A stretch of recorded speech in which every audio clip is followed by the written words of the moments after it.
Yeah, good morning, good afternoon, good evening, depending on your geographic location. Today is Boxing Day, and I hope you guys had a wonderful Christmas with friends and family. And to the lonely heart there, I hope you also had a good Christmas by yourself. Well, Christmas is Christmas, either way, it's come. And it's gone. Today is Boxing Day, and I hope every one of you have your boxing gloves on for this wonderful broadcast we're going to be having this afternoon. Title: Should Nigerian boycott 2027 election? This idea was floated by a panelist considered among his peers as one of the most intelligent person. So, but I brought it down to the floor for the viewers to look at this, because we're going to look at the definition of the word boycott, and also we'll look at I'll put three questions on the screens for us to look at. But before then, I will play a video for you guys to give you an idea, to put it in context, that if we boycott the election, then what will happen. Thank you for those of the comment section. Elijah said, let's say against me today, Boxing Day. No, I'm not against you. Well, it depends on which side you will be on today. If you're going to be on the side of those who want a change in for Nigeria and hanging in there, I'm going to be on your side. But if you're on the side of those who say Nigeria will not going to work, then we're going to be you're going to be on the opposite side. Then that means we're going to box each other as much as we can. But thank you, Elijah, for joining in this morning. So I'm going to put this afternoon, I beg your pardon, from my own location this afternoon.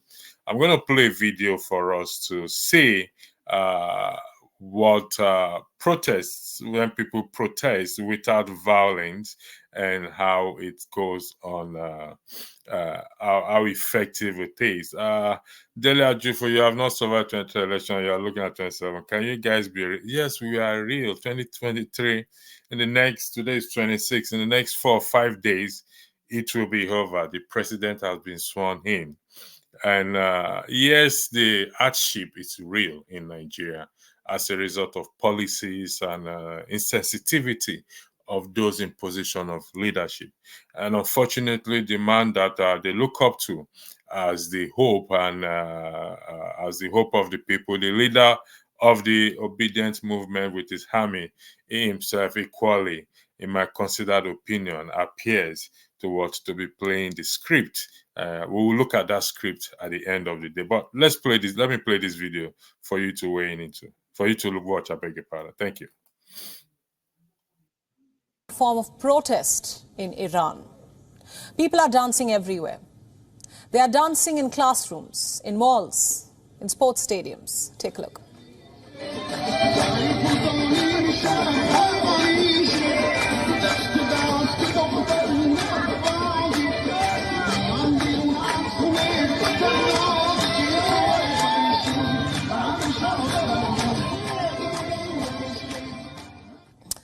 Like I was telling you, this is not a new TikTok rage. The dance is a form of protest. Iranians are protesting against their government. While dancing in public spaces is normal in the era of reels and stories, in Iran, dancing is frowned upon. In fact, dancing between men and women in public is banned. You will find this ironic if you followed Persian culture. You see, song and dance, along with food, have been an integral part of Iranian history. Be it Yalda, the winter solstice, or Nowruz, the Persian New Year. Dances are always a part of Persian festivity, but things have changed under the clerics. A year ago in the city of Rasht, this old man broke into a dance at a fish market. 70-year-old Sadek Bana Motajad said that his dance was meant to make people happy.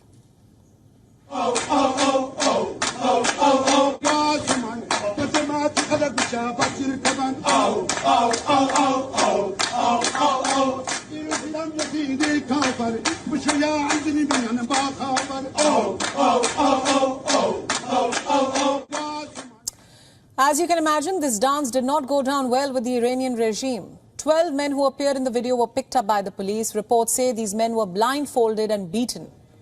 They also had to sign a pledge. It read they will never sing and dance in public again. Mohtajadid's Instagram page was scrubbed off its content. All posts were deleted. The profile picture was replaced by the emblem of the Iranian judiciary. A new post read, "This page has been shut down for creating criminal content." It added that the person engaged in the activity has quote-unquote been dealt with. You see, Mohtajadid is pretty popular in Rasht. People call him Boogie, which in Persian stands for megaphone. For years, he has been going to stadiums with a megaphone and cheering the fans.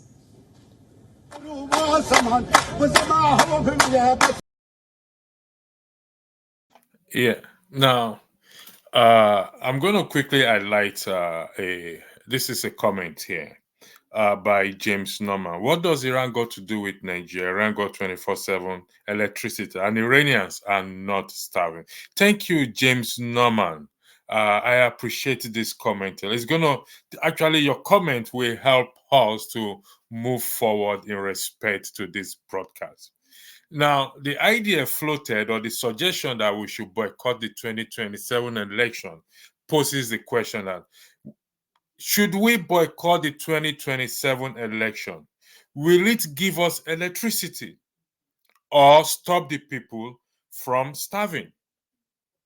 James Norman, this is what, like I said, your comment, it's a good one.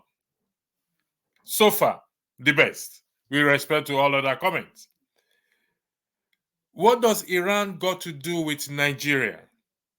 They protested. The man protested. 12 of them, as you can, from what you can see and hear from the video, they were flogged. But they have 24/7 electricity, and they are not starving. But their protest was for a reason. Now, the idea was floated in the last broadcast that Nigerians should not go and collect their PVC. The guest speaker argued that Nigerians should collect their PVC regardless. However, a panelist argues that no, Nigerians should not collect their PVC. Rather, they should protest by boycotting the 2027 election. So, if we boycott the 2027 election, how will that give us 24/7 electricity and alleviate, I beg your pardon, the hunger and starvation in the country at this very moment? To get a better understanding, we have to look at the definition of boycott. To refuse to buy, use, or participate in something as a way of protesting, which we have already discussed. And the first question before the audience, before us, is, how will boycotting the election bring about the change we are in dire need of? E.g., like what James said, if I'm correct by your name, 24/7 electricity, starvation, insecurity. How will boycotting the 2027 election as a form of protest? I mean, it's here for the audience to argue. How will that bring about 24/7 electricity? That's question number one. Question number two: how will boycotting the 2027 election remove the current government? So we all sit down in the house come 2027. Nobody goes out to vote. And the Constitution rightly says that if there is no one challenging the incumbent president or governor or any other person, automatically that person retain his position. How will boycotting it change, provide, or remove the current government? Question number three: and why wait until 2027 if it's not working? Agreed, it's not working. But to put it in the form of a question, if it's not working, why do we have to wait until 2027 before we do anything? Should Nigeria boycott 2027 election? PVC is like a voter's card in the Western world. It's used not just only for voting, it's used as proof of address. It's used for different things because it contains your name, your address, your date of birth, everything. Even though it's not reflected on the PVC itself, I mean on the voter's card itself, it carries your address. You have to vote at so polling zone. So how does boycotting How will boycotting the election bring about the change that what we are in dire need of? I am going to put this question up again. I will play the video again as I highlight some of the comments that are already in. So just give me a moment. Yeah. So I will go to the comment section now. I will start all over again, but to just thank everyone that have joined us, those of you in the comment section. I'm going to put out the link there for those who wants to come in. You have not survived. I think I have explained that. Is there a plan to increase electricity tariff? I think there was a plan, but it was dropped somehow. Whether it's going to come back again, I don't know. Happy Boxing to the electricity. Happy Boxing to you also, Comfort Babel. Hope you found the love you are searching for in the comment section. I hope you will find that love you are searching for. I apologize for ending that broadcast that you were so upset about. You'll find that love. What does Iran? Yeah, I will come back to this comment because it's very important. This dancing protest makes sense. So imagine Nigerians and their celebrities do this. It will make a lot of sense. Thank you for that, Comfort Babel. Back to Jay, my friend. Ask Tinubu to give you electricity since he buy lots of Nigerians to be president. Since he went to America to sell drugs rather than applying his mind to learn new useful skills. This is about the people, not about the president. We all know who he is, except by divine miracle. And the people protesting, standing up to do something. I think we should, at this point, we should stop referencing him because it doesn't appear it will change. And think, how much is a chicken in Nigeria? 20,000 naira, depending on the size. Now, recently they said he cut transportation price by 50%. That's a fluke. So everybody's used to the lies. So why should I ask somebody who I'm already used to? But how about the people? The question before us is the issue before us is let's focus on the issue. Should Nigerians boycott the 2027 election? Please, that is what I want us to focus on, please. If you're commenting, please focus. If you vote in 2020, how would that correct the anomalies that you hinted at electricity? You never can tell. It will correct it. But abstaining from voting is giving the power that they are solidifying their power the more. Don't forget, a lot of people, Nigerians, came out to vote. Unfortunately, things do not go the way we expected. Does that mean that is the end of the road? Does that mean things cannot change? Of course, things can change. But if we now abstain as floated by a panelist, that is why I brought it to the floor. A panelist floated this idea that Nigeria should boycott the 2027 election. How will that bring about the change that we are in dire need of? So just imagine, even this 2023 election that went by, not everybody went to vote despite having their PVC. So now imagine that we all boycott that election. We didn't go and vote. Look at the hardship people are facing now. So imagine after 2027, he only has 4 years. He's not going to come back again. He won't be coming back again because president term is 2 tenors, 4 years, 8 years. Imagine the hardship that Nigerians are going to face. Is this idea a plausible idea that was floated? Like I said on this panel, as long as I'm going to recognize, uphold the values and the integrity of the channel, I stand on my own in some of my some matters I bring before you, but it will be based on fact. We're not going to mix it up or or paint it white when it is black, or paint it black, or say it is white when it is black, or black when it is white. No.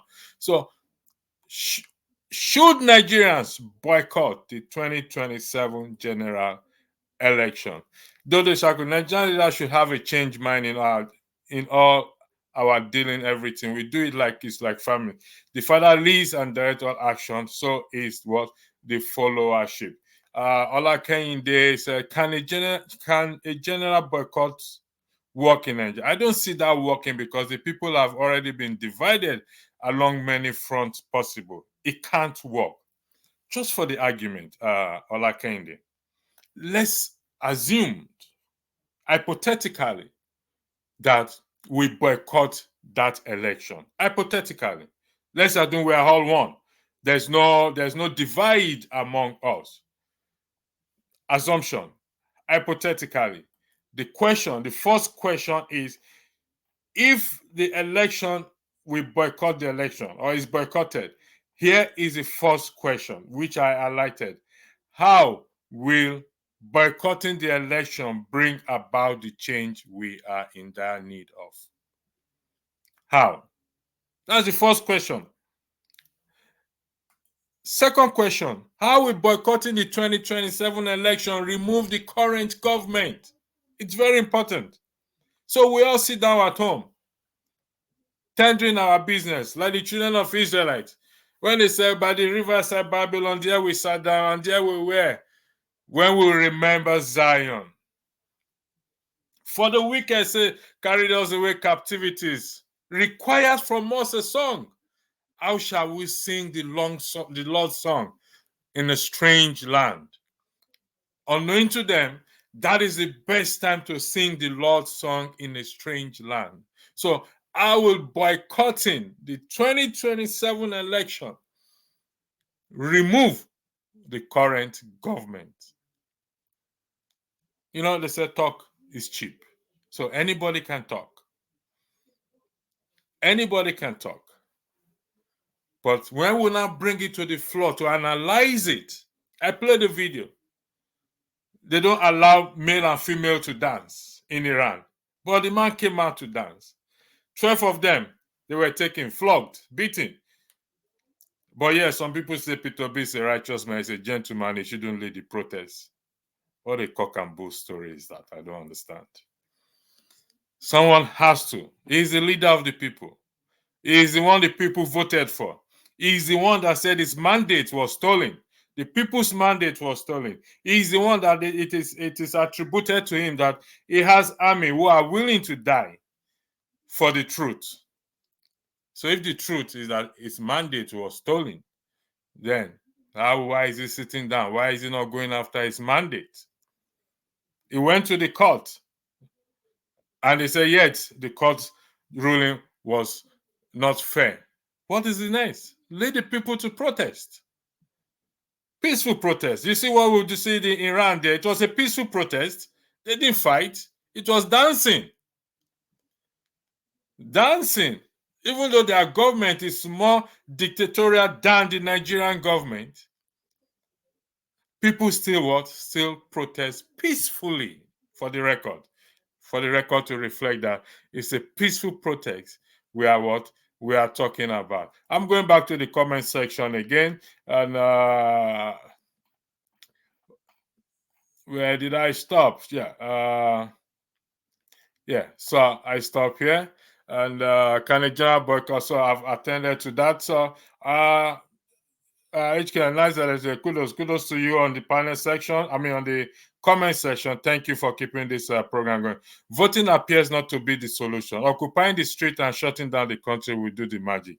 Otherwise, they will rig it again and ask you to go to court. Exactly. Then the man to lead that is Peter Gregory Obi, the man who has the ability to what? To ginger the people. The man who the people voted for should be in the forefront to lead this protest. We voted for him. He must not play the script. If he is playing the script, so he should lead the protest and lead the people to the promised land. The promised land is where we live now. It's flowing with milk and honey. So it's not somewhere else. It's not even the Japa. That's where the promised land is. No, the promised land is Nigeria. It needs to be fixed. And that has to be. Thank you, Kingsley. Yeah, with all due respect to your intelligence, you should start telling the people the truth, knowing that your votes never count in that contraption called Nigeria. That is incorrect. Votes count. Even though it was rigged, even though the judiciary we flood them, even though the election did not go the way it was, every vote counts. Every vote counts. So, but we're going to get it right. If we're going to get it right, we have to try again. We have to try again. But the question is, if we do not go out to vote, or if we boycott the 2027 election, how will that bring about, how will it remove the current government that we all are crying? It's terrible. The current government that says palliative 8,000, and yet your governors led by Soludo hijacked that palliative. The government that can never be held accountable. 126 people. Recently, I heard some people were killed in Plateau State recently. May their soul rest in perfect peace. Condolence to their family. So every vote counts. So we must vote. But if we don't go and vote, if we boycott this election, 2027 election, because if there is no pushback on some ideas or some ideas or suggestion that is being floated, it will come to be. And when it comes to be, it's always going to be very difficult to take it back. So, the focus should not be on 27, but all attention should focus on Tinubu's current administration. We have to stop deceiving the gullible Nigeria. That is question number 3 I put out there, Ejike. I'm going to highlight question number 3 again, and I'll come to you. I'll come to your comment again. That's question number 3. And why wait until 2027 if it's not working? Definitely, certainly, obviously, whichever word, English word you want to use to qualify it or quantify it, it's not working. So why wait? Why wait? Rather than, you see, this is it. If we are going to invoke Section 68 and Section 110 of the Constitution, you still need your PVC. If we are going to remove all these senators and representatives, the Akpabios and the Ireti Kingibe's who claim or who as presumptively supposed to be the opposition party, if they are going to be removed, you need your PVC. That is how powerful your PVC is. But here, a man considered as one of the most intelligent panelists floated this idea. So I brought it to the front for the people, because this is the people's parliament. Should we embrace this idea, or we should look for another idea? If we are going to embrace this idea, then we need to ask ourselves, what is it going to achieve? What are we going to achieve by this idea? What are we going to achieve?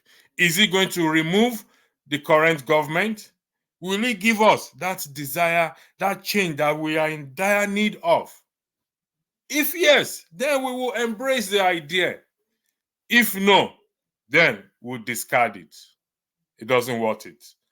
We must not let it see the light of the day, because don't be surprised. Some people will pick it. The opposition will pick this idea and sell it in a way that we will not know. Boycott the 2020 to 2027 election. Boycott it.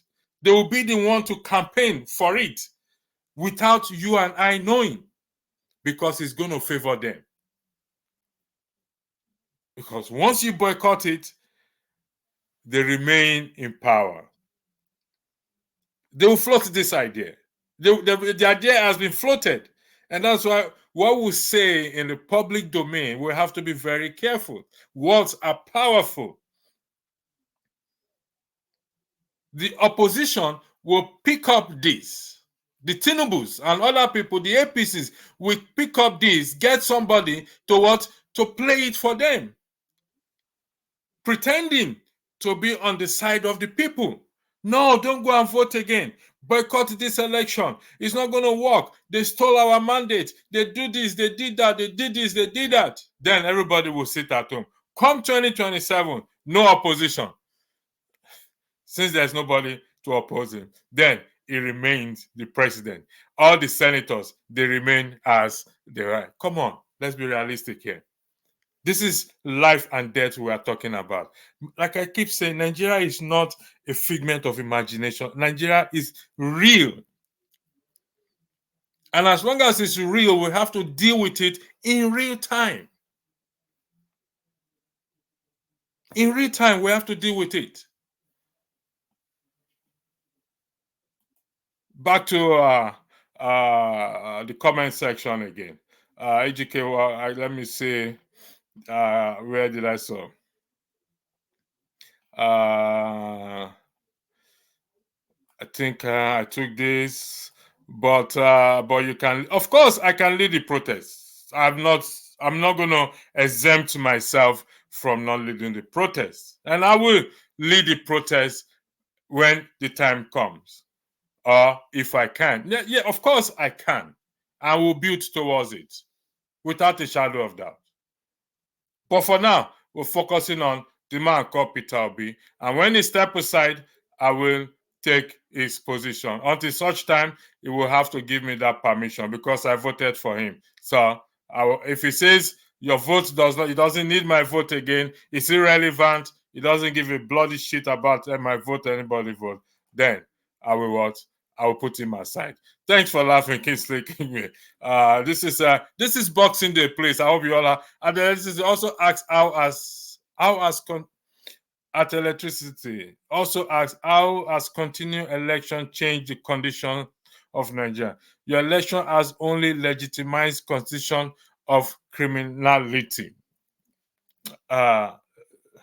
You are replying. Okay, so okay, you're telling. You see, the election was rigged. Let's agree on that. It didn't go well as we expected. And I've said it before on this platform. If Tinubu had one vote and Peter Obi have 99 million votes or 199 million votes, it will still be president, given to what the deal that has been entered that you and I do not know about. But it's still down to you and I to change the system. It is the people that are the only alternative to bad government and leadership. It's the individual who is going to stand up to defend the core constitution, the core value of what of the constitution. We may criticize the constitution as much as long as we want to, and even when should we rewrite a new constitution and we fail to defend it, to stand up to defend its core value, it will still be the same thing. It won't change. Education, Peter Obi lead a protest. People like you will not come out. Who says who? Let him lead. He's the leader. He's the one we're looking up to. He's the one. HK, I can't start to listen to each time I try. I feel the same. But thank you for coming in the first place. It's your comments is highly appreciated. You have a lovely Boxing Day, and hopefully we will see you again. AGK Oyemachi, your comment it's valued. Let me just put it out. Iranians got food and electricity to charge that their human beings created the food and the electricity in Iran. Leave Obi alone. Face Yoruba Tinubu, Yoruba Supreme Court. No, it's not Yoruba until you until we get it into us that this has got nothing to do with Yoruba. Ask those who voted for APC. They are feeling the same pain that you are feeling. They probably have learned their lesson, and come next election, they will vote right. But if that election is boycotted, then what do you think will happen? It's a straightforward question that is out there. Should Nigerians boycott the 2027 election? Straightforward question. It's a question that we don't need to beat about the bush or turn it into tribe or turn it into Yoruba or turn it into APC or PDP or whatever it is. The question is, should Nigerians boycott, and how will boycotting it remove the current government? If the vote count, why is your candidate Peter Obi that even came third not become the president? You have started your work early to deceive the gullible ones to go and vote again. Yes, it's not deception. Ask anyone. Vote will always be the best way to bring in any government. Not coup. Coup remove government. But will boycotting the election remove the current government? Ask yourself, let's ask ourselves that question. If the military take over, they will remove the government. That's a fact. We've seen it in Nigeria. We see it in Niger, in other African countries. But tell me where in history that people boycotted election just because they are not satisfied with the government and the government was removed. In history, prove me wrong if there's any such in history. Google it. That the people did not go out to vote. Then the government now say, you know what? These people are angry. They didn't come and vote. We are not going to. We all will resign. We will leave our seat. We will leave our position. Google it and point me to it. Then we will look at it. If that has but we've seen different kinds of protests, violence and peaceful protests remove government, but not boycotting election. I've never heard of it. Maybe you have heard of it. Bring it to the floor and let's look at it. What's the evidence that any vote counts when you don't have beavers in correct operation? Even constitution doesn't count. Yet you say vote count. You're not I am patriotic. Constitution counts. It's just for you and I to what? To defend its core values. The constitution counts. They use the constitution. They use the constitution in the Supreme Court. For crying out loud, Peter Obi used the constitution when he was impeached in Anambra State. So it's only when it favors me, the constitution matters. If it doesn't favor me, the constitution doesn't matter. Come on. Let's keep it real. So if I win the case, the Nigerian constitution is good. But if I don't win the case, the Nigerian constitution is bad. Is that what Peter Obi said? I don't think he has ever said so. Because if he did say so, he has shot himself in the leg. But I know him. He's an intelligent man. He will not say such a thing. Because according to him, quote and unquote, he went to the Supreme Court for the interpretation of the Constitution when he was in Anambra State. If his winning was upheld, not based on the Constitution, then he's equally a fraud. So is it only when the constitution favors me, I now agree that the constitution is good, and when it doesn't favor me, I say the constitution is bad? And if the constitution is bad, what do people do? They amend it. They hold a referendum, or they go to their constituency and deal with what the elected leader, Section 68, Section 110 of the 1999 Constitution, with Amendment 2011, and they amend that aspect of the Constitution. And it's disgraceful when you see lawyers, well-read, educated people saying that that document is a fraudulent document. It's disgraceful. It's a shame. It's a shame. They should bury their head in the sand. And they will go to court and be quoting law. Leave Obi alone. Face Yoruba Tinubu. Well, I think I've seen this before. Comfort. So if the votes didn't count, how did Tinubu get to Aso Rock? That's an obvious thing you are asking. We've all at this point come to that conclusion that it was a deal. I've said it before. Remember, Tinubu said, if not for him, Buhari wouldn't have been president. and it is his turn, it is next. That alone clearly tells you that a deal was entered at a certain point. And Buhari has no choice than to what? To ask Mahmoud to make the call. But you know why? Because Tinubu knows where all the bodies were buried. So if Buhari made that mistake, unfortunately, this is at the expense of the citizens. We have to read in between the line. In between the line, for us to be able to say, you know what, this is not just only about the election. There is something hidden somewhere. The man said it out openly. Now, if our legislators are credible, they should have called him what to come and address that. That you said if it's not you, Tinubu would not have been, Buhari would not have been president. Could you explain this?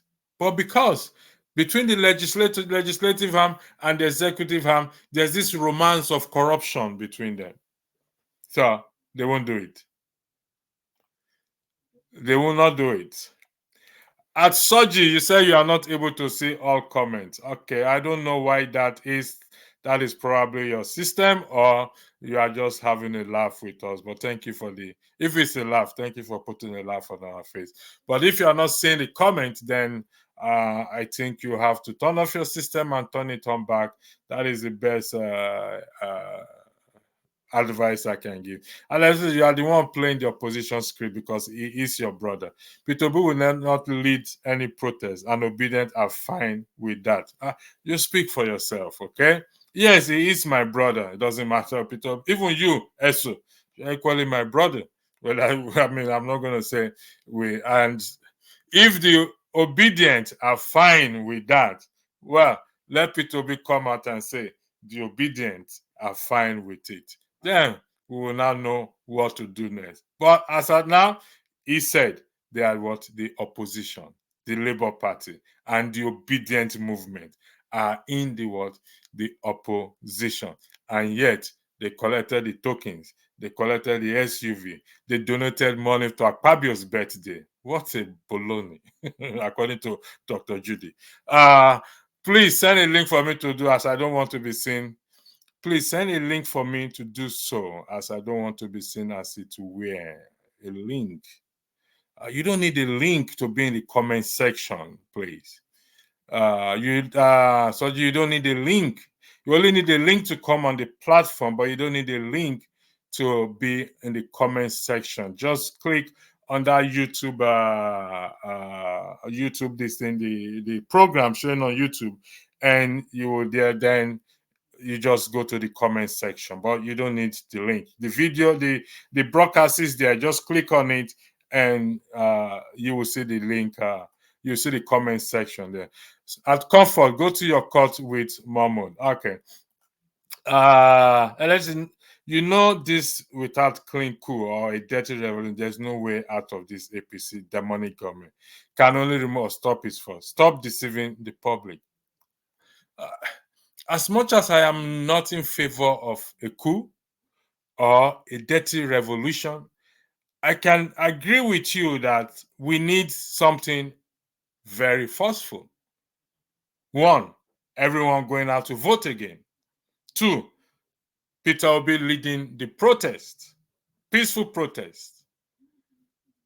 All labor organizations joining in that protest, shutting down the country. All workers stay at home. Shut down the airports. Close everywhere. But not boycotting the 2027 election. If you're going to remove a government, you have to remove it in another way. Vote counts. So our vote count, but they rigged the election. Okay, of course. The fact that your vote doesn't count doesn't mean they cannot rig the election. The election can be rigged. Even if everyone vote, it can still be rigged. It can what? It can still be rigged. But where the institutions have failed is just like the US last election when Donald Trump said the election was stolen, this and that. They recounted everything all over again. Some states had to recount days and days. But because the institution we have also are corrupted, and the people are failing to change this institution, the people meaning you and I. So Nigeria is not going through a peculiar situation here. It has happened in some part of the world, and they overcame it, and they came out successfully. But we can't continue to blame someone else and not apportion blame ourselves. Good evening, I say greetings from the land of UAE. Thank you, Oriyomi Abdul. Greetings from where I am, and I believe those in the comment section also gives you that greeting. Me, I still believe that the only way Nigerians should be liberated when is when people goes out en masse. I think we are in agreement with that. We need to register that, and once we register that, I mean, the video I played, the old man, 70 years old, with 12 people were arrested and beaten.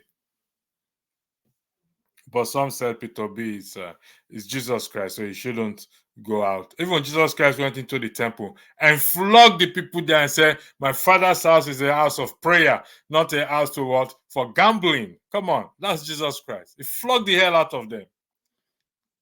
And yet, some say Peter B is a gentleman. They will say is the Igbos this and that. Come on, those are all excuses we are making. If you want to be a leader, be a leader. If you don't want to be a leader, go rest somewhere, please. With due respect, sir. Comfort said, Abdul, you're right. You're right, Abdul. So Comfort, be ready. You'll be by the side of Peter. Boycotting the election will never bring any solution to this guangma. Thank you very much. This is Oriyomi Abdul. Boycotting the election will never bring any solution. Never ever. Just play it in your head for once. Let's play it in our head for once. That we are boycotting the election. We are not going out to vote. Just play that in your head for once. Pretend that it's not about APC or whatever it is. Forget about who you are supporting. Just play it in your head and say, you know what? Nobody goes out to vote 2027 election. Everywhere, even the APC people also should not go out will not be going out to vote. Nobody, absolutely nobody. APC, PDP, Labour, Kakanfo, Motherfo, Sisterfo, Auntiesfo, nobody goes out. The present government remains in power for 8 good years.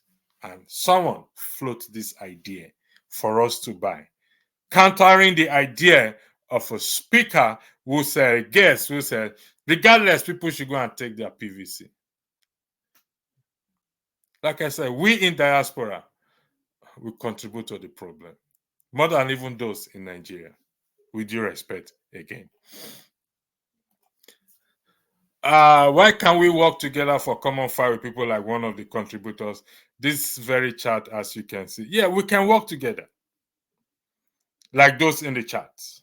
If that's what you are saying, Ola Kendi. Why can't we work together for a common fight? I believe you wanted to use the word can't there. If not, you can correct yourself. But why can't we work together for a common fight with people like one of the contributors in this very chat, as you can see? So we can work together. We just have to get rid of that divide. We can work. Imagine what happened in Imo State. Even when there's no election, result came out from there. I think there was this protest in Kano State. I think 2 days ago, yesterday or 2 days ago, when the people of Kano came out en masse to protest in respect to the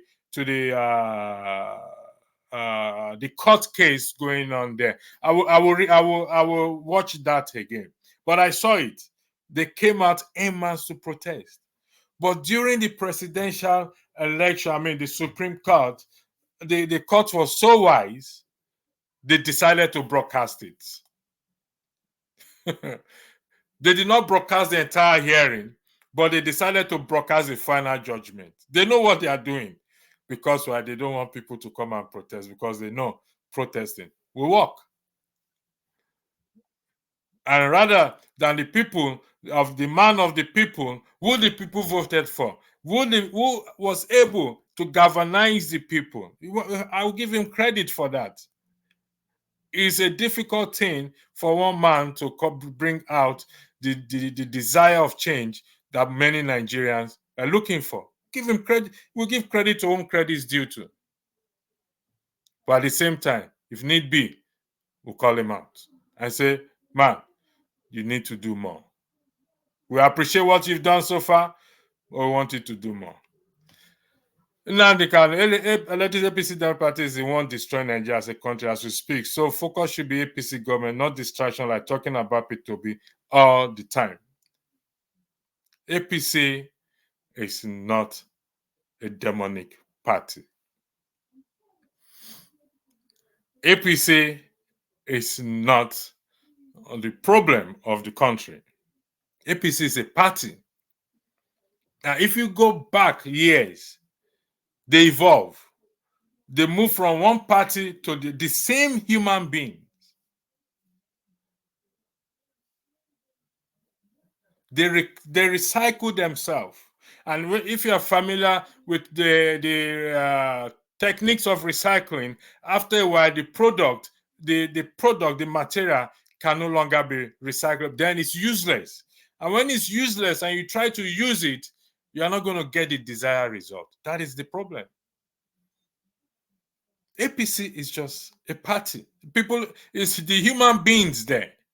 Just like Labour Party, PDP, Kwakwanso, and everything. These are all just a name.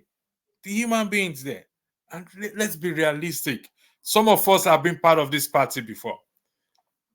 Some of us talking on this broadcasting, even before we leave diaspora, before it evolved into APC, we were member of those parties before. We campaigned for them. So I keep saying we must not stand on any moral high ground. We're trying to find a solution to a problem. So throwing stones, standing on any moral high ground is not the best. We want a change, and the change must start from you, must start from me. That is how we will get it right. Authorizers, prove me wrong. Iranians got 24/7 electricity and food created by a human being.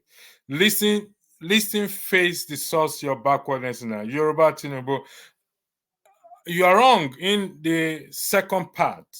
You're right in the sense that the Iranians got 24/7 electricity and food created by human beings. You're right there. Except you are suggesting, I need you to clarify yourself, that those of us, the Nigerians, whether leader or not, are not human beings.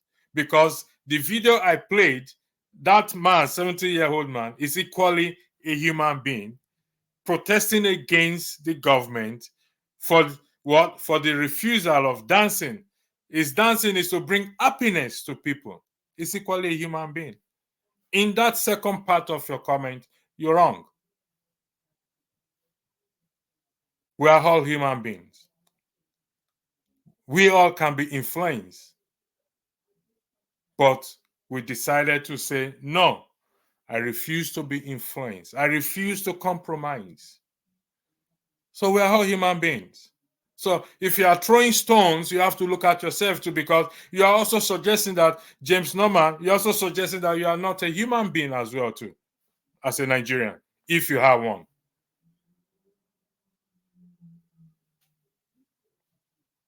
If you have one, that's what you are suggesting.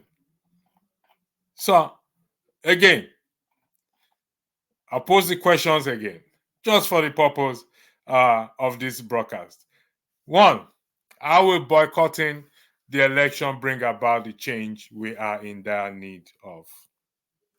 Two, how will boycotting the 2027 election remove the so-called demonic government that some of you are saying they have? So you want to remove a demonic government, and yet you want to boycott the 2027 election. So how is that possible?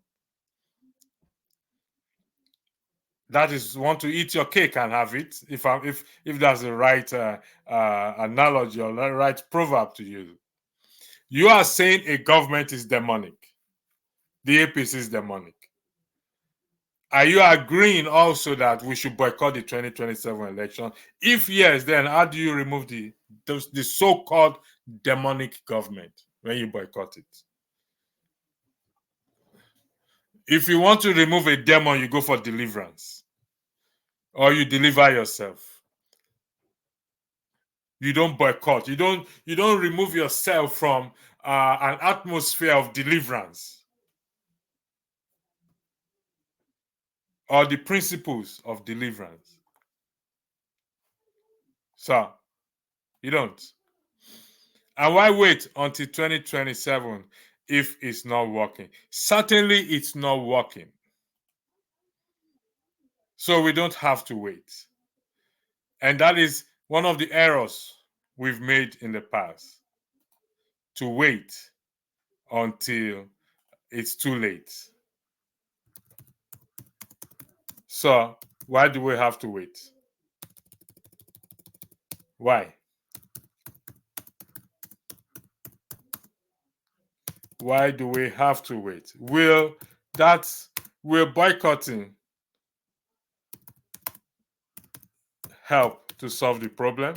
Will boycotting give us 24/7 electricity? I'm telling you, right? Take note of this. Take note of this. What do you call it? Of this topic. Somebody will push for it. They will use megaphone. They will use the internet. And because it appeals to us, that demonic government you are talking about will pick it up and will use it, knowing fully well that the people don't want to go and vote. They will pick it up. Watch. And they will sell it. They will spread it like wildfire. And the situation will remain as it is. Nobody. Then they will remain in power another 8 years of suffering. Chicken is 20,000 naira in Nigeria. And yet, they said we should boycott the election. I'll play the video again for us to see.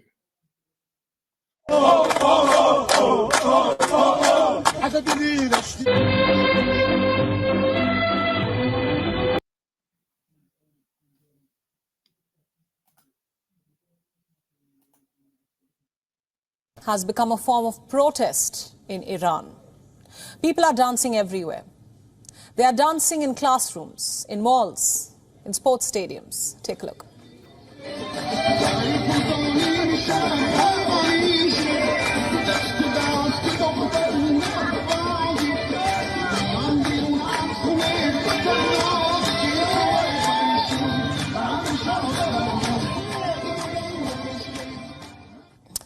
Like I was telling you, this is not a new TikTok rage. The dance is a form of protest. Iranians are protesting against their government. While dancing in public spaces is normal in the era of reels and stories, in Iran, dancing is frowned upon. In fact, dancing between men and women in public is banned. You will find this ironic if you followed Persian culture. You see, song and dance, along with food, have been an integral part of Iranian history. Be it Yalda, the winter solstice, or Nowruz, the Persian New Year. Dances are always a part of Persian festivity, but things have changed under the clerics. A year ago in the city of Rasht, this old man broke into a dance at a fish market.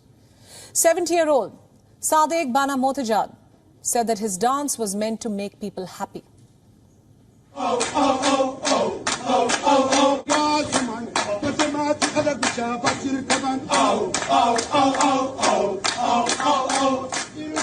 As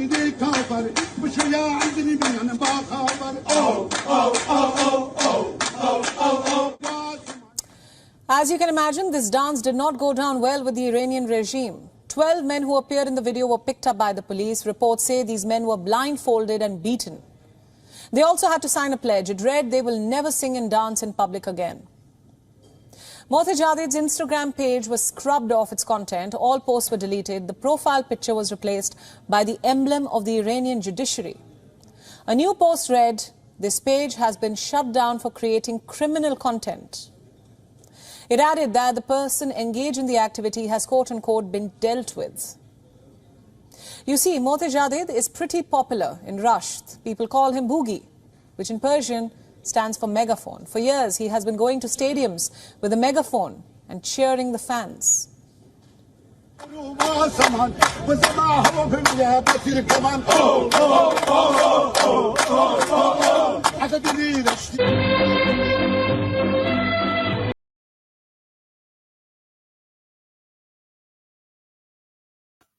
So, gentlemen, thank you for those of you who have for your comment. Those in the comment section. Thanks for keeping this program going. The truth is what will set us free, and until we embrace the truth, we will keep going in circles. And whatever ideas we're floating, we have to understand that words are what are powerful. And because they are powerful, we have to be careful. Chinyere Osakwa, thank you for joining. Yes, decision of governors, INEC, Security Judicial, DSS have been deactivated and compromised. 2027 election doesn't exist. That's interesting to know, Chinyere. But Chinyere, if I may ask you this, if 2027 election doesn't exist, how do we change the system? If you don't mind answering that for us, Chinyere. If 2027 election doesn't exist, how do we change this? How do we remove the existing government?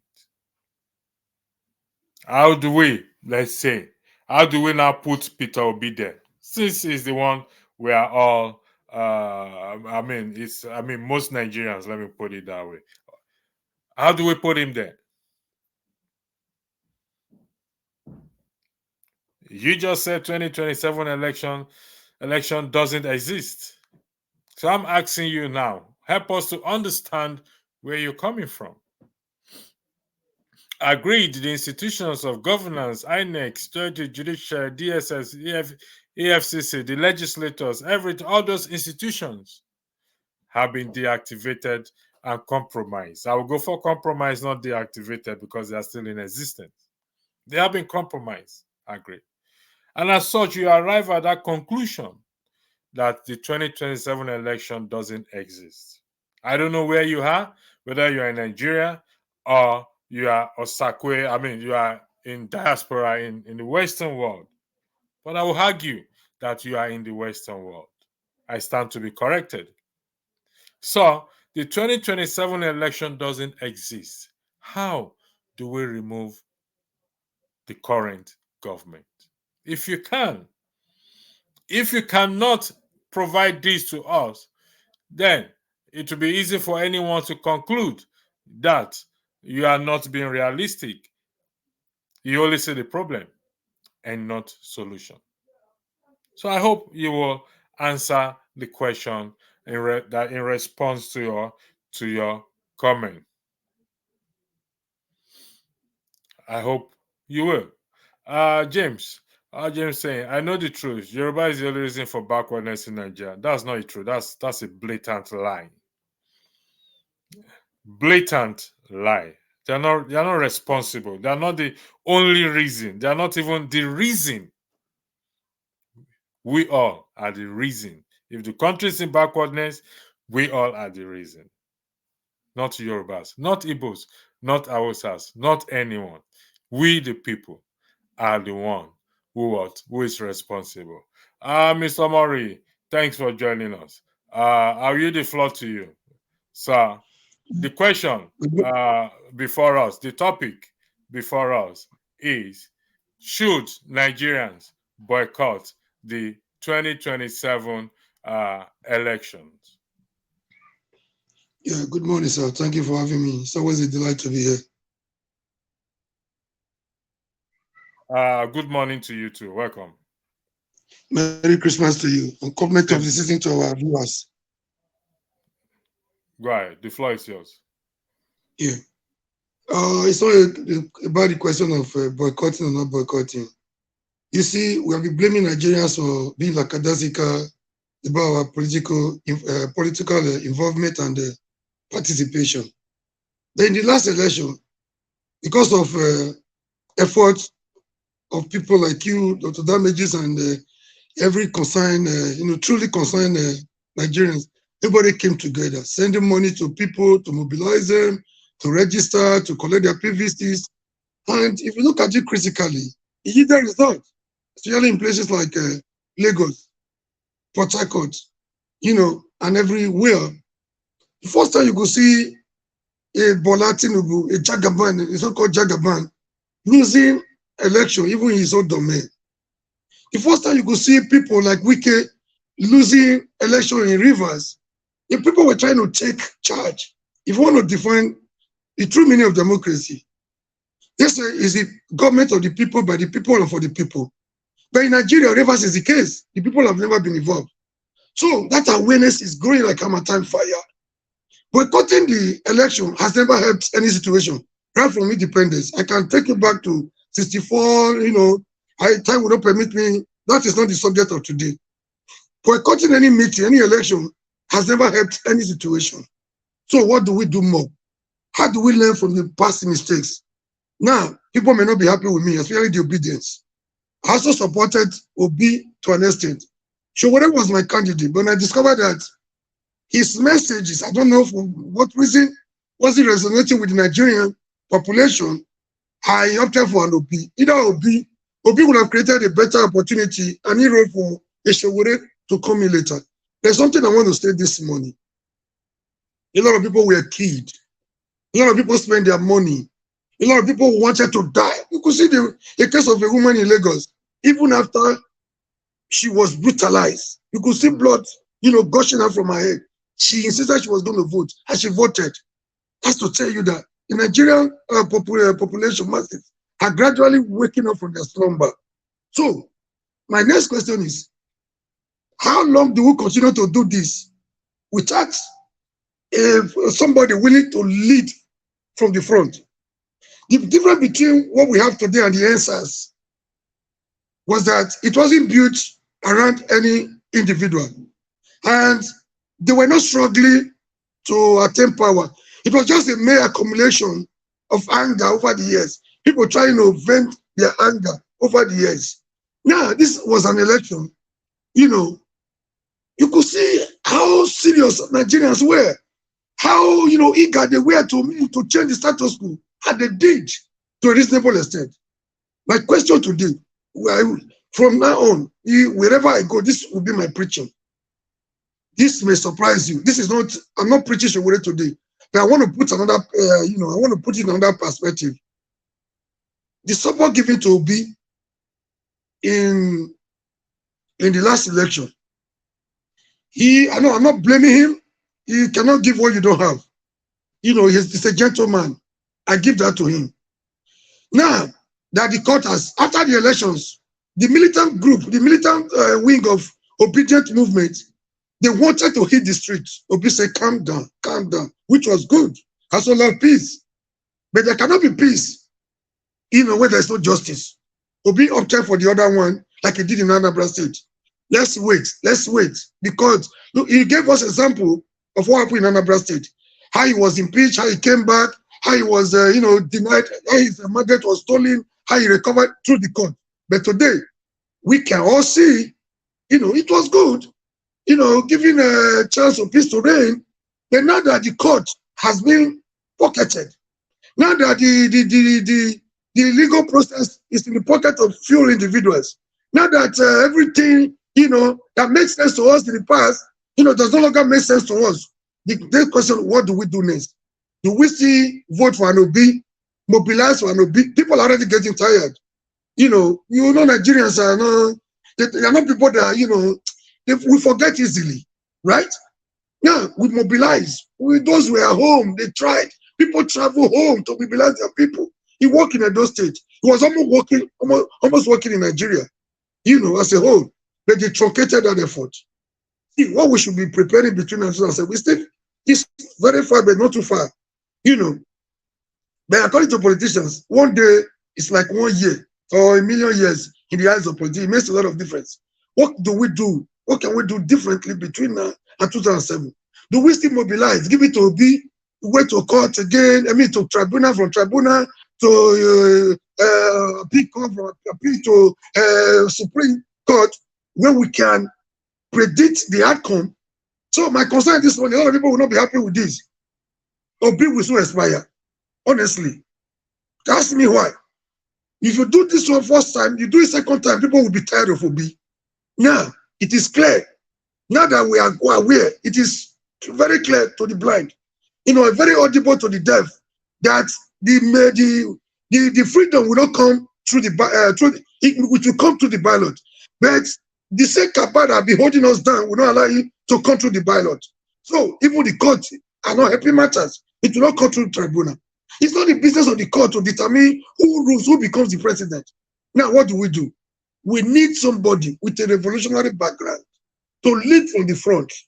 See, I want to end so that other people can have time to make their contribution. If that not even you are the only one on the panel, so on the platform. So you go ahead. Thank you very much. I want to make my submission this morning, and you keep this date. You will remember in the future. If that 6 million, not even 6 million, just 4 or 5 million, was given to a revolutionary-minded person, the person will not go to sleep while they declare election between 3 and 4 a.m. The person there will be stampede everywhere. He will want to defend the mandate, and the youth will be behind him. He will be at the front to say, enough of this nonsense. And those inside, Mahmoud and co, will be hearing what is outside. Will be hearing what is happening outside. My brother, they will be cautious. They will be cautious of what they do. They will not just wake up and declare election. We don't want to give this same mandate to somebody that will go to sleep while Mahmoud and co will declare election at the wee hours of the night, at 2, 3, 4 a.m. when people are asleep. We need somebody that will get the mandate, will not be watching the outcome from his at the comfort of his room. We march there. See, I'm talking from experience. We've been in this game for too long, bro. I started when I didn't even know what I was doing. I had a government master at the secondary school level that made me understand that there is power in me that has been dormant. I need to, rejuvenated. So since then I have never backed up. In Edo State, my brother, you remember the likes of Aneni, the fear of PDP and the Aneni, the Godfatherism started in Edo. The seed of Godfatherism was planted in Edo. It grew in Edo and it was stronger in Edo than every other place you could think of. How were we able to dislodge them? We were tired. I left school, people wanted me to try politics. See, you will win election in the street while you are celebrating. They are busy swearing their candidate. We were just tired. We needed somebody, a voice that could lead us. That was when Oshomole came about. So he came. Oshomole might not be perfect. I know when it comes to how to mobilize the public, Oshomole knows how to do that very well. So what happened? The mandate was stolen. The mandate was adjourned. He didn't give up. Every court sitting there, you need to see every street in Benin. The bikemen, the women will be mobilized. Even the judge, before the judgment day, they knew it was not going to be business as usual. So they were careful. The streets, leading to the court, everywhere would be. See, to go into that court was a problem. So what was he doing? It was the kind of a game he was playing. He was working on their minds to tell them that You can do it elsewhere. PDP can do it everywhere. Because if you do it in Edo, Edo will burn. Edo might not necessarily burn, but then he was sending a signal. At the end of the day, they gave him through the court. That was how we were able to take power from PDP in Edo. So what Oshiomhole did with the power after he attained the power is a different body. That will be a story for another day. You know, Thank you. though it's Thank you very much. Thank you very much. You said something very You said something very important. I'm echoing. I don't know why I'm echoing. I don't know why. Yeah, a call was coming to my phone. I'm sorry about that. Okay, sorry. You said something very important. The 6 million given to Obi, that's the demand. The people. You're referencing to the people that voted for him, if I'm correct.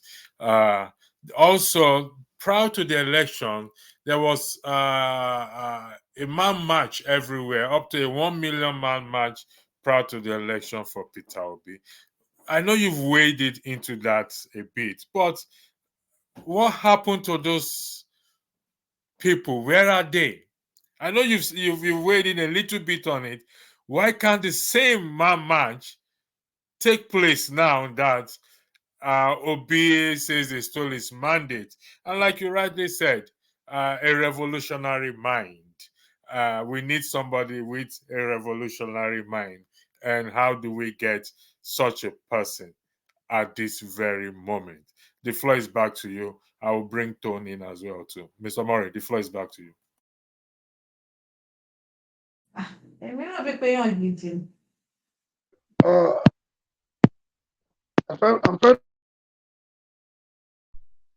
sorry, I had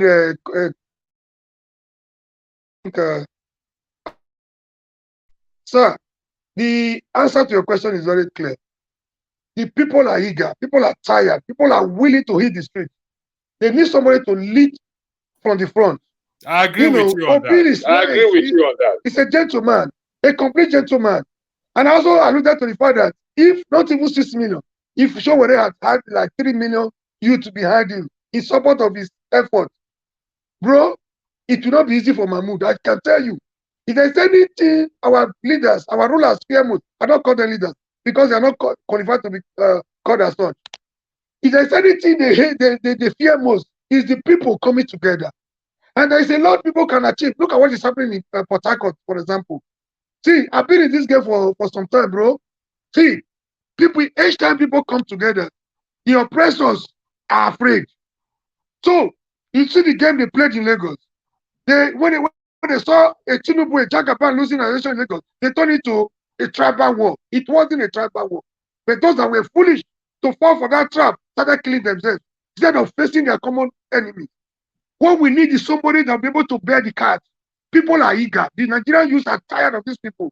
The same people that were for Obi, they were the same people that were working against us when we tried to kick PDP out. So they have also woken up from their slumber. They joined APC. They discovered that APC was worse.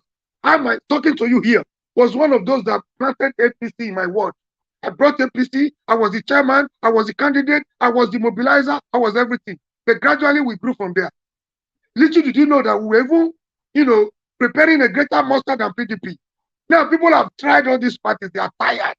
We just need a leader, somebody that will lead to say this. If Obi had agreed, like Abiola did, there was a point when we were fighting for G12 struggle. They killed us. We were incarcerated. There was something Abiola did that will make me forever respect Abiola as a hero. A journalist went to Abiola. He said, Chief, we learned that you have agreed to sacrifice your mandate for your freedom. He just laughed. He said, you don't tell a barber to cut your hair while you're not there. Everything they are saying while I'm not there is don't. He ran away, first of all, thinking America and Britain, the Western world will be the solution. But he realized later that, it will be more difficult to realize. He came back. He came back to make that declaration at Ekpete or something. I can't remember the actual place. Now, as soon as he came back, we were more, encouraged. It was a ginger for us to hit the street in Edo. And I don't need to start blowing my trumpet here to tell you what we did. We did what we did. We were arrested. I spent 6 years in Oko prison. I didn't bother.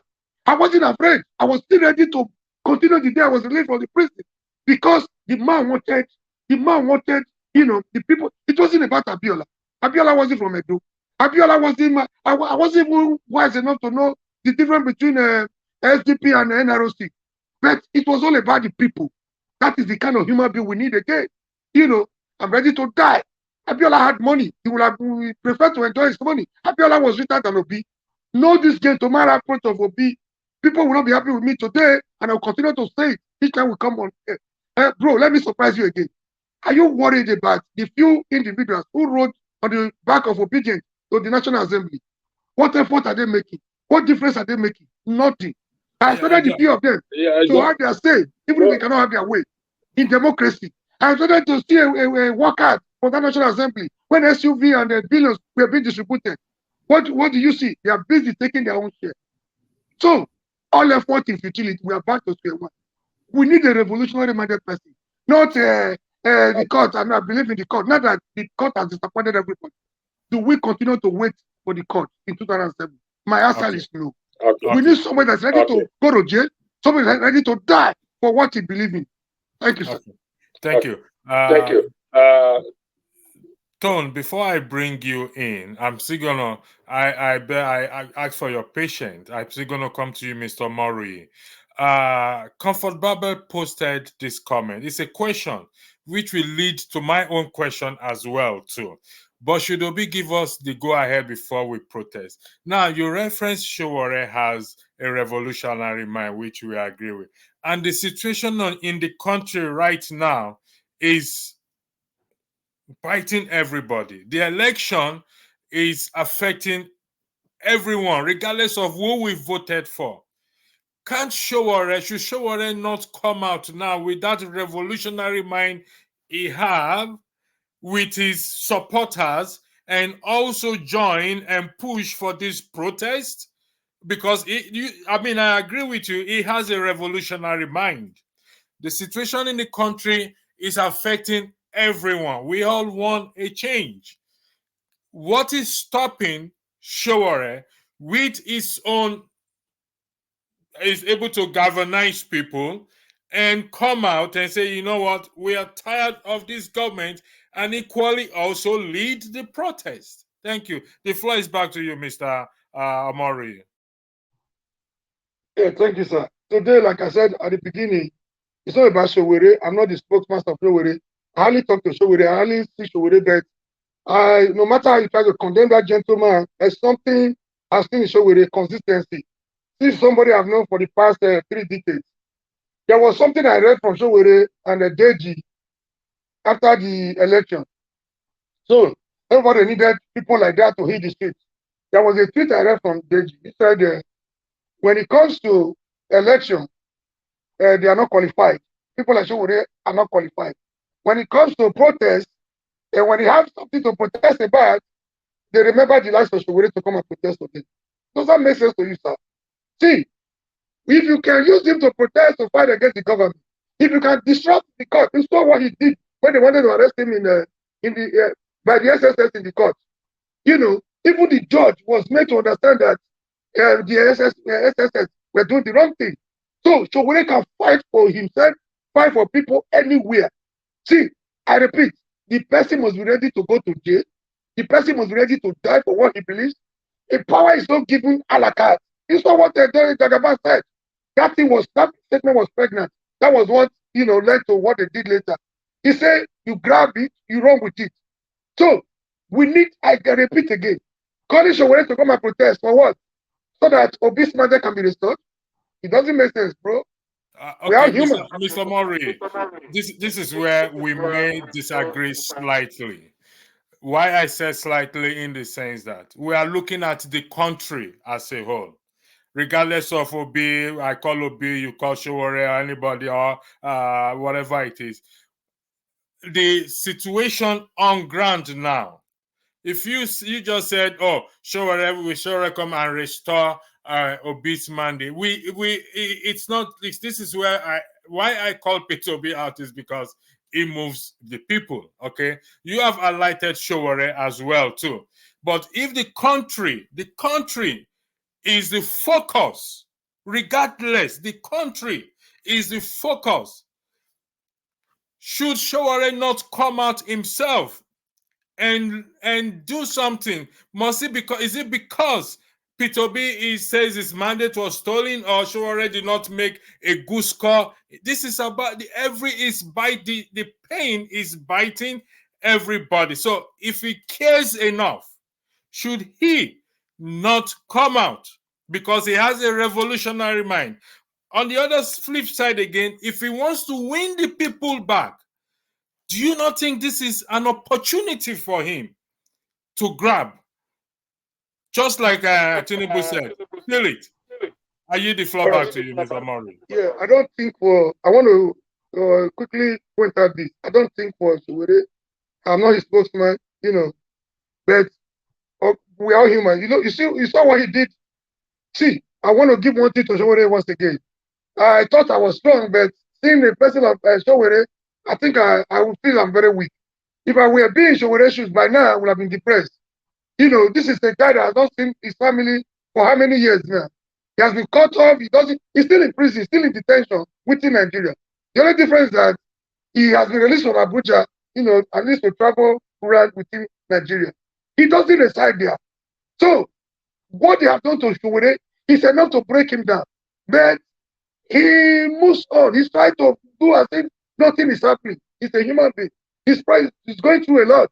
But another thing I want to point out is, if you see the attack on Showore, if you see the insult on Showore, even by the obedient movement during that campaign, look at what he said. I also approached Showore.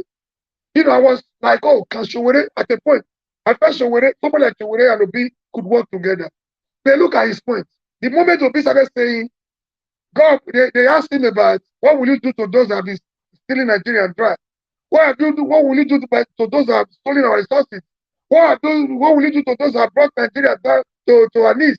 He said, God put your eyes on your front so you don't look back, so you move forward, which means they will all go away with those loot, on question. So another thing he said was like, a lot of blunders. See, you cannot give what you don't have. Like you said, I'm not forcing to be a revolutionary-minded person, but then there were some things. Two cannot work together unless they agree. Somebody might want to tell me there is no in Nigerian politics. You don't have there is no there's a word that I'm trying to get right now, that everybody does what he likes. You don't have what you fight for. I'm trying to get a word. Even at that, you cannot work. The Bible says two cannot work together unless they agree. They don't have anything in common. So when they see Obi as somebody like the member of the old school, like an extension of the PDP and the Atiku, see, it will be difficult for him to give his best in that situation. My brother, again, I ask, if we know Showore, if we know it's necessary during protest, we should be able to at least encourage him by giving him a little support to give his best. I don't blame him for not coming out, but if Obi has started something, I can tell you, Showore will come in later when it comes to national interest. Look at what he did recently in those states. He's not going there to contest. When Tinubu went, the so-called Democrats, that criminal called Democrats, that is even worse than what some things that Buhari could not do. Could you imagine the same Tinubu under Nadeko that rattled Abacha and Abibi to a standstill, that rattled Obasanjo between 1999 and 2007 to a standstill, going to Ondo to say the governor should write the resignation letter, in advance. He did not stop there. Forcing governor of Rivers giving the directive to the state governor and executive governor, to favor Wike. So, what Showore did? He moved to Ondo to say enough of this. He made an arrangement for a place he was supposed to use. They canceled it. He did not stop at that. He wasn't doing that so that Mr. Murray, he could get the support for government election in Ondo. Hold on one I second. know what that man can do, but the same obedience attacking Showore, who wanted to come and protest now that the court has disappointed them. It doesn't work that way, sir. Mr. Murray, you made gentlemen on the platform. Please, I beg your indulgence. Please, I need to press further with Mr. Murray. He's making a valid point, and I need to press further. Please, you made reference to national interest. Is the national interest of the country a concern to Mr. Showore? It's a yes or no question. Answer. Yes, of course. Okay. So let's leave Obi out for once. Look at what is on the platform there. This is the time for CSOs, Obi leaders, Obi Showore, youth should come together. Let Showore complement Obi and vice versa. Since the national interest is, like you said, you are not the speaker for Showore. I agree on that. And you are not speaking on his behalf. Let the record reflect that this is Mr. Moriyu's view. Let me also highlight something. Mandela was in prison for 28 years, leaving his family to the extent that it was alleged that the wife had an affair. So Showore is not going through anything peculiar, anything extraordinary that someone has not gone through before. Martin Luther King Jr. was killed as well too. So there have been loads and loads. And I feel for him, don't get me wrong. I empathize with him, don't get me wrong. But he's not going through anything different that somebody has not gone through in life before. Back to the question. You just said the national interest also is concerned about national interest. If the national interest is his concern, do you not think he should disregard Peter Obi, whether he has the mandate or not? Do you not think he should disregard every other thing and put the national interest in his focus and come out and say the nation is in a bad state? I am a revolutionary. Come join me. Let us move this country. I will come back to you, Jagun, please. I just want to press on Mr. Amori on this, please. Please, I'll come back to you guys. For the very last, let me quickly say this. Omoyele's spirit is not broken. Omoyele is willing, but he has not gotten the support of Nigerians. That's the best way I can put it. Omoyele is ready to do anything and is courageous enough. I can tell you, because I know something, what he has done. I'm judging him by his antecedent. He has not got it. He's not getting the. Does it not surprise you that when Mohbad was killed, Nigerians hit the streets, unmobilized? You saw what they did. Now, a lot of people, how many people were killed in their jobs? Nobody is coming out because it has to do with the poor. That is the kind of treatment we are giving to Omoyele. We are not being fair to that guy. So he needs your support. He needs the support of Nigerians to do whatever he can do. You know, we are disappointed Omoyele, and he's willing, from what I can see. He's mobilizing from the little he has behind him. You know, the support is not there. There is limit to what you can do when you don't have the support of the people. You saw what happened in Port Harcourt. You saw what happened in Port Harcourt. Fubara, who knows Fubara? Fubara will be a non-entity, will be a nobody without the support of Port Harcourt people. Then when they came out, Emmas was Fubara, even the same Fubara they are coming out for, is towing the line of the wicked and the Jakapa. You know, it's not counterproductive. So we don't need our support. We have not been fair to that guy. Thank you, sir. Gentlemen, again, just Jagu and Tone, I beg of you again. Bros, because we're listening and it's very intelligent talk, and I like the way you're doing it, where you're just dealing with my brother here. However, as it comes, we have points to suggest in terms of what you're saying now. So if you want to bring Tone in before me, please. I would like to come in. I would like to come in. I beg you, please. You know me. I'm begging you, Tone. Okay. Back to you again, Mister. Okay. You know what? Let me first of all extend an invitation to you. In that, I'm going to run a broadcast as you being my guest in regards to Showore. Do you accept that invitation? If I have time, because of the nature of my job, I will honor it. Why not? All right, thank you very much. You said you claim that Showore needs the support of Nigerians. You are one of his supporters. Is that correct? I do not just support Showore. I support anything that will move us forward as a nation. Okay. In the context of our discussion on the Showore, you support him in the context of our discussion. 100%. Good. So you are one citizen that support him. Also, there are other citizens out there that also have his support as well too, and that I also argue that they are willing to come out if Showore decides to say is coming out to lead the protest. Because if you say Nigerians are not being fair to him, a lot of people may disagree with you on that. I will go to the comment section later, because he still have his ardent supporters up to today who even did not vote, who did not even support Peter Obi, or just because Peter Obi is there.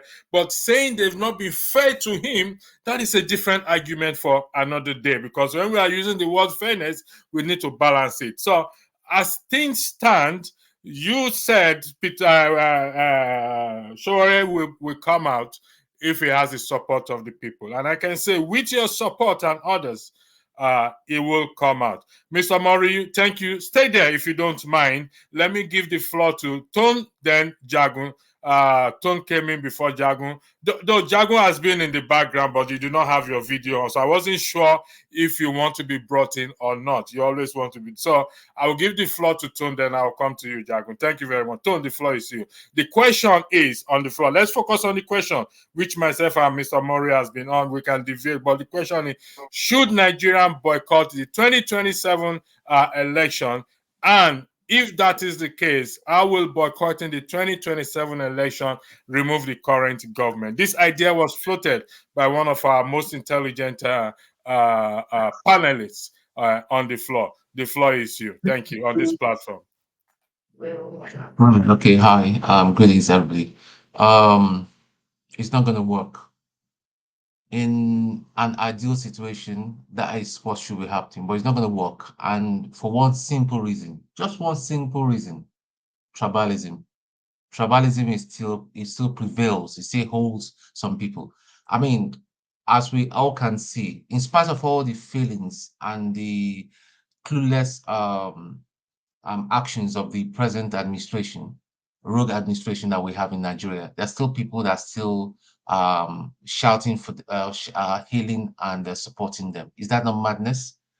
Because the man is Yoruba, because in one way or the other, they are benefiting from that administration because of their hatred for a certain tribe or certain people from a different country, a different part of the country. If Peter Obi was a Yoruba man or from any other part of Nigeria, it would have been different. Some people just have that bias that has been built into them and all that. Even people that you expect so much from, men of God and all that, they've still got this a bias in them. And then they will come and preach the word of God to you, that we should all love each other as Christ loved everybody, the sinners and the righteous. It's not just going to work until we deal with tribalism and all that. That's what we're suffering. The same thing we saw from 1966. 1966 coup was carried out as a revolution against the system, the corrupt system back then. But today they have spawned that action to be an Igbo coup, which is not correct.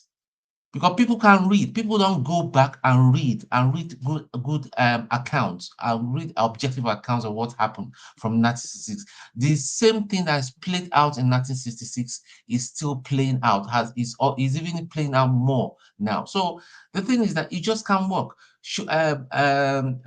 Boycotting the election. If okay, let's just say, let me just give an example. I'll use percentages.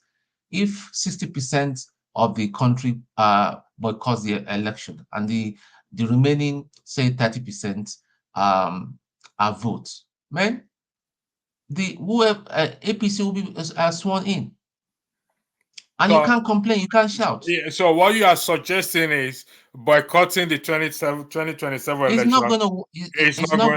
It's not the solution. It's not the solution because it can only work in an utopian situation, in a perfect situation. But tribalism is still holding. That is our core problem. Let me pause you there. Tribalism. Let me pause you there.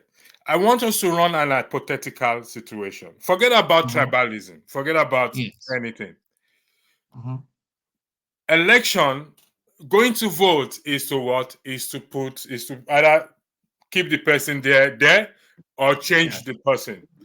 If people refrain from going to vote or boycott the election, how does that bring about the desired change that we need? Okay, we have to think in terms of percentages at this time. It's just like if you're going to school, say there are about 30 people in the class, and 20 people in the class decides to abstain from the geography lesson. Does it mean that that geography teacher or that geography lesson is not valid? No. No, Tom, we are talking about election. Election is No, to no, no, no, no, no, no. I'm drawing we are talking parallels. about election. Okay. If one person attend a geography class, the teacher will Mhm. go ahead and teach that one Exactly. person and Exactly. score and give that one person the score. It But is score. Exactly. the other 29 people that did not Yes. attend, if the Yes. geographic lesson is what is will make them to pass, equally they will fail. Is that To correct? fail. So Simple. if we now boycott the 2027 election, like I said, this is an idea floated by someone, and I can assure you today that the ruling party will take this idea and float it to Nigerians, because we know Nigerians are already discouraged and nobody will come and vote.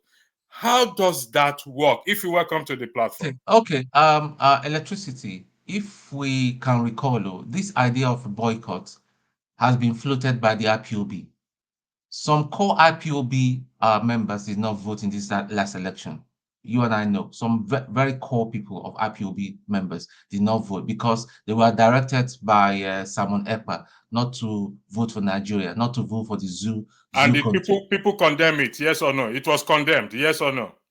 Well, where I stand on that directive is that whether you that it will benefit them more to be involved in the election process rather than boycotting the election process. Thank you for that. That is where I stand. Thank So you. going forward, because I'm just trying to explain something here.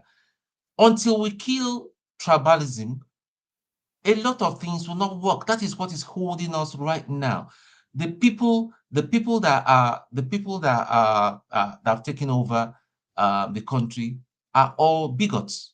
Most of them are bigots. Some of them are even Igbos and all that. Some of them are Okay. Yoruba. Some of them Look, are listen, Hausas. Mr. Ton. I don't want us to drag into this tribal. I acknowledge that. I don't want to drag into it because the situation on the ground has got nothing to do with tribal. I'll come Okay, back to you okay, later. let me just get straight to the point. My solution. The solution simple is either we take it by force by going out on the street. And by the way, we don't need a Shure, we don't need Nnamdi Kanu, we don't need Peter Obi or any personality. If en masse and all that, these people will listen. Uh, Or a military coup. It's just as simple as that. That is my own thank you very personal much. opinion. Thank you. Okay, and Jagun. let me just comment. Let me just comment about Shore, and I'm addressing Mr. Omori. Until now, I had so much respect for Shore, but some utterances he's made in the last 2 months have shown me that it's all about him and his personality. Because I believe it comes across to me that he feels hurt that the attention has been shifted from him to Labour Party vis-a-vis Peter Obi and his deputy. Do you think if his deputy was the main man and all that, would have been on the street? Because it's more or less like Shora, he's fearless. He has said he's not afraid that they can come for him at any time. Peter Obi, I do not expect him. Listen, do you where we are now, yeah? They are waiting for Peter Obi to get into the trap they have set for him and all that. They will just dump him there like Nnamdi Kanu. None of us have got the ability to save him. They will just dump him there. They will put one charges, another of treason, and all that. And that is what the man is avoiding. So he's better, is more useful to us and better for himself as well and his family for him to watch his own transit. Mr. Mori said that he should say that he failed to define what he will do with the people that have stolen money. Obviously, you can't be asking that kind of dumb question. And the person that asked that question was so dumb. If I'm going to arrest all the people in the past, even going back to Babangida time, I would say it during my election time. What I need is a strategy. I will do when I get into power will be Okay. in my heart and all that. So Right. I think So, that is the response. His response as regards to that was well in order, and that's not what we should be. Thank you, Tom, for that. I will come back to you again. Mr. Jagun, you are part of the house. So I'm going to skip you and go to Ife, your DRS. I know you are accommodator. You can look me from now to You're tomorrow, Jagun. hardcore, me. No, there's no need for I'm that. going We to are put you in 1-1 now. backstage. I'm Because going to any put you problem, I on, need to talk. I need to talk. Or I've I'm got going to things to put you on say. backstage if you object to that. That's terrible. Anyway, Ify, let's see what Ify has to say about that. Go ahead. Don't mind Jagun. Go ahead, Jacob, Ife. good morning. Thank Jacob, you, go ahead Jagun. and talk. Morning. I want to know where this conversation is going to before I can say something. Correct, madam. Thank you very much. If you look That at was the topic that is was the lethal nature of electricity playing a game. In any case, thank you guys and good evening. And I must say that it's been a really wonderful conversations beginning. I really like where you are because I was here. Well, in terms of this discussion, I was here already probably 6 months ago. Mentally, this is where I was, and I was asking the same questions of myself as to what electricity is asking for our brother with the Nike top. I beg your pardon. Your name is Omore. Is that correct? Is that right? His name is Omori. Omori. Thank you. I really liked a lot of what you had to say.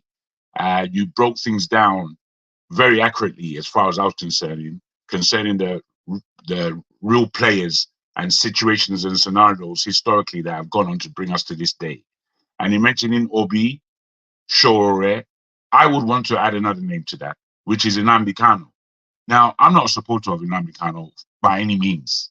It seems to me that he was somebody that I would definitely have a lot of objection to if we were face to face having a conversation. Having said that, he is an intellect, and there's no point in us pretending about that. And what Nigeria needs in terms of expediency are intellectuals with gusto, people who are ready to make changes. And these are people, I'm afraid, that are ready to make changes.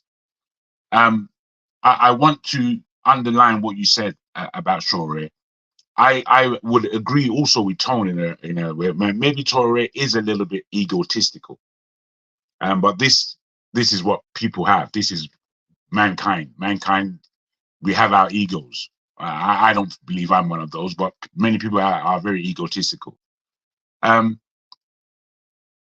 I like the question asked, do we need these people in order to make a stand? And for me, this is the most important question. The reason being, we the people would put ourselves in a begging position as opposed to being in a position of authority. And we have to understand that right now, politically, in terms of democracy in itself, it's rather young in Nigeria. But because there are so many of us ensconced in the diaspora, and there are so many brilliant and bright Nigerians on the ground back home, we have to bring the ideologies and the polities to the table, forward into the streets. We have to do that. Because you see, if you think about Obi at this time, there's no way that that man is not completely exasperated, tired, feeling defeated, wondering what the next move really is, no matter what he has in his bag. And then you look at Shore, it's been broken down perfectly by our brother here. And you have to understand that all of these people are human beings and they get tired just like me and you. Right now, what we do know, as agreed, as electricity, as underlined, we know the elections were stolen.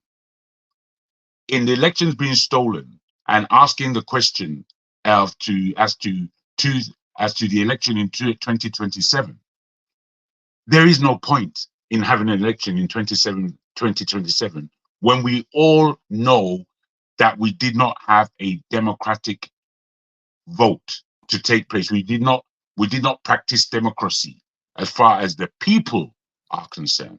Okay. And this The floor is still yours. The floor is still yours. Based on Sure. what you just said, How will boycotting? I put three questions. I'm going to bring it to you. You brought Ife up today. That is the first question. The second question is, how will boycotting the 2027 election remove the current government? Good. Let me answer that. As far as I'm concerned, as I said, I've been thinking about this for a long time, as I do many things. 2027 boycotting of that election should be our strategy as the people. We should be telling our government right now that we are not happy. We know exactly what's going on before us. We're not going to pretend with you for 1,000 years that you actually won this election and that you are not lying and that the Supreme Court judgment is a cock of bullshit. We know. So therefore, there will be no election 2027 because I'm not willing as a Nigerian citizen to enter into a further deepening horrific lie. So therefore, I am starting to campaign now against the 2027 election. There should be a number of voters at that time that if you don't exceed this number of votes, that means the election is cancelled. So it doesn't. What Tom was saying quite well, that if 60% don't vote, 30% will, and that's the end of the day. Real talk.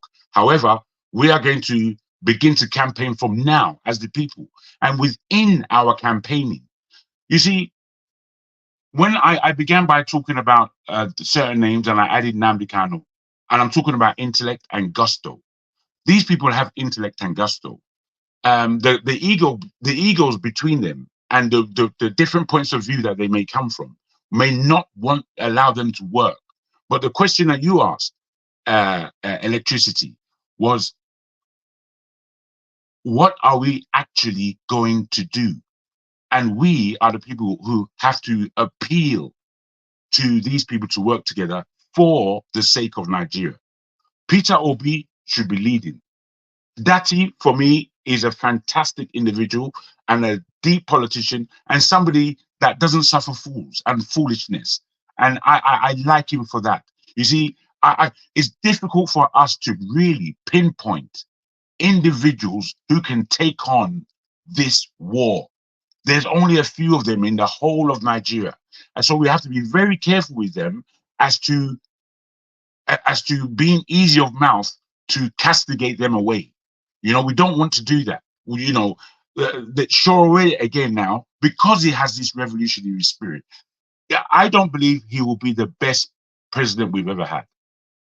But I do believe he can do a deep job of correcting the polity within Nigeria, a deep job. And that's why we need him there. Now, for somebody like Nnamdi Kanu, I'll end on this, unless you have any more questions. No, I don't. Somebody like Nnamdi Kanu, we have to understand that where Nigeria is concerned, people from different regions suffer differently. So the reactions to these suffering is different. And where Nnamdi Kanu is concerned, no matter whether I agree or disagree with him, there is no way that the truths that he speaks about that I need to disagree with.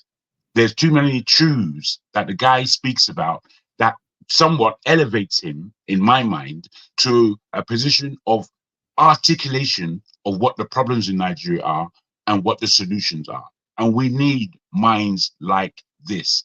So I believe it's really in the hands of the people, because in the 2023 that we've just had, all questions as to the depth of corruption, the depth of the deplorability, the depth of insult, the depth of shame, all of that has been pronounced in 2023. Tinubu is just disgracing us as Nigerian people across the world. Ask me as a Yoruba man, is a complete disgrace. Complete. He should not be sat where he sat at all. He's not doing anything for Nigerians.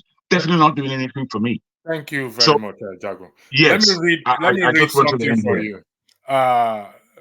Someone said in the comments in the private section, even if it's only 3% of Nigerians voted, a government will still be formed. Now, Ify, the floor is Interesting. yours. Interesting. Do you want me to play the video for you? I played at the start of the okay, so I'm going to play the video for you to bring you up to speed. So here is the video.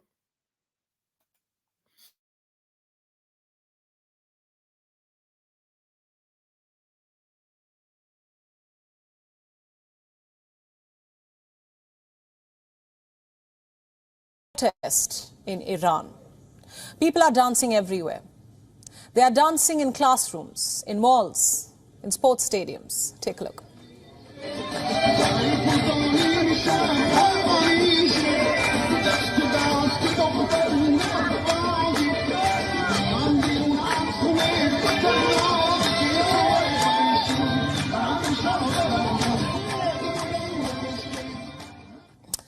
Like I was telling you, this is not a new TikTok rage. The dance is a form of protest. Iranians are protesting against their government. While dancing in public spaces is normal in the era of reels and stories, in Iran, dancing is frowned upon. In fact, dancing between men and women in public is banned. You will find this ironic if you followed Persian culture. You see, song and dance, along with food, have been an integral part of Iranian history. Be it Yalda, the winter solstice, or Nowruz, the Persian New Year. Dances are always a part of Persian festivity, but things have changed under the clerics. A year ago in the city of Rasht, this old man broke into a dance at a fish market. 70-year-old Sadek Bana Motajad said that his dance was meant to make people happy.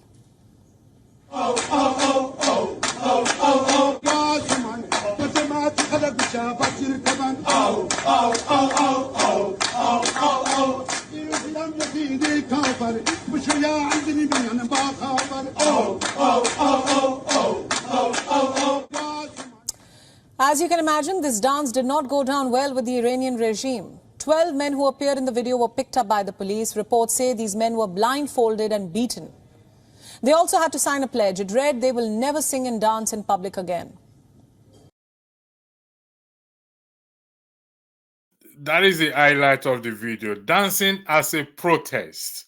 Now, the subject is, should Nigerian boycott 2027 election as a form of protest? And the question now is, how will boycotting the election bring about the change we are in the need of? 1, 2. How will boycotting the 2027 election remove the current government? And 3, I think we'll deal with this number 3 question in my next broadcast. Why wait until 27 if it's not working? So focus on the 2 questions, if you. Thank you very much. Hey guys, can you hear me? Yes, we can hear you loud and clear. Okay. The question is, do we even have democracy in Nigeria? That is even the first question that we have to ask.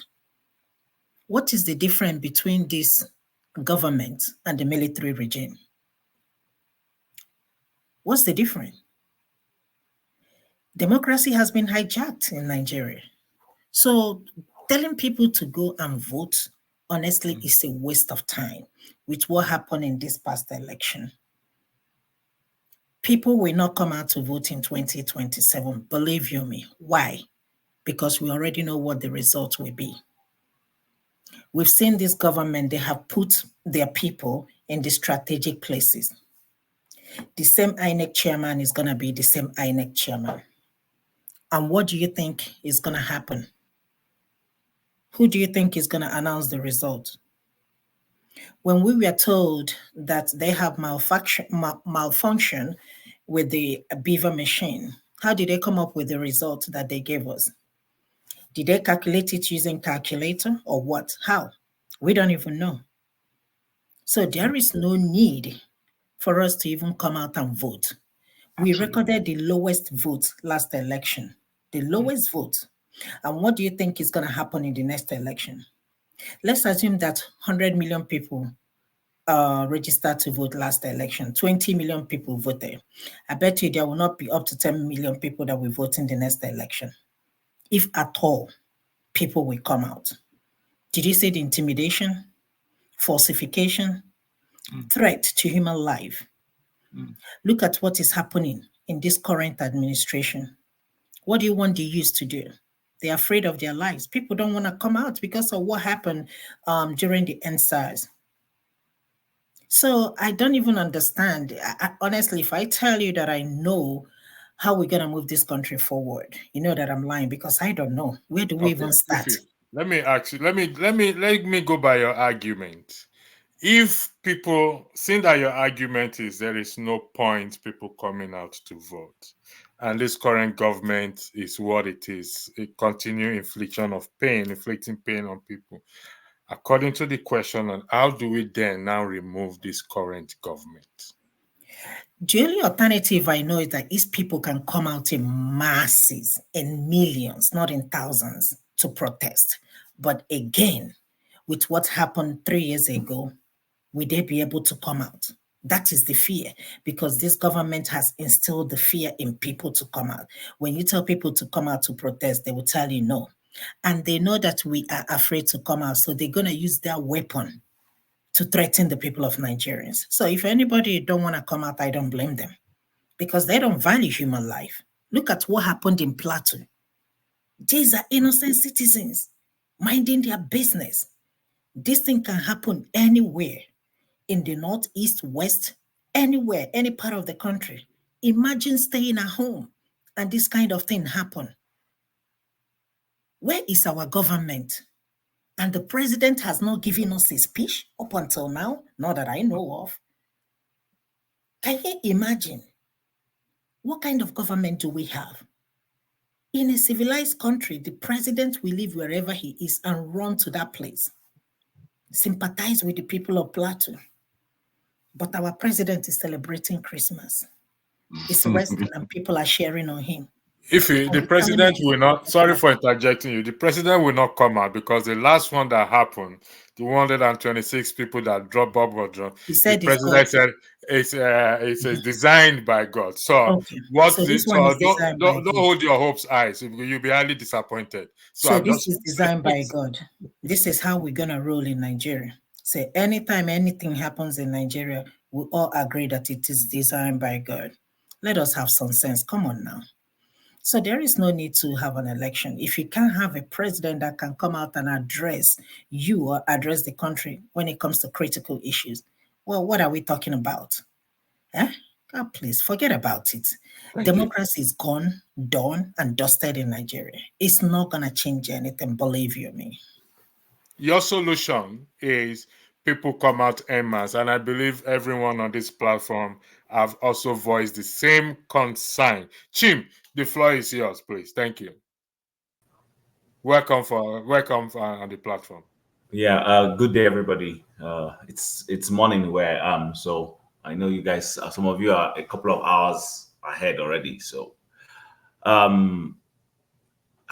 should Nigerians boycott the 2027 election?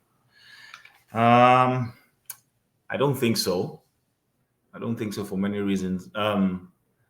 I don't think boycotting an election is going to, especially the the Nigeria we have and the mindset of the ruling class. If you boycott, because I don't think we would have 100%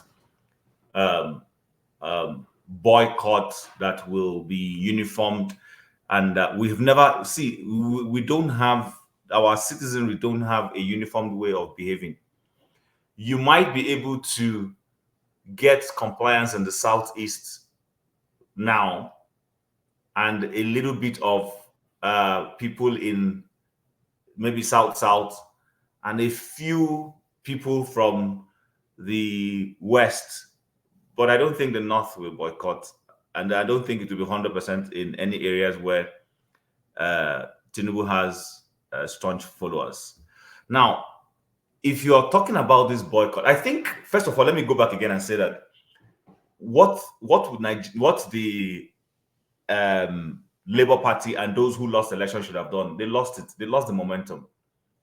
And quick caveat, because when you say certain things, people tend to think that because you're not in the country, that's why you're suggesting something to be done. For instance, if I say people should demonstrate, they'll say, okay, but you're living in the UK or somewhere and you want those of us in Nigeria to demonstrate. I've been part of a demonstration before. So, but the point is, At the point when this election was stolen, the last election was stolen, when all those shenanigans happened, that's when the opposition, who feels strongly they should have done something that would have frightened the system. I mean, I remember in Kenya, when the people were suspicious of a certain election result they hit the streets. And there's certain things you do that the umpire and the judiciary will become cautious in their decisions. The people didn't instill fear in those institutions so that they will not do the kind of things they've done. So that momentum has been lost. What is happening now is that the only way is that in the next election, if these guys will come together, form a good alliance, prepare very well, they already know the kinds of things the ruling party is likely to do. See, APC was in the trenches for many years as splinter groups, as both AC and CPC. They were fighting PDP separately, but they were not making success. Then they joined forces, brought their ideas, brought their connections, brought their propaganda, brought everything, and they used that to checkmate PDP and pull PDP down. Now, what they have done with the power since they got it is a different thing. So, but if these other oppositions will close ranks, unfortunately, like you've already mentioned, the oppositions, like, is it the show that we've already concluded is not happy that he's not the focal point? Is it PDP? Atiku has gone, is not even saying anything anymore. So that's the only way you can fight the ruling party. If you boycott the elections have been boycotted in Nigeria, and the ruling class took advantage of that boycott and declared the results the way they wanted. For those of us who have followed history, I wasn't born, but I have a knowledge of history. The 1960 something elections that led to the crisis in the Southwest, elections were boycotted. But guess what? MPC, which is your modern day APC today, just wrote the results everywhere and decided what they wanted. And that's what led to the crisis in the Southwest between Awolowo and his deputy, because the federal might was supporting his deputy, who was now in their alliance. So boycotts don't work. See, you must know what works in every environment. Nigerians are wired different. I told somebody just yesterday, sorry, and I'll hand over the floor. Just yesterday, we were reviewing this in a party where I was. And we said, if what happened in Nigeria in this 2023 election had happened in South Africa, for instance, or happened in Kenya, one of those East African nations, the place will be boiling till tomorrow. But Nigerians were a special breed. We think we are into Aluta. Nigerians are not actually into Aluta, especially. And then by the days as we get new generation of Nigerians, comfort seems to be our prime this thing. We don't want to rock the boat. Even the P2P didn't want to rock the boat. Let's be honest. We might support him and everything. He didn't want to rock the boat. So he doesn't have that Aluta kind of thing. Perhaps, if it had been a show that was enjoying that massive followership that obedience gave him, maybe he has that tendency for demonstration. You understand? But P2P doesn't have it. So we must read people's body language and understand the kind of things they can do and what they cannot do. So I don't think, my summary is simple. I don't think boycotting election in 2027 will produce any result. Can I ask Electricity, can I ask Tim a question, please, based on what he said? Yeah, go ahead. Thank you. Brother Tim, good day to you. I want to put to you, given what you said, do you understand that we don't have a democracy at the moment for the people? Would you agree with that? Yes, I agree. Okay. So what would change that will give us democracy in 2027 enough for us? Just like a year, if we just roll on by to the time of the elections, the next round of elections, if we just roll on by, what will us voting do to make any kind of change at all? Okay, so as much as these APC guys and the ruling class are in office, it's still not impossible to remove them. It's possible to remove them. Listen. What with elections or before elections? What are you saying? You cannot see okay, so I don't want to say this because it's a bit contentious. I don't want anybody to, like we rightly said, to come and shut us down or somebody go and report that, oh, some Nigerians somewhere advocating something that is sinister. The only way, there are only two things that can remove the current government. One is if we have a suicide bomber, just go in there and just bomb everybody. That's Chima, Wait, let me say. they've been reporting us. In case you don't know. So and then the other one. All right, let the record reflect that Chim is not suggesting that. Exactly. Nor is the view of the channel, please. Exactly. Go ahead, Chim. And then the other one also up front, I'm not advocating it, but the only other thing is if the Nigerian armed forces suddenly say, you know what, we don't like what's going on, and they hijack power. That's the only thing. So then the last one in the democratic way is if well-meaning Nigerians. See, APC was an opposition.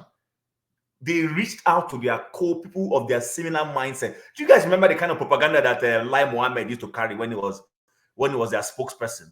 Do you guys remember Lai Mohammed and the lies the guy used to tell? Go back and check it. So this PDP and Labour Party are playing fine boy politics. Fine boy politics does not work when you are dealing with Jaguda people in Nigeria. What they need to do is get their fellow people, get their own street urchins who will be ready to fire for fire when election comes. You cannot snatch box. You can't intimidate our members. And if once they do that, and Nigerians come out and vote and make a choice, informed choice, then you can push these guys out. But if you're going to play, let the votes count, let things, they will repeat what they did in 2023, even in a worst case, and still tell you to go to court where they will ambush you again. So that's the way it's good. That's the only way. Thank you very much. If you have your hand raised up. You are muted, Ife. We can't hear you. Okay. Chim, question.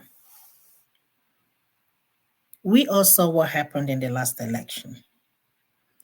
Tinubu wasn't even the president, and the election was massively rigged, and he favored him. They asked you guys, because not me, to go to court with all the allegations. Everything was swept under the floor, under the table.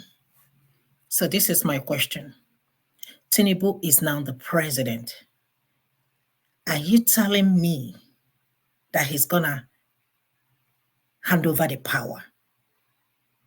Do you think it's even possible? The only possible way this will happen, if at all it will happen, is if they have only two political parties, and those political parties will be APC and the rest. If all the oppositions can come together and the people of Nigerians come together, and when I mean come together in an aggressive way, then it will happen. But I don't see that happening. But as long as this man is in power, as long as you have this APC chairman in power, you can do election, you can vote left and right. I don't think anything will happen. If there is any solution, tell me.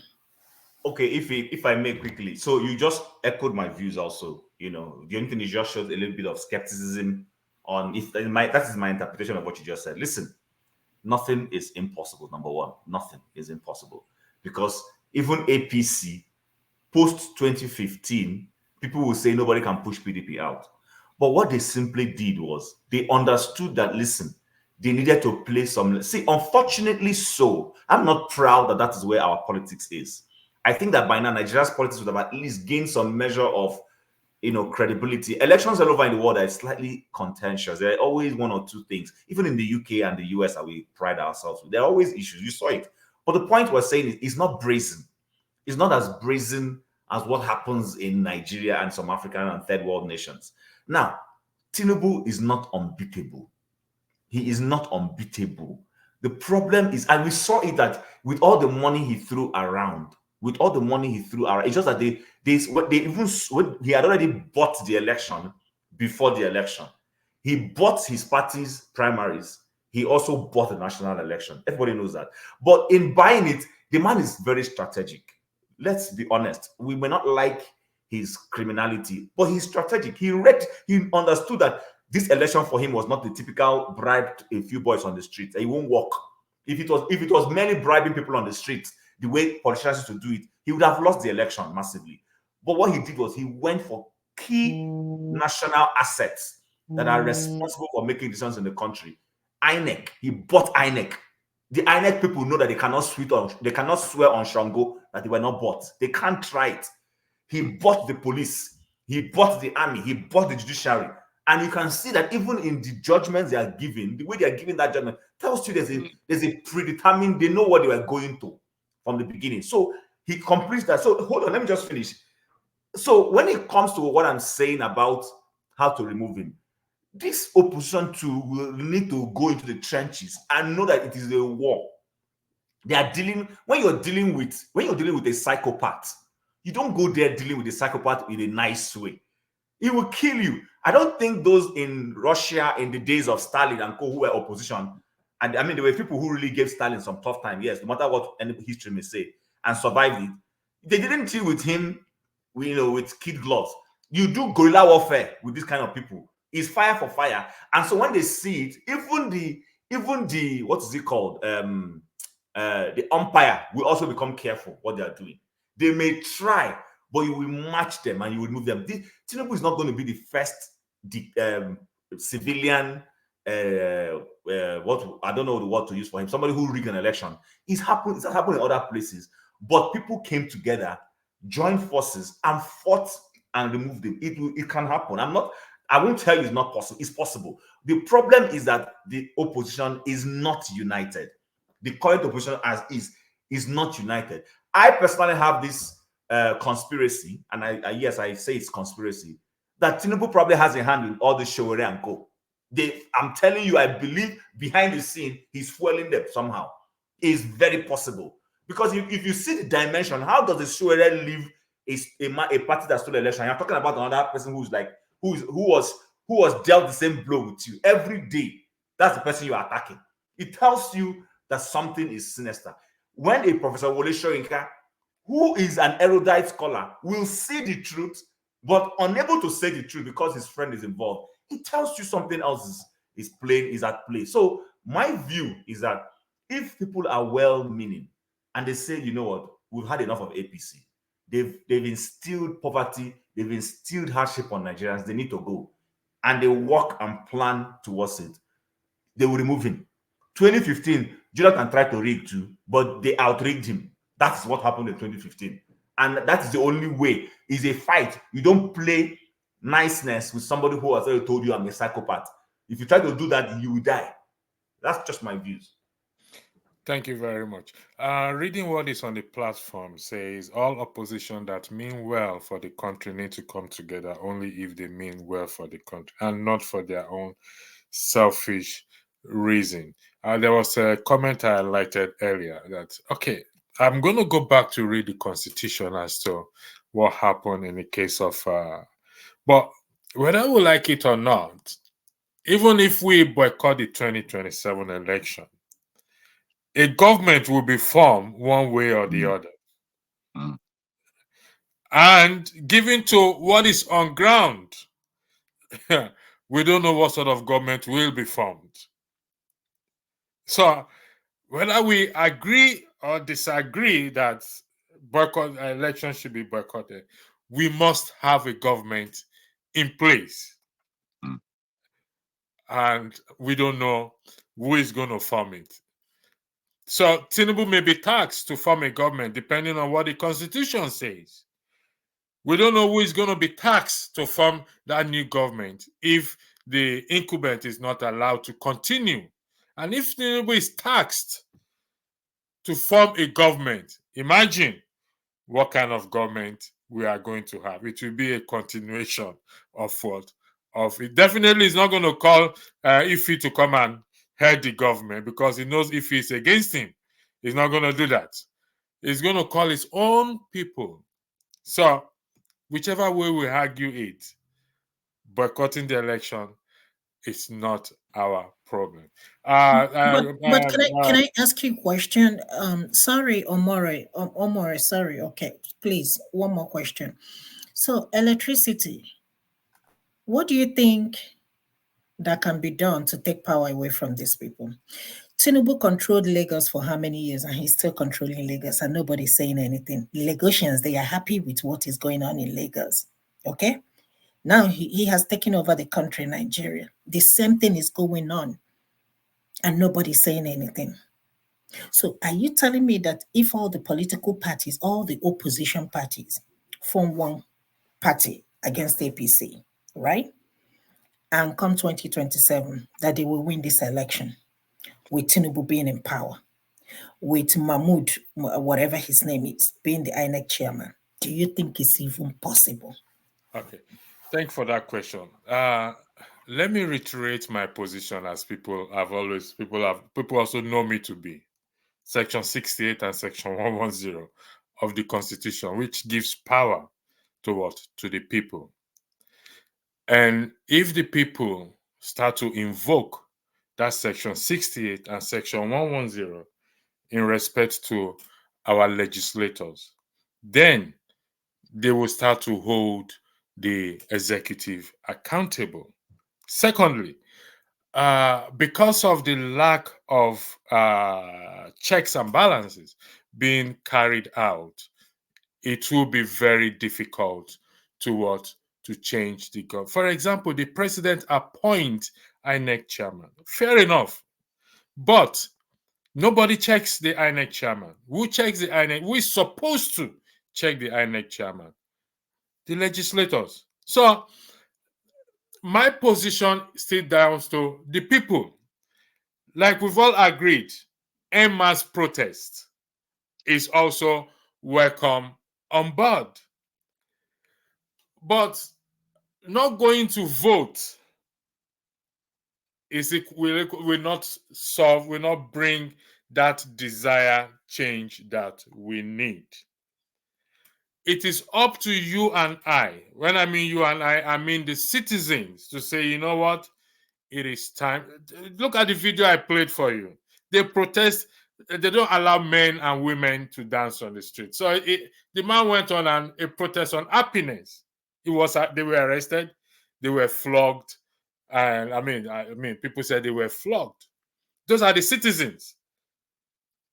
So it's in our hands whether you said this before, that it's down to the citizens. And that is what I've always been saying. This discussion is also about the citizens.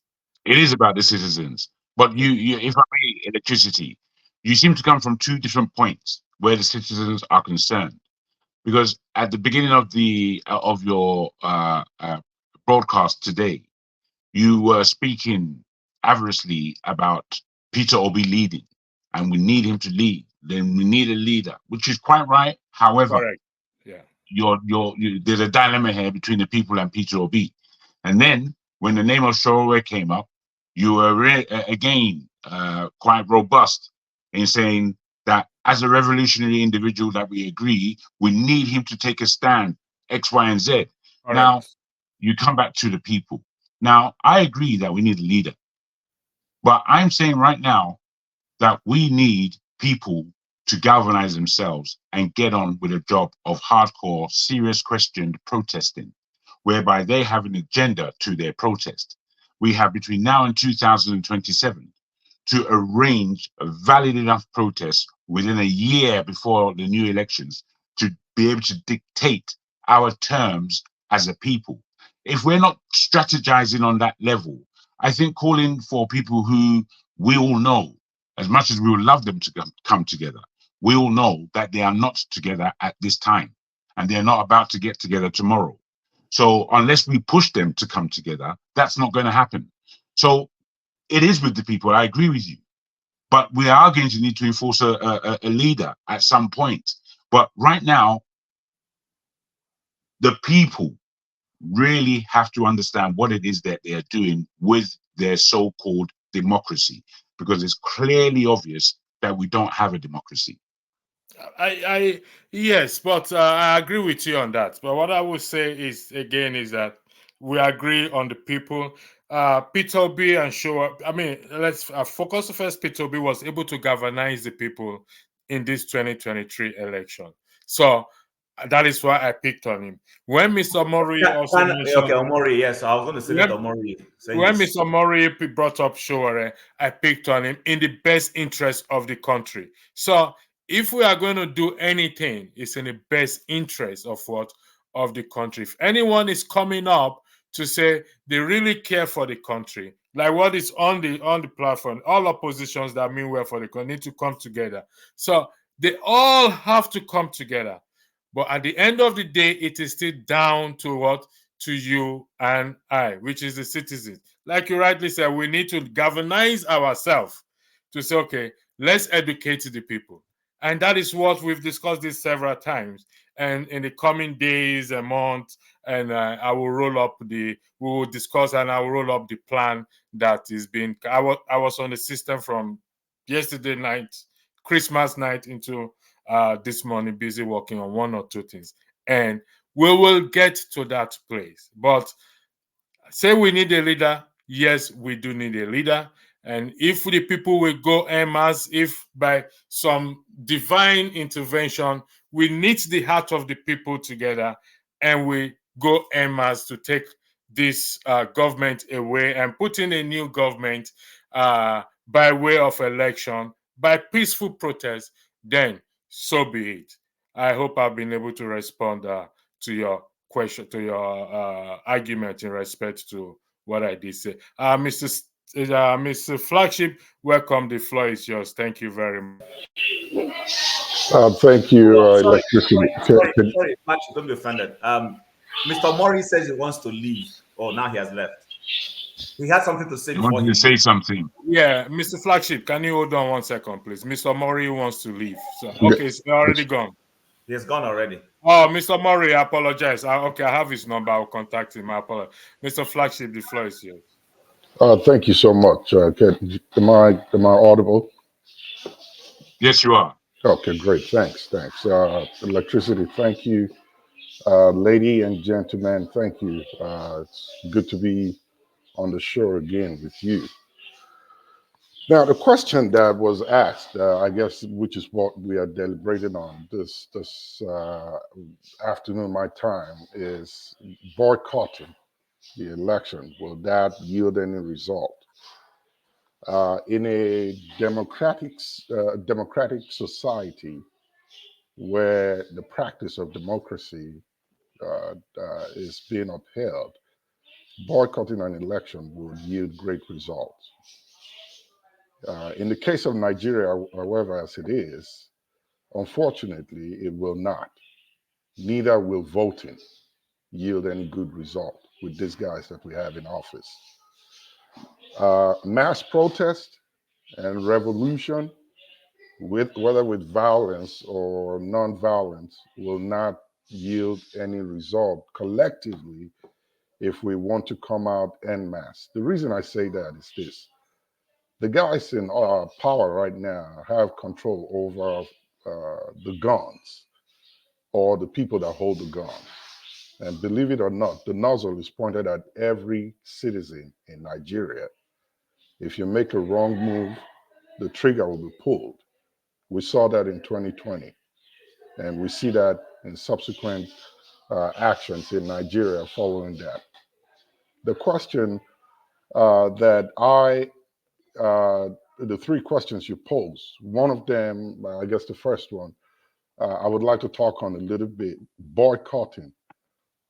Can we still use that in this dispensation that we have with this government? Yes, we can.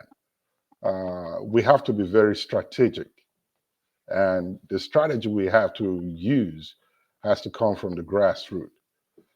The tool of boycotting can be used from the grassroots level. I think it can start with first boycotting every meeting, rallies, political campaigns that are put together by those in office now. If they call for a meeting and they are going to meet in your stadium, in your town, and the people do not attend, it will send a greater strong message to the politicians. If they gather and even if they have palliatives or money to throw around and the people do not attend, that will send a far greater message. I belong to a group and from my university days back home. And we had an election and a group of folks were made to be leaders of the group. But apparently they do not communicate well. And because of that, everybody started dropping off meetings. It started with 2 people at first, 3, and before you know it, a group of almost 600 people, we were having 20 people attending the meeting.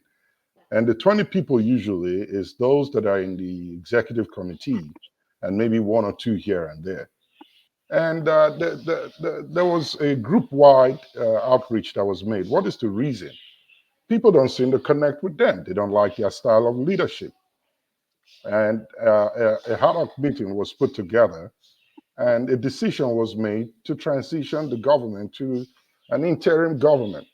And at that point, a re-election was conducted. Believe you me, everybody came back together when they changed those in power.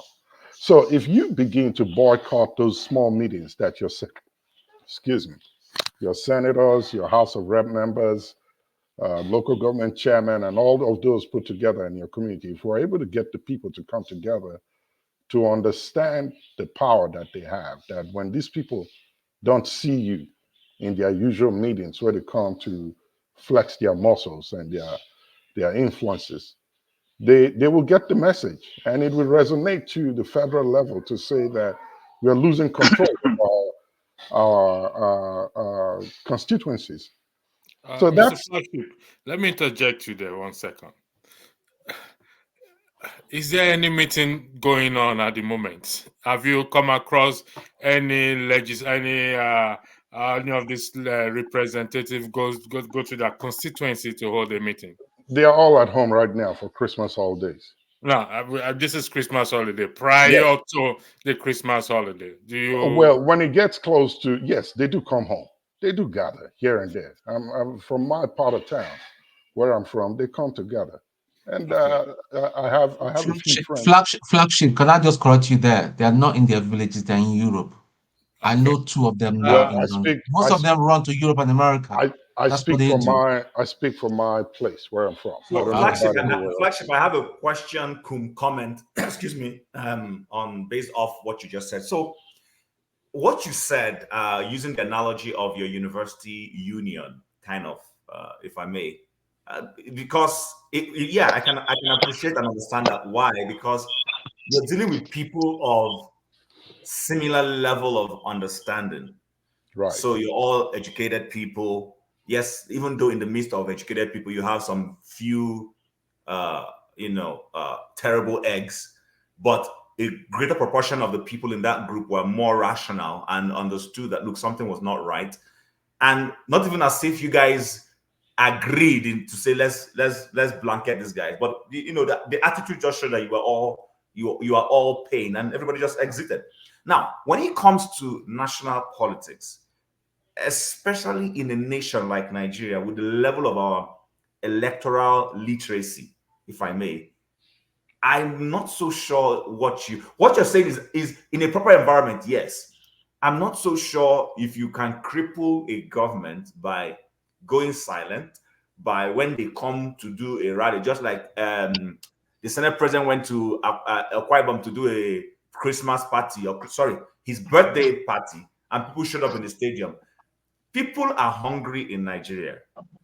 People get easily turned on when they see a wad of cash and they throw away their principles. So I'm thinking maybe help me a little bit more understand how this kind of thing will work. Because the only thing I believe I can use to cripple a government, which the people don't have, is the economy. Because of it's a unitary system being bandied as federal, the federal government already has the cash. But if it was the other way around, you needed to fund the federal system from the federating units, perhaps what you're saying would have worked. So help me understand how this can work, bearing in mind all I just explained. Okay. Gentlemen, I don't know if our father is there. I will have to bring the broadcast to a close because I have a flight to catch. I have to be at the airport. So, Before you go, can you allow Flagship answer that question, please? okay. Flagship, can you go ahead and answer the question before I close the broadcast? Well, yes, like you mentioned, Chim, the big difference there, you're talking about people that are within the quote unquote educational institution that went through it. Possibly the system went through them. Yes, that worked. The people that we're talking about are not educated. And that's why in every conversation I've had, including this forum, I've always hinted on the fact that educating the people is a great, great key to any solution that we provide. If we do not educate them on how powerful these approaches are, they don't know till this moment as I speak to you. When you tell them that the amount of power that they have in their hand, they look at you like, really? Can we? Is it really us? They believe that the resources of the country is not theirs. That's how downbeaten the people have been. They think it belongs to the government only. So they really don't care how they use it. When you hear that Akpabio is in his town and he's spending close to 200 or more million to do a birthday party, oh, well, that's his money. That's government money. But if you tell them that that's their money that he's using and he has to account for it, they will be able to stand to fight for themselves. So education is what we really need to be doing. And when I talk education, hard hot, core education as to really what will get them to be gingered up to stand. And Peter Obi tried it during the last election, was able to galvanize the Nigerians from the north to the south, east, and west. And that's why you see that when he chose to go to court, Tinubu and the rest of them, they knew how powerful that force that Peter Obi put together was. That was why when the Supreme Court was going to give his judgment, every one of them eloped out of town. Tinubu was in India for a conference he was not invited for. There were other government officials who took flight out of Nigeria. And the Supreme Court said the judgment was going to be read over screen and nobody would show up. That's because they believed that the people were going to react. But at that point where they told the people to stay calm and stay still, they knew that, look, we won. This thing is ours. They are dormant. They are docile. They've been told to remain quiet.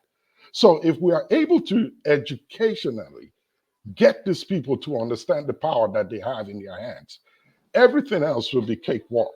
It won't take protest on the street violently to get these people out of office.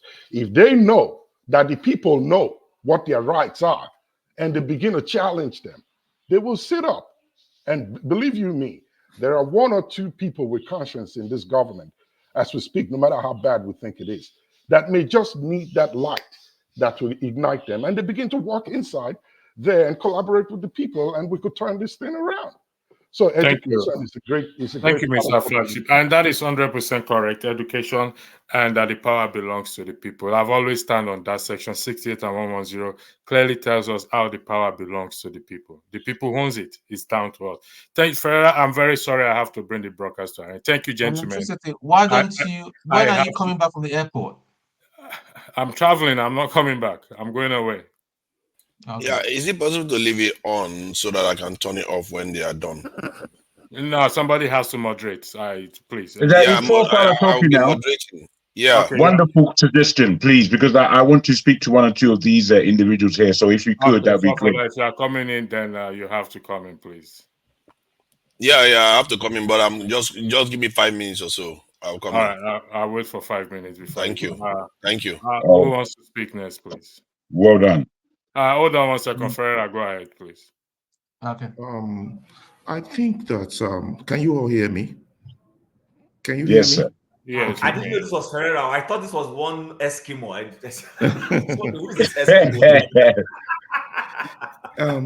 I think we are all missing the point, and I will take us one by one. First of all, I'll take on flagship. Our focus is not on the 90% illiterates, politically illiterate of the country. So we were wasting our time if those are our focus.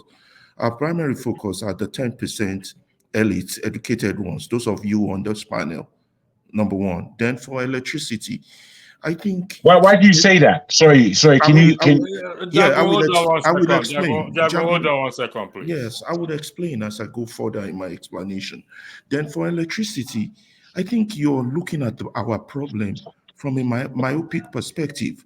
You keep talking, who will be in government, who will be in charge.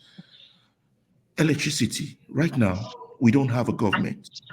The next 8 years, when another group comes, with this current status quo, we still wouldn't have a government. You have people in government, but you won't have a government that delivers dividends to the country or to the people. We have, as educated people, we have to separate these factors. We have to magnify our problem as big as it is. You understand? So personally, my concern right now or for the next 10 years is not who is in government, but how to change the system. Very important. It's different from who is in government. Even as we speak, if Obi is in government right now, with the current system that each of the institution has been captured, the judiciary has been captured. I can go on with the list. We don't have time to run down the list. You all know the educational system has been captured, journalists been captured. The system needs to go. Okay, that is our focus. Let me ask you a question. Don't ask now. Let me land and then hold on to those questions. I will get to them. Now, so that means we have a bigger problem. It don't matter who's ruling. So when we're calling for boycott, we're only saying these are the peaceful ways to help conscientize or sensitize those we need to sensitize so that they can start to see that there's a problem. Right now, they don't believe there's a problem. It's a fair game. They won according to the rules of engagement. One of you, who was that? Was it Jagu or Chim? Was saying we engage them using the same rules of engagement that they are using. To me, that is wrong. That is barbaric. You can't engage the people you're criticizing with the same tactics they are using. You understand? If we're going to use Jagbas, still leads, and all these things, no, we're trying to provide a civilized way, a more advanced way, a more peaceful way to get to that desired change. Unfortunately, our situation is fractured. All our political leaders and agitators are so fractured, there is totally no possibility of a merger. We need a merger. And sadly, I keep telling you guys, we need that 9% of those who are going in the wrong direction, the elite. We are the 1%. We need those 9%. We need 5 of them so we can be 6. Now, when those 6 now are ready, they can now move the 90%. You understand? You all keep saying people march, the masses. They cannot march. Their conditions are not there. They're not there yet. You understand? So what we need to do now is why we're calling for something like a boycott is making the problem visible. Listen to me. In the United States, when they did the bus boycott, the bus boycott did not end segregation.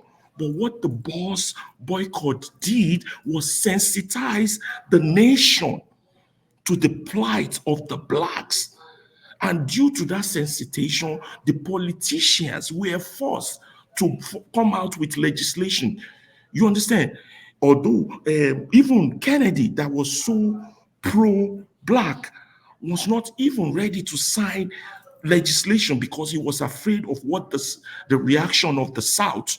You know, America was divided into North-South. You understand? Now, when they killed Kennedy and Johnson became president, and the likes of Martin Luther King were agitating and marching.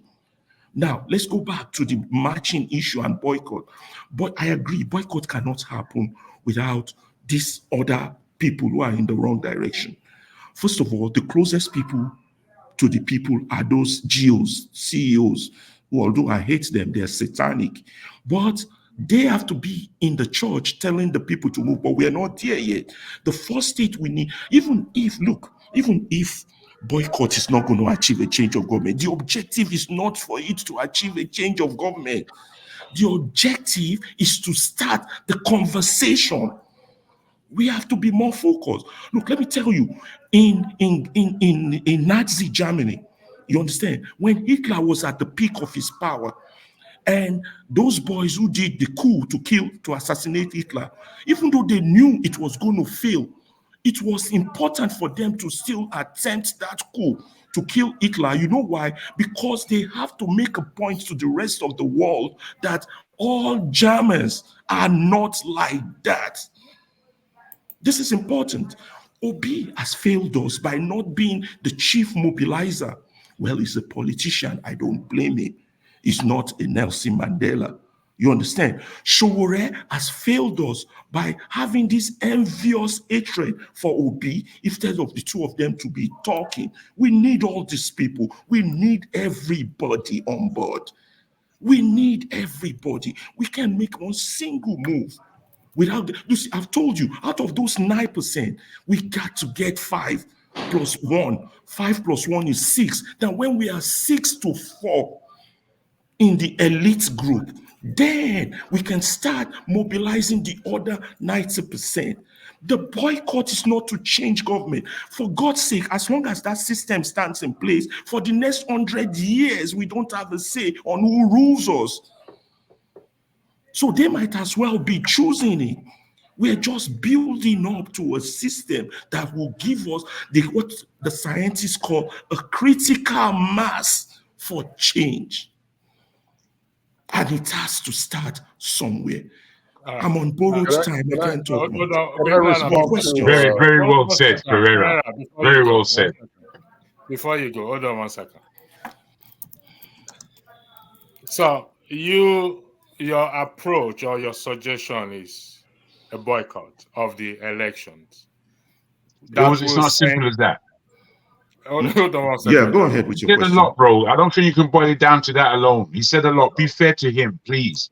Oh, come on, Jagun, for crying out loud. What's all Electricity, this? go ahead with your question. I'm on borrowed No, time. no, no. I'm not arguing. It's not an argument. I'm just putting my suggestion forward that you can't simplify what Ferreira just said and say that. So what you want is boycott election. That's not sufficient. He said Jagun, so much more than that, bro. Can you I'm only allow asking. me? Of course, speak. So, your argument is we start with boycotting. Correct me if I am wrong. It's just one out of the many actions we could take. It's just actions. one. Actions. Yeah, Okay. there are several actions, my lord. So but it's one, and it's one of the most paramount one. You know why? Okay, hold on 1 second. Before you finish your question. Hold on 1 second. I allowed you to finish. Okay. So hypothetically, we boycott 2027 elections. All elections. Continue. All elections. Exactly. We sit at home. Nobody comes out to vote. And the power that be remains there. According to the Constitution. Exactly. We go to after 2027, another 4 years will be 2031. Am I correct? I have told you, you're repeating yourself. For the next 100 years, we have no say in who rules us if the system stays in place. So you're repeating yourself. I've told you. For the next 100 years, I've told you that we have no say. We're only fooling ourselves if we think we do.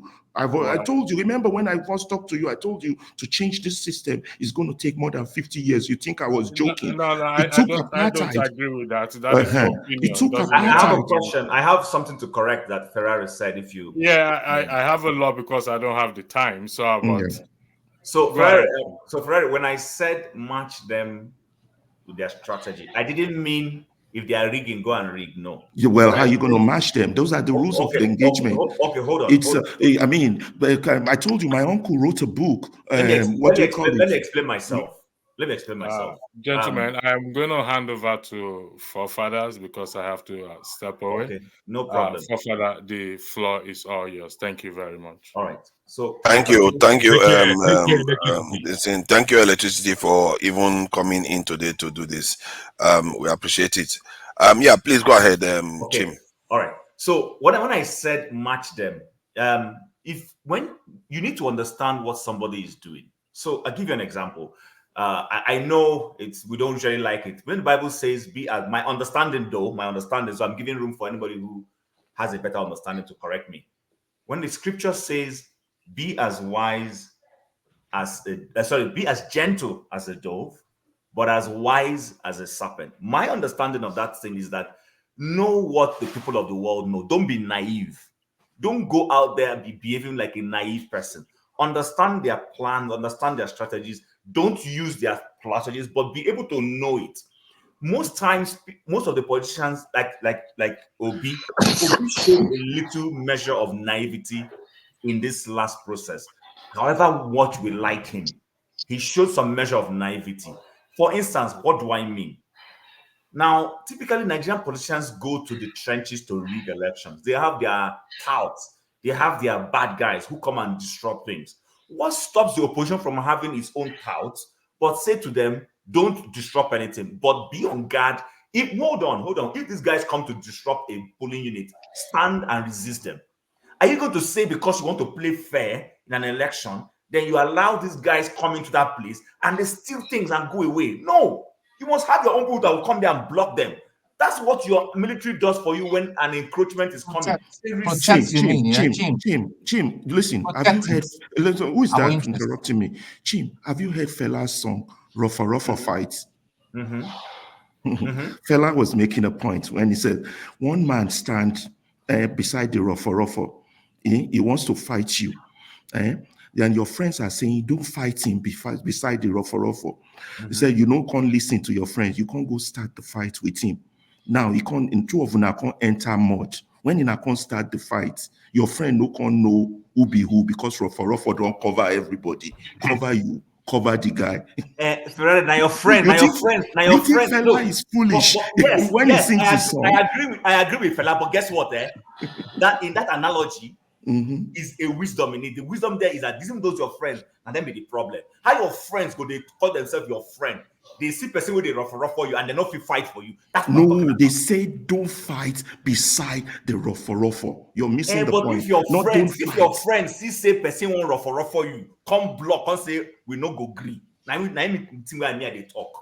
Well, we don't have that. So we don't have. Our problem is that our problem is like, for instance, hold on, somebody wants to assault your wife.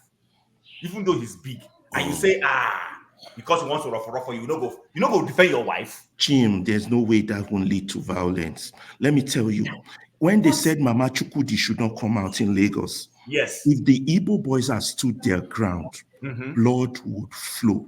But I'm telling you. But guess what? You're saying we should do it the barbaric way, salvatory in politics.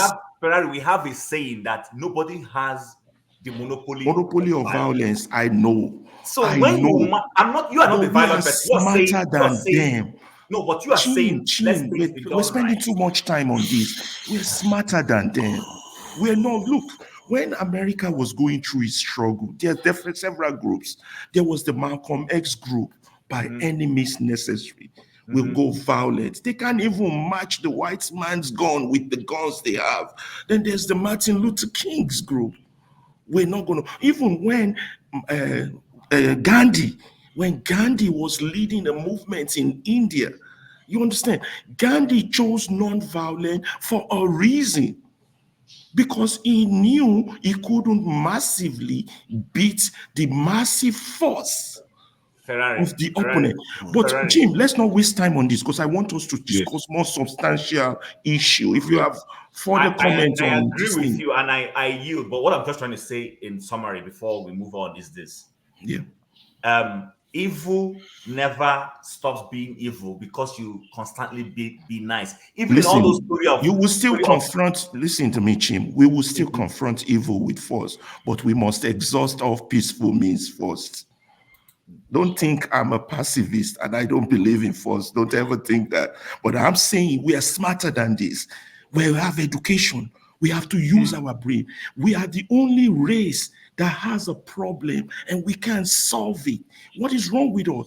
Everything is there in history. I'm reading the United States history book now. The United States history. Can I ask you a quick question, Ferreira? I need to ask you a question. Yeah. I just need to ask you. You see, you're speaking extremely passionately, and me, I enjoy it for one. And Jim, I'm happy that you cleared up your position there, because I took it the way Ferrari took it when you said match like for like. So I'm happy you cleared that up for us. But my question, Ferreira, is: as passionately as you sound, are you a contender? And when I say contender, I don't mean a contender for the top job or anything. Are you a contender for this struggle in the real terms? Not in terms of talking, because there's a big difference between all this talking that we do and action. That's and true. I want to know That's true. if you personally are a contender for the struggle to emancipate. We're about, yeah. I need to know this. My answer to that would be one, a yes with explanation. One, first of all, I'm an educator. I'm also an activist, but my being an educator surpasses my activist state, because the last time I was an activist was when I was in undergraduate school, which is more than 35 years ago. You understand? But my education role plays a vital role, and my knowledge of history and man, because I have lived in diverse communities. I lived in Belgium, I lived in the United States, I lived in Nigeria. I understand mankind, I understand struggle, and I know the vital influence of education. Remember when Rudolph Okonkwo brought some speakers to the platform to talk, and the man was a thinker.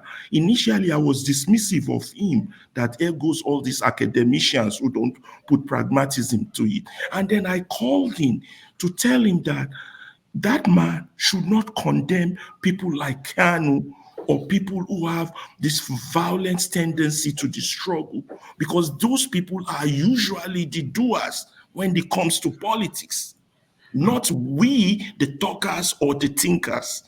But the thinkers can lay a foundation for the doers. And that's how it works. But we must not fail in our own role as educators to educate the enlightened so they see the light and they can, I told you, for 30 years ago, I came back from youth service and my uncle asked me, Alaba, what was your experience from youth service? I said, Uncle, my uncle is Dr. Ferreira. He also ran for Nigerian presidency with Obasanjo in 1999. In case you all don't know him, I respect him a great deal. I said, Uncle, what did you learn from this 1 year of service? I said, everybody knows the problem. How come we don't have a solution? The man told me it's because we are politically naive. And at the age of 55, the meaning of the word politically naive is coming clearer to me. There are some steps you take in politics. There are some things you lay down before an action. You understand? Right? If I were Obi, I would have transformed the Obi movement into a movement of conscientization and sensitization. I would have pulled out of politics. Wow. Okay. Can I say something, please? Let me, forefathers, please, before you say that, I wanted to speak to Alaba for a second. Yeah. You and I, Alaba, and give me 3 minutes. I'll be done. I won't take more than that. Alaba, you and I agree on one point. And then he's going to respond again. And when am I going to speak? Oh, Father, please. It's not about who speaks. We're trying to learn from each other. So give us room. Let it. Yeah, but you have been speaking for how many minutes? It doesn't matter. Hold on. You're just taking out of my time. You should allow people to speak. It doesn't. It's not about people speaking. It's about learning. Then I wanted to speak now. Why is it? I wasn't. I stopped then. You will. You've been a distraction now. Come on, let's focus. Don't be distraction. No. Come on, please. You've stolen almost 60 seconds of my time. Alaba, what I wanted to say is this. You and I agree on one point, education. Yeah. And that's paramount. It's key. However, you know, as I do, how much effort it takes to educate a miseducated individual. I know. Someone who's been wrongly educated. I know. The 10% that you're talking about is greatly compromised right now. I know. And it would take a lot to turn those people around, because not only have they been miseducated, they have seen the limelight and what money can do. So you really have to do a lot to get them to see it otherwise. The 90% that I was referring to, I'm not looking to get the 90%. I need that 10% from the 90% to turn it around. Yeah. It's much easier to educate 10% out of the 90 and use them to turn it around. You spoke of the civil rights era, Malcolm X, Martin Luther King, and the rest of them. Do you know what made the difference between Malcolm X and King, Dr. King? Education was where he went through, the route that he took, and it involved no violence. and he went to the grassroots. He was always connected That's with right. the grassroots. And that was why they were able to pull it and get to the extent that we are in today, although there's still a lot of work to do. In the case of Nigeria, these people have the guns. They can pull the trigger at any time. Education is the tool at the grassroots level that can pull us out of this. And let me end with this story. There's a guy from my place, Worry. He's a comedian. Mhm. He told a joke once. And there's a lot that I thought about. He said he was invited to Germany to come perform. And they bought a first class ticket for him on the plane. When he got on the plane, the pre flight service started and they asked him, the flight attendant, "Sir, what would you like to drink?" He said, "Oh, no, no, no, I don't want anything." They pushed back. The plane took off. But he saw everybody drinking champagne and everything else. And he couldn't order nothing. And then they started the service on the plane. "What would you like to eat?" He said, "Oh, no, no, no, no, no. I'm okay. I'm fine." Long story short, the plane landed. He came out of the plane and his host was like, "Oh, welcome. I hope your flight was okay." And he said, "Man, are they hungry? Seriously, man. Make I find food chop quick, quick, quick. I won't die. Now 8 hours for this." And the guy was like, "What are you talking about? You didn't eat on the plane?" He said, "No, I don't have money to pay. I saw people drinking and eating, but I can't afford it." And the guy said, "No, the money's in the ticket. We paid for it already." And guess what he said? "Man, I feel like going back on the plane and asking them to give me all my food together and my drinks and let me carry them and go." But after he was educated, he said when he was on his way back to Nigeria, he made sure he ordered from when he sat down to when the plane touched down. He got everything that belonged to him. That's what I'm talking about. Education. The people don't know. They really do not know. And the I 10%, agree. I they, agree. I have agree. tasted money and affluence. There's no They don't want to disputing let it this. go. We have to focus on the grassroots, and we only need I one. will. I'm not saying we shouldn't. Listen, I agree with you, but I'm not saying we shouldn't. But right now, they are not the focus. Because those who rigged that election were the masses who are hungry, I agree. But it's the elites among them who are misdirecting and giving the orders. The orders are coming from the elite. So, like for example, when you look at even at the comment section, you have people who throw disparaging words in the comment section, against panelists and things like that. These are the educated, but for one reason or another, they still feel attached. So it is when I'm able to convince them that our collective good is for us to head in the opposite direction they are going. And it's doable. Why did I say that? There was this man named Alfred Storr. He was a white man in South Africa back then. Stephen Biko befriended him. He knew he was a moderate. He supported apartheid, but moderately. You understand? And he doesn't understand much the black struggle. But Biko befriended him. Guess what? If not for Alfred Storr, the story of Biko's death would never have come to the world. Who Biko was, the world have never known him. So eventually, in their friendship, Biko was able to convince him about his struggle. You understand? But there are some people among us in the panel, in the chat list, that needs to be on our side. But it's when we've convinced them that we can now go to the masses and convince the masses. I don't want us to spend too much time on this because we're wasting time and we are missing substance. And I believe Father too wants to say something. Yeah, thank you for that.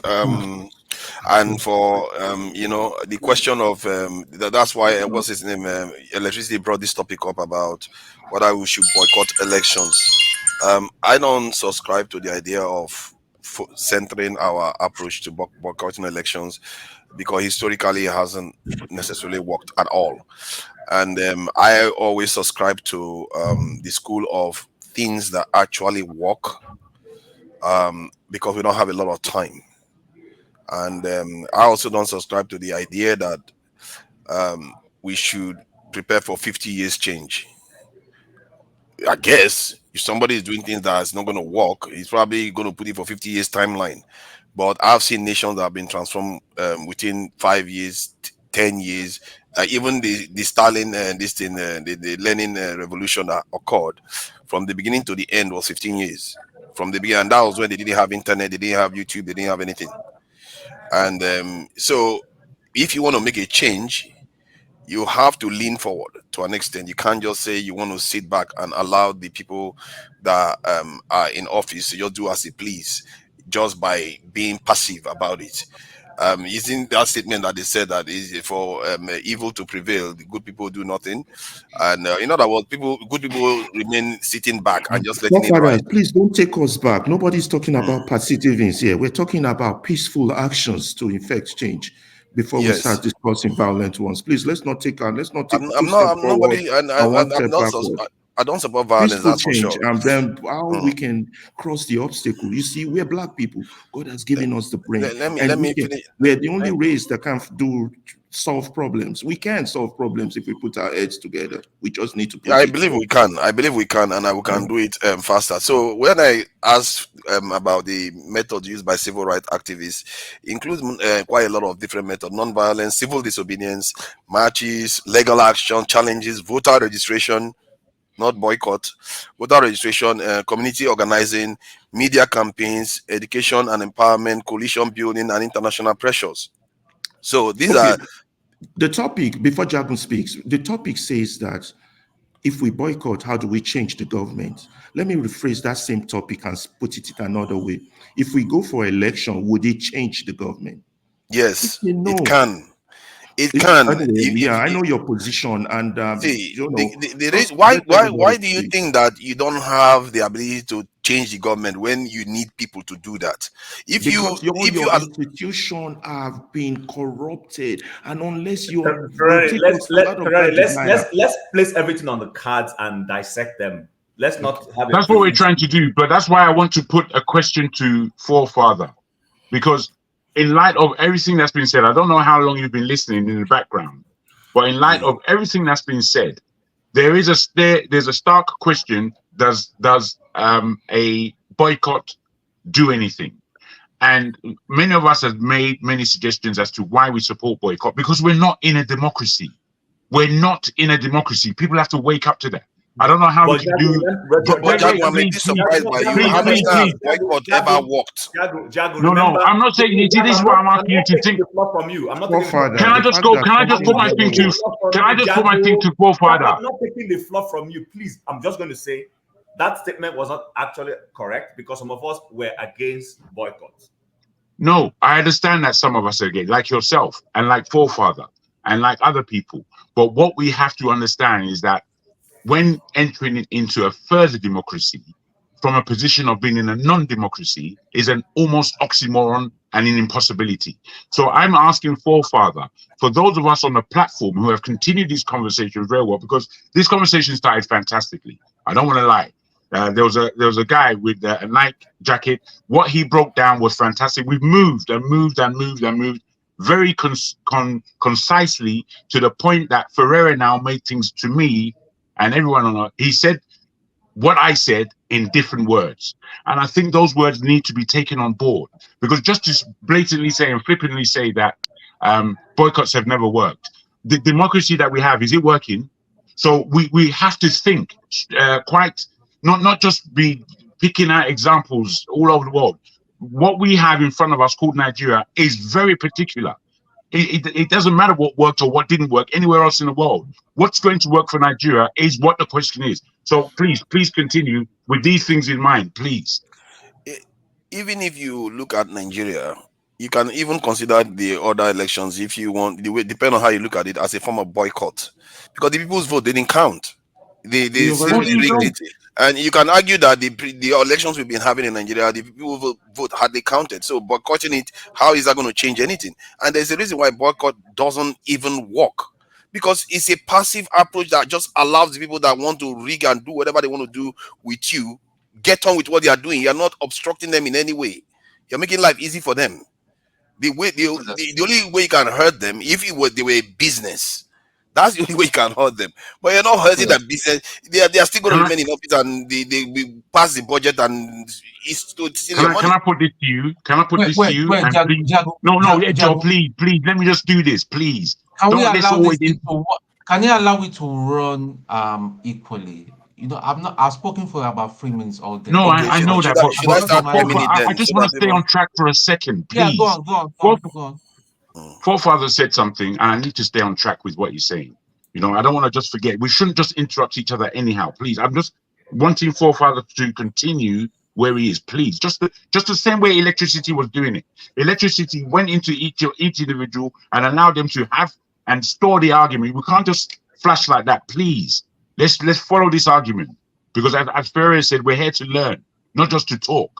So please, Forefather, given what you said, you see, I forgot my chain. I forgot my effing chain.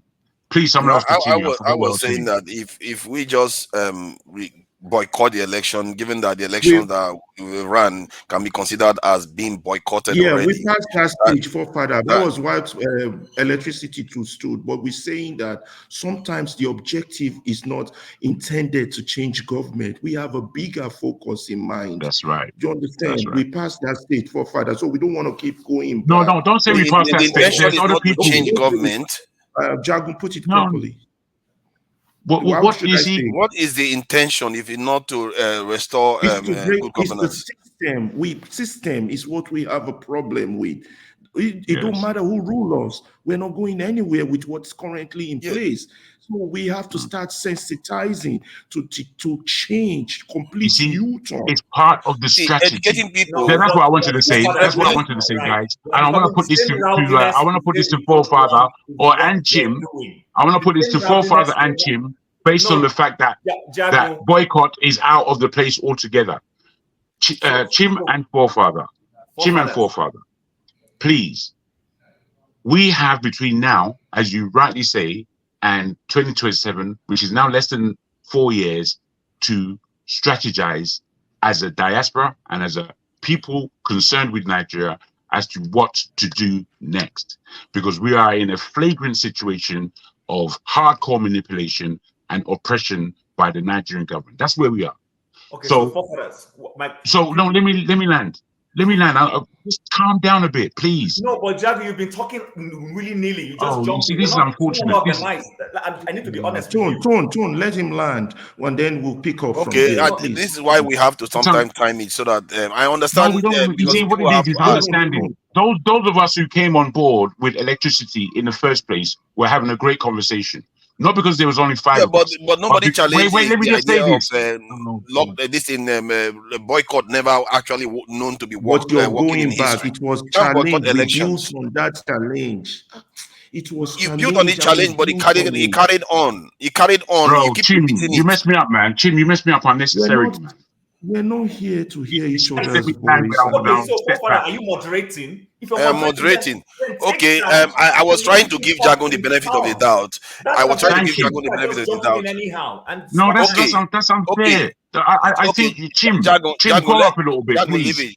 Jagun, let's just contain it. Let's say we allow for 3 minutes to and fro, so that then later on we go back to, because now we have more people. We can't just limit it. Otherwise, they will sit here for 1 hour. They will not say one word. You know what's important, Forefather, if I may. You see people that come on you. Anytime I come on you, it's not always I want to speak. Sometimes I do, sometimes I don't. And the benefit of those people who come on you, just to take time to listen to where the conversation is edifying. Because it's not always that someone can come on and begin entering. I just want to take the position with you. Boycotts never work. I accept this from you and Chim. However, we're in a particular situation, which is what we're saying, and we have 3.5 years in order to organize some level of protesting that begins this conversation or continues this conversation. Because the people that we would like to be in position to deliver this, the likes of Peter Obi, Chore, and co, these people aren't taking that position at the moment. So we as a people have to be able to organize our minds as to what we're going to do and are we in a democracy? Because just to say these flippant things, they're not sufficient. They're not sufficient to where we are. Boycott doesn't work. Okay, so what? We have to start these movements. The fact that a boycott doesn't work doesn't mean that it doesn't enter into the conversation that we are trying to have with our polity and our government and the status quo. Because as it is right now, if everything doesn't break down in Nigeria as part of the rubbish structures that we have down, we're going to be on this continuous fight forever and ever. I'll leave it there. Thank Please, you. go for it. Chim, please go ahead. You wanted to say something. Okay, so first of all, what I want to say is you're the moderator. Please, for us to have civility and order, if you're giving everybody 3 minutes, let people talk. If you want to interject and respond, raise your hand. And then when the person is done, then you can say, but when somebody's talking and we just really jump in, our conversations become rowdy. That's the point I was trying to make. Everybody is in agreement with this approach. We can take it 3 minutes and people are allowed to interject. Relatively, the interjection cannot be longer than the allotted slot. So, but yeah, please go ahead. So my could we point start from Tone then? So that Tone fine. go I to don't have a the problem with that. 3 That's minutes. okay. That's okay. Okay, Fine. Yeah. Tone. Tone hasn't said anything for a while. Okay, Go ahead, okay, Tone. that's cool. Hello everybody. Hello Steph, everybody. Flagship. Our flagship made a very salient point, which in my opinion, is one of the greatest challenges I see in this struggle. How do we get to the grassroots and change their thinking? How do we get them to be on the same wavelength on how things should be working? Because there's no point us postulating, speaking big grammar and wonderful ideas. We've all got wonderful ideas here. I mean, Jagon has spoken. By the way, Jagon, nobody dismisses your idea and all that. You said some very salient things. But how about the people on the ground in Nigeria? How do we get to them from what my brother was saying, flagship? How do we get to them to start thinking that way? We need, like forefathers really said and all that, and that's salient point. We don't have time. We think it's 50 years. I don't agree. I align completely 100% with forefathers. We don't have time. We need to start doing something now. See, these people are not that complicated, but the thing is, we shouldn't take Tinubu for granted. That guy is an evil genius. They're already planning for 2027 and beyond. And we shouldn't forget, there's another bigger evil behind him. And his name is Shetima. Boko Haram. That's another thing. That's why I for one, from my background, believe in it's got, we just need to take it to the next phase and tell them, like the Jaguda, maybe we need to switch on to our Jaguda mode, like Chim was saying, not to attack, not to snatch it and grab it and run, but to protect our interests. Because see, there's one thing with bullies, and I learned this when I was in secondary school. There's this guy that used to bully me when I was in secondary school. He bullied me for 2 years. Then one day I stood up to him, and boys' school now. When that sort of thing happened, they will circle you guys and all that, and we had it on. Within 4 minutes, I floored him. Everybody was hailing. They carried me up, and I felt so. So when I got home, I said, "So this." And funny enough, yeah, back then I was taller. I was much taller than all my peers and all that. And this guy was just like, I used to look down on him, and I think that was bullying me. Only that he was fatter than me. But I floored him and really dealt with him. Where is my friend now? We used to remind ourselves of that and we laugh about it. So that is See? it. If we can all civil disobedience, even sitting down and saying we're not going to work and all that, that will work. Time's up. Time's up. Thank you. Yeah, thank you. And maybe that guy didn't eat very well that day. That's why he beat him. You see, Chief, please go ahead. It was a soldier I made that was showing up then. Okay, so my point is this. I hear you, Ferrari. Now, when you mentioned two incidences you've mentioned, the role of Martin Luther and the NCAAP and all that in the struggle in the US, and then you took the non-violent method of Gandhi. Now, you see, that is the problem with a one narrative approach to issues. It's not correct that it is only those approaches that brought the progress that these guys had. That's not correct.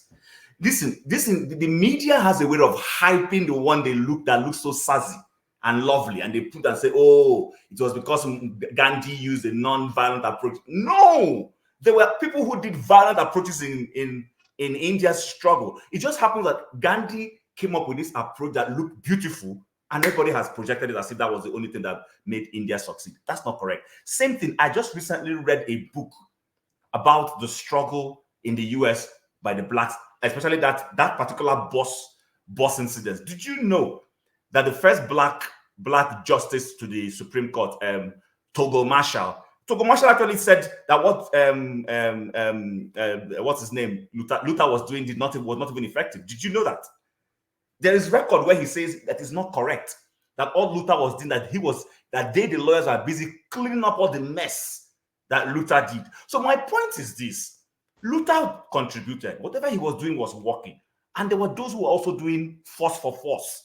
And that force for force plus everything synergized to produce whatever little progress the blacks experienced in that era.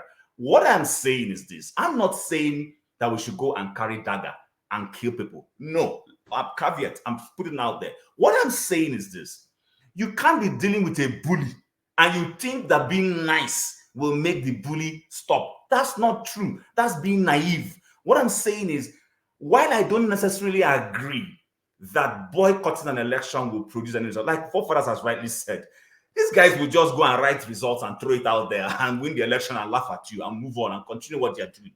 You will be the loser. We've seen boycotted elections, and like you said, fine, maybe the intention is not to change government, but to change perspective or whatever. That's fine. I'm saying, while we do that, I would also like people who want to go and contest the next election to be well prepared.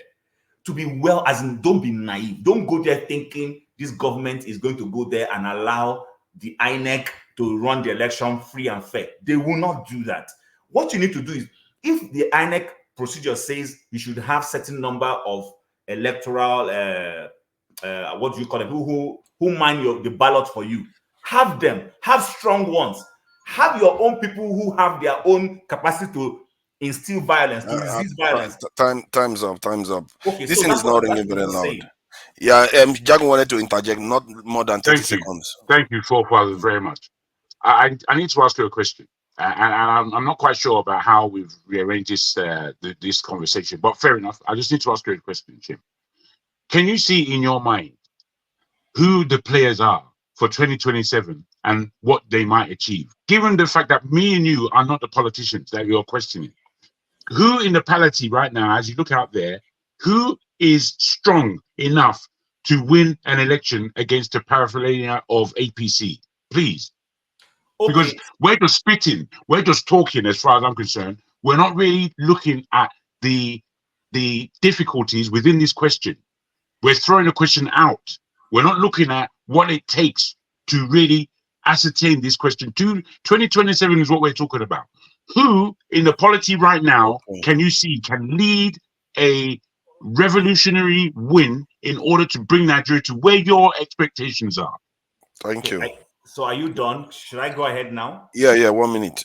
Okay, so Jagun, it is not for me to decide who is able. But if we're to take the template of what happened in the last election and the characters that were on scene, I would expect a Peter Obi not to give up and to stay there and to go back and regalvanize his base and then ask himself, what was it they didn't do right that even gave the guys who supposedly won the election the edge to win? That's what I'm advocating. Now, I'm saying... No, you finished. Okay, thank you. The flagship, please go ahead. 3 minutes. Thank you. Can you hear me? Loud and clear.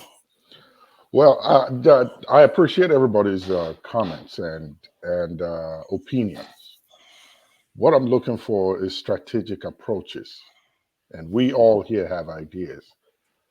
Someone asked a question here, I think it's Jagun, who do you see in the polity that's able to stand and withstand these people? My question to you, Jagun, is do you see yourself as capable? I don't need an answer. There is an approach that we have taken where I'm from.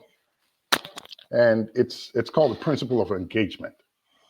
We want to engage the people, and we want to educate them. And we want to also have a strong, solid support on the ground for them. So here's what we're working on. We're starting from our little towns and our villages. We're engaging the kings, the leaders.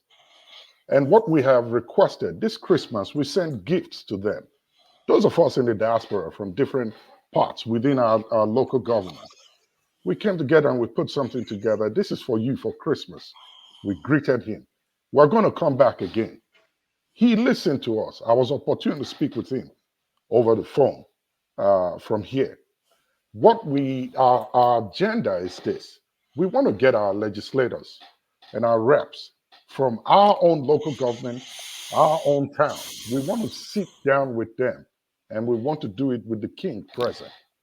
And we want to come up with points that we want to see them achieve. What bothers the people, how we can effect and make changes.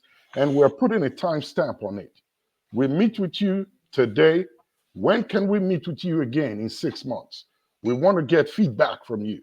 You want to take this to Abuja, wherever it is you guys meet, and discuss this. We need results.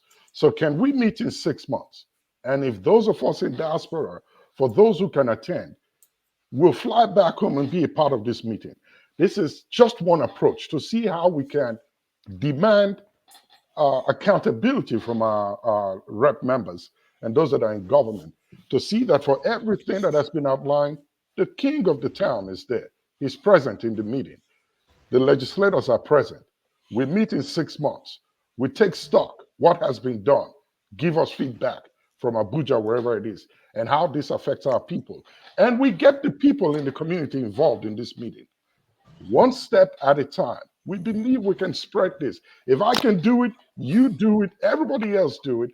I think we can begin to make headway some way, somehow, to affect the bigger picture from the federal seat of government. I'll stop there.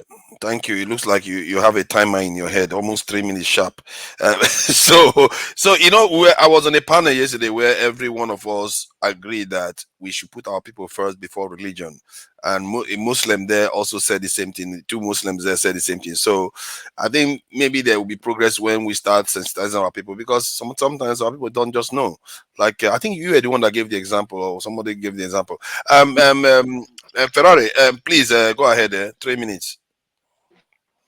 I think I think Eze should speak, and then after Eze, Wally, and then Steph.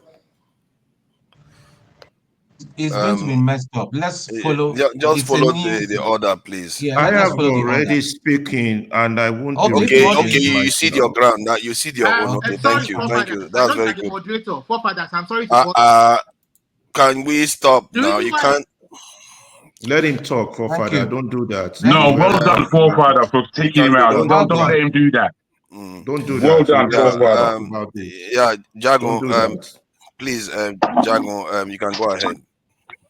Thank you, guys. You know, these discussions that we're having right now. I mean, I know we have a lot of discussions, but these discussions that we're having right now are of deadly importance. I opened up earlier by letting everyone know that where we have reached, I've been thinking about for a good 6 months. What happens with the people that we now? Please talk about the plateau killing. No. I will. Please leave it. Not see. I can't just come and change that's in your head. That's not in everybody else's head. One discussion. I will talk about it later on. Well done, man. Well done, because it's just terrible. Anyway, I've been thinking about this question for an awfully long time, because I see that even though hope is almost lost in the loss of the elections this time around, and in the gross way that we all know the elections were conducted, I think from anyone who cares about Nigeria, there was a piece of their heart that fell to say that we weren't able to achieve it yet again. Now, to me, I think we fall too easily into the mainstream status quo, and we're just going to stay in this awful position. And it seems to me also that we don't know how it's going to be our children's children in this same awful position, as opposed to Nigeria being the magnificent country it could really be, that we all know.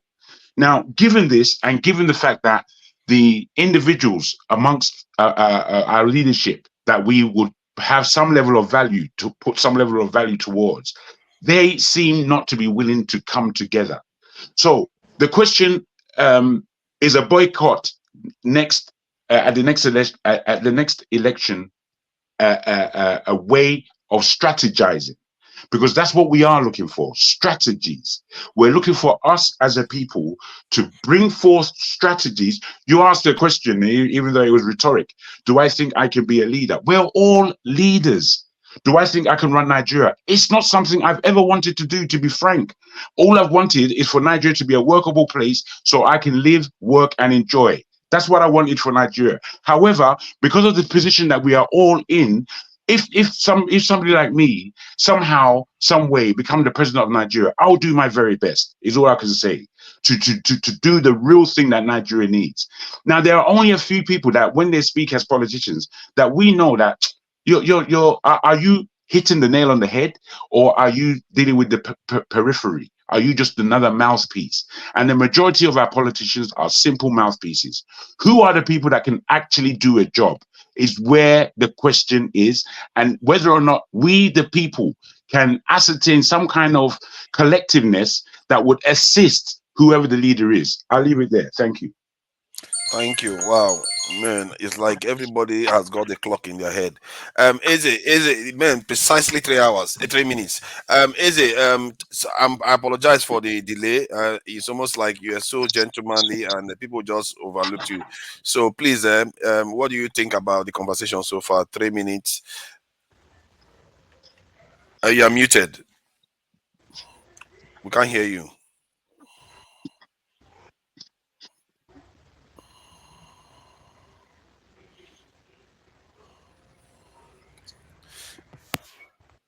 Maybe the volume. No, your turn remains. We can go to the next person. When you sort your stuff out, then you will be the next person. Can you help mute him? Can you help mute him? Yeah, I can mute him now. Oh yeah, I think go ahead. Say something, please. Hello. Yeah, we can hear you loud and clear. Go ahead. 3 minutes. Thank you very much. Boycott as a political strategy of change is not effective. You only give the political class the upper hand to continue to stay in power. What boycott would do is reduce rigging, not eliminate, but will not change anything. If you're looking for ways to create an effective change, you either form a political movement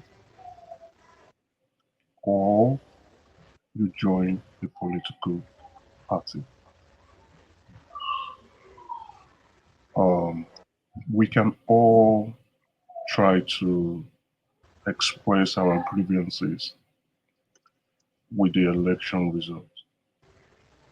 But if you want change, you must be actively involved in the change.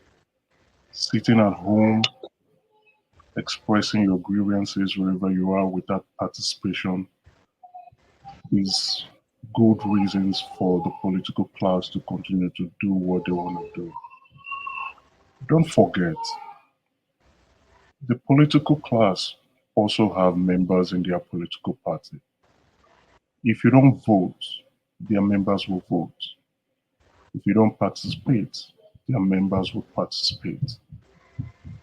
If you don't express your displeasure by going out to cast your vote or thumbprint on the ballot sheet, their members will take that as an opportunity to do what they feel is right for them. And they will continue in their power play.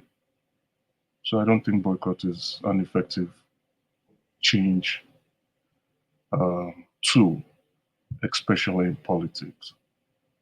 You can boycott if you want to express yourself in certain ways, like you are displeased with government policy, but not with elections.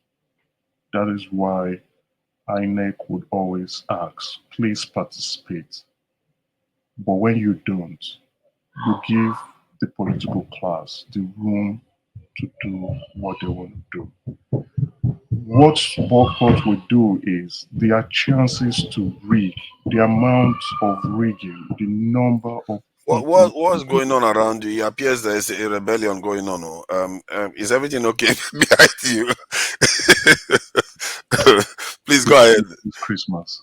So yeah, it's Christmas. love, Yeah. family running around, being excited. Yeah, you've used up 3 minutes, but I think don't you think we should give him some more time because he was here waiting, and he seems to. Do you think 30 seconds? Okay, let me just give you 30 seconds more to just round up. I think I've expressed my view. Okay, good. I don't agree with Boycott. All right, perfect. I think you sound like some of those people that the Americans are looking for. Where they're like, let's look for these people in Kenya that are level-headed, logical, calculating, and not very emotional. And they consider people like you quite dangerous, but it's all good. So, Wale, please go ahead. 3 minutes. Yeah, thank you very much. I greet everyone. I think looking at what has happened. Oh, sorry, your audio is not coming through. Okay, can you hear me now? Yes, we can hear you. Okay, sorry about it. I said looking at what has happened in Nigeria over decades or many years. Sometimes I look at it that we haven't really learned a lesson, and until we all become patriotic and a citizen, because we tend to run away from our problems sometimes. So, number one, we cannot boycott election because even if it's 3 people or 10 people that have voted in the election, these people will form government. But the so-called opposition, like I posted earlier on, they need to come together. But coming together is one thing. Another thing is, do they have the real love to make the country move forward at heart, or are they just going to, cover up, and then when they get there, they do their own things, and then they fool people, and the governance is just going to be the same old story. Number one, I think we need to start working on is, can INEC be independent, completely independent? And if anybody is going to win election, it's not going to be like out of 500, only 50 people voted and they declare the person winner. No, it has to be how many votes registered. You have to win at least 51% of that vote, not just your family members or some people you paid. And it has to be transparent.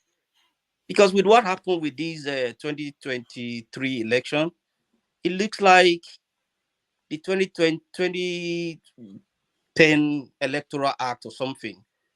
These people knew that they have their loopholes. They know what they're going to do. So can we learn from all those loopholes and make sure that at least one, whoever is going to be there, if it's Obi or Showore or whoever we think is strong, it's not even the problem of one person. It's the people that surround the person as well. Because Chim could be a very good man. If he surrounds many corrupt people, all his good work will not come to fruitfulness. It's just going to be like they're going to sabotage whatever effort he's doing. So, one, independent electoral body needs to be independent, not chosen by the president who is in power. Two, if anybody is going to win election, it has to be 51% of that registered votes, not just the family members. And people need to be proactive. We need to strategize because these people, I keep saying it, they don't sleep. They strategize how they're going to be in power in the next 100 years. And another thing is we need to be honest with ourselves because the people that are supporting them, they are our family members. They are our friends. They are from us. At what point do we need to let them see that, look, you're not buying petrol cheaper. You support the government that inflate everything. They don't have any mission for you. Yes, they've given you money. You've finished spending it. Open, be wise. So we need to strategize. Hi, this thing is, man. This phone, I fear that sometimes it tries to ring for some people. It refused to ring for 3 minutes. They said he waited at least 10 seconds before it started ringing. Thank you, Wale, for that. Steph, please go ahead. Thank you for coming in. You know, it's Christmas and all. I know it's busy for every one of you, and you're here talking about Nigeria. So please go ahead. 3 minutes. Good morning, everybody, or good afternoon. Good afternoon. Yeah, I think this is an important topic, and I think I'm with forefather in this one. When electricity was here, I also made a post on the chat. The question, the beginning point for those that are advocating for boycott is ask yourself, do you think the present people in power will be happy to hear that the opposition want to boycott election in 2027? And the answer is yes. So if they will be happy to hear it, why would you adopt it as a strategy? So I think if we really want to help, we should focus more of our attention or energy on how we can force changes in the electoral process before 2027. And if we focus all our energy on that, if we cannot succeed before that election, then it means that whether you boycott it or you did not boycott it, it doesn't really make sense. But if we really want to have a change and we don't want a non-violent change, then every effort from now should be what do we think can be done to have an election that is the votes will count? If we articulate it, how do we ensure that we use all means necessary to enforce that change in the electoral process before the election itself? Because no matter who wins the election, if it is very, very fair and free and credible, and the power actually came from the people, the person is going to perform. If you were able to achieve that, the person that is going to come in is going to perform. If it is for opposition to just come together and seize power through any means, we're still going to be where we are today when they come into power. Those that say, opposition should come together, they should join forces, that's what APC did, and that's where we are today. The idea should not just be how to wrestle power out of the people that are in government now. No. It's not enough. It's not going to solve the problem in the long run. So how do we make sure that those changes that can improve the electoral process, like somebody said, those guys are trying everything humanly possible to make sure that system doesn't work. The electoral process, for instance, if we can be able to mount enough pressure like they did in the other one, we know the loopholes that the courts have capitalized on. How do we change those things? Then, if we now say, okay, we are preparing for the election, that's where the idea of Tony and Chim comes into place. How do we make sure that we enforce those rules during the election? Times of this phone definitely doesn't want you to carry on. He just shouted. He's the loudest one ever. Forefathers, you end up using almost all the time talking. Did I say anything now? What did I even say? You've already started. No, it's me. Forefathers, very quick one for you. There's something I noticed since last week, and it's concerning. And if you can pass it on to the other moderators. There's a particular person or persons that come. They have never shown their face on here. They ask to be put on the background so that they can spy on the private chats. We know we share some sensitive information like our phone calls and all that. I don't think that should be happening. If you come on the background, that's interesting. Let's be careful. I get your point. I know the person that does it. He tends to come on other panels and actually speak, but he doesn't want to show his face, so that's why he doesn't come doesn't here. want to show, So he comes. I don't know why you should come behind so that you can see the other information that isn't passed on another. Who do you work for? Yeah, that okay. We don't know who he works for, but I think sometimes the people just want to stay at the back end to listen. For some reason, I'm not exactly sure why they do that. Okay, let me tell you. During the end of the show, some people come to the background so that when the show goes offline, so they can be able to talk. Yeah, they are allowed to come in to do it, but I don't think he has actually come in when we have rounded up the show before.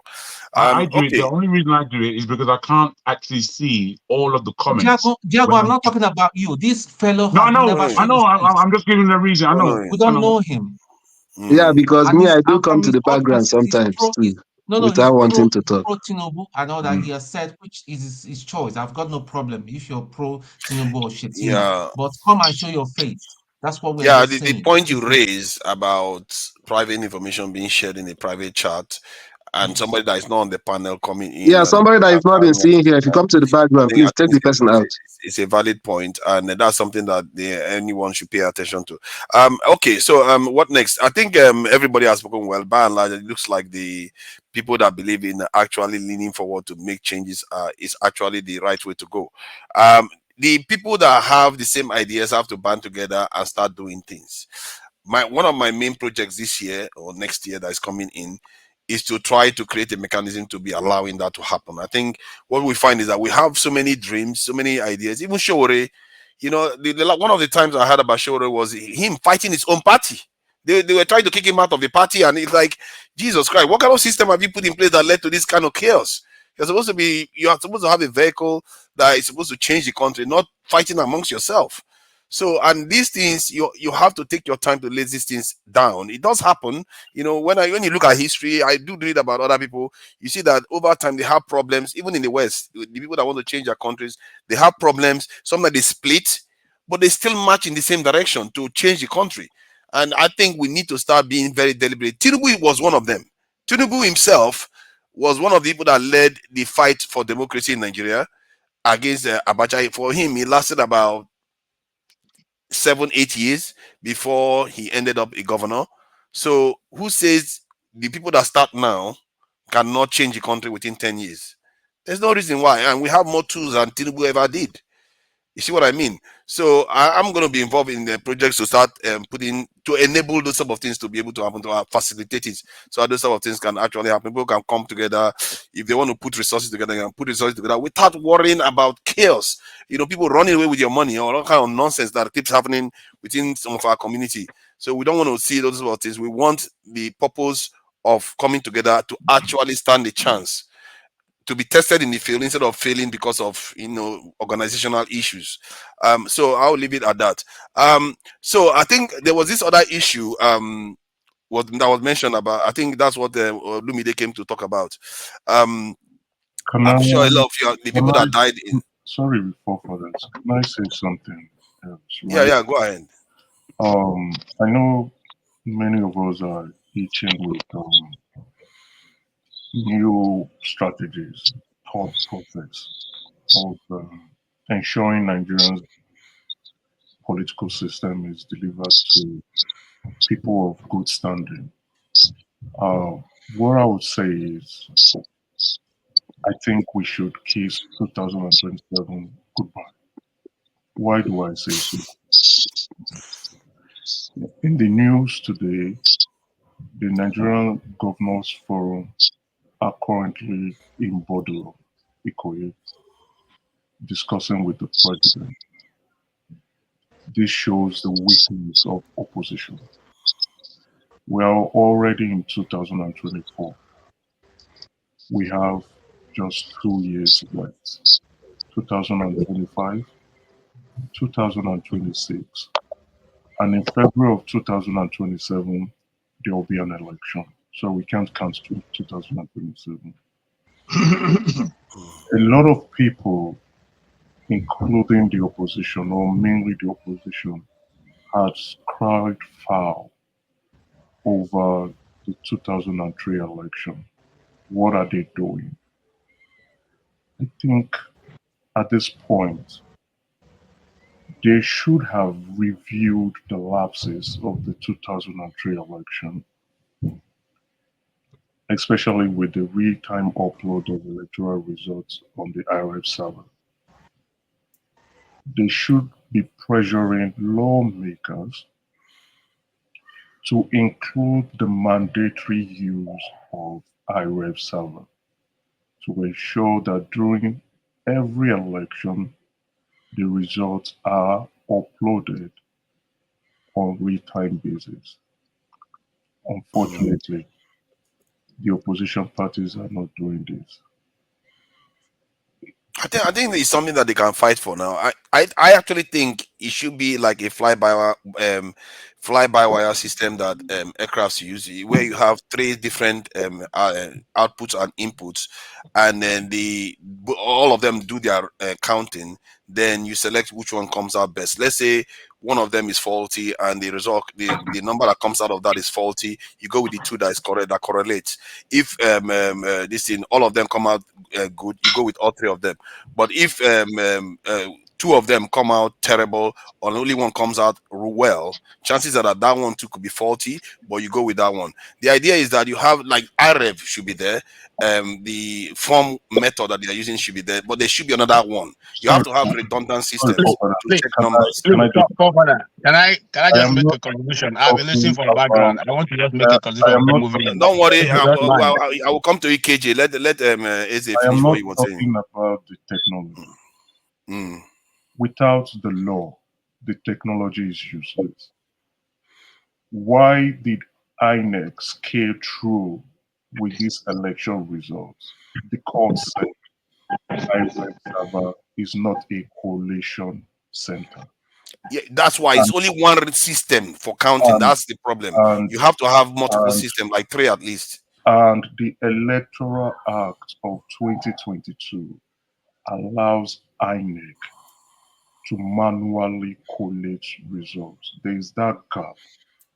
Now, without the law being addressed, whether you use helicopters, CCTVs, or you have journalists in all centers, including in their bedrooms, it's not going to work.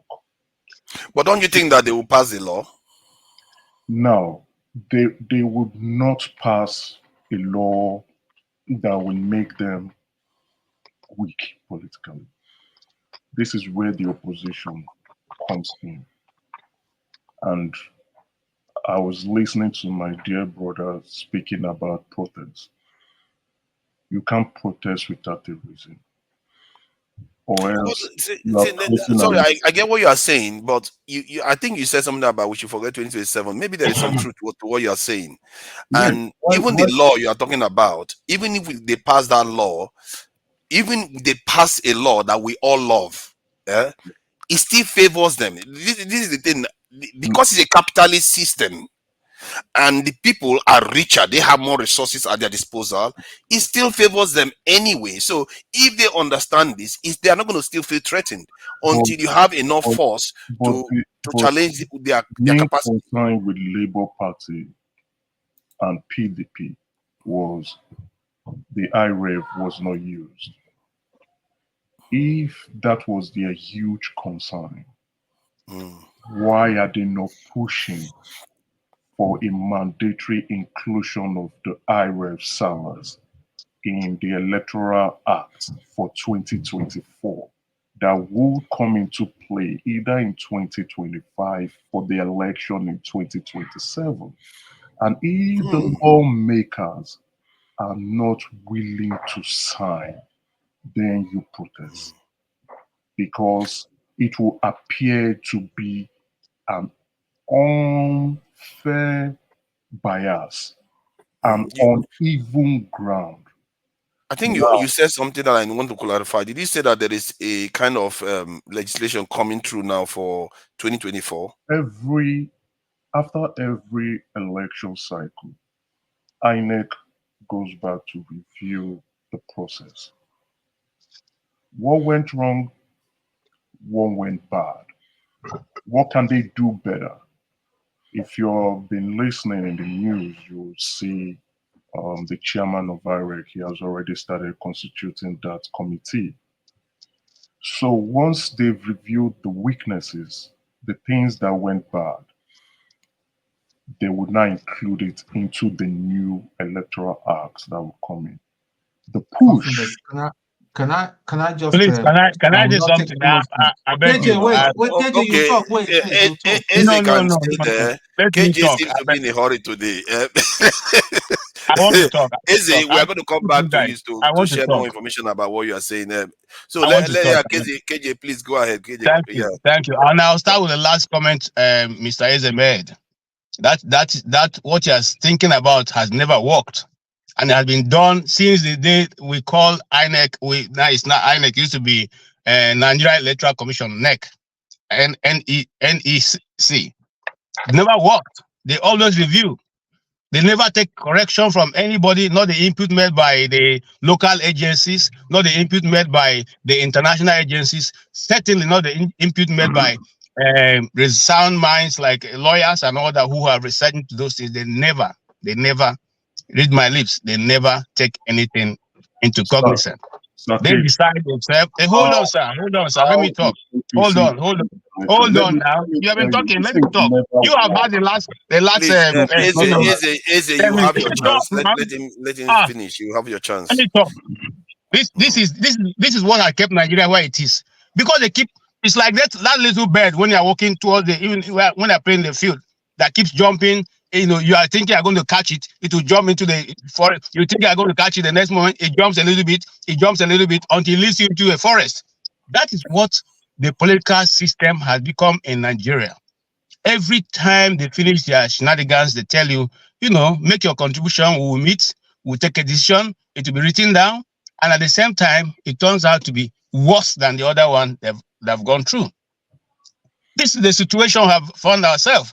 And so if you're thinking that an INEC body will sit down and make correction that will give you a free and fair election, not the same INEC that told you that the IREV doesn't matter. Not the same IREV that told you they never promised you that it has to be the IREV that will transmit, that it will be immediately transmitted. Not the same IREV, not the same INEC. See, guys, look, I've been listening to people. I didn't want to come in at all today because I know when I come in, I'm going to say something that people may not like.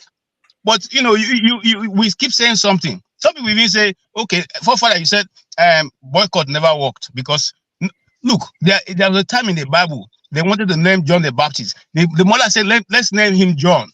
They say, no, we can't name him John. Nobody in your family answered John. But that is what that was what brought that man into existence.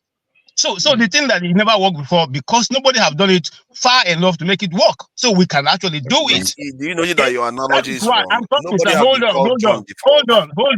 Let me talk now. You have been dominating the talking. Let me talk. Okay, please go ahead. The Cameroon, how did the Cameroon divide from got their this thing? The people who were elected in Cameroon decided to boycott all of them who boycotted the sitting in the Eastern House of Assembly. Okay, until referendum was conducted and they went their way. So you can't say it has never worked. There are many things that have worked which we are not aware of because we are not ready or going to be privy to know about it. So if the Nigerian people decide, which boycott did you just say worked? It's very important because we need to find it. You go read it out. How did Cameroon live? How the Southern Cameroon join the other part of left Nigeria to join Cameroon.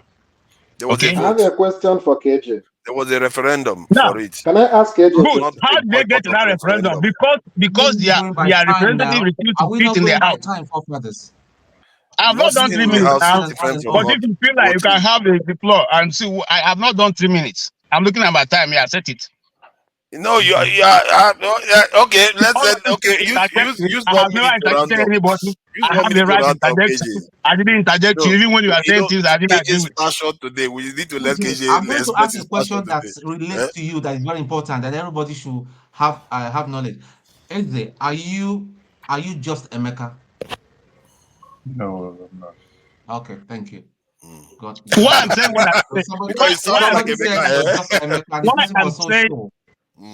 what I'm saying is for simple reason. Okay, simple reason. If we want to educate Nigerians to get to the point, which is one of the points I agree totally with, because we have done it before. There was a time the organization called National Information Agency or something was called MAMSA, led by Professor Jerry Ghana. They were able to educate Nigerians. They were able to bring us to stand in line online for buses and all that. There was some form of education that went around the nation that got people to understand why they should not rush into the bus and all that. So what am I saying? Ferrari mentioned, no, for I counted different agencies that are being used.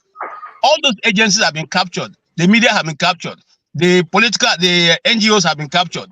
The foreign governments have been captured. Even the local ones have been captured. The people who are in government who you voted have been captured. None of these people are willing to cooperate with the Nigerian people. Let's not sit down here and just begin to talk. None of them, I repeat, none of them Then is you free ready the to work with the captives Nigerian now. people. You have to free the captives now. There has to be a jailbreak. You can't just say, "Oh, you've been Forefathers, captured, and can I let's ask you a remain question captured." Thank you, before I go to the background? Just a question. Let me Yeah, Question. let him ask his question. This guy's been asking a question. Yeah. Yeah, Can I ask? Steph, let Steph ask his Yes, question. now. Then Eze, you can go Okay. ahead. The question I want to ask is this. KJ, do you think that there is any kind of mobilization you can do, not the government can do, that you can do between now and 2027 that will make the whole Nigerians to boycott the election? Wow. Okay. You want me to answer that question honestly? Yeah. Be Even if honest. it is 20, listen to me, read my lips. Even at 2030, you cannot mobilize the whole Nigeria to come to one position. 2030, I repeat it again. 2030, you will not be able to. Because you know why? The moment you now begin to say, okay, this is what we are facing, this is the situation. It will be read from religious angle, it will be read from tribal angle. Eventually, we even begin to ask, on what basis do you stand to say what you are saying? So based on that, because of the division, there's so much division in the society. We said, let us reverse back to 1963 constitution, where they were north, south, east, and west. Simple. Let them go develop their places. If you don't want Biafra to come, let them go develop their places. That's what I'm Let's saying. not reduce the conversation to Biafra again, please. I'm coming. Listen, brother. You have your face. Take the talk. Me, I take my own face. The talk. We So already have what I six say political supposed to mean. zones. Why not? No, Why not just what go with I'm the six? simply saying is this: Always north, south, east, and west. go back to history and look. The time that Nigeria made good progress was when we are under the east, north, south, east, and west. That was when No, there was actually, we competition. didn't. That was when there was progress. That For was when some they were people, everything. maybe. For some people, maybe. For a lot of people, no. That's why it messed up. That's why the whole thing collapsed. For some people, it was good. Jim. Forget You see, him. I want to I make don't like. You see, I don't like this. You know what you do. We call it. We're veering off. KJ, calm down. was- This thing has been going on fine. Let it go the way it's been going. Yeah, we're even So departing from I'm the the one norm. making it go fine. I'm the one making it go fine. I'm not telling you It's okay now. I don't know what we said today to make KJ so passionate. KJ, hold on now. Let's allow other people to contribute. It's 3 minutes. You've gone well beyond that. Now wow. Okay, we're going to contribute. I beg. Easy, please go ahead. Learn the strategies of these people. That point alone is a masterstroke. And I will ask Sakeji, how did APC win the 2015 election? And I will answer. They won because they collaborated with Sarah reporters. And they were posting the results real time. It has never been done before in any election cycle in the country. But I agree your viewpoint. You said, what would be the change? And I'm saying APC won 2015 election because they understood PDP. They learned the tricks of PDP. They mastered it. And they introduced a new gambit by working with Sarah reporters to release results real time. PDP was not prepared for that. That shook PDP. Now, thank you. I am saying. Try to keep it brief so that Chim can say something. I think Tone too want to say something. Go ahead. Round up so that Chim can say something. I don't want to just stop you in your thing. You have not finished now, Eze. Have you finished? I told you what. Yeah, just use 30 seconds to round up so that Chim can say something. If you look at the opposition party, or parties, if you may call them, they are very weak. Very, very weak, if there's any existing at any point. And that was why I said, forget about 2027. Because for you to win an election, time is very important. So far, so good. The Labour Party, especially, is not doing anything like pushing INEC, because the main focus was IREV was turned off. That was how we lost this election. If that is the main focus, what can we do to ensure that IREV never goes off anymore in every election cycle in the country? The one with my opinion asks the lawmakers to include that clause in the Electoral Act, either 2024 or 2025 Electoral Act, that would now be passed into law for 2027. Maybe Labour Party may not win, but it evens out the competition. It clears the noise. Thank you. Chim, please go ahead. Okay, so thank you. What I'm trying to say is everybody's actually making valid points. It depends on how we see it. And, I agree that as individuals, we already have our minds somewhat formed in terms of what our viewpoints are. But what I will appeal to us is that let's be a bit more open-minded when somebody says something or is suggesting something. Think deeply about it. It may not make sense to you now, but later on you might see sense in it. Now, in all the things we're saying, for me personally, what I think is missing is the fact that we may be making these lofty ideas, but we don't situate these ideas into times when we live in. I'm one who believes that for every era, there is always something that works. Something that works in 2020, if you try to implement it in 2023, it might not work because the conditions for it to be able to blossom at that time has passed. It has gone, it's moved. You understand? Now, when KJ said Nigeria should go back to the 3-tier region we had, now I don't agree. It might not work. But the principle of what he's saying, which is confederacy, yes. We can still apply a confederacy in Nigeria with our so-called 36 states, meaning that every state is, autonomous. The federal government does not have more powers than the federating units, and everybody owns their resources, and everybody develops at their own pace, and everybody just contributes to the federal system. If that's what you are saying, KJ, then yes, I agree. But there is no way today an Ikore man, for instance, is going to be willing to go back to 1963 and live with an Igbo man. Chim, let's hold on. KJ, is that what you are saying? The states should become confederates. Every state like a confederation on their own. Is that what you are saying? I don't have a problem, with what Chim is saying, as long as that concentration of power and money. That's what's destroying Nigeria at the center. That concentration of power and money at the center, whereby one individual acts as God to the rest of the people. Now we want to give it to the state governors, the ones that are able to pull House of Assembly down. Okay, we can hold our governors accountable. We can hold our governors accountable. Like you're holding football accountable right now. Okay, we'll try that one. At least if you're more accountable, they're more accountable, and you are closer to the polity. Let me quickly round up. Thank you. So when people say that boycotting elections will not work, KJ, we're not saying that we shouldn't apply any civil disobedience that might help move Nigeria. No, what I'm simply saying is, I'm not saying, like you rightly identified, that there has been a time when boycott helped, but we've moved on. Nigerians are poor today. Nigerians are hungry today.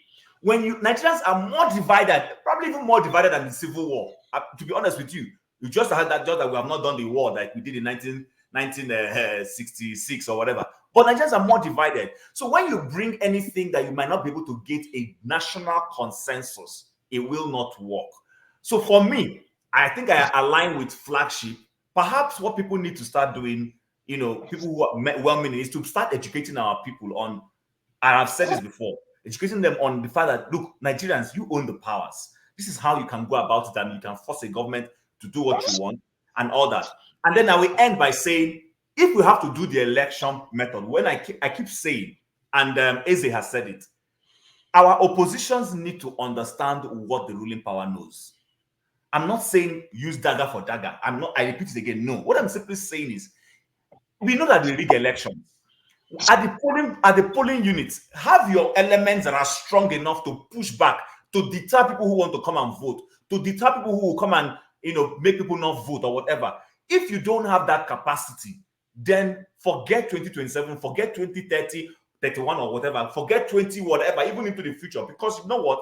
They will use their power and wrestle elections the way it's very, very important we do those things. And this is what I was saying before, that it's not only what you just talked about, where you have people to help protect the election, the sanctity of the election process. You also have associations and links in all the various institutions in the country. This is how, if you want to form a formidable opposition, you don't just form a political party and just stop there. You have to have arteries in all the systems of state, from the security to NGOs to philanthropical to elect, even the INEC. You have to have links, because those people, they are human beings. If you have links with them, they will be the first to be giving you a heads up of what is going on, that you should be aware, that, and especially if they believe in your vision. Because when I look at other nations that people have done these things, before the parties make it into power, the links they have within the institutions of the state just lays down the red carpet for them to come and take over, because they created those links in the first place. So our leaders, they have links in all these institutions. You have to be there. You have to be present on the ground in all these institutions to be able to overturn the power that they've got. It's just the name of the game. You can't escape it. Who else? Who wanted to say something?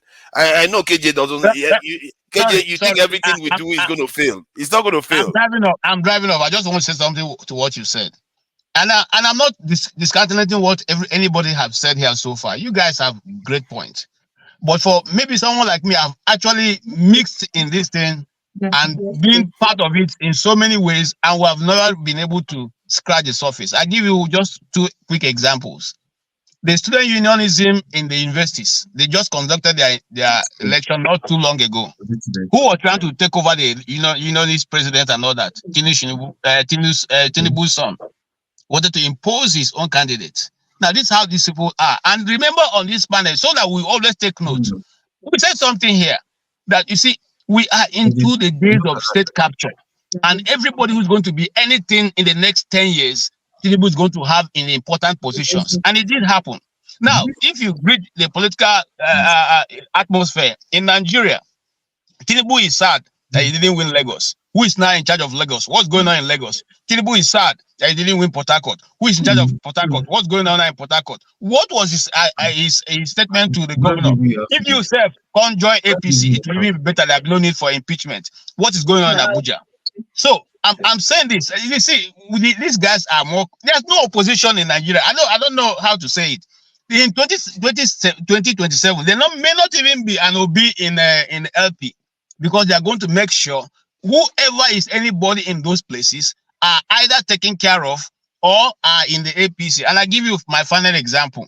Now, the best and the most strong man and a Christian from the north is called what? The former SMG. You see how they roped him in right now with MFWL, that he and MFWL are dragging how many billions of dollars out of the central bank. That's what are they going for? They are trying to find a way to destroy him, so that even if he has any political ambition in the next 2027, the North or his people cannot present him, because they already have something on him. And the question you ask yourself is, if Emefiele is the central bank governor and he being the secretary of state, and they want to steal money from the bank, is it them that will drag the bag? They don't have boys who are loyal who can drag the bag and go and load it in their vehicles. So these are some of the things you need to look.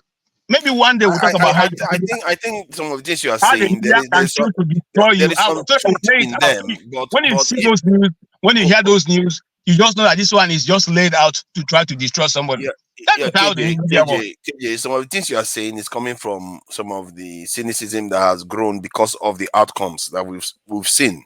But if you look at this when Buhari ran for presidency, he lost 3 times. You would think most of the people in the north would be like, "Oh my God, this is impossible. These people have just rigged everything." P2B within 8 months was able to bring the election to basically three-way tie from what we've seen. We don't know in terms of the number of states they won. So if he can do that within 8 months, you see what is possible. We are just assuming the democracy is a very, very fickle beast. The only room this Tinubu has to be able to do some of the things you are saying is that he has to govern well. If people are becoming poorer and poorer, hold on. If people are becoming poorer and poorer, NNPC didn't do very well. Dangote refinery didn't amount to anything for us, and currency is depreciating. No matter how well he tries to do, no matter how organization he has on the ground, he will fail. Because the conditions, as Chim said, if the conditions are not right for him, no matter what he does, his money cannot make magic happen. His power cannot make magic happen. I assure you of that one. So I think I wanted to change the topic a little bit, but I think it looks like this one is still hot. Wole, you want to It's say hot, something? Yeah. I think like Asman actually said, everybody is trying to see how can this country come back from its doom situation to how we can revive it. And I think, like Jim said, there's something that we have the power to do. From 10, 20 years ago, when these people that are really analog, we have the power of technology on things around. But are we actually using it? Maybe no. And I think that is one thing. If we're going to strategize how these people are going to be boosted out of power, technology could be one of the powers we use, because the new generation, the power of technology in their hand, you can't underestimate it. But are we looking into that direction? Maybe no. So that is one thing. Another thing is Nigerians are divided based on religion and tribes. And I always look at Nigeria like, why are we so religious but we're not godly? Because 2 things that will make any man, well, we are default by, I don't know, we have the tendencies to be corrupt or to do evil. But 2 things that stop human from doing that is, one, your conscience. Like Tim said last week when I asked him about my uncle who trained me, who sponsored me to be a judge, but now I'll be prosecuted. Is it that my conscience tells me that, look, this is not right, or the law stops me? If you are not there, like in religious matter, Nigerians are religious. As many churches and mosques we have, why do we still have the number of crimes so high? We ask ourselves, does that mean when people finish from their religious centers, they end up perpetrating some kind of evil, all in the name of making money? Or do I see you as an evil guy and whatever I do or my brother do is always right? And whatever you do, because you're not from my tribe, you're always wrong. Until we see beyond those 2 areas, we're not going to move forward. Like someone rightly said that, you know, if you want to gather Nigerians, they want to say, oh, on what basis? Are you trying to gather Nigeria because you're a Christian? Or are you trying to gather them because you're an Igbo? They would ask you that, what is the purpose? And that is the educated illiterate, or I don't even know what name to use to describe it. People don't think, especially when they've been weaponized by poverty. They are thinking, they don't see it that way. They don't want to know where you get the money from. In as much you can throw it to them, you can feed them, even if they have to sell their future for a bag of rice, they will.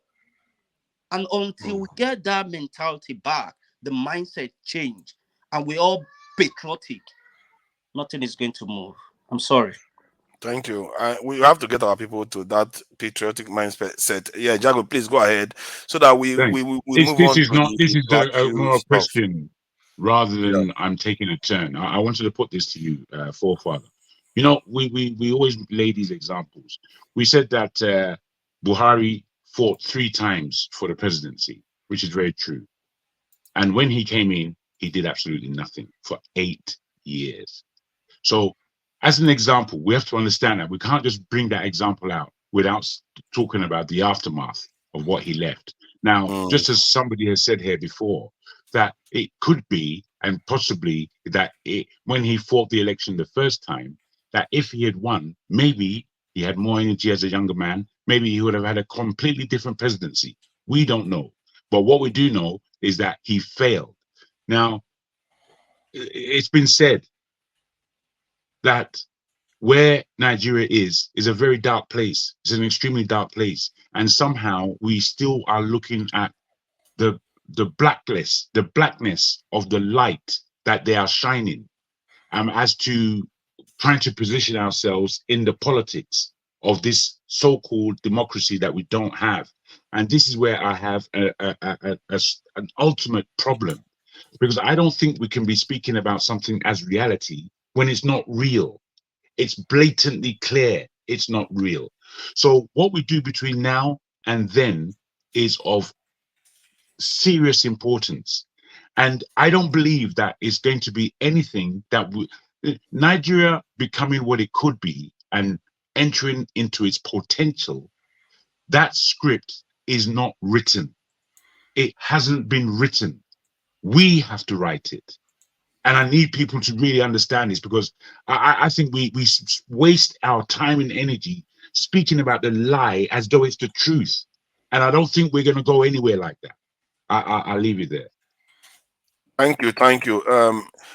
Regarding this thing, I wanted to move to the insecurity issue in Nigeria. I don't know, which is we are discussing this thing. Some people will even find it offensive that we are, while people in Plateau have, I think, over 100 from what they are saying, have lost their lives on Christmas Day due to actions by some terrorists, as they should be called. Really, I think they call them bandits, and they are technically terrorists. They are going out and killing people, young, old, and all the rest of it. So I feel like can I weigh in, because I want to move from where I am. It's not, it became a bit Wow. cold. Wow. Now I've only I have, sorry sir, please Tone, please, you want I rule beg of your law. You indulgence. want rule of law. You have to take No, you have to it's take not, one for the team. it's not about rule of You law have now. you It's know not it is about it. You have to take one for the listen, team and allow listen. people You can this in go to order a court to flow. and the judge can use his prerogative to say, on Leave this it case, be. I take you free. So, Tune, are you ready to set me free? It's okay. Let's get to the topic of this people So that that's have what I lost want their to make. lives. I want to make contribution. I just want to say, for those of you who want the Leave typical it now. You are beginning to be like Olumide now that won't let something go. You have your no, point. You've already made it. no, I've not made it. Let's go to this. Let You've me made make it it, already. and I'll go.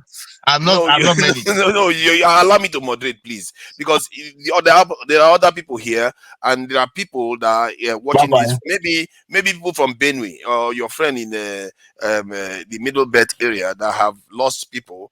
That they will be like, okay, why are you people talking about this in electoral boycott? When people are losing their lives in Nigeria, and they have a valid point, because loss of life is at the core of part of our problem. There is no security infrastructure and all the rest of it, and this is why these things keep repeating themselves. What I saw about Amnesty, let me read the statement from Amnesty regarding Nigeria, which is very, very interesting. That foreign institutions seem to be, let me just read it. He said, the brazen failure of the authorities to protect the people of Nigeria is gradually becoming the norm. President Bola Tinubu said he will enact security measures in response to these attacks, but these promises have so far proven to be empty. And the reason why I say this is because it appears it's only for this organization that is even talking like it, like, you promised us security and you are not delivering. There's no sign.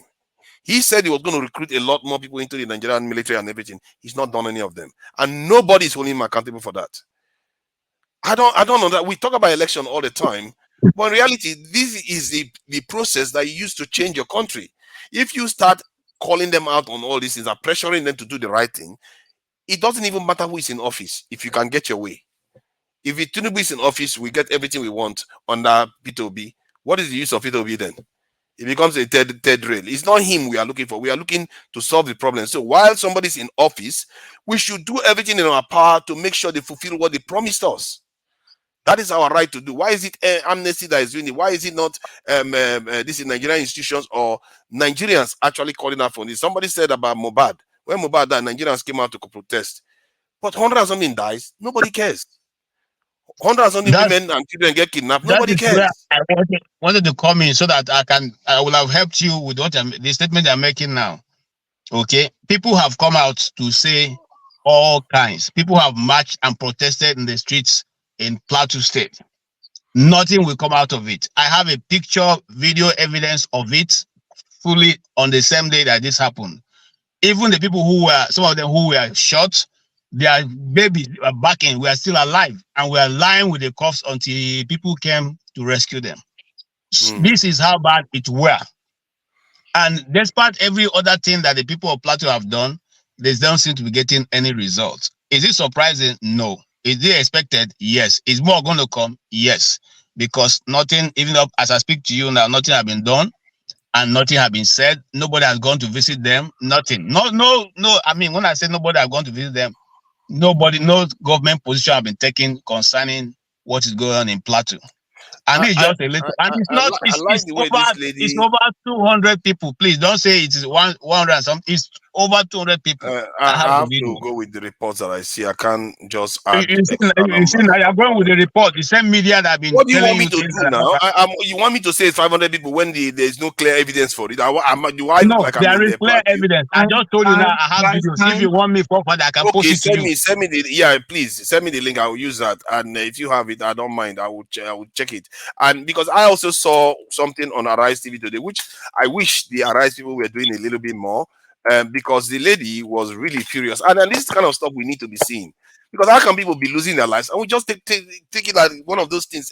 This is not the first time. Now they're acting as if it's the first time. The reason why this one echoes is because it happened on Christmas Day. It's almost like a signal to people telling them, you Christians, you think you're going to rest. It's like that's the reason why they are responding now. It's been happening, it's been happening this year. It's been happening under Tinubu's government. Barely anybody bats an eye. Hundreds of people just die for nothing, kidnapped for nothing. Forefathers. When I say that these people here will not listen to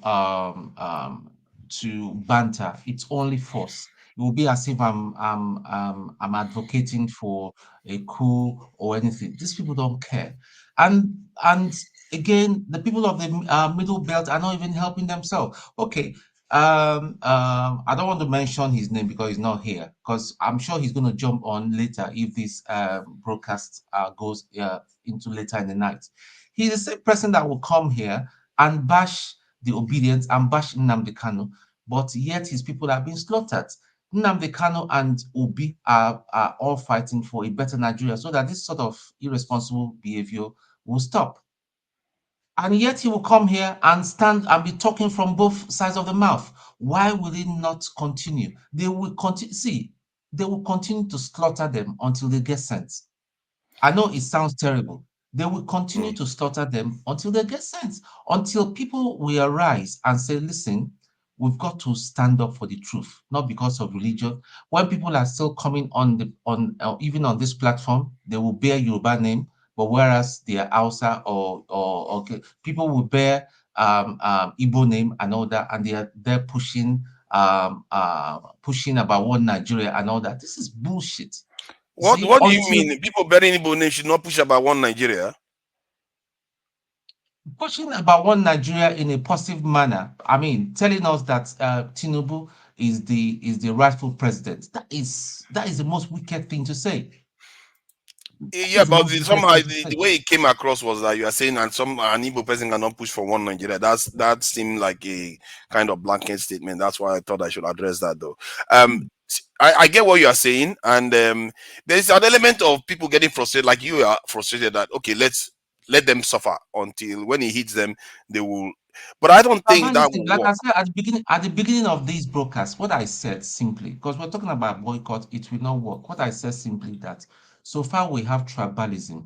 The day will say, okay, I will not look at you for part. Like a lot of people are upset with you on this platform. Why? Because you refuse to disclose your state of origin. Should that be an issue? I know you're Nigerian, I know you're my brother, I know that. It should be an issue. I know where you're coming from. I know you're not any spy or anything. I know that. Should that be an issue? Yeah. So that is the problem we have. That's the core of our problem. You see, So the without thing is, if I addressing may, that, we're not moving forward. if I may, very quickly. Can I just play this so that people can respond? Let me just play. Yeah, I think yeah, it's but about very, 2 very minutes or so. quickly, if I can, forefather, He's before I just going to forget keep. He's myself. just going to put Please this don't let stuff me on the forget screen. myself. You will forget Please don't. yourself then. if you forget yourself because of how many minutes of video, then No, I just want to come in based on not what probably Tone very just important. said. Don't I worry, just want to you come in will quick. get your chance. You will get your chance The to say. thing, Let me the just thing play is the there video. now. You're going to play the video. Let me play the video. Good morning, Ayo. Good morning, Uche. Yes, and you know we saw babies on the floor with their mothers on their mothers' back, some on their father's hands. Horrendous. Their parents dead. All right. Well, let's begin what's trending by taking reactions to the tragic incident that occurred in Plateau State. It was Black Christmas for many, as no fewer than 100 persons were killed by terrorists in fresh attacks on several communities in Bokos and Baki local government areas of the state. The tragic incident unfolded on Saturday, extending into Christmas Eve. Casting a shadow over the festive season, the terrorists burnt down houses in no fewer than 20 different communities, sparing no one, including babies, as the casualty count continues to rise, with security forces, local vigilantes, and hunters recovering more bodies. The Plateau State Governor, Khaled Mutfwang, expressed dismay, describing the attack as unprovoked. He further appealed to those perpetrating the attacks to stop, as they have nothing to gain. It is sad that within the last 2 days, we have lost innocent people as a result of incessant attacks in parts of Mangu and Bokos, local government areas. As a matter of fact, my own intelligence is putting it at not less than 50 people. Let me say enough is enough. We cannot continue this senseless, stupid, unprovoked attacks. It is totally uncalled for and it is needless. I want to appeal to the conscience of the sponsors of these attacks that the spirits of the people of Plateau State will not be broken. All right, the governor here, who you both spoke with earlier, has appealed to the conscience of those who are sponsoring the attacks. But Dr. Abati, I believe I heard you earlier say that this has been going on for years, since 2009. I was having a conversation this weekend with my colleagues, and you know, I talked about the fact that there is war in some parts of Nigeria. And I also raised the fact that there's been killings in Plateau State. You know, we went back and forth to describe what war means. Let me just read it out. What war means: a state of armed conflict between different countries or different groups within a country, or different groups within a country.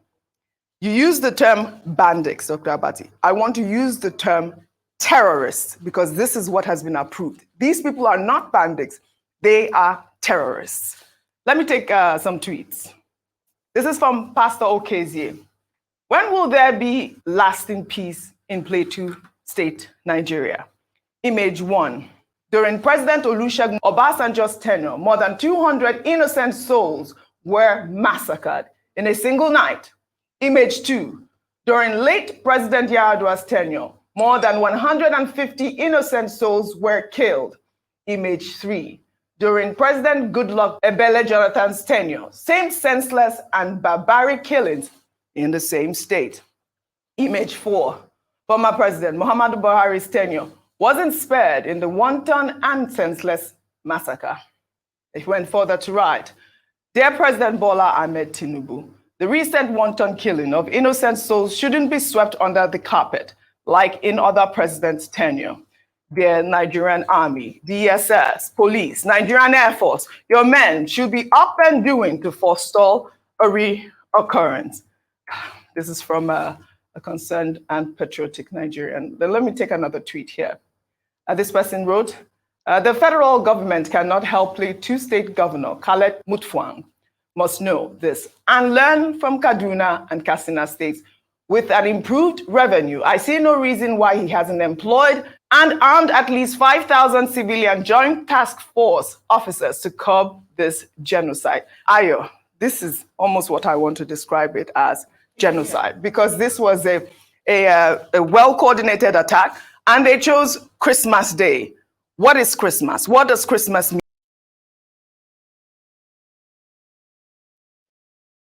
Thank you.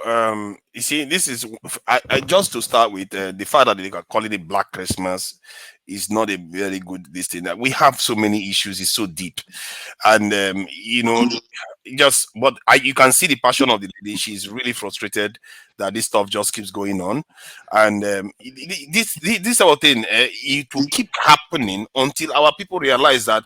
What you need to demand for your leaders have to be specific. Don't tell them just to secure the country. They're not going to do it.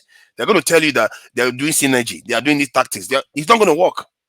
Until you recruit our people, until you recruit more people into your forces, like other nations do, how is it going to work? And I saw one of the posts where somebody was saying the Nigerian military should be up and doing. What do you want them to do? Be everywhere at the same time with the numbers they have?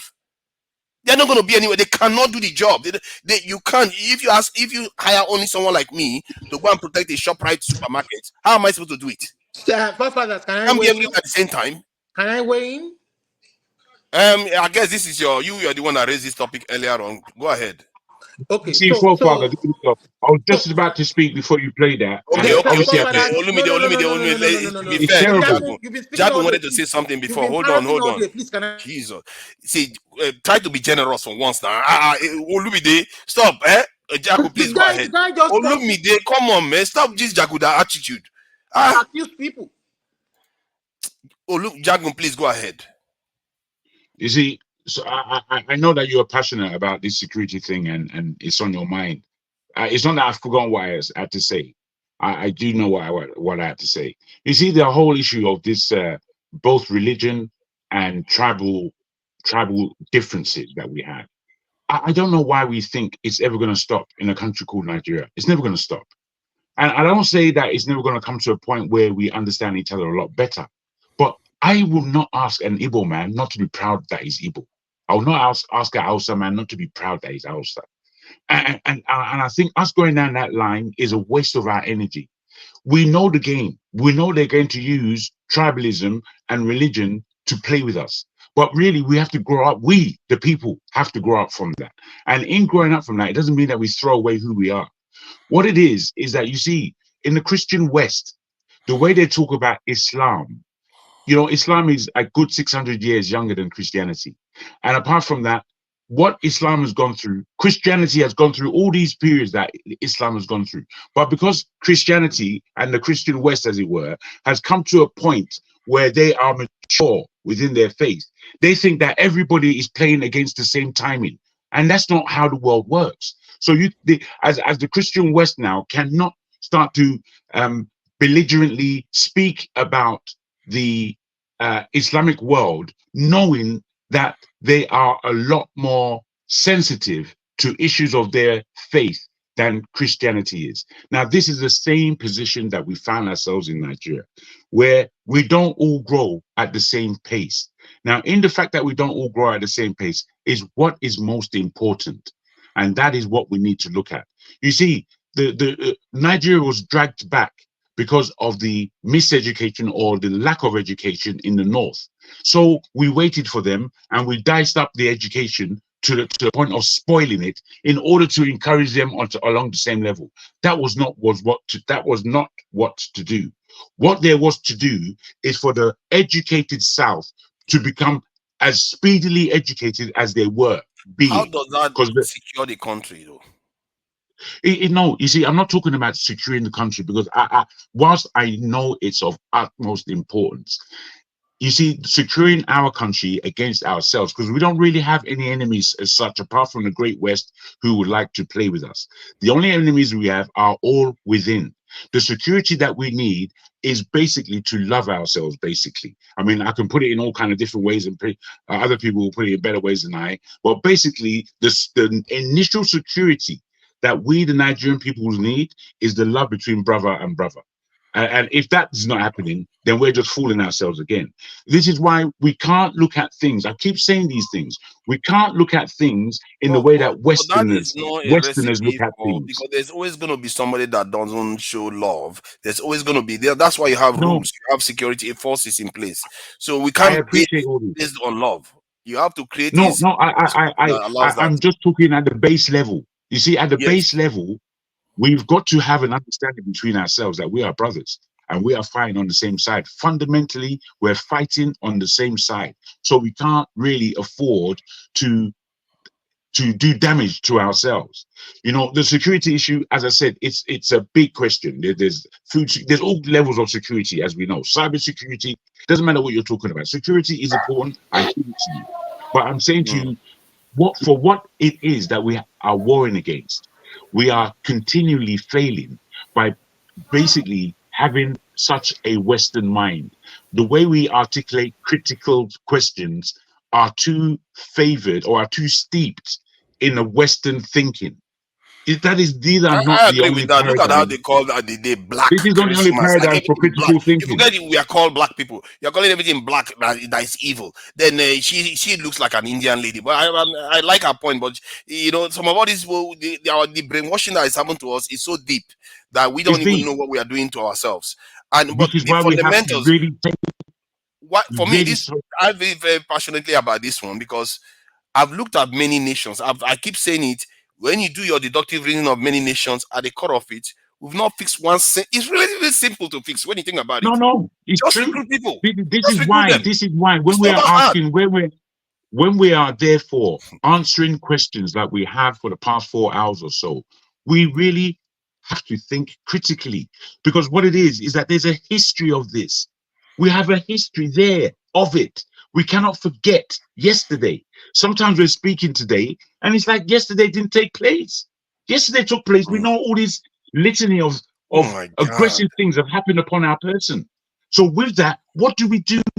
These are critical The questions. killings in that state, I'm just looking at one That's of what I'm that gonna killing say. in the state of 124, 25 in May, and last year in sometime in well, let me see what date was that in last year, April last year, 150 people have been killed repeatedly at that state, and nothing seems. And in a way, I'm not surprised it's still happening because the structure of our security forces have not changed. So Father, Yeah, can oh I yeah, wait? go ahead, Can I wait Let me now? yeah, go So ahead. so thank you Thank you for for your giving me the patience, by floor. the way. So I want to say that you did say that and these people know what to do.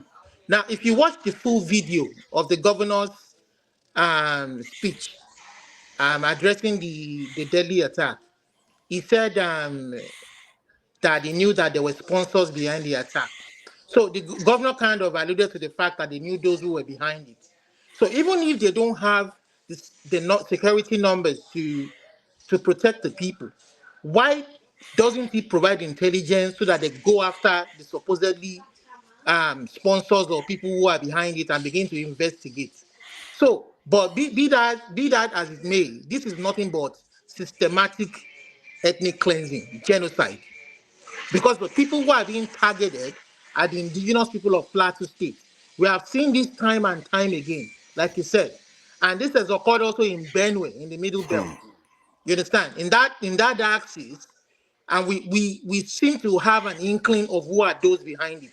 We are not saying all the Fulani people are culpable, but there are some Fulani people who are bent on an agenda, and they are using religion to accomplish this task. I think you have a point there. That that ethnic cleansing part. What Tinubu can do now for the people of that area is to send enough security forces to protect those people. You understand? This is Where is just he going to get unfair. them from? Eh? This When is they are not recruiting people, where is he going to get them from? No. Don't fall by that. If you won't do that, that is why we are saying if you won't do that, Allow the people police themselves. Let us have state police. If you can't do that, allow the state government to use their own resources or whatever tax they They have. have them. They have them. I think from the report, they said they were there. They came later, but I'm sure they don't have enough number to protect those areas because they don't deem those areas critical because they are poor people. Allow the state governors to create their own state police. He worked with Amotekun. They did it in the southwest. We pushed back. In Nnamdi Kanu, that is why he's a hero today. He did it with ESN. He pushed back. These people have an agenda, and this can't keep going on. It has to stop. You can't keep killing people. How much more one Nigeria will somebody be to say stop it?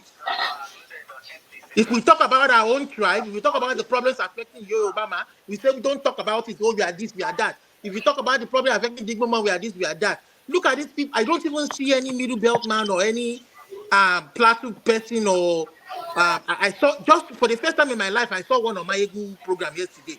A lady come out crying on his platform about the killings going on. I wish we had many more people come out. When we talk, they say we are alarmists. We are creating trouble. We are doing this, we are doing that. When is this going to stop? These are human beings, for God's sake. Some people have been orphans now, and you are telling them to be true Nigerians. Tinubu administration is not moving quickly enough. That's the problem. Tim, please go ahead. In terms of security, they are not moving quickly enough. Okay, so forefathers, yeah, you have a point when you say recruit more people into the armed forces and all that. Yes, in fact, it should be a no-brainer in the sense that it should be a continuous recruitment process. Because as people retire, as you lose soldiers in the war front, there should be a continuous replacement to meet up. That shouldn't be a one day to ramp it up, not just meet up, to ramp it up significantly. Our military should be at least 5 times the size that it is right now. It's not going to work if we don't get it to the level that even Egypt, that is half of our population, is. Egypt has 1.3 million. We have 200,000. That is ridiculous. Yeah. So as with everything, but before we even get to the mass recruitment process, there are things the government can do to literally check these activities, and they're not doing them. Number one, I just wrote them down. See, I don't want to dwell in the realm of hearsay and in the realm of conspiracy, but like I've been saying here, if anybody has been hearing me, the Nigerian state and the Nigerian government is the biggest enabler of conspiracy, the biggest enabler. Now, it's not as if there is no intelligence reports, forefathers. I can bet you that people are reporting and saying, Combo, we hear that some people are going to carry out an action. But what is happening is that our intelligence personnel are not acting on those informations. They're not acting on it. What are they going to do? Yeah, see, let me play it out now. Let's play it out. Let's say they tell you that somebody is trying to kill people in the village of Plateau, and they tell you, oh, yeah, I have 100 men. Let's go. Oh, it's about 3 to 4 hours to get there. How do you get there? No, but Papa, that's not true, because it will be over. By the time you get there, it's over. No, hold on. In Plateau State, don't forget that this is Plateau State. Oh, if you know what Plateau State means to Nigeria's military, you can't tell me there are no barracks and military formations inside. They have them, but they are protecting something at the moment. They said 80% of Nigerian security forces are protecting national assets. Do you think these assets are just remaining intact for no reason? 80% is doing that. What national asset is more important than your national human beings? Oil refinery that is going to feed those national 200 million people, Lagos economy that is going to feed those 200 million people, Kaduna. You have to protect these assets. Asorok has to be protected. All those places. By the time you finish all those ones, there's barely anything left for people. So that's the problem. Actually, the truth about this is that our leaders are neglecting to do their job. We're not important to them. We're not. If we're important, that is true. If we're important to them, they should have recruited a lot more people into the military. You are creating jobs. You are growing the economy. I don't know what is wrong with these people. Let me say this thing before I lose my train, and then I hand over to you. So, listen. Number one is this: they know the people who are carrying out this activity. Forefathers, nothing is. Listen, as we may criticize our government, but our government is not so bad to the extent that they don't have information of who is perpetrating these things, who is funding these things, where the money to fund it is coming, where the weapons are coming. They know these things. But we have saboteurs within the framework of government aiding and abating bad behavior. If our leader and our president or security forces are serious, they can nip this in the bud. Unfortunately, they are not going to do that. And then I end here. Yesterday, I was listening to what's his name? Ngelele, Ajuri Ngelele talk. And he was saying how Nigerians should be more patriotic, should not badmouth Nigeria. And he was so passionate and saying it. And I looked at this guy and said, is this guy smoking something? Nigerians are very patriotic. Let's be honest. Nigerians are very patriotic. You just need to wait and see when something beautiful is happening and see the way Nigerians joyfully celebrate it. I think our leaders in political sphere are the problem. They are the ones failing Nigerians day by day.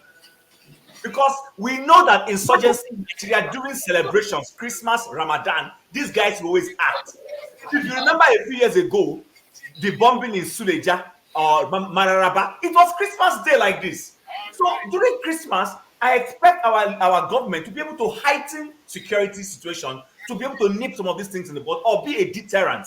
But for us to just go and sleep is business as usual and go and fold our arms. He's gone to Asaram to drink his beer and whatever he's going to enjoy, and everybody just goes. Our senators all go home.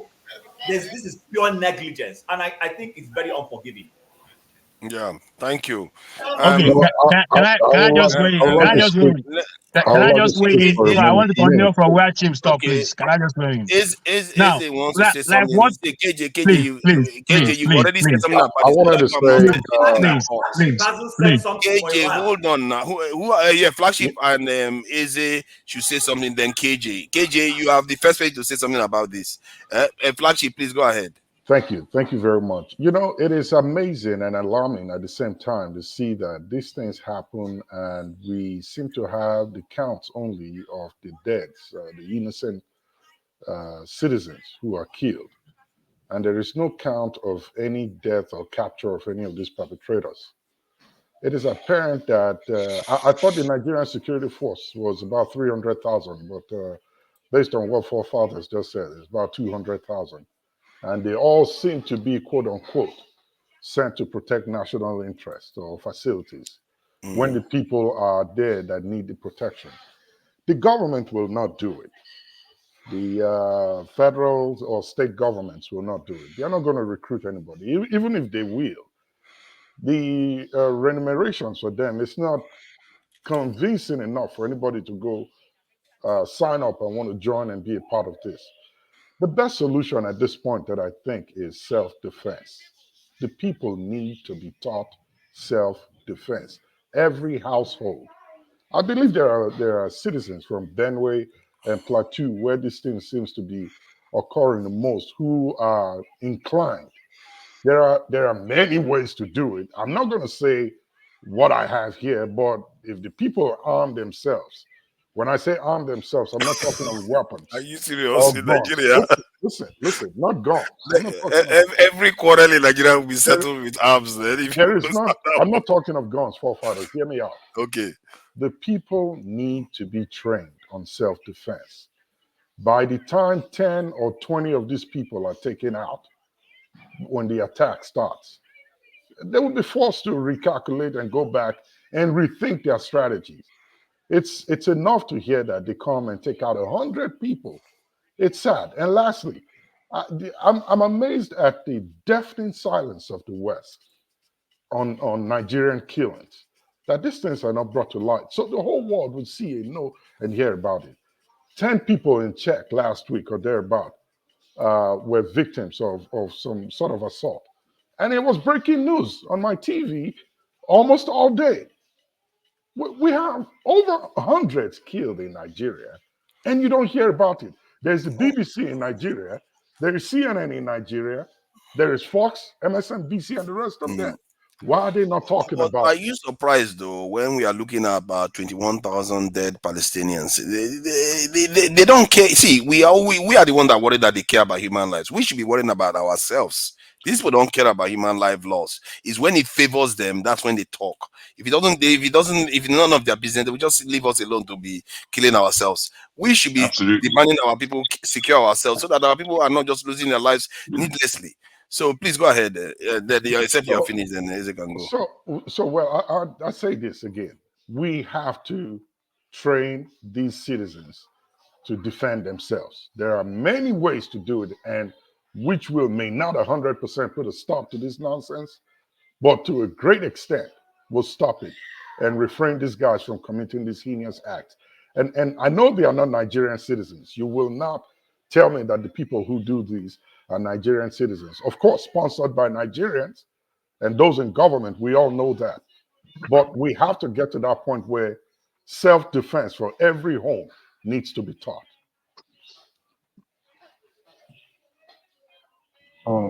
I think it's Yeah, Eze, please go ahead. thank you. I think each and every one of us have spoken very well. What I would just add is there is an economic benefit of insecurity in Nigeria. That benefit outweighs the consequences of insecurity. I don't know if you all are aware of the Global Peace Index. For some of you who may not be aware, it's an annual report that is produced by the Institute for Economics and Peace. This is a think tank in Australia where they look at the relationship between peace, business, and prosperity, as well as understanding the social, political, and economic factors that drives peace in a particular country or region. So for last year, 2022, Nigeria was ranked as 143, and we were 37th in Africa.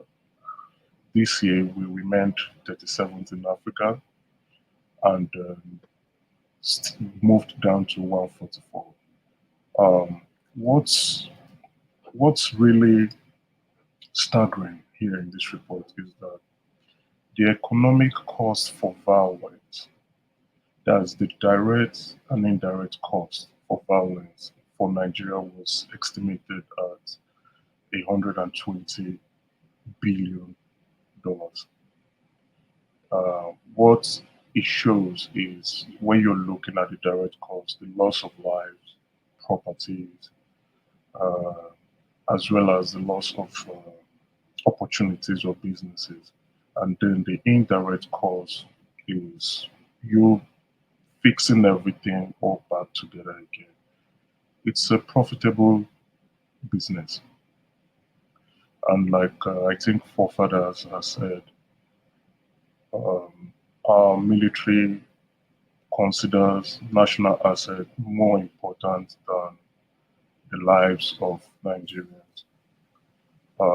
I've listened attentively, and I think the best route is for the local people to provide local remedy or solution for their local problems. I also saw the newscaster in Arise saying with the increased allocations to states, I think state governors should be pushing bills to their state assembly for having local security outfit that should protect its residents. That's a good approach because if the local people with the local problems, um, they understand the terrain and the challenges that is being confronted to them. Providing them with that support, either paramilitary arms they should be able to arrest these concerns. It's painful that way back, I think I'm surprised when they said about it was saying is 2009. I think it's way back even during the Obasanjo regime. Plateau State has suffered a lot. And now, not only Plateau itself. So, in this view, each state should be looking at having their own security outfit to address their local security challenges. That's the way forward. Let me just add this. I think this problem is more on a macro level than, because this issue for me is so deep and so important, critical, not only to Nigeria, to the African this is sub-region and our entire community globally. And I see a pattern that we are the least defended people on the face of the earth. That least defended people. Look here what the this military brass is talking about, and take into this thing. You just look at this thing that I posted on the screen, where it says where there are good arms, in other words, security, good laws inevitably follow. And this statement was made by Machiavelli more than 400 years ago. And if you look at the rest of the world, they are following that rule. Only us are not. And yet, let me play this video of our security official complaining about something so you understand.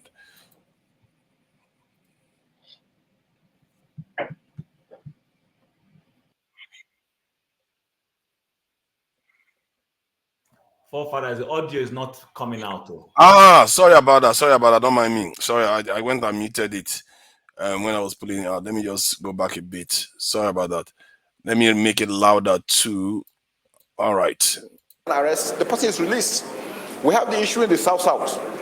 A lot of the ships we are, once you get your family members or you are at risk.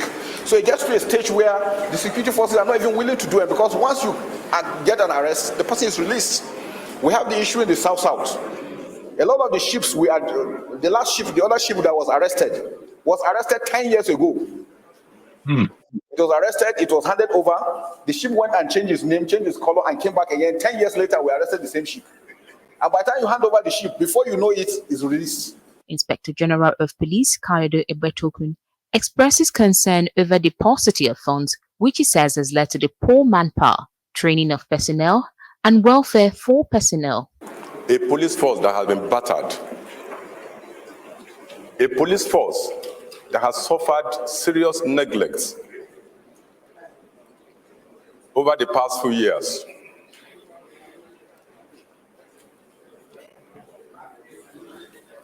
The police also finds itself operating in very difficult environment, partly as a result, as a direct consequences of this neglect. The manpower in the police today is grossly inadequate. Even the criminals know that. The United Nations ratio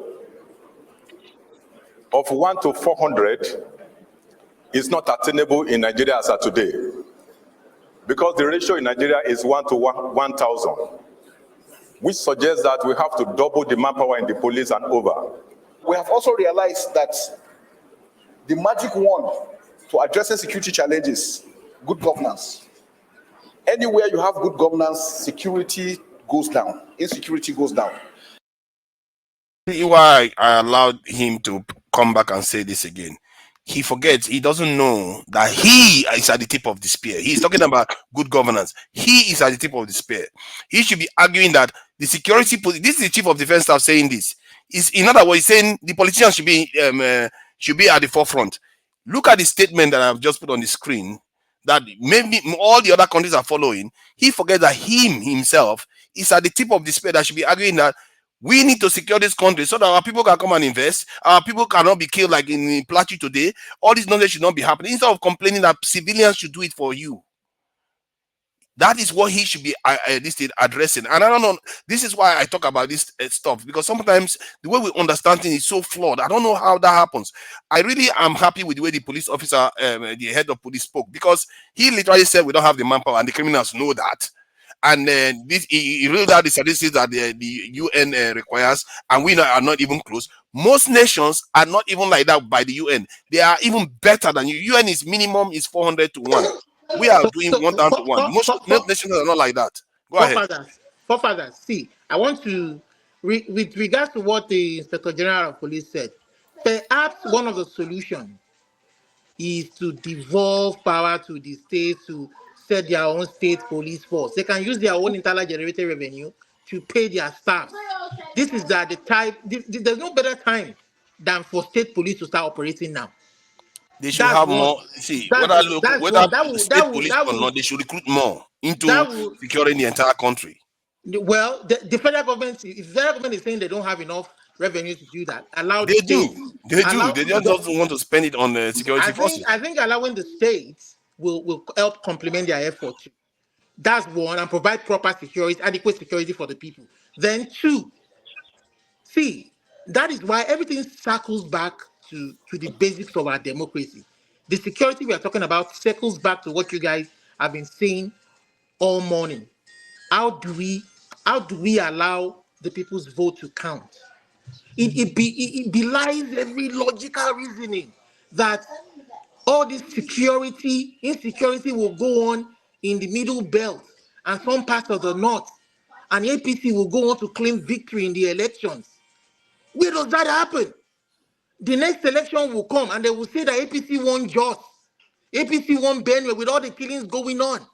It circles back to allowing the people, at least the basics of if you won't change the laws, if you won't change the constitution, allow the people choose their leader free and fair. See, so what does it matter? If you choose among two people that are not going to do anything about security, what's the difference? Listen, that's an hypothetical question. Until that happens, I won't. There's no answer for that. The reason why I asked that question because you can't just keep waiting for that. You need to demand it now. You can't just be waiting for that. Let me land by saying that if Tinubu has no answer to the security situation and this thing pervades, it goes on until 2027, please allow somebody who has a solution to come in, allow a free and fair election. For what you don't have solutions to, somebody has a better ideology. You understand? Let them come in and fix things if you can't fix it. This killing is way one too many. It's been going on since Buhari's. In fact, Buhari's tenure 8 years, there was no month that killings didn't go on in all of these communities. Before he came to the southwest, he came to southeast, we pushed back with Amotekun, we pushed back with ESN. These people are helpless. They don't even have any, we don't even see any of them online crying out. They are helpless. Sorry, can I weigh in, please? Yeah, this issue drives me crazy that these people just keep allowing people to die for no reason. Yeah, please go ahead. Jim, just 1 minute before I beg my brother. Go ahead. No you see, this goes back to what we are talking about, that the standard of the military has been going down over the years, been going down. This guy that is talking, does it not look like a politician that is wearing an army uniform to you? Exactly. He's talking his body language. It's just a shame for me to know that this is the Nigerian army that I used to know. I mean, you see an officer, he is professional, the way he carries the authority behind every statement he makes. He lacks it. He's just another agent of the ruling party and all that, just talking and defending. That's what I'm going to say. Until these people are cleared, and it's not going to be nice. I'm sorry. Go on, Tim. Thank you. Okay, so Fofaras, thank you for that video. I mean, I probably need to go and look for it and watch it properly. Now, again, but in fairness to the CDS, I think that's the CDS, the Chief of Defense Staff, is that? Yes. Or that Chief of Army Staff? Chief of Defense Staff. Okay, so he's not exactly wrong. Yes, I agree with you on other things you've mentioned. I agree. But guess what? Olumide mentioned it a little bit, but he fell short of quietly saying what I want to say. When leadership is not properly constituted, all manner of things begin to happen. When he said we need leadership, it's a leadership that was going to be able to sit down and say, okay, you know what forefathers is saying that we need to recruit. What forefathers is saying that we need to upgrade our weapons. We need to upgrade our weapon. But when poor leadership is there, and poor leadership is busy focusing on carrying a crowd to Dubai, when poor leadership is there and focusing on, giving people bribes, buying vehicle for officers, and not being sensitive to the plight of the people, poor leadership cannot buy equipment. Poor leadership cannot enhance the military to do their job. So yes, and that leadership is both the political and even the military, including him. But when we get the civilian leadership that is proper, then the civilian leadership will have the moral ground to be able to identify within his military rank and file those who have what it takes to lead in terms of being CDS or chief of army staff or head of police. It's all I agree with you that is true if that's what he's thinking, but he appears to be saying that if you just have good governance, you will not need us. That's the idea. like you will not need us, just have good governance. The point is that you should be saying you need more of us. That is the problem of the country. Maybe his body language, and I agree with you, maybe his body language was conjuring the wrong impression. But for me personally, I actually think that if we have, I've been with you here on this platform. I have seen you consistently, you've stood your ground, even when I've disagreed with you on this matter. But you have stood your ground to say that Nigerian military needs to change, that we need to improve the armed forces, that we need to defend our people. Fine. Imagine if you were the Senate president, for instance, now, not even the president, just Senate president. What it tells me is that you will go to the president to say, Mr. President, I need you to go and sit down with your military, come articulate a good budget to enhance our military. I will get my colleagues in the Senate to pass it so that we can do that's my perception. But that is what good leadership does. Good leadership sits down and says, okay, I'm in. This is one of the challenges that my country has been going through. We've had this persistent every Christmas, every Salah, especially in the Middle Belt, and then sometimes in Borno State. I need an end to this thing. And what is the solution? If it means talking to your generals and seeking international ideas, you will do it because it is important to you. But right now, bro, all of us here know that this is not what is running in the minds of our leaders. Our people are even complaining of hunger, and our senators are sharing billions to go and buy brand new cars. You were all here, you saw it. Don't you think those brand new cars, if you even converted it to the military, for instance, and bought equipment for them, or budgeted it as a salary to increase the number so that you have enough money to pay them, it would have worked. That would have been a good solution. But these guys are spending on themselves, and that is where the bad leadership issue now comes in. That's the point I'm trying to make. You see, the police chief, you know what he said, that the criminals know that they don't have enough people. Then he went on to say, it's not possible for us to get the numbers we want. That is the one that astounds me more. Like, why is it not possible? There are young men without jobs everywhere. Security force job is one of the best jobs in the world. I think somebody said that I think Flagship was under the impression that Nigerians are not looking to apply for security forces. Actually, they do. They actually have to bribe to get into security forces because they know they get properties, they get pensions, they get all those things. How many jobs offer that in Nigeria? So they have to bribe to get in. That is the problem. They are not allowing them to recruit. Whenever they go and get loan, they tell them that they should cut government spending down. How are you supposed to cut government spending and increase your security forces? And these people keep taking money from these people. You see, all this is how our nation has been dragged from the time of Babangida to this sorry state that we are in. So, but I will. Who wanted to say something? I think Jago. Wow, no. I think it's going to look like always with you. I've counted the hours that so far I've contributed. You have contributed more than 20 I shouldn't have said anything. And you still will not call me. Jago, let you still will not call me. Jago, just let KJ talk. No, KJ's light was not. Maybe I will stop coming to the platform when I see forefather. This matter is going to reach court if we not allow KJ, your light wasn't on before you came in. As you put your light on, you start begin to shout. Let me finish what I've got to say, please. Or let me even start. You see, if somebody can answer me this very quickly. What is the What is today's position on the debt, on Nigeria's debt situation? Do we know how much we're owing as a nation? I think it is only $1 billion. If I'm not, let me confirm. Yeah. It's 84. The reason why I'm asking, yeah, how much? 84, 87 billion or whatever. Yeah, or Wow, 100. that's a Depending on lot. how you look at it, 100 billion. It's not up to Okay, 100. that's a great. Okay, 84, 87. okay, cool. Okay, now that's a large number, no doubt. But you know that when we talk about the debt situation of countries across the globe, we're nowhere near anywhere in terms of how people are owing, how countries are owing out there. The way we need to look at this matter that we have, especially to do with security and all the things that we've just spoken about just now, is we need to know how much money Nigeria actually needs to bring itself to the development that we require. Nigeria needs about 6 trillion in order to be where we would like it to be. About 6 trillion. Now, I put it to you that 2 trillion would do it. 2 trillion in debt would do Sorry, it. it's 87.91 trillion. No, that's Naira, isn't it? That's Naira.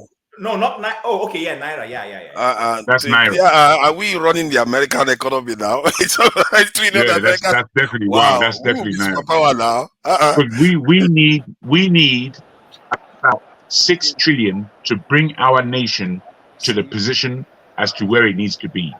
Now, given these facts, we have to know, one, we don't really have a country. You know, you said that you're flabbergasted with the state of play with the security in Nigeria. I'm not flabbergasted. The only, as you rightly put it, from the time of Babangida, they know how to organize the whole paraphernalia of the military in order to pay the least amount for that very serious and very important institution. They're not paying into it at all. These people aren't getting paid. After the officers are being well suited, everybody else is under the same oppression as any other Nigerian. Now, when it comes to the police, it's even worse. The police basically have to bully the society in order to earn on top of their wages, because their wages aren't sufficient. So what they do, they line our streets, especially in the rural areas, and pickpocket the public as they go by. Now, this is the state of play. I don't know why you could be flabbergasted. This is the state of play. We run a ragtaggle economy with a ragtaggle populace. There's nothing to be shocked about where Nigeria is concerned, because we were shocked in 1987. Today, you can't be shocked. Today, it is what it is. So, given the fact that we need this size of an economy, we need this size of a loan. And, you know, the World Bank and the international blah, blah, blah, the way they look at giving loans is on short to medium term. They don't give long term. All the things that we need to be signing from a view our needs. We can't be flabbergasted with the state our country is in and expecting people who have never, ever done the right thing since at least 1999 the new republic. Since that time, really, our country hasn't grown. And really, in what is that 19? What was it? 19, 20 years? How much is it? 1999, 2023. Almost 30 years. 30 years is more than enough time for any country, let alone Nigeria, to become a developed nation. Yet 30 years, we're still squabbling about the same thing. This is my issue. We, as a people, cannot keep speaking about Nigeria as though it's a normal country. It is not. It's not normal. So take all that normality out of your head. Understand that if we're going to create a nation at all, we're really having to start from scratch. We're really having to start from scratch. As much as we've built up an educated class, a strong economy in terms of Africa, we have wily people in terms of how we've grown up, which is good enough to set about a nation. We are not a nation. We're not a country. we're ragtag. I don't know. We're Afghanistan level. If Afghanistan could be probably doing better than us within 5 years, we have to understand that's where we are. That's what I've got to say.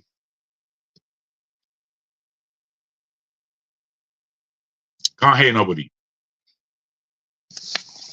Okay, I think forefather, that there can are a I lot of speak people now? here. We want to start timing them now, since there are a lot of people here. You want that time I in the don't night? stop. I stopped now. I know he's I going to say stopped that. well in time. No, he didn't. You want to start? You want to You know start what? that because it's me who wants to talk now. No. Your It's because arch enemy. Yeah, everybody that's has come. terrible. No, So you KJ. have No, to everybody's find a being way to time gentlemanly, it. man. No, Everybody's KJ. being gentlemanly. You see, KJ. this is what Nigeria is all about. That's what I'm talking about here. KJ, Okay. it's not like that. You see, when you want to talk, everybody come here to listen. Suddenly, we have 10 people on stage. So if you go too long, everybody's going to take forever to talk. But I will allow you go on. And It's because I about want to 3 talk and minutes. everybody's on the stage now. Wow, I was very important. Yes, now. That's what I'm saying. Yeah? Because you want to talk, everybody's here suddenly. Let me make my point. Father, I'm not into that debate. Please allow me to make my point before you cut me off. Now, I want to go back to the beginning. By the way, I want to say this before I go ahead to say what I want to say. The Plateau State people in Nigeria are one of the best people in Nigeria. The Plateau State people, and I say this, without any holding back. The Plateau State people are some of the best people in Nigeria. Now, having said that, right from the beginning of Plateau State, especially Jos, there had been this struggle to restake Jos and make it, a caliphate, okay, which the Jos people have vehemently refused. It didn't start now. They are vehement, and that's why they say the acronym for Jos is Jesus our Savior, which certain people who do not believe in that try to struggle with. But having said that, these killings are in some of the places that bring money to Plateau State. Some of those places you see these attacks are some of the best places in Plateau State. For instance, in this locality where there was just attacked, there's a resource center where almost everybody in Nigeria goes for holidays. Okay, the Mangun Resource Center. I'm trying to remember the name now. We have gone there many times for many years to have our holidays and have, just when you want to have quiet time, you go there. Now, those places have been shut down for many years now because of these incessant attacks. And you see, we sometimes discuss, these things without mindful of what has been said before. A chief of a defense minister in Nigeria called T.Y. Danjuma said the security forces are colluding with these people to kill Nigerians. And if you do not rise up and take up your defense, all of us will pay the ultimate price. This is what he has said it. He didn't deny it. He made it clear. They are colluding. They are bringing these people and putting them into the army and using them to perpetuate evil. That's why, just like somebody asked earlier on, nobody has ever been caught. No one has been left behind. Nobody has been killed along the people of that community. They come, they operate seamlessly for many hours and go away. In this one, the video making round right now wasn't shot by the people of that community. It was shot by one of them while they were carrying out the massacre. And that's why it's so, it's so clear. Everything is done. Okay. And they posted it on the line for all of us to watch. They posted it. Okay. So the question now be, of which, we're trying to run away from talk about security, the security forces. No, we all know the security force cannot be everywhere. But I want to put to you that as a president of Nigeria, every morning you have 28 agencies, security agencies that give you report every blessed day. It is laid on your table. If you put the other ones, which are not total agencies standing on their own, it comes to 32 reports, security reports.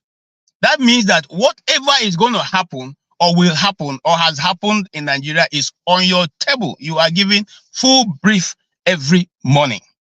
So my brothers, if anybody who tells that the president is not aware or the state or the government is not aware of what is going on, he's simply lying to himself. They know what is going to happen. They know what the next one will happen. They just refuse to what? Just like they refuse to call them terrorists, they call them bandits. That is what was told. In fact, the letter was written to the Nigerian media saying, if you call them terrorists, we will shut down your station. And so even if you go there now, you are being interviewed and say these are terrorists. They say no, please, they have not been declared terrorists yet. They are bandits. We don't know. Look, the truth of the black man, or in this case Nigerians, that we don't tell ourselves the truth. When you tell yourself the naked truth, you cannot begin to find a way to rehabilitate yourself. But as long as you keep lying to yourself that what is going on is not what is going on, you cannot solve the problem. And based on that, forefather have rang the bell. Let him have the time. It's 4 minutes, so yeah. It was very generous. It's 4 minutes. I think we should start from Wole, because the other three up have spoken before already. So Wole go, then Eze, Amadioha, and Olumide again. So Wole, 3 minutes, please. Right, thank you. Sometimes I just wonder, like, where should I come in? I think the problem is just too enormous that sometimes I used to, it bothers my brain. Now, I'm beginning to think, where did our problem start? And if we don't know where we're coming from, how are we going to know where we're going? Right? While we are talking, I'm just trying to get us some, like, where do we start from? This problem has been ongoing for ages. Now it took me back to, why black men or why black people are behind. We're not ready to liberate ourselves. So they give us something to, fight over, kill each other, sell each other, all sort of things. I think our problem is, number one, well, nobody is ready to go back to face this beast or monsters back home because we are scared of dying. But how are we going to eliminate these monsters where we're all jackpying, just run away, settle with the people who enslave us in the first place? So have they really removed their hands in the business? Probably no. It's just a systematic or a strategy of, okay, before we used to send ships to Africa to bring the slaves. Now we build embassies, let them apply, then come over here. We never even thought of that, number one. The reason why I thought about it is Ukraine was still a good country before the war broke out. And I thought there are so many Nigerians there. But when the war broke out, everybody leave. Why can't they stay there and say, well, I've had all my properties, everything. I've been in this country for that long. And exactly what is happening to us. We're not ready to go back to fix our home. We want someone else to fix it for us. It won't happen. That's why sometimes I really, really flow with tone. But then I used to think that I don't have a gun. I live in the barracks, but why am I going to go about this? Do I want to die? No. So who is going to take the lead and do this? And I just thought maybe it's a solution that it's good on the paper, but in practice, it looks like it's difficult. Maybe there will be a revolution at some point. But the problem I have, when I look at the religious aspect of Nigeria, it makes me think Moses that God sent to rescue the Israelites from Egypt. Can you imagine what Moses went through in the heart of... Okay. All this clock and on their bad belly, they don't want to let people finish their comment, but it's okay. We will be back. I think what you're saying was very important. Yeah, it was important, but the time is just one of those. Can't we allow him to speak it out? Can't we allow him to speak it out? That is such a Tinubu-ish statement. What do you mean, Tinubu? Why you associating me with Tinubu? Tinubu is the one that is letting people die. Yeah, I'm not going to let our people die like that. No, Tinubu blamed God for the people that died. Now you are blaming the clock. It's God now. God is responsible for the death too. You want to absorb God for the mess. This is easy. Please go ahead. If I can't hear you, you are frozen or something? It's frozen. It's frozen. I Amadia, still believe you should Eze is have moving allowed now. Wale to continue. I know. Oh I yeah, feel it too. I feel it too. I'm And I watching like the what he clip said from about the embassy thing. I've never heard anybody put it like that. Absolutely, me too. Because you see, that issue. I can tell it to you from my point of view. Being here in the UK, Yeah, being here in Jaguar, the I'm sorry. 60s and 70s, Jaguar, I'm sorry. real We quick have like to this. see. No matter how precious our knowledge is, let's No. let's You see, get it's some more from others. you know that we are here. It's 8 o'clock. We are here. There's no rush. We can have a Exactly. conversation. No, We can have. Jagu, you cannot Yeah, come out. You just have to wait for your time, Jagu. Wait, hold on for your time. That's what you said. Hello, Just hold Soro. on for your time, Jagu. Oh my God, Yeah. Oh, that's that troublemaker, Yes, I'm here KJ. today. I'm here, Gilly Bam. Hold on for your time. My brother, you are not serious. So make you show your face. I am. Hold on for your time. Is it? Please go ahead. Sorry guys, I was actually watching a football match. Sorry about that. We've spoken. Eze, I can see that you're a Man U supporter. You don't look too happy. We are losing. Sorry. I know. He said he You guys doesn't are look too rubbish. happy. Rubbish like APC. That's oh dear. They're terrible. Anyway, you see, Eze, báwo ni? I'm fine, thank you. If a country is not serious about its insecurities or providing security for its people, then the country is not serious about providing good leadership. We can't keep happy. Initially, it used to be pockets of insecurities, but now it's now widespread. What's going to happen is each year we'll see these insecurity issues coming closer and affecting economic activities in the country.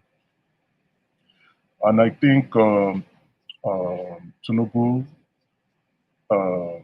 is not taking the security condition of the country seriously. And I will hope that, especially with the military institutions, they can put effort in ensuring that the lives and properties of Nigerians have been protected. It's painful to wake up on a Christmas morning to hear stories of those who go to bed and not wake up anymore as a result of no fault of theirs, but by individuals who probably just have hate in their heart. These are the things to protest for, if you ask me. And I think we Nigerians are not angry enough. We are not empathic enough. And we are not serious enough. That if certain part of the country is crying and others are enjoying themselves, then we are not serious people. That if it's not affecting us directly, it doesn't mean it won't impact us at some point. If we allow the government to continue to express ineptitude, I don't care attitude, immoral attitude, definitely the criminals will be emboldened and they will continue to increase in their numbers. Like I previously said, it is very beneficial to be a criminal in Nigeria. Very. Especially when nothing is being done to address the insecurity. So I think Nigerians will continue to suffer if they stay silent. And, I'm sorry, guys. You know, this your slow method of delivery, as succinct as it is, it won't let you get out enough thought, especially when we are 10 here. They just sorry, they just scored us again. So I'm really Hi. sorry. Man United, they are not having a good season that day. Amadioha, thank you for coming in. Is after Eze we get Amadioha. So what do you think about what you've had today with all the unnecessary loss of life? Sorry, before he goes on for further, please. Somebody is typing away on the private chat, but he's not in here. Is that acceptable?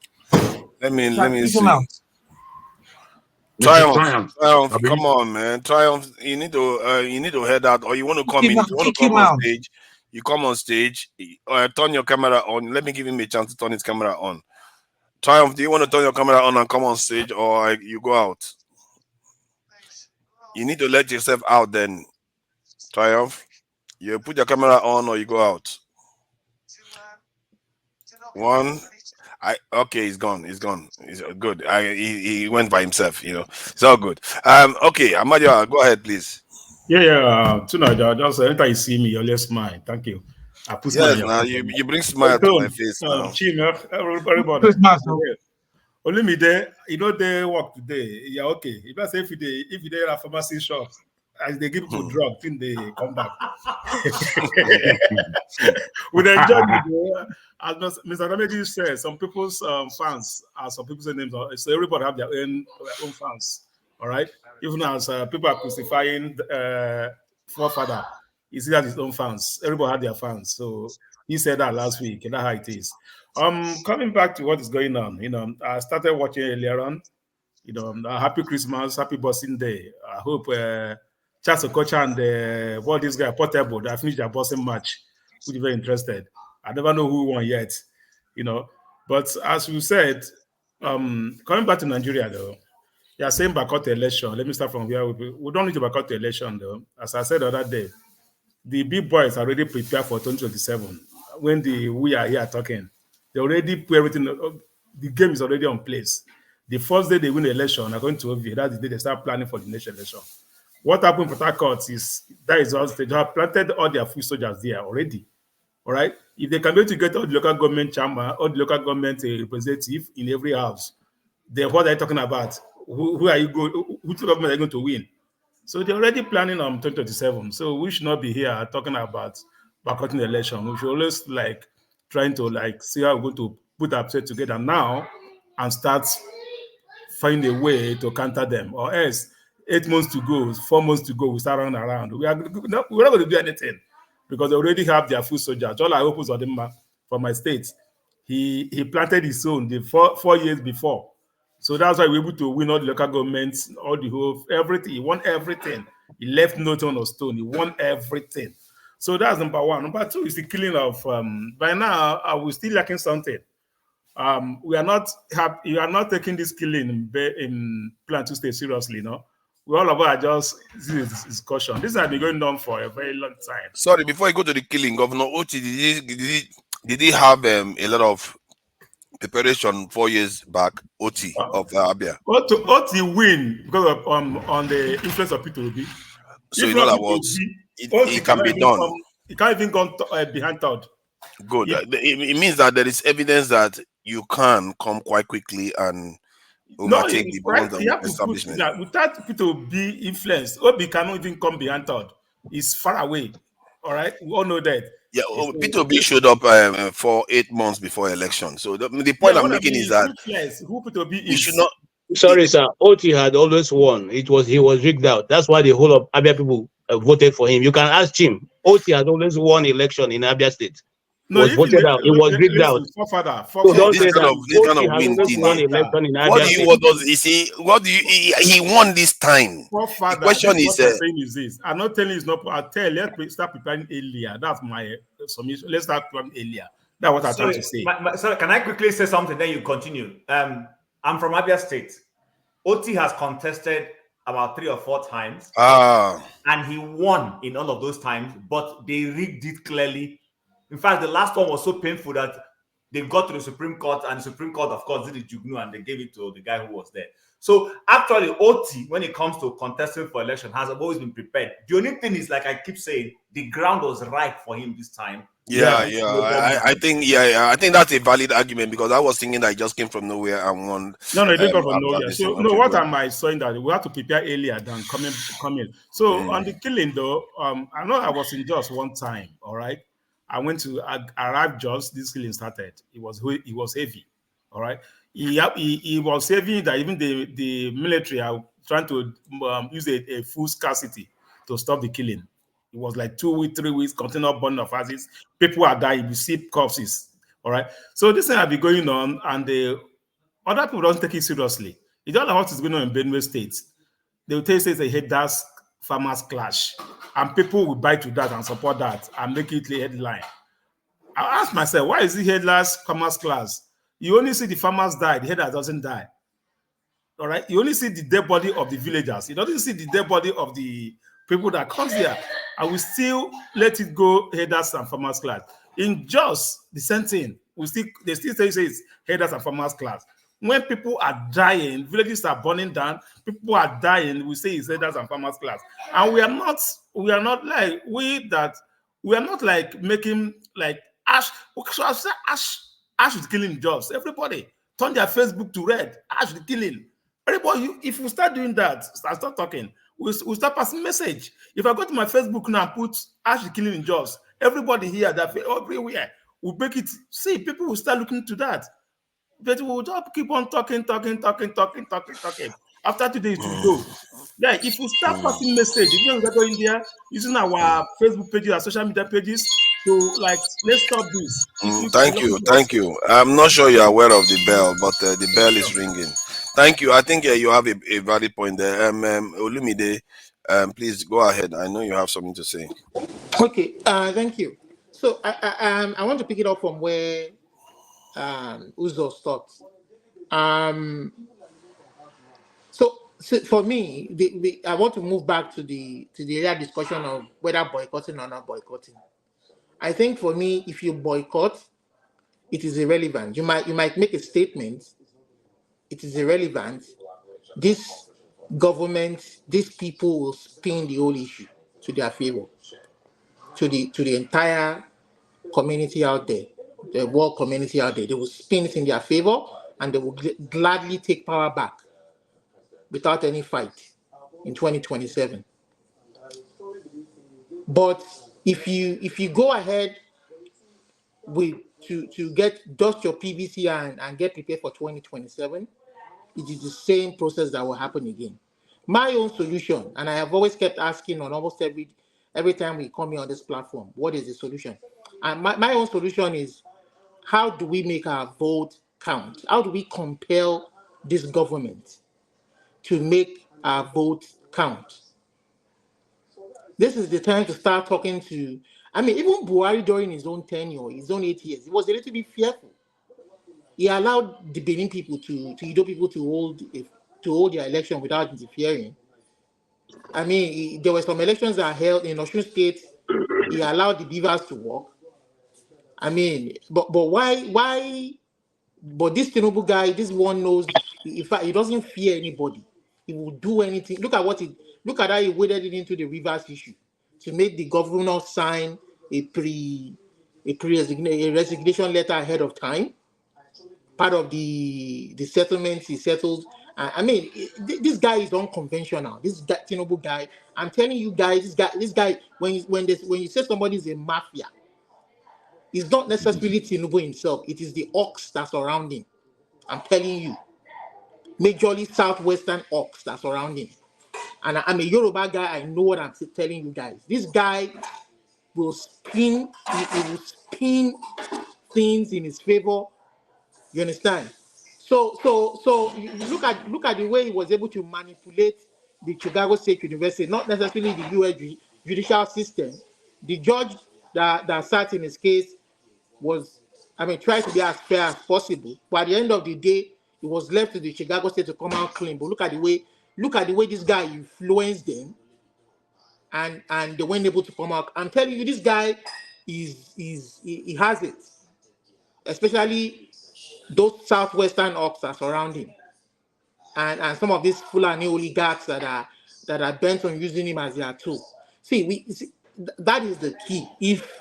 Nigeria wants to remain as it is without the constitution changing, and there has to be a way for this election to be free and fair. That is the only solution. If Thank there's you. no way, Thank you. if there's no way this election can be free and fair, Thank you. forget it. It will Olumide, spend another 4 years there. I think if you were listening to Eze, he did mention that there is always a reappraisal process that goes on after every election, and they look into changes that are due to be made. And from what Eze said, that they are not, even Labour Party is not currently pushing for IREV to be included as part of the coalition mechanism. So these are the kind of things we should be aware of and How demand. do we know that? As Labour Party come out with a statement to that effect, how do we know that? I guess we can hear from Eze regarding it. Until Labour Party comes out, I don't believe that. It's not about. I'm sorry, I don't believe that. It's not about coming out to speak. You watch them. What is their move?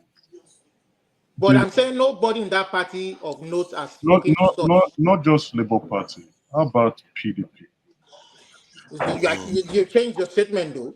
Not just Labour Party. They let him talk. He just said, "How about PDP?" They say change your statement. You mentioned about having Nigerians electorate vote count. Now, the grievance was, some said the beavers was not working. Others said the results were not uploaded on a real-time basis.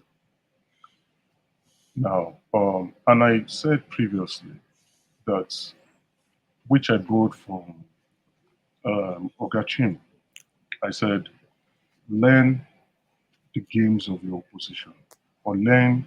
It's like if you're in a boxing match, if you're a Tyson fan, what he says is, I try to study my opposition, how he moves his head, how he throws his jabs. So you must study your opposition effectively and see how to devise some strategies to beat them. Now, your vote don't count. Why? You just don't stop at that. IREF was not working. What do? We have to ensure that IREF work during elections. How do you do that? We must ensure that in the law or in the Electoral Act, INEC will not come up with excuses of not turning on the IREF. Electoral results must be uploaded on a real-time basis. Concerns of we don't have data from the beavers to upload the results to the IREF server should not be an acceptable excuse. How do you address this? Codify it through legislative acts. And that review would come with INEC doing post-election reviews, sit down and discuss on what to do.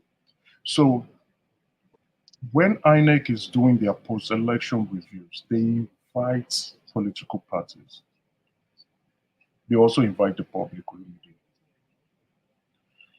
That is when they want the opinions of the public to be factored in to the new electoral act that will be amended. Now, once that push is there, and if APC-led administration is not going tilting towards that view, then you can shout foul. But when you say you want your votes to count and you don't know the hows, then you don't know what you are doing. That is why I said the opposition parties are not ready. Probably they are still in defeative mode, still probably nursing their wounds. It's acceptable. But like I would say, Nigeria has just 2 years, or I would say political party has 2 years to an election.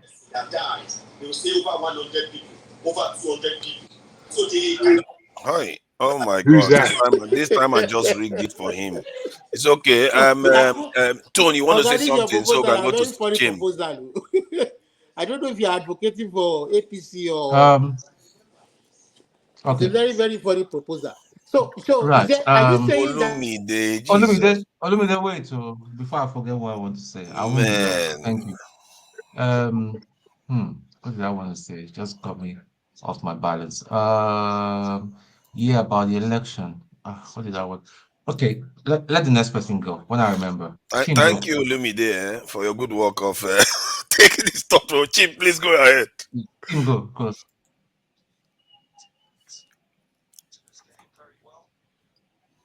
Oh, He doesn't want to speak, or what? I don't have anything to say now. I'm just listening. okay. Okay, very good, my brother. Flagship, go on, my brother. That will be the next man if Tone hasn't got. If Tone hasn't. I just Olumide just knocked me off my thoughts. I can't remember what I want to say. I apologize. That's what he's here I for. just wanted to ask Eze a question. So are you saying What you that get here? are you saying that they've submitted another amendment to be done to the electoral act? Are you saying, or you are suggesting that if you do that? I'm suggesting the political parties should do.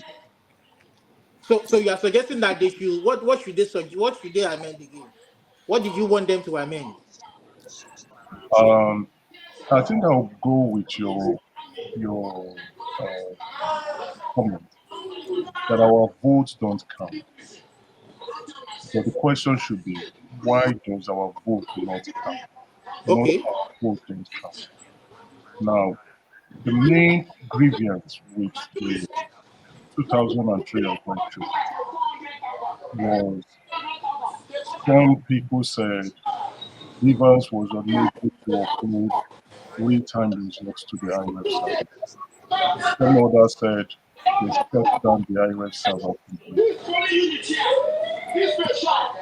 Man, there's a lot of noise from your background, though. Can they chill out, even if it's or is it Olumide? Wow, it was Olumide. This guy, Jesus Christ, he represents all the ruffle of Lagos. I don't know, man. Man, He's he's a also direct always all Russian. over the place. Please, Eze, go ahead so that the flagship can Now, No, speak it's with. for Chim now. It's for Chim. if you go This by back and forth is a bit. It's a bit Yeah. awkward. I shouldn't have allowed Olumide to ask the question, but just answer it quick. Try to round off Eze so that the top panel can start speaking, if you please. go by that narrative, then you must go with the remedy. And that was how, like I previously said, understand your opponent, know their weakness, know their strength. I think Olivole, yeah, who spoke about the use of technology. That's a good idea.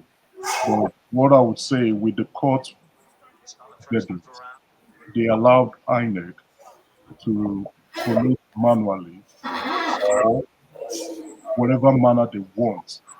So if the opposition parties are serious with election business, then they must put INEC into a tight corner and ensure that real-time upload of results is mandatory, and that the excuses of data not being in the beavers should not be had. Once that is codified, then INEC has no business in providing excuses in future election cycles. Thank you. Chim, are you ready to? Chim is not there anymore. Flagship, please go ahead. Thank you. Can you hear me? Loud and clear. All right, great. So, with respect to the election, I think that one other aspect that we all need to take into cognizance is this phrase that was coined out by Mahmoud: "Go to court. If you don't like it, go to court." We seem to forget the role of the judicial system. That even with the voice of the people and the votes that they voted, if the party that thinks that they ought to have it decides to contest it and go to challenge the election results in court, the judicial might swing it in the way of whoever their favorite is or whoever the highest bidder is, which in 2023 we saw when they blatantly disregarded what the Electoral Act says, what the law says in every way. And in spite of challenging the opposition in court with all the evidence that they had, they still went ahead to declare the result as is. So that's an intricate part of the whole system. And like Ferreira was saying, that's one part that I agreed with him. The system needs to be revamped. If we leave it as it is, whether we include technology and everything else we put, these people have the folks at the top that can change it and swing it their way. So there's a lot that needs to be done. I think that we really need to think about good strategies that will work and overturn this whole rascality that's going on within the electoral system and the judicial system in Nigeria. I yield the floor. Thank you. Jagun, it's come to you. Finally. And you know, what I wanted to do earlier was just to, because of what I think it was Wale who was talking, and he was speaking about, I didn't really want to take it as a turn. I wanted him to expand because he said a couple of things that were of interest to me, especially regarding the diaspora and what the diaspora's responsibilities are to changes that need to be made in Nigeria. And I was going to just reiterate, in the 60s, 70s, and 80s, up to 1982, the Nigerian community here in the UK was at a minimal. I remember basically we had one Nigerian per area. I was the only Nigerian family within my area. By the time the 80s, mid 80s came, there was a place called Peckham, and then it turned into Deptford, and then Woolwich, and then now in London is mini Nigeria. No two ways about it. We are known well in London. And the fact that we're all jackbarring, as you say, away from the responsibility of changing Nigeria. And we all know we all have our reasons for being away from Nigeria, whatever they are. It leaves, it doesn't leave much to fight with in order to make changes in Nigeria. The other thing is, when we're speaking about, you know, all these improvements, just as Flagship has rightly said, basically, there is no route. There is no route to this level of impunity. Where the impunity is now is at such a high level that we as a people, as a polity, are easily to disregard. And there's nothing, unless we plan it, unless we design it, unless we organize it, there is nothing that is to be done in the new 2027 election. If we allow that election to go forward, then we are really saying Nigeria is what it is. The reason why the question of do we go to the ballot this time around and vote our way out, vote our way in, as it were, or boycott it. The reason why that question comes is because of where we are. We can't just, I'm repeating myself, unfortunately, and I don't like doing that, but I have to, just because of the way the conversation's going. If we don't redesign, there's no route. There's no route at all. I slightly lost my chain. Therefore, is a boycott more than just an attitude, or is it going to send a message?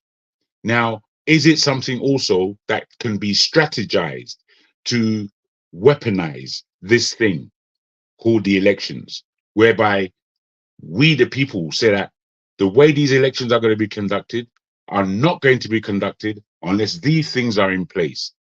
They're just not going to be conducted because we've seen what happens.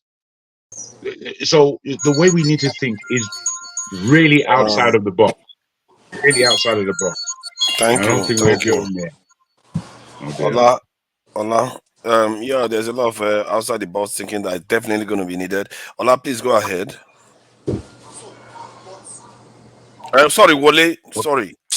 Forgive me, Wole. Please go ahead, Wole. No worry.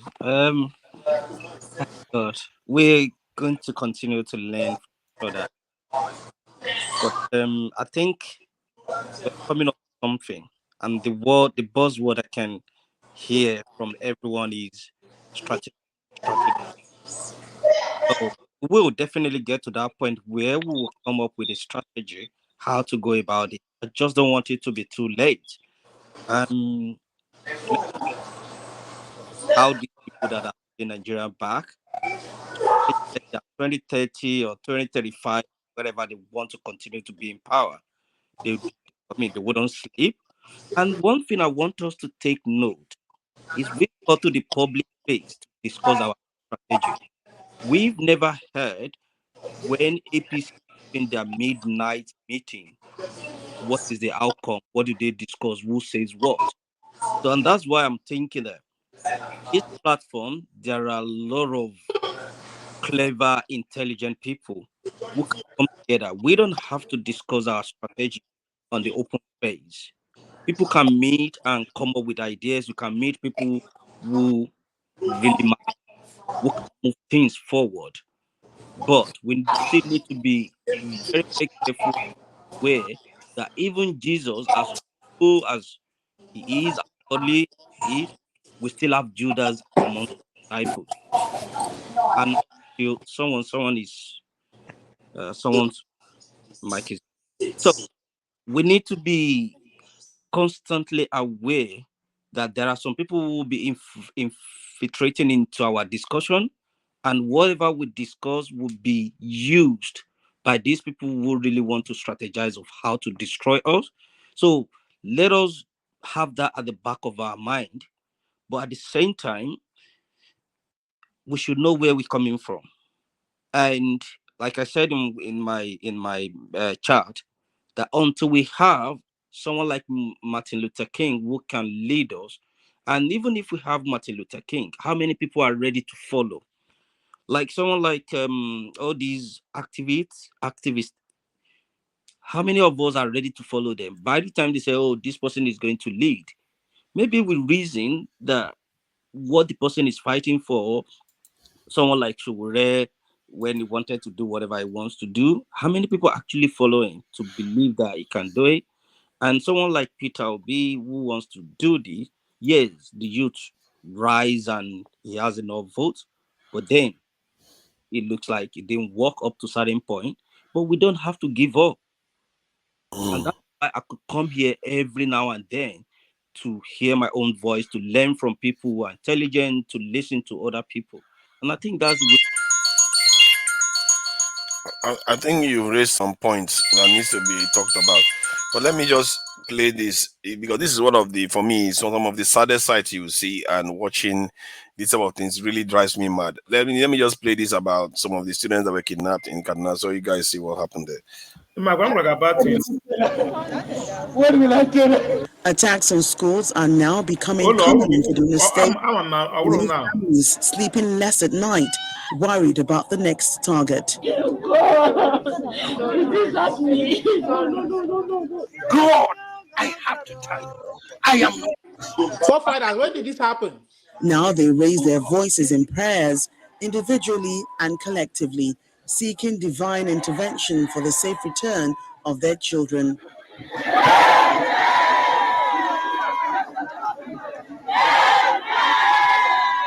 It's only the students that were taken away. None of the staff is among them.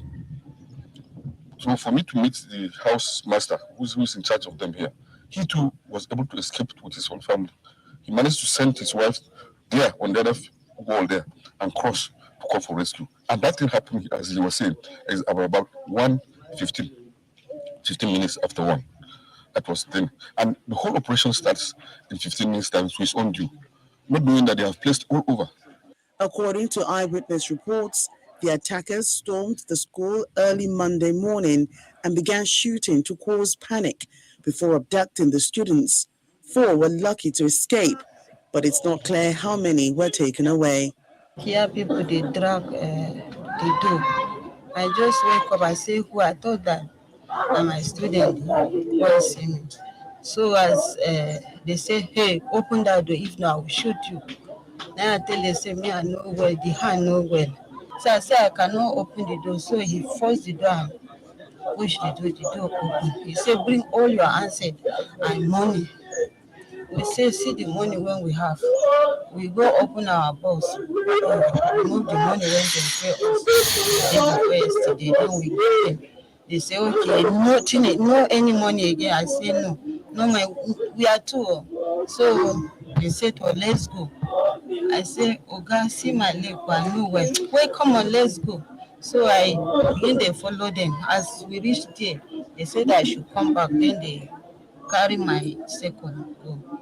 Joint security operatives not far from the school responded to the attack and rescued over 20 children. Unfortunately, 2 of the officers lost their lives in the process. The update now is about 28 students have been found, and unspecified number of students are still missing. Efforts are being made as we speak. Yeah. You see, I feel bad for parents that one day you have your child, the next day you go to school, and some other person is taking your children away. And you see how the security forces were able to come in not far away. If you are too far away, useless. Yeah, they will kill people, and like all those ones that go to those villages, they spend they say they spend 4 hours there because there's nobody around. If like this, it was like this school, many of those people that died in Plateau it wouldn't happen because the security forces will be there before they did what they did. But the school one, I think it was around 20-30 minutes that they had, and they were able to get away with about 20 or so students while they rescued the other one. The security forces came in and intercepted them. This is why because they are too thin on the ground, no matter, even if you know they are there, you can't get there to them before they take everybody away. And the heartbreak of it all is, I can't imagine how that is. Can you even imagine? Put yourself in their shoes. Your child goes to school and doesn't return, and you don't know when they are going to come back. How terrible that is in the country. Constantly. This is not once, it's not twice, it keeps happening. And people are not responding. The government is not really responding to anything. And I can't, for the life of me, I can't understand it. And this is why this question is on the screen. Why are we the least defended? Because any other part of the world is happening. Oh my God. The response you're going to see from the state, you're going to be shocked. They are going to respond in such a way that but it's only us. This type of stuff happens. It's like our lives don't matter. They take us, it's okay. They kill us, it's okay. They kidnap, it's okay. In the southeast, they unearthed about 100 bodies with no heads. It's like, what is this? Our lives don't matter at all. Because I left Nigeria, I know there are people I left in Nigeria that are way smarter than me. I'm lucky. I don't know whether you call it lucky. I'm here out of circumstances. So I could be one of them. Great minds that are in Nigeria that we lose every day. Possible Einsteins, possible Mandelas, possible all kinds of people. Just their life just cut short. And our people are not doing anything about it. Our leaders just sit there acting as if they are doing something, but they are not doing anything. No. They are not. Thank you. KJ, please go ahead. Okay. With due respect to all of us, you see, the problem of Nigeria has not been solution.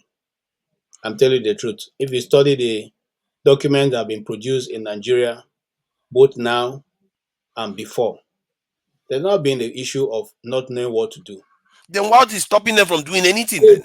You're not listening to me. That's when I come here and I'm angry. You think I'm just angry. The people do not want to do it. Those who are in power do not see you or want to do it. And for them, it's not even about North and South. It's about the fact that a certain group of people have decided that this is what's going to happen. Those people are the ones who control who is in power, and they tell you what to do, and you do it. Let me tell you something. Look, is it today? Now today they begin keeping Those even people, they don't have people. coming. David Mark's village was attacked.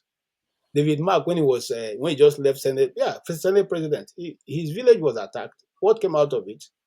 Okay, what came out of almost that village now is a shadow of itself. That village had over 5,000 people living there. Now, if you go there, you see what you see is part of it is occupied by cows. And when we say it's ethnic cleansing, some people begin to argue. They begin to say what they don't know. But you just go back to those places that have been attacked and see who lives there now. Some of their names have been changed. Okay? And then those who try to defend their people, they are called terrorists. I remember when Ghana was in. Yeah, but what you are saying is, what you are implying is that there is always there's some kind of religious or ethnic coloration to it. But this stuff is also happening in the deep north. From Zamfara, it's happening in this is Kaduna. Go and look at these places that those things are happening in Zamfara. Okay, we have seen them. Some of them are some of them the fight is between Fulani and Hausa. To Nigeria, in support of what Nigeria is saying. To Nigeria. The people that are affected listen. The victims of all this are the indigenous people themselves. Thank you. The Hausa people. The indigenous people are the victims, the Hausa people. That is why we have to speak out. But the kidnapped victims are from all the kidnapped victims we saw just now from all groups. So how is it specific to any group? We are talking about the lands. It's not from their group. It's from all groups, but it's not from their group. As much as I know, all right. When you said Fulani attacking outside, is a different ballgame. All right, don't say that because it's not about Fulani attacking outside attacking Fulani. This is what they call, I call it ethnic cleansing or something like that. Even if Fulani guys come, they kill everybody, both the Hausas and the Fulani, both the indigenous Fulani themselves. They finish them. They don't leave anybody behind. All right, and listen. The issue that you said something. They don't have people. You said they don't have people. Yeah, because their own people too in the north are having the same treatment. Those guys, they are like, I will tell you, I've been just from Shandan local government, from the main road to the village, it's about 30 minutes.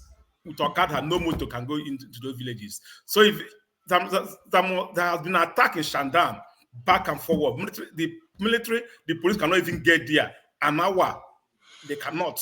All right, no access road to go to those places. So when these guys come all the way from the forest, they run them over. Nobody will come to their help. All right, that's number one. That's why you need military outposts. Yeah, but they don't have enough people. Military outposts doesn't go inside. They are military. There's a military outpost, but they are on the major road. These people come all the way from the bush. They come from the bush. For example, let me tell you something. You just said something. They don't have people. If not that the Southerners rise occasion, it could be happening in the south.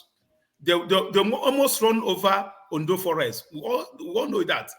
They almost run Ondo Forest. Last 3-4 years, nobody can travel from Lagos to Ondo State without being slaughtered and kidnapped. They almost run Satis, beheading people, cutting. Listen, this thing was almost run Nigeria over. If not that Amotoku coming in place, they have to set up Amotoku to counter those bush, all those things happening in the bush. The Satis start to, even we here, we are reckless here. We have to start contributing money to put special like security in the villages. It happened in my own village, 2 million from my village. A Fulani guy that have a cow, kill that for the whole village run away. Every village run. Nobody left. Everybody run because they don't know what's going to happen in the next minute. They sell cow to you, they come the night to steal the cow, you can't complain. If you complain, they will come over.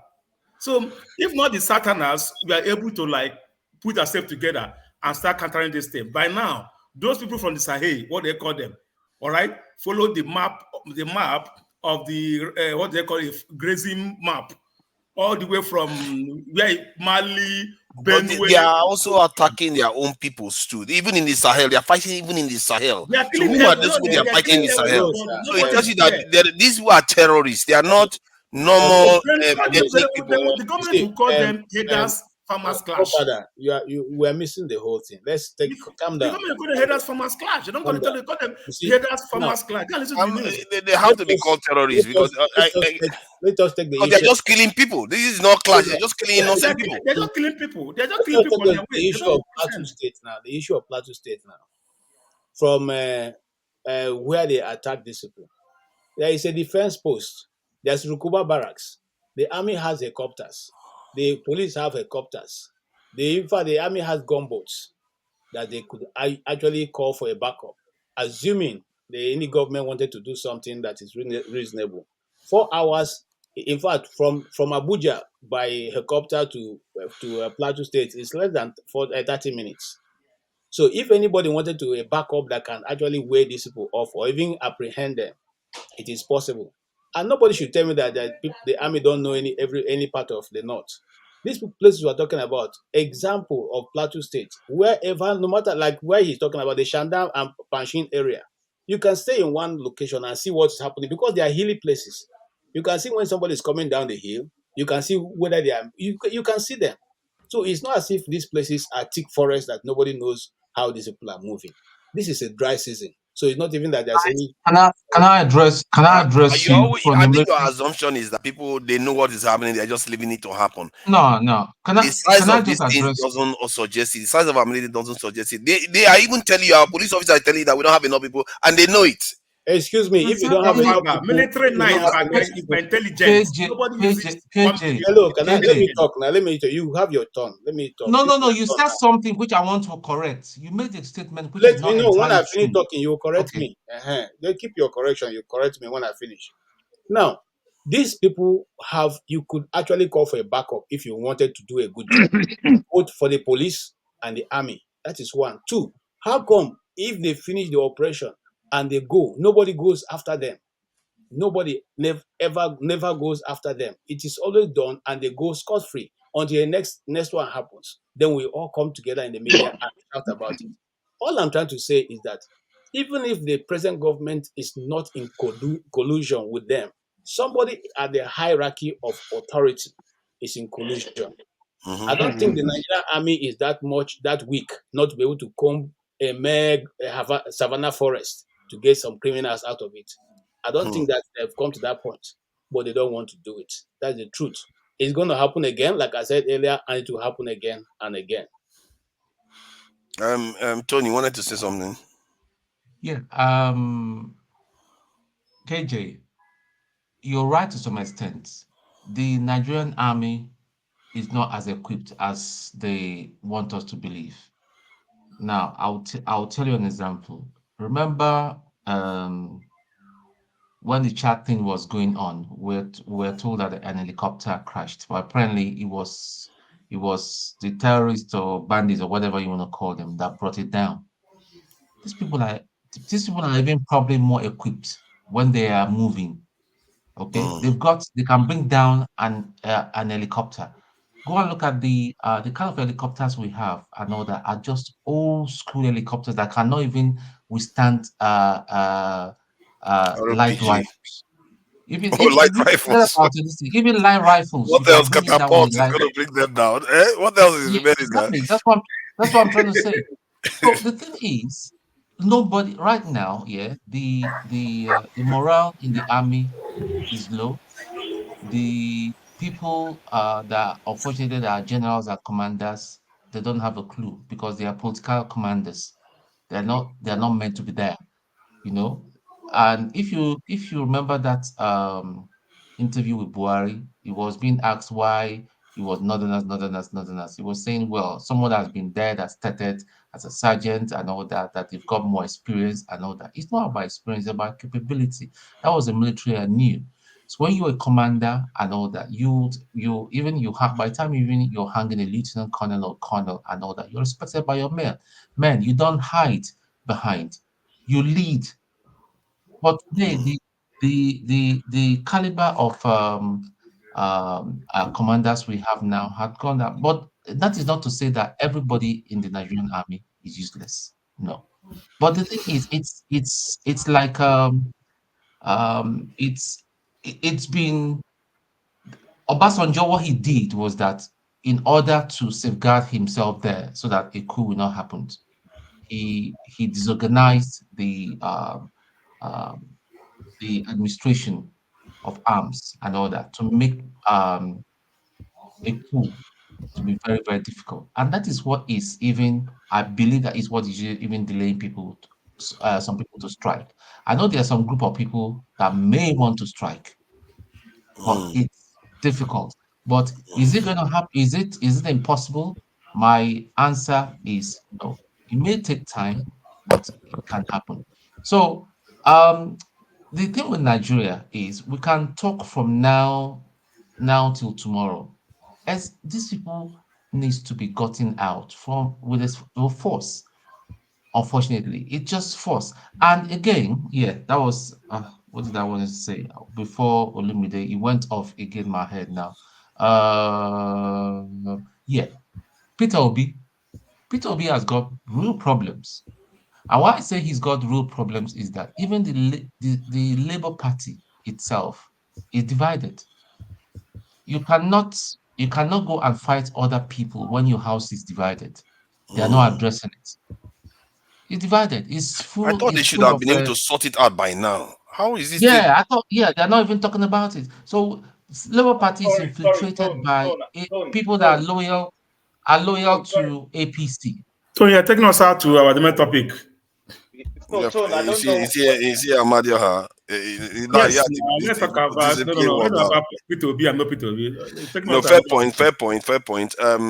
So who wanted to say something? I think I will Chim. The thing Tone said I wanted to add to actually. KJ, you know, some of these bandits have been known to wipe out military outposts, like with Boko Haram. They've been known to, so they are not like a pushover where our military just sees them like, let's go and tag them. It's not like that. If you go, they can, when you come in, they set trap for you. Then they've been known to wipe out military people that came to rescue the kidnapped victims.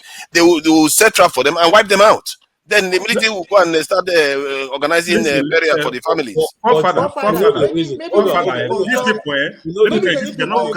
need to consult before Boko Haram start operating. One at a time now. Yeah, how are we supposed to hear? He called my name. Let me answer now. Let me say something sensitive. Okay. Let I think Eze wants to say something sensitive. I think you know, we need to be careful on public platform. Eze, add the military before you finish your statement. Please go ahead, Eze. I'm not trying to say some, but my reason is I think Mr. Trump. He mentioned. Eze, no disrespect. He mentioned that he knows people who wants to strike. I would probably say maybe that's a slip of tongue. You know, we should be very, very mindful. Okay. Yeah. I think regarding force and all that stuff. Yeah, that is true. Actually, that is not the view of Dr. Damages and all the moderators. No. I'm also telling him he should be, because once you make that statement, right, that you know people who wants to strike. That's yeah, it's quite sensitive. It's a sensitive statement to say. It could get you, even if somebody go and do something now, they'll say you are associated with them. You don't know who is who, so you have to be careful to protect yourself. That's true, actually. Fair point. Just like he pointed out. Our military needs to consult ESN. ESN took care of them professionally. Olumi, did I say this is on the work again? On the work. Don't mind him now. He's taking one too many of those that medicine he sells. Who is next now? Who is next? Okay, is it you? Okay. Let me say something. What I want to say is this: these people killing people on the way on the middle belt, where the Benway. Before the Boko Haram, they have been killing. So the killing, they're not Boko Harams. They are not Fulani Hesman. People call them. What are they? Government have not called them names. They always come out and raid a whole village. Not today. They come out, they roll a whole village. Terrorists. Well, then what do you call them? Who are they? Because they don't catch them. You see, this is another aspect. They do these things. You hardly see them as casualties. We don't see their bodies. They come in slickly, operate and go away. Yeah, Either they are downright terrorists people or asleep. Let me tell you, they come. I was in church. They call people asleep. When people are waking up for sleep in the morning, they start killing everybody. They will like massacre the whole village. Yeah, but even when you do that, you would think one person will catch one and and mistakes will happen. But it's almost universal. They barely find any of them there. They finish what they are doing and they are gone. Like I see, they are just spirits. It's unbelievable how efficient how they operate. That's These what are very organized. That's what I wanted to weigh in on. I want to tell you how they operate. Okay. Don't tell us that the Nigerian military is behind it. The night before they operate, most of them come into that locality and tell some of the few indigenous Fulanis that this was going to happen. Some of them who like you may just give you that information. Okay. And then that night after or 2 days later, they come into that place and wipe everybody out. It's done. That's the mode of operation. So let You nobody. see, the thing is, sorry, if I may, just to buttress your point, I don't know if you're aware the king of Ifon, he was killed by Fulani herdsmen, and then there was a rage. This is my village I'm talking about, in Ondo State, where we have a lot of forest where we are, and a beautiful forest at that. But those who make most use of the forest are largely hunters and then Fulani herdsmen. My parents told me that they know the forest better than we do at this moment. So there is no security, as you always underline, within these villages. Why? Because we didn't need any security before. We know who each other is. The normal police is okay. We're walking free. In our village, you can't see any police. There's no police there. So when any trouble happens, it's left to the people to defend themselves, just as was underlined by, I think it was Flagship, talking about people now need to know how to secure themselves. When I was there, my mom was asking, so do you think that we need a gun? I said, of course we need a gun. We can't expect this 70-year-old night watchman to defend anybody. Well, of course we need a gun. We need a gun. I mean, I don't know how else to put it. Because there's no protection anywhere. In the Nigerian state, I think somebody suggested once, I don't know where that proposal went, that NYSC people should be going by default to serve inside the military like other nations do. But they stopped that. I don't know why they don't proceed with that. That's how Israel does it. That's how a lot of countries do it. The government of Buhari, first of all, disarmed the people of Nigeria. Remember when that disarmament was going on? They went around and collected all the guns. All the guns, yeah. They even collected cutlasses and locally made guns called den guns. Sorry, that was Babangida's government, not Buhari. Sorry? That was Babangida's government. No, sir. That was, sorry, KG. There was a Babangida's government initiative where they were collecting guns. I was in secondary school, I remember, and my grandfather was among those. So maybe under Buhari, they repeated it the second time. Yeah, they do. Yeah, especially in the south. Especially in the south. Why you shouldn't have prompted him if you didn't think that you were asking if they repeat it. Now they repeated it. They collected everything that has to do with gun from the communities and handed it. In fact, some of them were brought and burnt in their village squares. So the people were now left vulnerable. Now, if they hadn't done that, people like Benue people would have totally retaliated at a very large scale.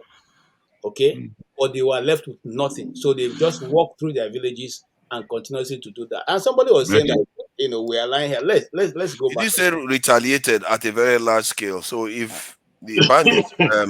No, they didn't. The guy who was retaliating was one the military accused as a bandit and a terrorist, and when he surrendered. That's what I'm worried about now. Maybe that's the reason why the government took the arms off this thing. Because if everybody starts fighting each other, the whole country will be in chaos. I don't know what you're saying. No. That's wrong. That's wrong. Father, that's wrong.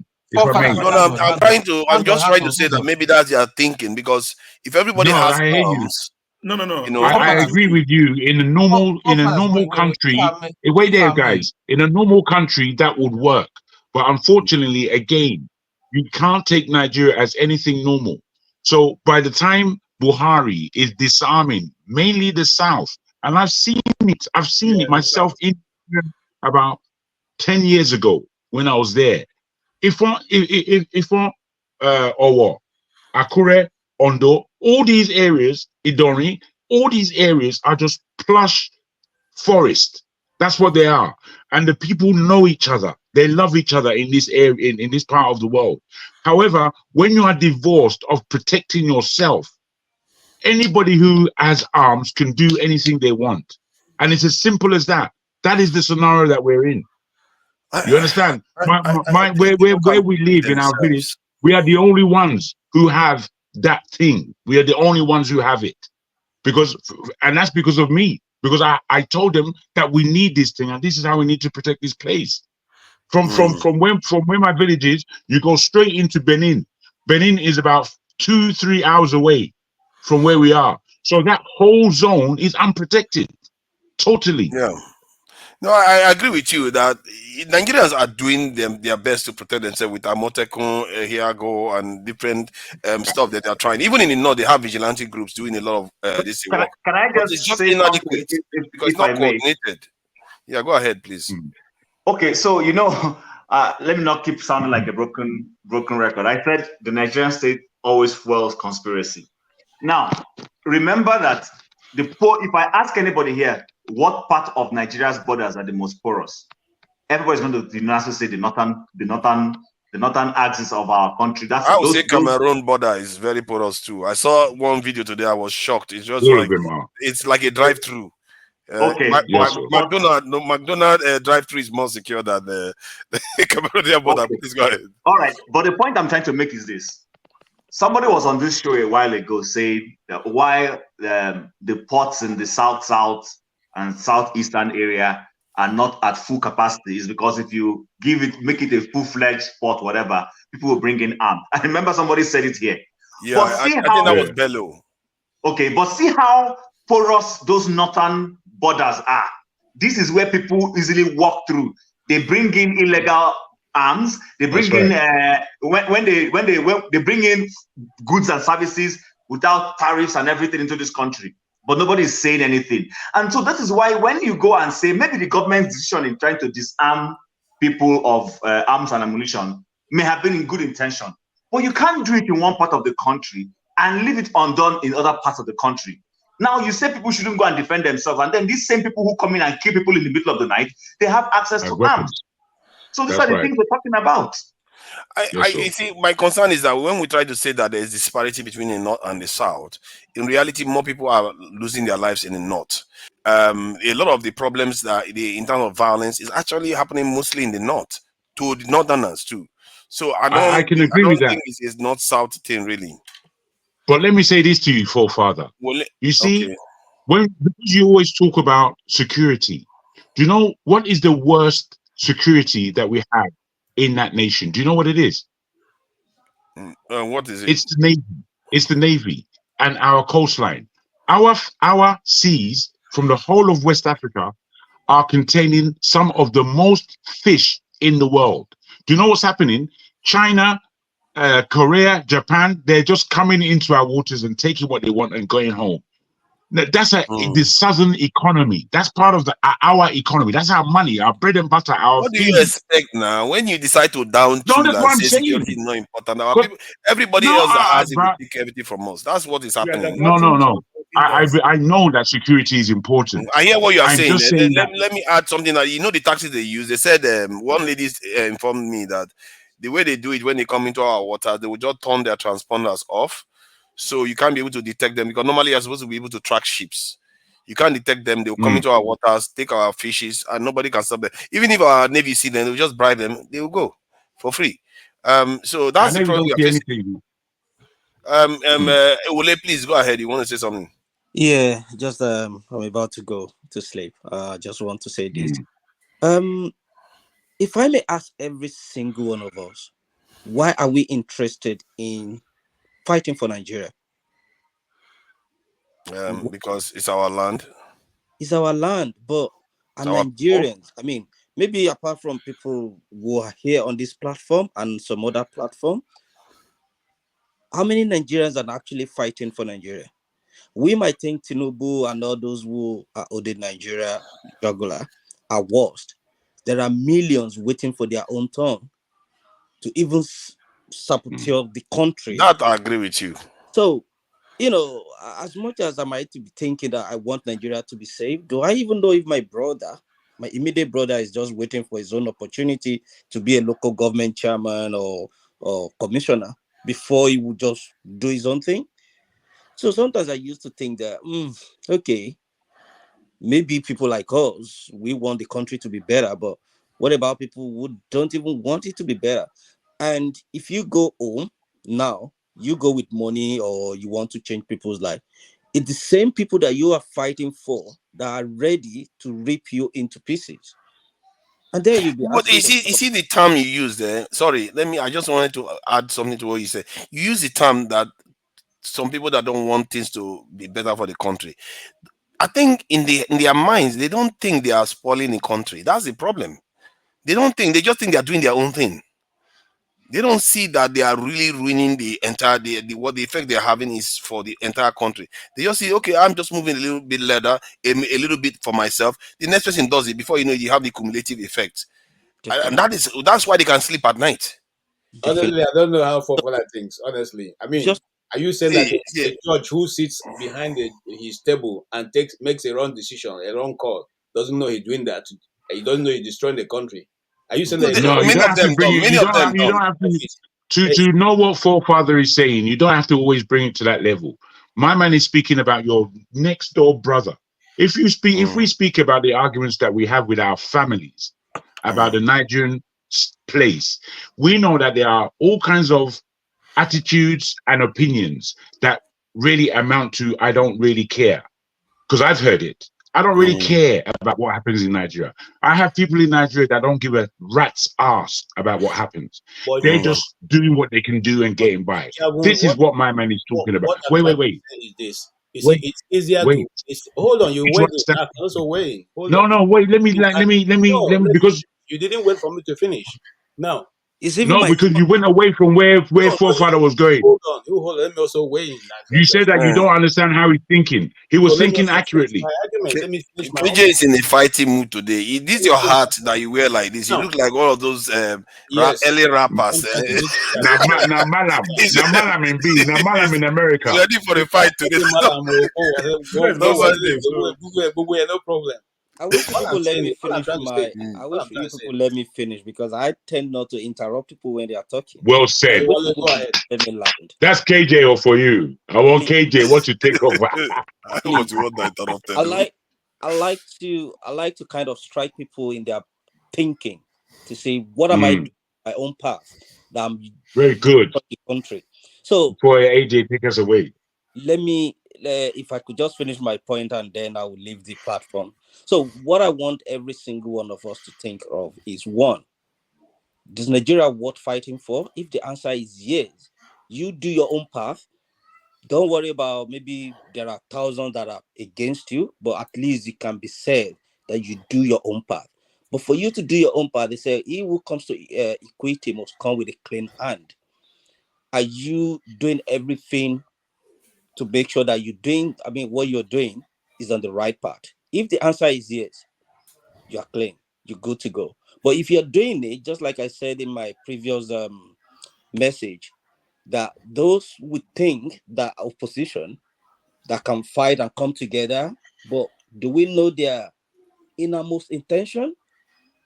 Because we might be looking at them like they're saints, but when they get into power, they might start to doing different things. So we have to vet now. We have to start conducting proper vetting process. Please go ahead. Yeah. So I don't stop you. Those are the ways I want us to look at it. Let's start from ourselves, our family, then to our colleagues, to people around us, and let them see the genuinity in ourselves first. Because there's no way I'm going to help Chim to build his house if my own house is in disarray or it's not clean enough. I have to put the plug in my eyes before I put anybody's this plug in anybody's eyes. So if we're worth fighting for, let's first of all think, who are we? If we know who we are, and we can fight the slavery. I mean, our forefathers fought for the slavery and everything. Then what strategy did they use to fight in those white supremacy? Why can't we not use the same strategy to fight the people? Because these people are not, well, maybe there's Esau's hand and Jacob's, whatever.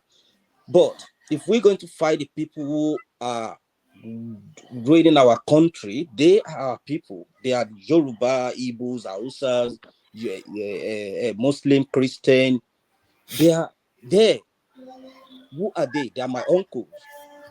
They are your brothers. They are your sisters. What do we do to them? So let me leave it that way, and we'll continue to push and push and push. And I believe maybe one day, it might not be my generation, but maybe one day we'll get there. Well, let me just support in what you just said. Among us, we are 10 here. 1, 2, 4, 6, 8, 10. All right. If I tell you, if I tell you that the same thing you are saying, all right, each one of us have a position in Nigeria will be worse than those there. We have seen them here. That's right. 90% of people that left here, I can't even be sure that I won't be worse. If you know what is going on with Nigeria community here in the United States, group of people. That's right, bro. Talk it, brother. You stop due to the law in court. The Yoruba community, Igbo community, they are in court. Sometimes they go to court. The legislature will walk them away. Go back and settle. Why are you bringing yourself down to this place? If you know what is going on, and these same people, I don't know, will come and start blaming the government. All right. So listen, all this we are doing, we are actually give a poor man money. He will know his real intention. All right. You give him money, you know the real intention. What's going on in Nigeria community here in America? All right, it's not something I'm talking about. What they're doing is not it. So not just all of us, 10 of us here. Here's some of our power here. He will not even know. All the way we are talking. Give him power. We find out who he is. I wait a little bit. You will speak for yourself. We are 10 people here. Minus me. If you give me power, I'm not going to do worse than whoever. JJ, no, that you speak for yourself. No, leave KJ now. For yourself. Speak for yourself. You have spoken for yourself. Let me speak for myself. At least I still have my hair. You can't shave my hair in my presence. Okay? No. So, your hair? Where's the hair? Hold on, sir. Some people apart from that, you're being disingenuous, my brother. You're not taking the wisdom from what he's saying. You are making it personal. My brother, you see, that's the thing with you, Jago. It's always going to be a thing with me. I won't let someone just start saying that I'm honest, and the rest of the world is crazy. Please let it go. You make your point. I don't interrupt you. Why did you put my man's soul back in his head? Why did you put my man's soul back in his head? He said something, and it was clear to all of us except you. And then you said that speak for yourself. Because you're more honest than anyone else in the planet, Abi. It depends on what you mean, sir. You can speak for yourself. I have not stopped you from whichever position you decide to take. Jago, please let him speak so that you can respond. And Eze, whenever you want to, anybody wants to interject I can answer for myself. I'm of age, except you want me to not be of age, so you're speaking for me. Please. Okay, what are you going to do? Are you going to partition Nigeria to 3 regions? What I'm simply saying is this: every man have the right to defend whatever he feels is good. If I didn't think I can change my situation, and I won't be in this platform, if I know that I will be the same people who are there, I won't waste my time. This is valuable time. All of you know what time means to anybody who living outside Nigeria. So if you don't think what your contribution will make will be a change, or if you now give the opportunity of being there, you do the same thing. Then I'm not like that. I'm not looking for. It's not because it's not because of anything that we left. Some of us left because we were tired of trying to make input that was not working, not because we didn't have government positions. So let's not even get to that point. What we are simply saying is, if you are there, okay, and some of us who are even saying that the military should take over. Are we saying that because the militaries are not corrupt? No, but the simple humanity that is in us will allow you to put certain amenities on ground that will help the people to find a way of finding their daily bread. No Nigerian citizen will tell that he's looking for the government to liberate him. He is simply saying, can I have electricity so that my barbering salon can work? He is simply saying, can the road be good so I can transfer my produce from the village to where I can sell it for money? He's simply saying, can I have some housing that will be affordable for me and my family. He's simply saying, can my children have good education so that they can go to school? Nobody is telling you to bring government money to them. They are simply saying, put amenities on the ground. Whether they are northerners, they are southerners, they are Igbos, they are all asking for the same thing. Simply make amenities available. This was what happened in the 80s. When some of us went to I want fire, to follow. I want to follow KJ, please. not because they are not corrupt leaders at that time. Because the government money was not being used as largesse for those who are in positions.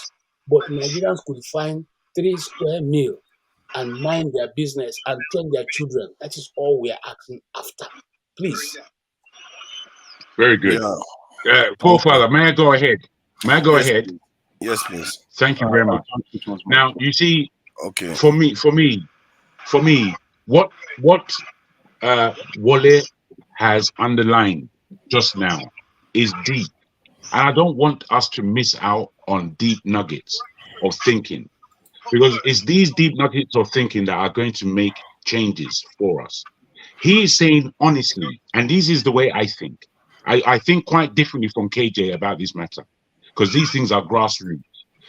Do we understand the psyche of a Nigerian? Do we appreciate that those of us on the ground, they will repeat or do worse than the people who are in power right now? Do we understand that the majority of us are in a state of apathy while hell is taking place all around us?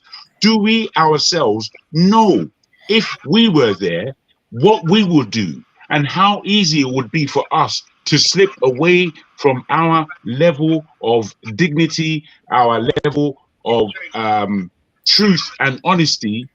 Do we really feel strongly enough that we ourselves would not be corrupted? Now, I'm afraid that these are the most serious questions in the world, because unless we're answering these, unless we're able to look in the mirror and see how ugly we are before we point the finger and say how ugly somebody else is, it's a real matter. So when we hear people speaking on this way, and then we just want to object, it's like, do you understand what's just been said? Have you understood what's just been said? We are speaking about a nation that is going away from itself. That is leaving all levels of dignity and common ways of practice behind. They are going for the lowest hanging fruit. They are becoming extremely corrupt within the soul. This is happening to us right across the board, from grandfather to our youngest child. The children that I meet in Nigeria now, they're too sharp than the children that I was, or the children that my people were. It's going down and down and down. When are we going to putting a stop to it? Is not about really changing Tinubu. Putting a stop to it is being able to look after yourself, look after your family, and maintain the dignity it is to be a Nigerian. Because the Nigerian of the 1970s is not the Nigerian of today. Let me tell you that for nothing. This is why we have to listen to these points of view and these understandings. Thank you. Thank you. Izzy wanted to say something. Yes. You see, if we all try to listen to our own voice, we always sound good to ourselves.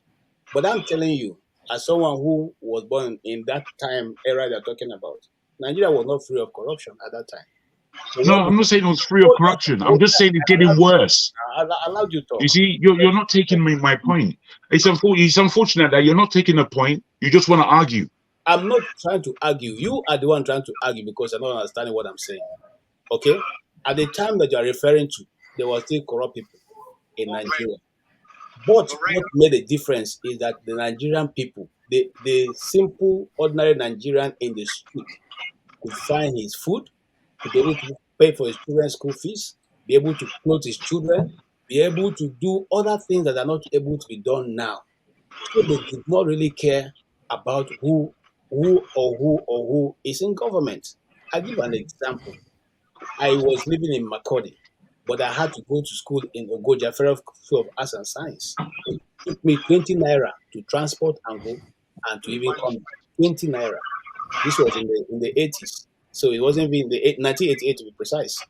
So now, what are we saying? Is it that the country was not corrupt at that time? There was still corrupt, but you had good men, people who conscience were able to allow them put certain amenities on ground for the ordinary people. That's what I'm simply saying. Those who say that, Nigeria is manufacturing Peugeot 504. If you're working in government, you are at the rank of a director, you cannot have a foreign car except that coming from Nigeria. That was kind of people we had. We had people who were concerned that, okay, light should be stable. Okay? So what my argument is simply this. Even as we speak now, there are these good men in positions in Nigeria. But those good men are not necessarily given authority, just like what someone was saying earlier, which I totally agree with. There are still army officers who can make a change, but those guys have been removed from where anything close to ammunition, arms and ammunition. They don't command any troop. They are just in the back. They get up in the morning, go and do parade, go back to their houses. That's all they are doing for now. But does it mean that they can be changed? They can be changed. Does it mean that when they get to a position of authority, they will now do the same thing? I don't think so. Because it takes one man and takes leadership. If leadership gets it correctly in any nation, things go better than when the change is coming from bottom up. When the change from up to down. Can I come? Package. You said it twice. I didn't want to interrupt you. Sorry. You not said it twice. Repeated himself. Sakeji, I think you need to mind the statement. Sorry, someone else's mic is on.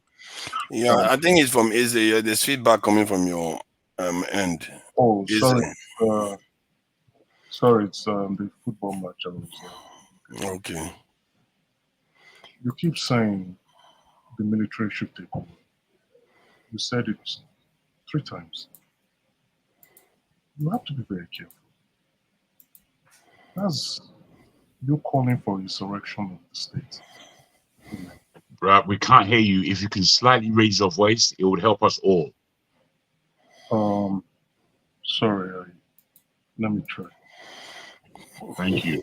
You have to be very, very careful. You can't be making insurrection statement on public forum or forums. Okay, that's why I decided to cut you or interject. I would have allowed you to keep speaking. Thank you, Wally, for what you said. Beautiful submission. I'll say, Nigerians, we are not serious people. According to the National Security Advisor, the current NSA, Nero Rubadu, 400 barrels of crude oil is being stolen on a daily basis. If you 400,000. 400,000, thank you, the forefather. If you do that for 365 days, that is 146 billion barrels. Million barrels of crude oil stolen from our land. And everybody is walking like nothing is happening. We can sit here, we can complain, we can make insurrection statement like KJ and get ourselves into trouble. But I would go back to what Sakeje said. You keep referring to the 1980s. What's happening in the 1980s is also happening now. The only difference is the population explosion and inflation. Nothing has changed. We had a smaller population then, and our inflation was not this high. Nothing has actually changed. Sorry, Eze, did you say there was an inflammatory statement by KJ? Could you mention what exactly it was, please? He said military takeover. Hey, my brother, I don't know. I'm just waiting for him quietly to finish. Some people, what I said. we know some people in the military can take over. He said it 3 times. So I had to hey guys, this is a public forum. Let's be very careful with the kind of utterances we make. Please. Well, I don't understand. What are you really saying? What are you getting at? That I said why we said I'm only advising that's you. insurrection. Come on, bros. Relax. Don't go there at all. So that we don't get to that level. So you don't know the other side of me, please. Don't get there. You just say what you want to say. Leave me alone. KJ is giving his own now. You see him.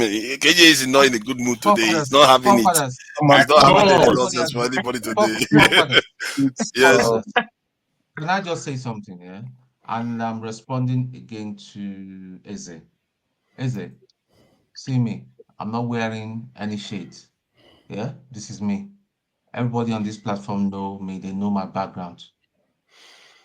As regards to what I said earlier, or KJ, we're not the only one that's been saying that if the military should come back. Given the situation that we have now, given the wickedness that is going on right now, that we should start at this thing. Anybody who want to come arrest me, they can carry me. I did London. Yeah, that's I'm waiting for them. I think. So, but what I'm trying to say is, what we're trying to say is, if you're really easy, yeah, because the way you're speaking right now, I'm starting to believe that you're not who you say you are. All right. If you really come from the southeast, I think it's just you a see maker.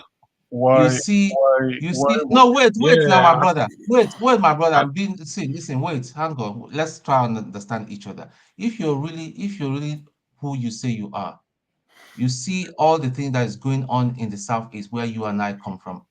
Besides, let me just clarify. I'm not a member of the IPOB, and the reason is I do not believe in the approach of Nnamdi Kanu. But every day, as the day goes by, I know that I'm starting to see why he's so angry, why he took the position he took, why he's so angry and frustrated. Because I've never seen where a court frees a man, you abducted a man, you kidnapped him from our country, you bring him, the courts release him and say, release him, take him back. If you think he's done anything wrong and all that. Is Nigeria not more of a criminal state than you coming here to warn me or KJ that we should mind as what we're advocating for? Make we just leave that one, Joe. All right. See, my brother, let me just say something to you. Yeah, I have seen a war in my short life. I have seen a war. I've been there. I didn't go there as a driver, as a cook. I was there in the thick of things. Yeah, I've seen people's heads split open. Yeah, I've seen a man's life being taken. Let's I've take seen it people. easy. Let's Yeah, take so it easy. the thing is, I appreciate your this thing, but one thing is that you should understand how people feel. People are speaking from how bitter and frustrated that they are. Is it not you that is analyzing how they've been stealing? That this stealing has been going on. Why should we continue? Why should we continue being gentlemen? Because these people do not. The only thing they understand is force. That's the only thing they understand. So I just said I should just correct that. I thank you for your advice, but no, thank you. I gave that on advisement. Okay, thank you. We're on a public forum. Yeah, sure. If you don't want to take it, it's fine. But I just want to. No, the view is my personal view. The KJ's view is his personal view. It's not the view of this forum. It's not the view of Dr. Damages. We understand that. That's cool. Okay, thank you. All right. What I wanted to say before, those are my names, right? I think many of you here are going by one. Right? I'll refer to you, Mr. Tom. I don't know if that's your real name. Yeah, that's me. Okay. Yeah, a couple of people know me personally, even apart from this forum. They know my UK number. They contact Olumide. This is me. Maybe you saw my picture on my WhatsApp. I'm not wearing any shade or wearing any dress. This is me. Okay, Eze, you want come on your shades? No, I better no vex. No, it's a sunscreen shot for my computer, and if you want me to take it off, I can take it off for you to see. Okay, take it off. Take it off. What's wrong with you? Just leave him. Oh my God! I've seen again today.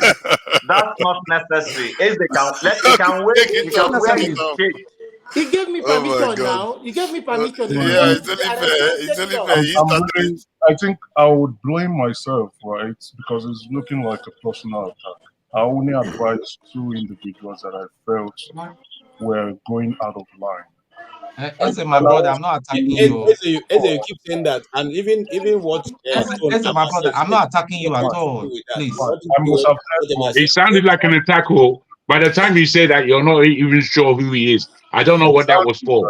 That was that wasn't nice at all. When you were answering, that was not nice. Eze, we live in free countries. We live in free countries, and we are not afraid to say our minds. We are not in a shithole country, so I mean, what this one is talking about. I say anything connotative here, man. I don't know. Can I first apologize? I think I must have offended. Yes, sir. I was calling to send you jollof rice yesterday. You didn't pick up. Now you're lost. So. Sleeping, bro. No, but if I may say something, for fathers, I don't think so. So I asked a question because I wanted to clarify. I asked because somebody said something inflammatory. So I wanted to know what was inflammatory. It wasn't to attack him. I need to know that so we can be aware. Yeah. So that's what I wanted to know. I might have heard wrong. He said, we know some military that will take over. They take over for military. And I think Mr. Tone clarified it too strongly. And I feel this kind of, not inflammatory, insurrection, that was what I was saying, not inflammatory. So we have to be careful with this kind of statements, right? So we don't get labeled as individuals who are planning to take over the country. Anyway, it's been said. You said it. You said that KJ pronounced it 3 times. You now are pronouncing it more than 3 times. Let's move on from this position, please. Thank you. So what I was trying to clarify, KJ, on was that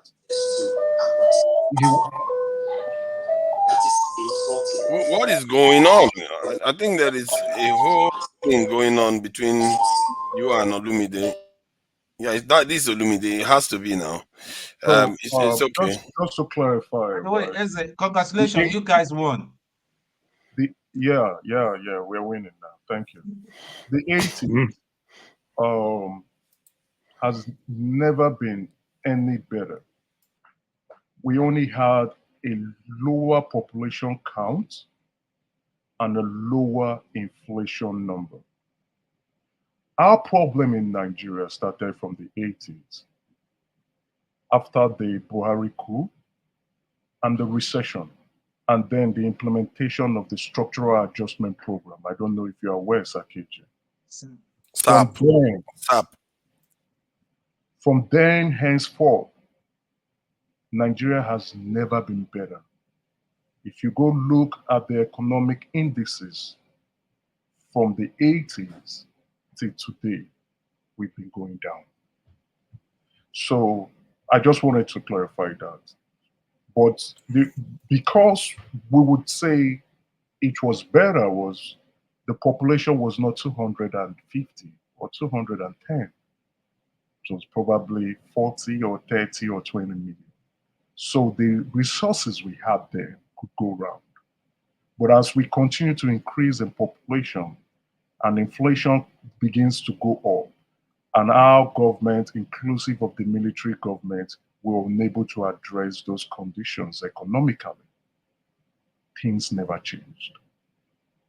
So back to my basic summation, and I'll say, Nigerians, we are not serious people.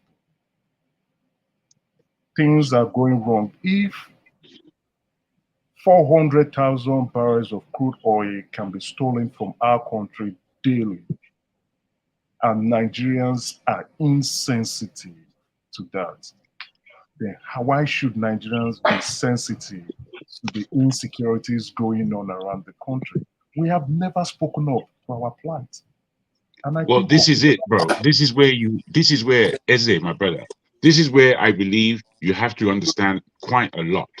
In that, when you say from the 80s, you're quite right. When you say from the 80s, it has never gotten any better. I agree with you. And I agree with you for the reasons why. However, at every stage of the game, me and you both know that there is enough resource in the country called Nigeria, both with the raw minerals that we have and with the as the masses, as the people grow in population, the people themselves are a part of that that wealth that we have in the country.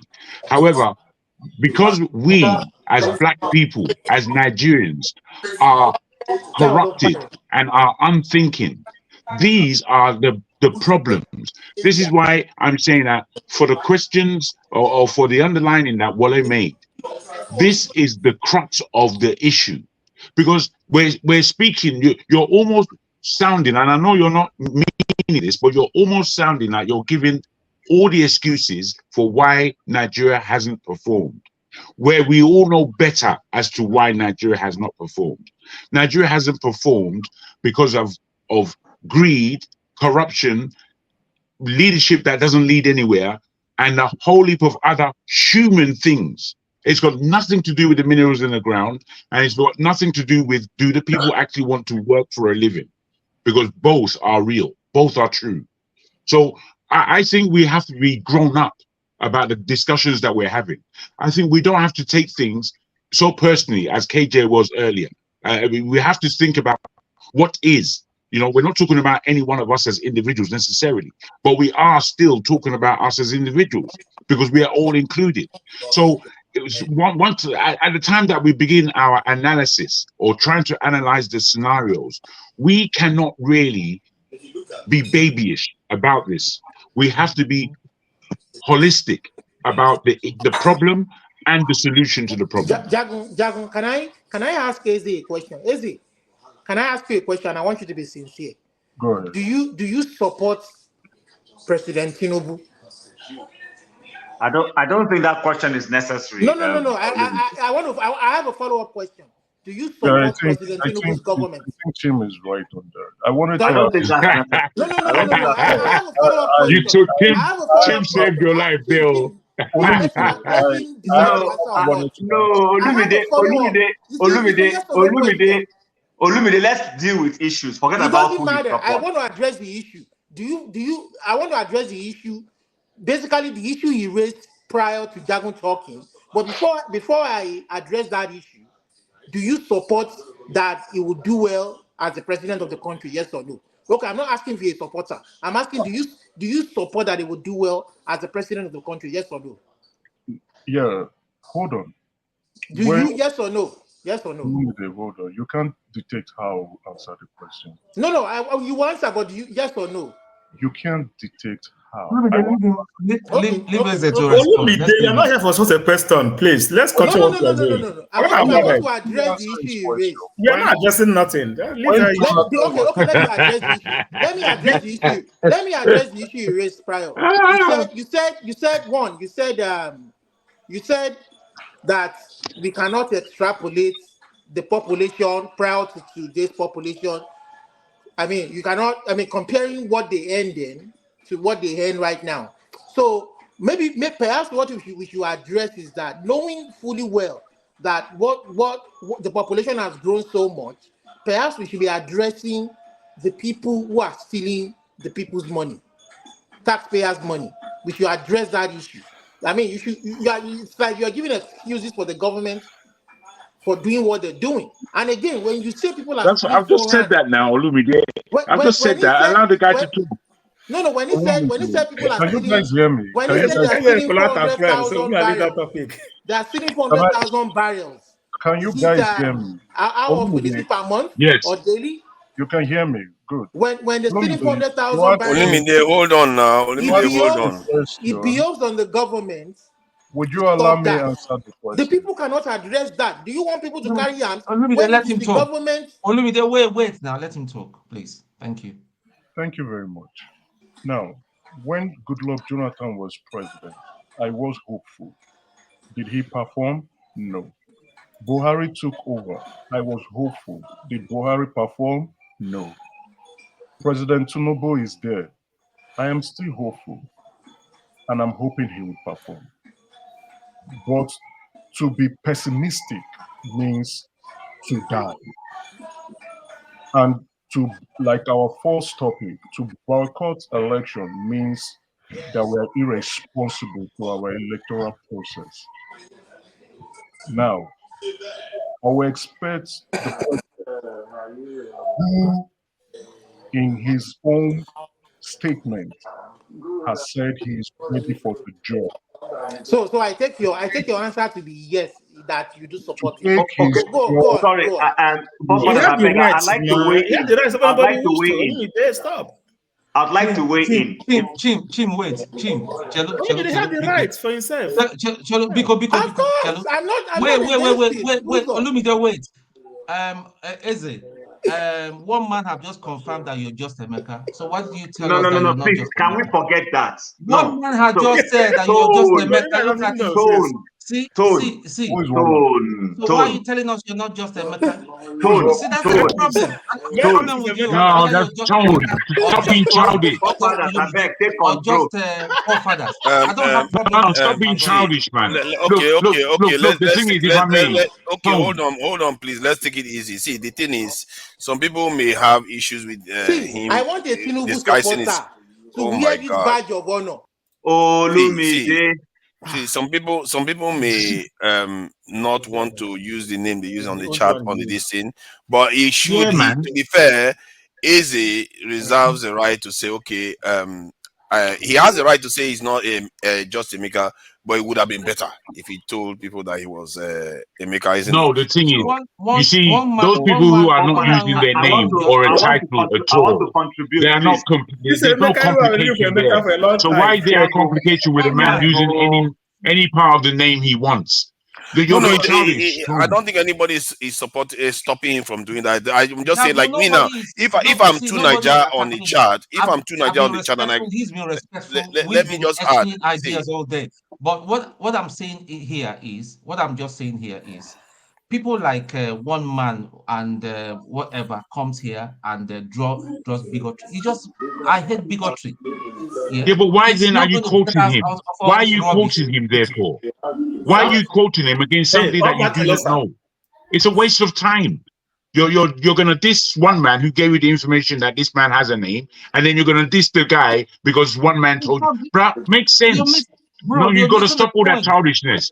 We're all too old. Honestly, we're all too old for that 21-year-old game. Let's try to be a little. I think Tone has a right to say that maybe Eze should have disclosed that he was just a maker, because there's no reason. He doesn't have anything to be ashamed of from that point of view. But you also Tone, is just a maker has hold been on having now. issues with me. Has gone out of his way to insult me. So right now, maybe Hold on now. It's a good opportunity for us to settle our differences. Forefathers, you must Like understand grown that men, the not elections are abusing each over. other. Good. That's my. We have a president. Oh my God. If you are going to come and Olumide, you defend just compound everything. You never help. Is there any that this guy comes to settle anything other than just to compound it? Now one man, I fish everything. Call him Mekus. You know where they go put. Not my one man and his couple making antics. He come here to go. Okay, let's leave that one aside. I think back to the point about the 80s and this issue. If I'm allowed to, Let me remove this thing. Hold on. Something is going on here. I think I should take that out. Sorry, that was Jim is me. there twice. I've closed the other one. And I complete what I was I'm having saying. problems, so I closed the Now, other one. what I was saying that I wasn't saying that in the 80s there was no corruption. Remember, in the 80s, that was when we had the 2.8 million naira or 28 suitcases that Buhari came in with as a minister of petroleum that was missing. Okay, so there were all kinds of issues in the 80s, but the leadership at that time were at least civil. They have some human kindness. So you find out that schools were operating, especially federal schools, were operating at a level that you can get in with the small money you have and be able to stay in that school. Okay, at the 80s, and I went to the university in the 90s. And in my university, when you finish, when your semester ends, you can go to the student affairs and get money to transport yourself back. This is government money. You go there, they calculate the mileage from where you live to where you are going. I mean, from the school to where you're living, and money is given to you. I'm talking about the 90s. I'm not talking about the 80s, as my brother Emeka Eze was quoting. So what I'm saying next is that wasn't that Nigeria was perfect at that time, wasn't that there was always electricity at that time, but the government or people who were in charge were seemingly to look at the other Nigerian as somebody who's also worthy to have something reasonable. to live their life. We are not on this platform asking that every Nigerian should become a billionaire. We are simply saying, these are human beings, treat them like one. If you people are killed in Plateau State, please, if it needs the whole Nigerian army to relocate to that place to find the people, do so. When you do so, you don't need to harass the people to be patriotic. They themselves will see that you are standing out for their case. Not to go and sympathize with them and tell them they will leave no stone unturned. All the stones have not been turned since this thing started, and nothing is happening. This is where I stand. Look, I cannot come here with all honesty and say something about against the Northerners, because majority of my friends, even till this moment, are Northerners. I've never lived in the East, so I don't have people who can say these are my friends. My best friends are from the North. Hi. So what I'm simply saying is, look, what is good for the geese is good for the gizzard. If your children are schooling in Harvard, and for the gizzard, that's what I said. You get me right. He did that, That's what we say in secondary school. Now, if your children are in Harvard and they are enjoying the good life, the Nigerians are not asking you to take them to Harvard. They are simply saying that Harvard near their house, that's Harvard in the next state, that is called federal government colleges, federal university. Can you hear me? Make it. Yeah, we can hear you. Let KJ just land. No, I just want to start my and get in. Yeah, your camera is not moving though. I can hear you. Yeah, nobody is I asking think you to give them free largesse. Nobody is asking you to build skyscrapers for them. Look, let light work so that the barber can go to his shop and make his daily living. So that the woman doing hairdressing don't have to buy generator for herself. So that the people who are transporting their food do not have to pay extra money because the road is not good for them to carry their. This is what Nigerians want. So just in case anybody listening to us out there, don't come and look at my. I've never felt so lonely. I've never felt so lonely before with the way the positions everybody's taking on this. Please, Chimp, go ahead. Okay, please. Yeah, you can hear me, I believe, right? Yeah. Of course, okay, come on. So what I wanted to address, everything KJ said about what the everyday Nigerian wants, I won't add too much to it. That's just proper thing. Now, what I want to address is what Eze was saying. Now, Eze, please, is allowed to express his views. If Eze wants to wear his sunshade, it's okay for him to wear his sunshade. I'm comfortable with Eze because his full name is there. I don't. If anybody thinks that's not his full name, that's fine. But at least he has Eze Omunakwe. That's an Igbo name. I can pronounce it. I'm okay with that. Now, but what I want to address is what he said about the problems of Nigeria and how it's slided. He's not exactly wrong. But the only place I differ with him is this. I have been in forums where people keep saying, when they're defending government and they say Nigeria's population has outstripped the resources. I always disagree. Listen, there was a time when the Nigerian population was at par. That same population that we have with Saudi Arabia and co that they have now. And yet, this same Saudi Arabia and co use that same type of resource, which we have and they have. They use it to take care of their people. Saudi Arabia, up until recently, people were not paying taxes in Saudi Arabia because the oil was enough. But they have spoiled their people, and the government is beginning to say, okay, you know what? Let's begin to let our people understand that it's not just free lunch, that they need to work and then they pay. So if you go to Saudi Arabia today, people are paying taxes. What is my point? My point is a society where when we had abundance, the leadership, the government did not see the need to use those resources for the benefit of the people. That same government is not going to use taxes when they start taxing people to take care of people. Because people keep telling me that we have overstretched our oil and our citizens are not paying taxes. The people that are stealing the oil, going to central bank and taking the money that the oil brought and using it for their private benefit, will not suddenly start using tax nets. When they expand this tax net, as this parent government is saying, they will still use the same resources. So my thinking is this. Our problem, the way I see it, anybody may have a different view, is that our leadership is not using our resources purposefully for the people. Whether it is in terms of the way forefathers goes about it in saying to invest in our defense, invest in making sure our military is well equipped and all that. Whether it's from that angle or it's from the angle of social intervention and benefits for the people, the government is not doing that. This whole Beta Edu, Minister of Humanitarian Affairs, and telling us she's giving money to people. Those things are a scam. They are a scam. All it takes is by the time this set of people are not in government and a new government comes in, we'll start seeing the same thing we're seeing with MFLE. We just need human beings who are going to get in there. They are not angels. They will make mistakes. Some of them might even steal one kobo. But we don't want people who are going there to go and steal billions that they don't need, and they will leave the people. Do you think the leaders in UK and US and co, they don't do shady deals? Come on, we'll be living in the fool's paradise. They do that all the time. The point is that they use the resources. People tar roads, they tar that road, but they give those contracts to their friends, even here in the Western world. But the job gets done. Our problem in Nigeria is that the job never gets done. So, that's the only area I disagree with Eze when he was trying to make that. Let me chime in. I feel a bit lonely on this one because most people thought Nigeria was good. I never thought Nigeria was good, even from the beginning, from 1960, because we were always in decline. And look at this song from Fela, Suffering and Smiley, was in 1977. So the decline was already there. It just wasn't perceived by us because we were colonized and we thought, that's the way to be. How do we know how to be? Because from 1900 until 1960, we were colonized. And we thought that is the way to be, what we saw after they left. But that is not the way to be. And I'm not even sure Nigeria has ever lived the way a nation is meant to exist. Like Nigeria. We haven't really expressed ourselves as a sovereign nation. We've never really, and that's why I don't think that, and I'm of the view that since the colonial wars, when that we lost, we've never really restored ourselves to a sovereign people.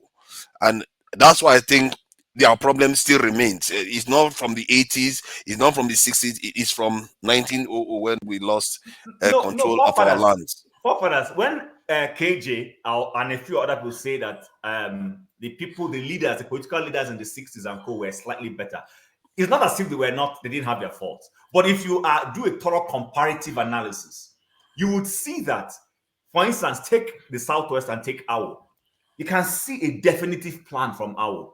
You could see, do you know, I visited the Djibouti and most of the hinterlands in the Southwest, and I saw tarred roads. Those roads are not in the best shape right now. But you could see a thinking in Awolowo's plan. Right. You could see a thinking in the industrial revolution he was doing in the Southwest. You could see a thinking in what he was doing. Even if you come Things to have to be said accurately. It was much better. Even the Ahmadu Bello and co. When you compare them with today's politicians, my brother, these guys we have today, these guys are demons.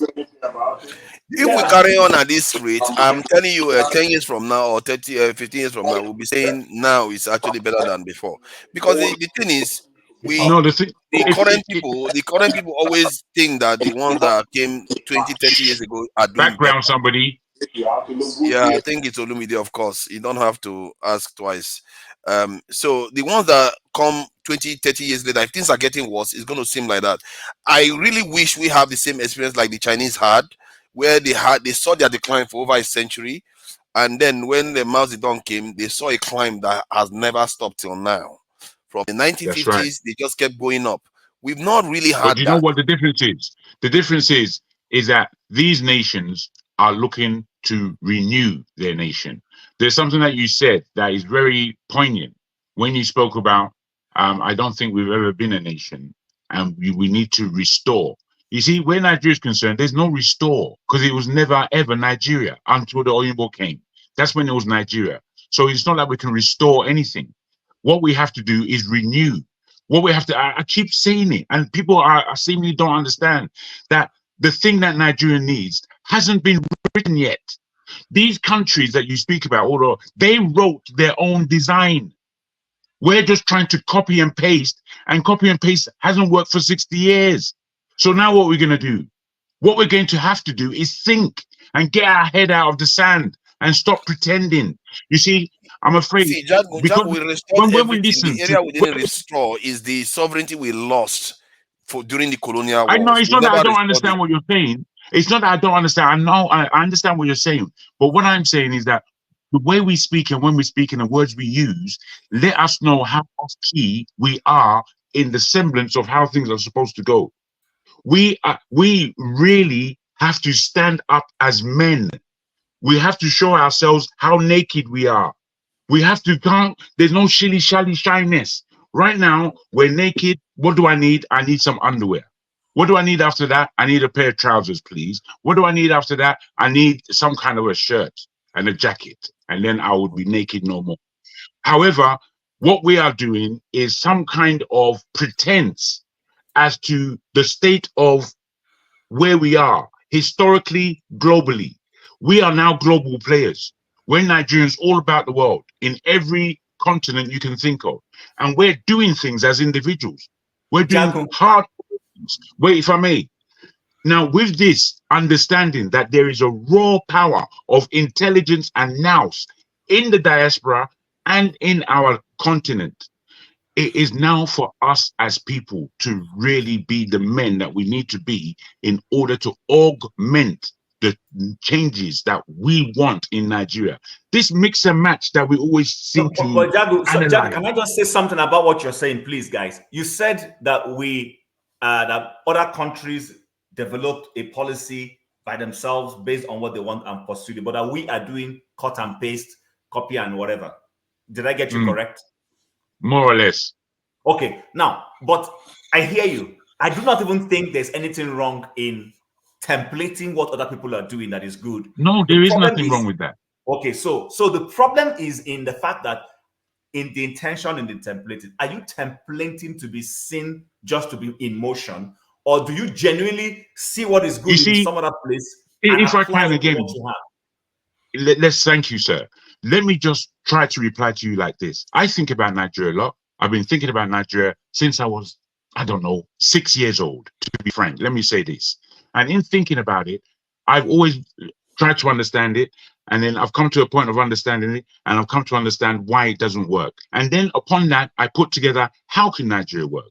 So be I right or wrong, I've got a structure, I've got a design on how I would like Nigeria to even look like.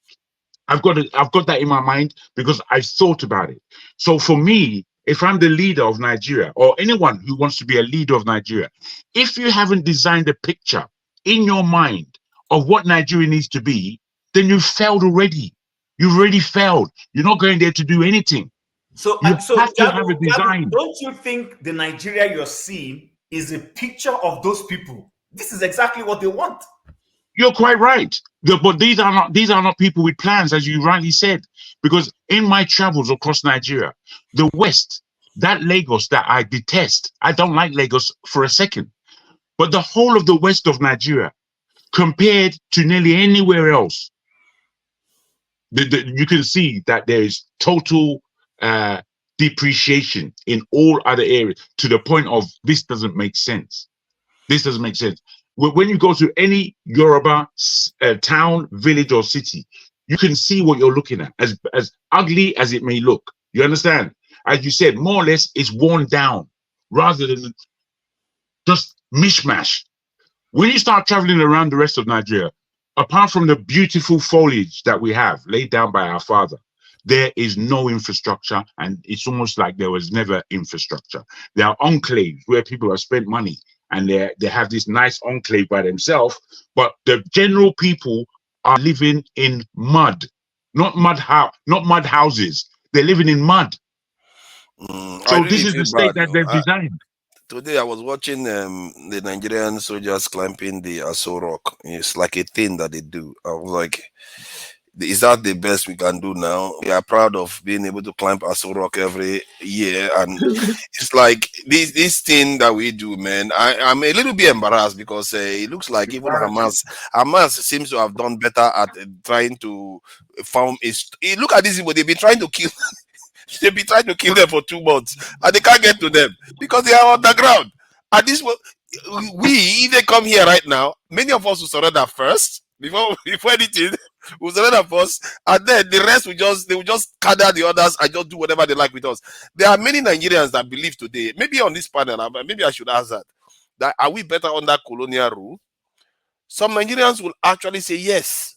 If you get that poll right now, you'll be shocked the numbers you see. And that's it. That it just shows you that we have not even taken over our nation and think for ourselves. Do you know how rich Nigeria could be if Africa starts doing trade among themselves, because Nigeria stands at the junction between the southern region and the western region. And almost everywhere you want to go around Nigeria, you need to come through Nigeria. The shipping, and if Africa if sub-Saharan Africa starts trading amongst itself, Nigeria stands a lot to gain just from economic strategic positioning.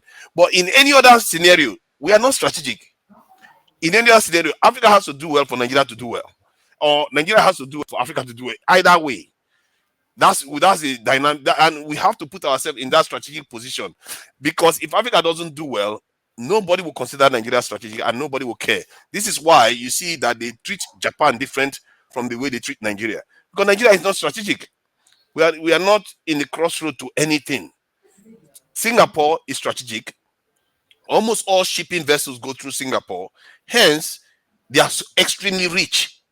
But Nigeria is not gifted with that strategic positioning. The only way we'll become strategic if we make ourselves worthy. And that is why most of all our problem is standing from the fact that our nation is too weak. At the core of it, that's one of our biggest problems. No, not the nation. Our system is weak. The system is poor, man. I agree with you, forefathers, that we're not strategic. But the other thing, see, and I don't say this because it's going to be a little bit controversial when I say it. People are going to knock me, but I will try and say it still.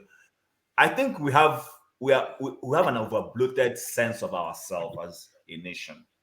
I keep hearing this since I was a child, that if Nigeria succeeds, the whole of Africa will succeed. Are you kidding me? Are you kidding me? It's like, seriously? So if South Africa, when South Africa was doing the right before their leadership started going down the drain recently, they were doing well. All the investment and everything was going towards them. Every time we've missed opportunities in terms of pulling investment, it goes to Ghana, goes to any other place.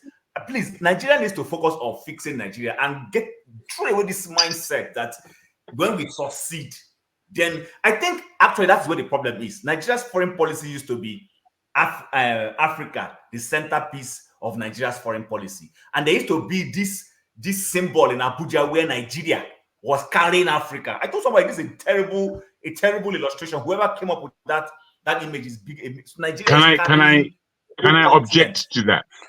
Maybe those people disagree? Something that you didn't see. I know, it's okay. I said it's going to be controversial when I say it. I admit it.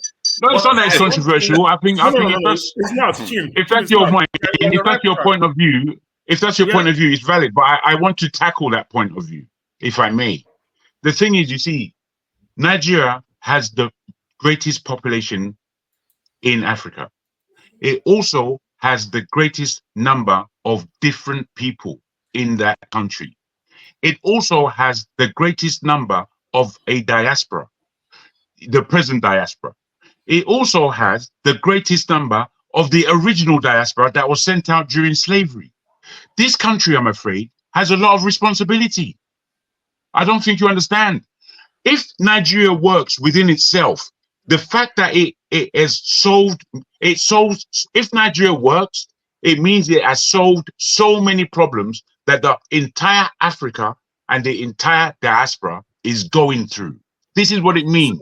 It means that we would have collected. Hold on. So no, let me just land like this. You're going to come back. No. Then you continue. Sorry, John, then you continue. So if America works, which region does it help? If UK works, which region does it help? No, it's not you're making a wrong comparison, I'm afraid. Okay, you said that, but it's a wrong comparison. Yeah. What I'm talking about Africa and Nigeria and the problem that we are in. You may not accept it, fair enough. But I'm telling you the reason why. I, like you, disagree with the term the giant of Africa when we're not the giant of anything. But the fact still remains. Whether we like it or not, we are the giant of Africa. If you go to any other Africa, Nigeria. Please, listen, I hear what you're saying. Listen. When you do, it's quite shocking. Or why are you shocked? It's okay. Because when I'm talking to someone, when I'm talking to my man, I'm actually looking at him, and then all of a sudden he disappeared. Yeah, so, sorry about that. I should be warning you next time. If I could just continue that, Nigeria is the giant of Africa. It has a great responsibility. This does not mean that we don't focus on ourselves and on organizing ourselves. If we organize Nigeria, really, Nigeria can't be organized without almost organizing the whole of West Africa. If we've done such a job, do you know what kind of example that is to the rest of Africa? You're asking about America. America has influenced the whole world, my friend. Don't think it stands alone. England has influenced the whole world. It never stood alone. So, you're divorcing things. Again, I keep saying to you Jago, that the way you need to think. I'm not divorcing things, Jago. You're not understanding me. And I'm not saying I those do. who Of say... course I understand you. Of course I understand what you're saying. My point is this. See, my point is this. Let me just reiterate my point. My point is simple. If Nigeria succeeds, Nigeria should focus on succeeding. And if Nigeria succeeds, and the rubrics and the effects of Nigeria, if it impacts Africa, oh well and good. Because when I look at this map that Forefathers has just put in here, Nigeria in terms of in mass, in terms of size, is not bigger than Congo, is not bigger than Mali, is not bigger than Algeria. It's not about the size of the geography. It's not just, you see. I am coming from you interrupted me by force. Let me do the same now, my friend. Jago, hold on. Remember that you interrupted me. I agree. It's mutual. So let me interrupt you now. I'm not saying you just for a second. You're going to carry on. When you look at the size of the Congo, you can see the size there. It's beautiful, big, plush country. The thing is, what's going on in that country is far worse than what's going on in Nigeria. But there's no mouth coming out of that nation to speak about the plight of the people there. The only people really in this Black Africa that we speak about that have mouth both on the ground and at the highest level of polity are who you call Nigerians.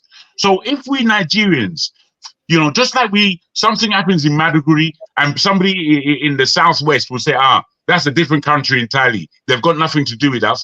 When we keep that mentality in our selfish mentality, by the way, in our mind, that's why the ruin of Africa is so easy. Let me land there. Okay, so please, Fofana, if you permit me, let me just quickly say something and round off. Now, Jago, Nigeria is a great nation, if it will make anybody happy for me to say it. Because sometimes when we're having these conversations, people think we are not being patriotic. That's not true. Nigeria is a fantastically great nation. But Nigeria is also a nation, in my view, whose leaders are what's the word? We are taking our position to I think we're overrating ourselves. Let me use that. Overburdened, I think is what you might want to say. Overrating ourselves. This is what I'm saying. When the Americans were developing or institutionalizing whatever they were doing, it was for themselves. Whatever residue of their development they have, they share with the rest of the world. If Nigeria succeeds and the Congolese don't want to succeed, what will Nigeria do about it? If Nigeria succeeds, or just look at South Africa, and we know that, yes, there was some impact of apartheid in it, but South Africa was flourishing at some point from 1994.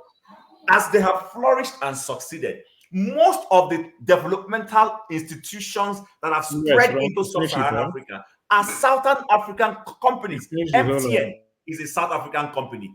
DSTV is a South African company. That's one of the only parts of this country where the manufacturers of automobile still go and design vehicles. My point is simple. I think part of the burden Nigeria is carrying is this whole, if Nigeria succeeds, as if Nigeria succeeds, our GDP success will suddenly become the success of Libya. That's not true. Let me see. I think the reason why they say that, if you look at this map here, strategically positioned in terms of flow of trade towards this region and anywhere in the south, because these areas don't have a lot of population. That's one. And if Nigeria succeeds and because they become powerful, they have the majority in West Africa for one. They are the major, which means they have a massive market that is already captured in West Africa. Then this region, they can influence it. To say that they cannot influence this region is just not understanding the dynamics. For a nation that the size of Nigeria and the ability that they can pull from Nigeria to influence what is going on there, we can do that if we start exerting ourselves. Because this area, the reason why we are so poor now, because most of these countries around us, they are controlled by France because of the weakness of this one. And the truth is that many African countries see, because they know themselves. West Africa, many African countries, when if you meet a Kenyan, you meet somebody from Congo, they will tell you that it's like they know that their own brainwashing has gone out of control. that it's only Nigeria that seems to have any hope. Many of these lands that you see here, that it appears as is that it's only that like it's Nigeria, like them that own the line. Most of these land are owned by foreigners. Foreigners have bought up a lot of Sudan, a lot of Kenya, a lot of all these places. The influence of foreigner is so high. It's only in Nigeria that you can say black people actually control the economy to such a large degree, and this is what they see. That's why they always say Nigeria is the country that they are last hope on the continent. If Nigeria doesn't get it right, thank you. I agree with you to an no, extent. no. Can I before you come in? Can I quickly back forefathers' How point? many of us has visited other African countries? How many? Let me put this to you. Let me put this to you. Japan in the 1940s began the whole idea of the Asian tiger economies. It was Japan, not China, that began that thing. Why? They were influential. And not only were they influential, they wanted their region to be a power base. They weren't thinking insularly. They weren't thinking like that. Nigeria is a country that actually does think insularly as much as we do as a people. Because if Nigeria thought, because the nation itself should be able to take care of itself because of how we've been blessed. But because we're only doing mucking about there, we haven't got the time for the tangible things, the real things, the things that bring our economy to that $1 trillion economy that we need. We're mucking around in the billions. The billions doesn't satisfy us. We don't seem to really grasp what it is to have a nation like Nigeria. We're massive.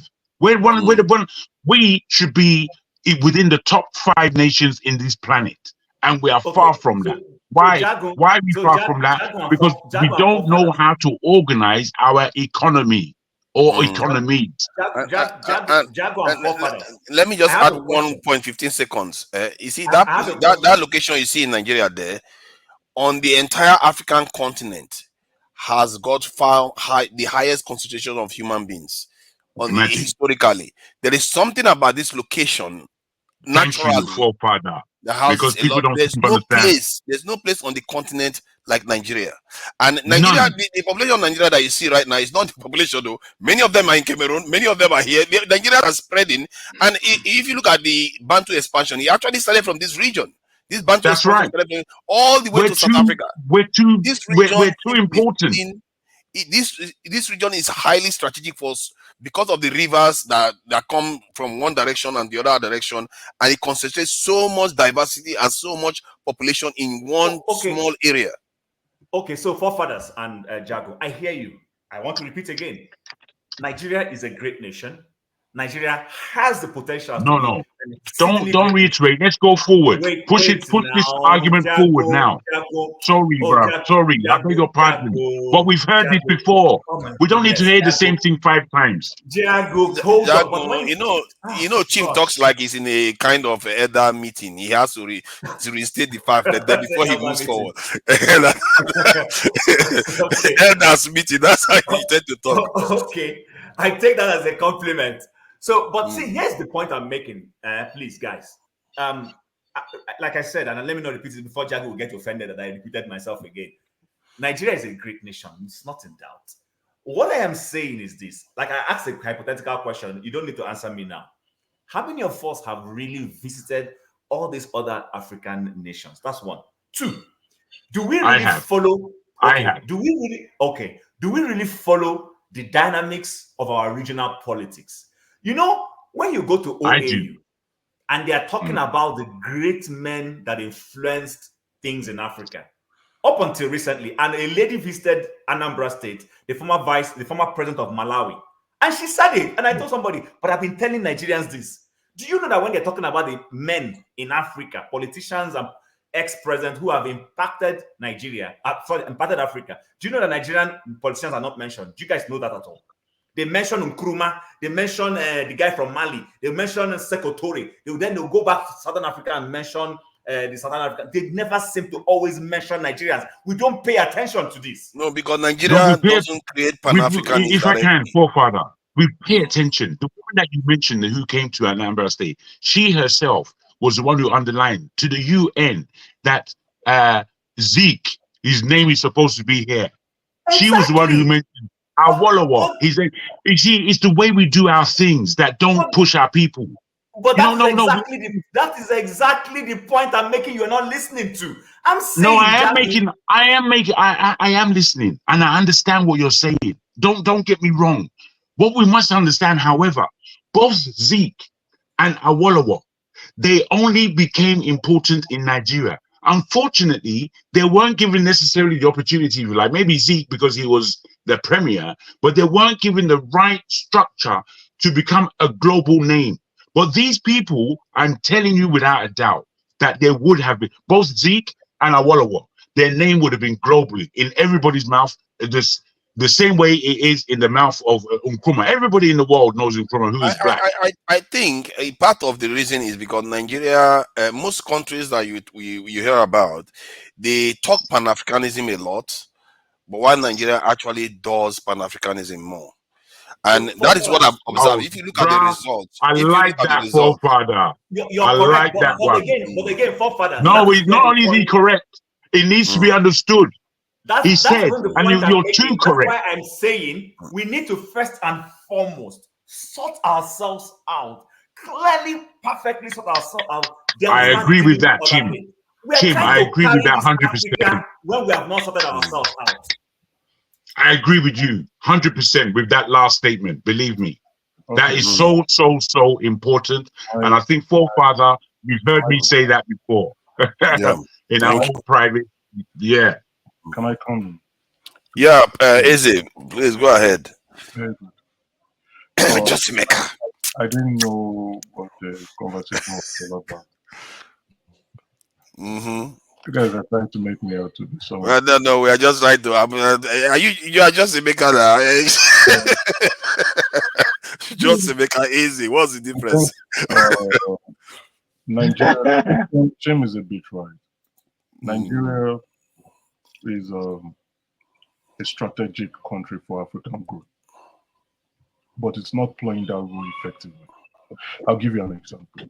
I don't know if you know about AFTA, the African Trade Agreement. Yeah. Signing was second to last. What that agreement, which was signed in Kigali in 2018 to promote free trade amongst African countries, was kicked against by Nigeria. And Nigeria really had its concerns anyway, because they do not want the country to be a dumping ground for African countries. But that's the kind of strategic move Nigeria should be pushing. Sorry, what do you mean by dumping ground for other African countries, please? Sorry about that. Dumping ground goods, right? You know, we have a large population. We import the most. And so when you have those who are producing at the lower cost and pushing their goods to Nigerians to purchase, they'll earn more than we will do. So that's the concern. But finally, we signed. We signed in July 2019. But Eze, you know why we didn't sign? Apart, you know the deeper reason why we didn't sign. Thank you. Thank you. It needs to be said. I just gave you the deeper reason. There was no other reason. No, that's the surface. That's the surface reason. The deeper reason is that Nigeria was not ready. We don't manufacture. The deeper reason is that Buhari didn't really fully appreciate the dynamism of those documents. That's why. Not that he didn't appreciate it. He knows, but the country, the advisors told him clearly, we are not yet at a full manufacturing capacity. Therefore, we're going to be a dumping ground, which Eze just said. That's what we're going to be, a dumping ground. People just bring things and dump on us. But that's the view. Yeah, but you see, that would only happen when you're not strategic. You see, when you speak about Nigeria, you can't speak about Nigeria without speaking about the whole of ECOWAS. When you're doing these things regionally, then other areas become the most populous.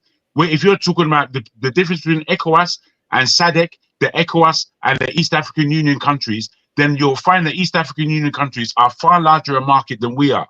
So with this, you have to think. That's why I'm saying, because I read these documents. And when I saw Buhari's movements throughout those times, I know he didn't understand this thing. Even Tinubu wouldn't understand it because they don't think properly. They don't think out of the box. They think about Nigeria. I think You one argument somebody made that I found compelling was that they said that Nigeria felt, which I still think is not a very strong argument to block something like that, was that Nigeria felt that in other African countries, because they are more advanced industrially, they will be selling a lot of industrial products to Nigeria, and it will take longer for Nigeria to catch up with their ability to manufacture actual goods. So that was the great.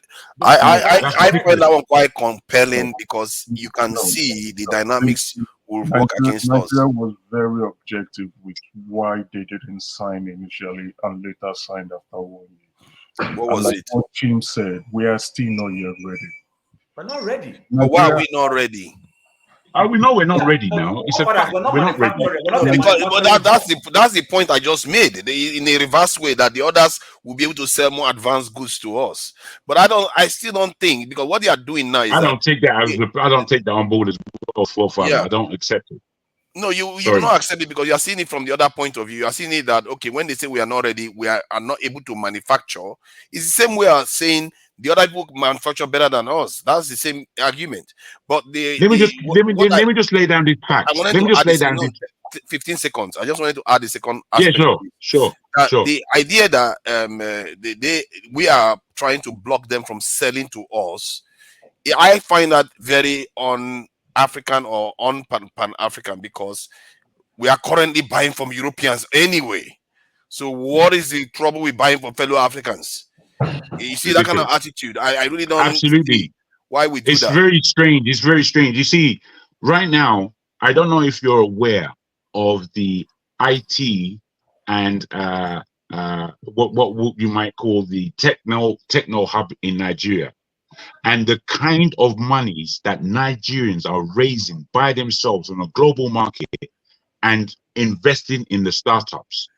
Do you know, where you talk about Africa, and you can speak about Ethiopia, you can speak about Kenya, you can speak about Southern Africa in IT circumstances, and the monies that they are picking up is on a joint basis with other European or international companies. But when you speak about Nigerian startups and the hundreds of millions that they are raising, it's all black, it's all African.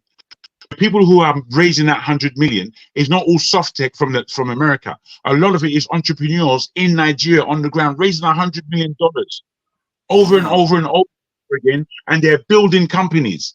But we don't see these things because we're not looking for them.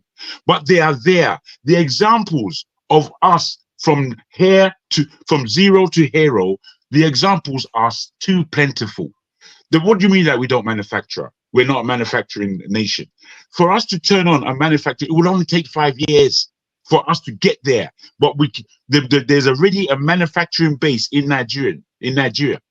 For when you look at the intelligence of people in the South, and I won't say most particularly in the East, but I would say particularly in the East. If you look at the kind of minds that are there, that will turn things around within a week. They don't need 10 years. They don't need that long. They'll turn it around in a week. Yeah, that's the problem. Now, then why are we not moving forward? We make all these excuses. Right. We're not moving forward because we have disbelief in ourselves. We don't believe in ourselves. We're extremely afraid of everything. We backbite. We talk too much. We trip each other up so that we can fall down and everyone can have a laugh. This is the way we behave. We behave awfully to each other. But if we just took a day off and looked at where the grass is actually growing in that thing called Nigeria, we would see that the potential is ever there.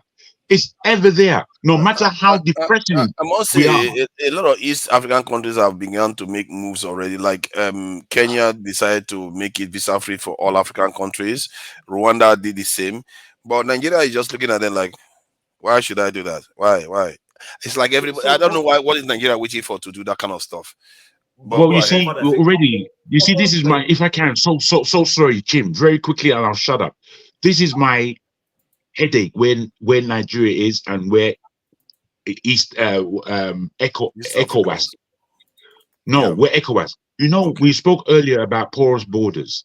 But you know, with the whole idea of ECOWAS is that you can walk anywhere you want to go in the whole of West Africa. That's what it means. You can enter into it, and yet we have so many foreigners in our country that are committing crimes, and we can't get them out, or it's some kind of cross-referencing of policies that don't really make sense for our nation. Because I like the fact that Nigeria doesn't spring to every issue that's going on, because we don't have to. We don't, as you said, we're actually doing Pan-Africanism and not necessarily talking about it. We do need to talk about it, but doing it is more. Doing it is much more, because all these countries that are talking about it, they're not doing nothing really much. They don't do anything. There's not one African country. There's not one African country who has come across Nigeria, and apart from the initial finding them a problem, next minute they are mesmerized by the kind of thinking that we have, because we don't think like any other African. We think completely different from them. We're go-getters. We're not here to muck about. So forefathers. So forefathers. You know, there was a time at the early stage when I joined the conversations where we were talking about between defense, electricity, and some other things, which one was more critical for our government to invest in. If you can remember that conversation a little bit. So I think personally for me, Nigeria at some stage, you know, the whole concept of ECOWAS, starting with ECOWAS, is a good concept. And Nigeria would have been the biggest beneficiary of that ECOWAS initiative, in the sense that imagine if we were developed, if our manufacturing hubs in Aba, Kano, Kaduna, Ibadan were Nigeria is unleashed. the biggest beneficiary from ECOWAS. 70%. Okay, so but hold on, don't worry. You can rephrase later on. But right now, in my own perspective, I would say Nigeria would have been the biggest beneficiary. I have a reason why I'm saying it. We're not fully maximizing that benefit yet, because number one, we have self-inflicted ourselves. We don't have functional electricity that is capable of unleashing the industrial capacity Nigeria has. Our small-scale enterprises are bedeviled with unnecessary, structural issues, are not letting them develop things that they can take to the sub-regional level. So because of that, Eze, like you rightly know, because of that, our government policy makers, when those documents come to the table of the president, those of them who are clear-headed, they know that, yes, this is supposed to be a good deal. But our people are not ready because we don't have the manufacturing capacity. Therefore, if we don't have it, then people like South Africa, people like Egypt will take advantage, and then we end up being the dumping ground. We don't want to be a dumping ground. But unfortunately, that's the reality of the situation. But chances of us being a dumping ground is small. I feel like being a little bit selfish and blocking African development, because that's what it is when you are doing that, is actually counterproductive, because you need the continent to start doing internal trading. Because just like we send Zenith Bank to other countries, and they too have a right to send other companies to Nigeria. And I believe over time we'll overcome them anyway. We'll overcome them. Good point you raised. You know the challenges Nigerian businessmen go through to set up businesses in other countries. You see, listen, if you knew how that those countries don't necessarily reciprocate what they want us to reciprocate to them. So, and for a long time, that is the area where Nigeria was nice. We used to be truly the nation that wanted to be Pan-African. Others were not reciprocating it.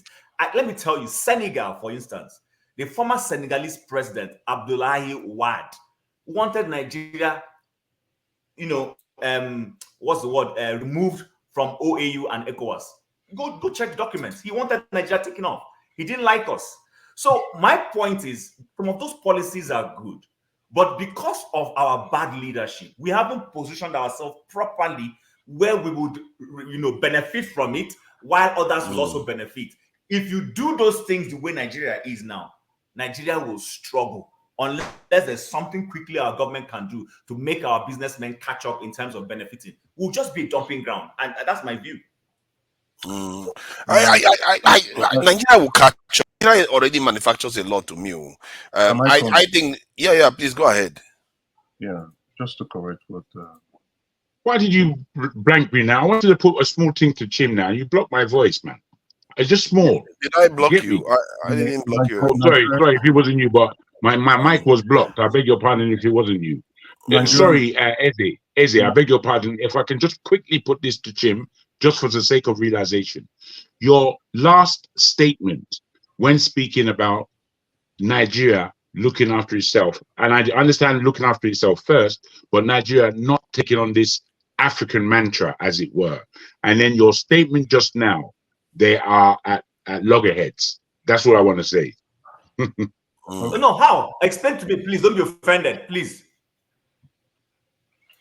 Forefather, I would allow you to explain it to him if you wish. Because when you said that we should be internal, this thing, we should be inward looking. At the same time, saying that, did you say that we should support trading? Because I'm not sure of your position in terms of. Okay, so here's my position. Let me clarify myself. Maybe maybe the way I said it, you didn't understand it. Let me quickly put it to you, seeing as forefather doesn't fully remember. You said clearly. I am capable of explaining myself now. You want to explain what I no, said? I'm not explaining you. I'm not explaining you. Let Jacob just say it. It's not going to take long. I'm not explaining you. I'm just saying, so when you answer, you're answering accurately.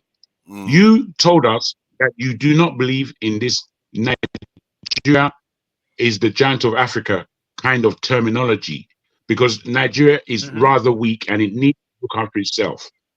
Now, me and a few others came back to you and said, look, Nigeria is of strategic importance to Nigeria, to Africa and the African diaspora in so many ways, and I broke it down to you.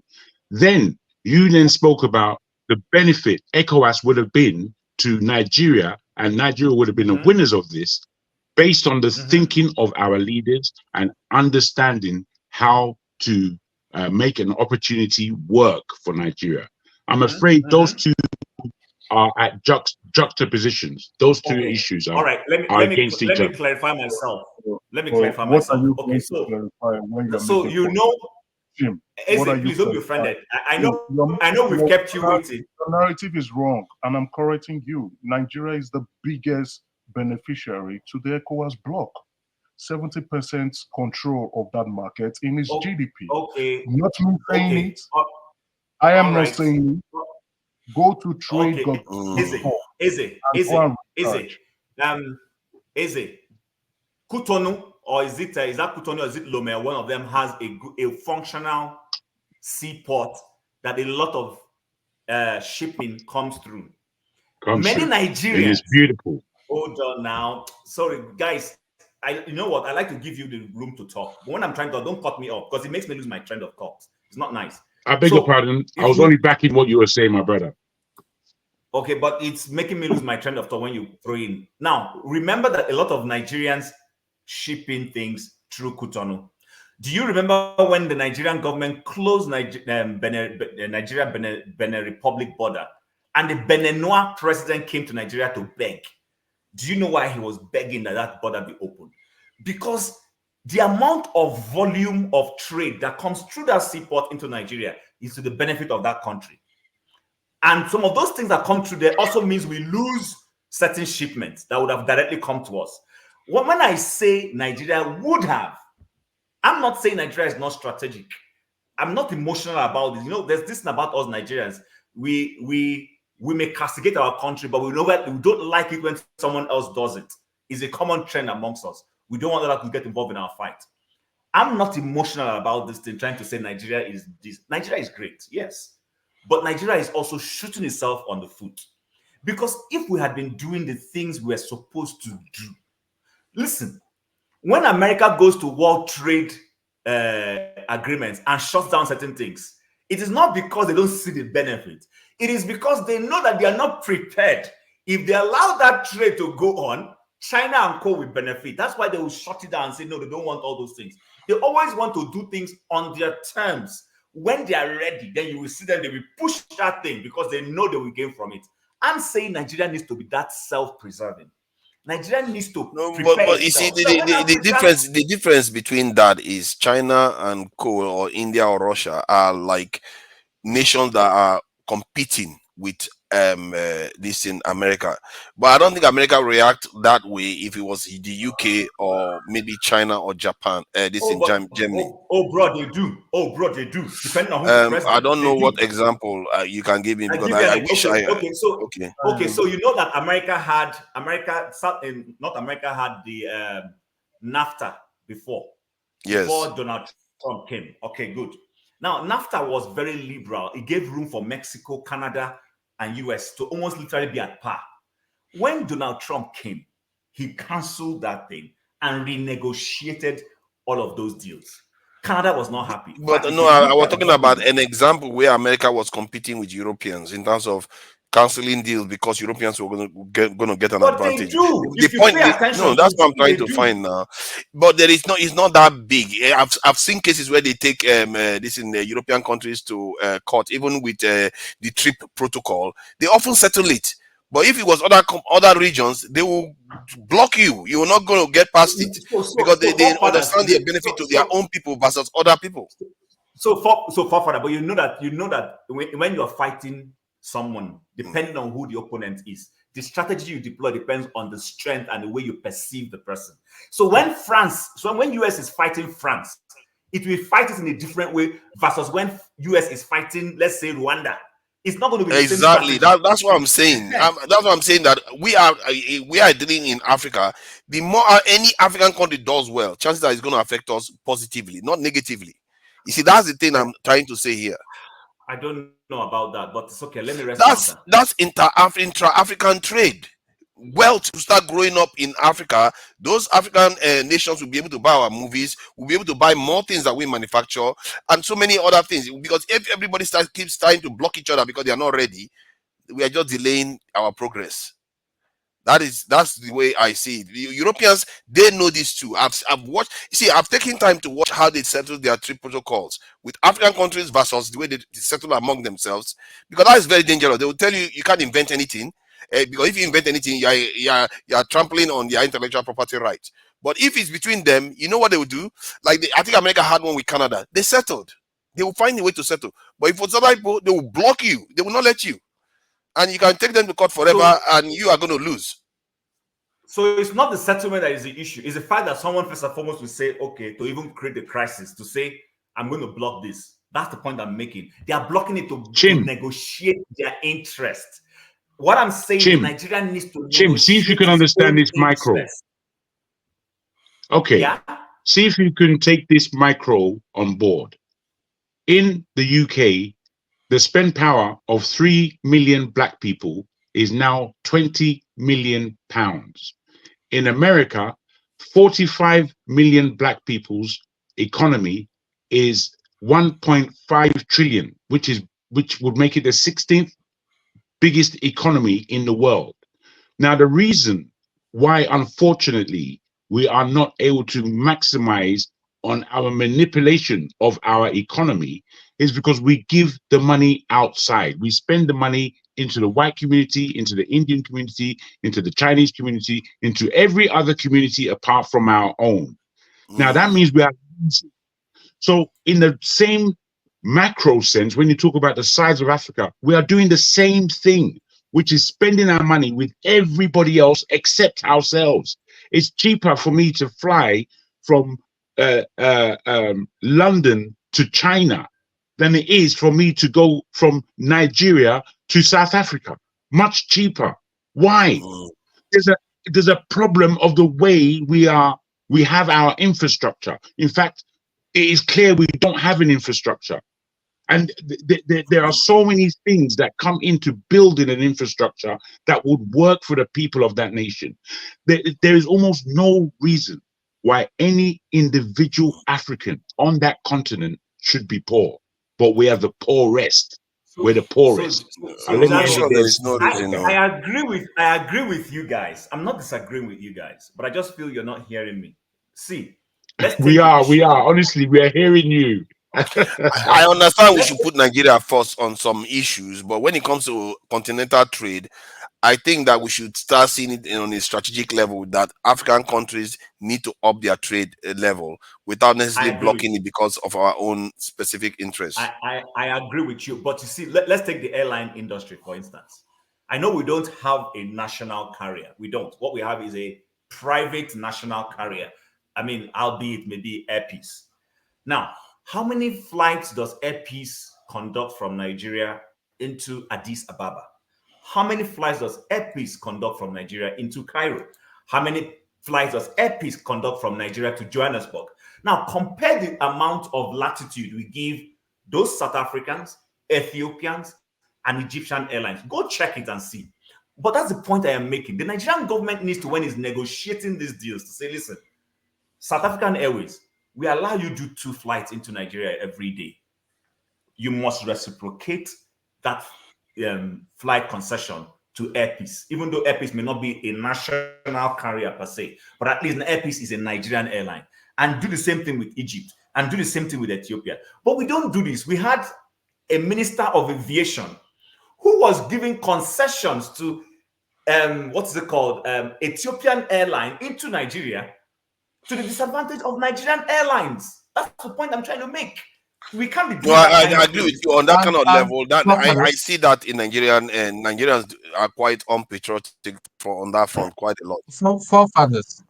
Forefathers, it goes back to what I said at the very beginning, even before you came in, that if Air Peace was from the core north, he will be pushed. Look at the way they supported Dangote, borrowed him money for the refinery. So the thing is that, see, but it's not fair to say that though. You also have Zenith Bank. You also have Zenith Bank and other things spreading all over Africa. It's not always about tribe. Yeah, but how can even us as Nigeria? I mean, I do remember. I'm not that young, but I do remember when Nigerian Airways was still running. We've taken it a couple of times as a family to Europe and America, and it was good. But right now, we don't have an airline. Why? Is it because there's no money? And yet, our so-called president is flying all over the place, looking for investment. Yeah, but my point is that it's not tribe based. It's just people that are unpatriotic. They refuse to even buy Nigerian made cars. They refuse to do anything Nigerian. No, I think it's beyond patriotism. I just still feel that it's beyond patriotism. There's some element of tribalism, and that's one of the problems we see, disagreeing with ourselves with Tinubu or Obi or what. See, listen, what people don't understand here, if Tinubu succeeds as a Nigerian president, it's all to our advantage. As Nigerians, we can hold our heads high and say, look at my country, look at what our president, even though, there was issues with how we got there and all that, it's still to our advantage. But the thing is that the bigotry and the tribalism we have, and even till now, I don't see. There's no evidence of it because in the southwest there is Proforce. Proforce manufactures armored vehicles that they sell to the UN, and they actually sold some to Belarus just recently. But do the Nigerian government patronize them as much? Why are they not using Proforce to make their vehicles armored vehicles? But they still go to foreign countries to go and do it. That is a southwestern company. So there's another not that sells electric vehicles, and Nigerian government will be very, very happy to still go and buy electric vehicles from overseas to bring to the Nigerian streets. It was on this channel that I got to know about Proforce. I didn't know about Proforce. The only people I know that make cars. This one Tone, just a quick one on this whole patriotism thing. I don't know how many of us remember Ambassador Ashiru, who used to be Nigeria's foreign affairs minister. I don't know if any of us were conversant with him. That name sounds familiar. Okay, fine. I'm not sure, I might be wrong, but in recent times, that man has been one of the most patriotic and fantastic foreign affairs minister Nigeria has had. Before he's late now. When that man was a minister of foreign affairs, I remember, the way they used to treat Nigerians when we're traveling to South Africa. You needed to see the treatment. And this man decided it was enough. One time, there was something happened in South Africa. He gave an order to Nigeria's immigration. A South African airline landed in Lagos, and immigration officers walked in and said, anybody carrying Nigerian passport, say, come down. Anybody, just mentioned all the other passports, they all came back, and it says, every other person carrying South African passport, they say, this is a true life story. He told the aircraft to carry them and send them back to South Africa. The South African embassy had to come and sit down and start negotiating. And he told them, you can't keep sending my people back home and expect me to welcome your people. So the point I've never heard of this case. So, do you have any link for it? I would like to share it with you. Is there any link for it? I'll go look for it. Don't worry. Look for Ashiru. Look for Ashiru. During Obasanjo's time. Yeah, it happened. Yes, the guy What happened though? People like that. I remember it. Defend the country. And he said that his foreign policy was Nigerian citizens first.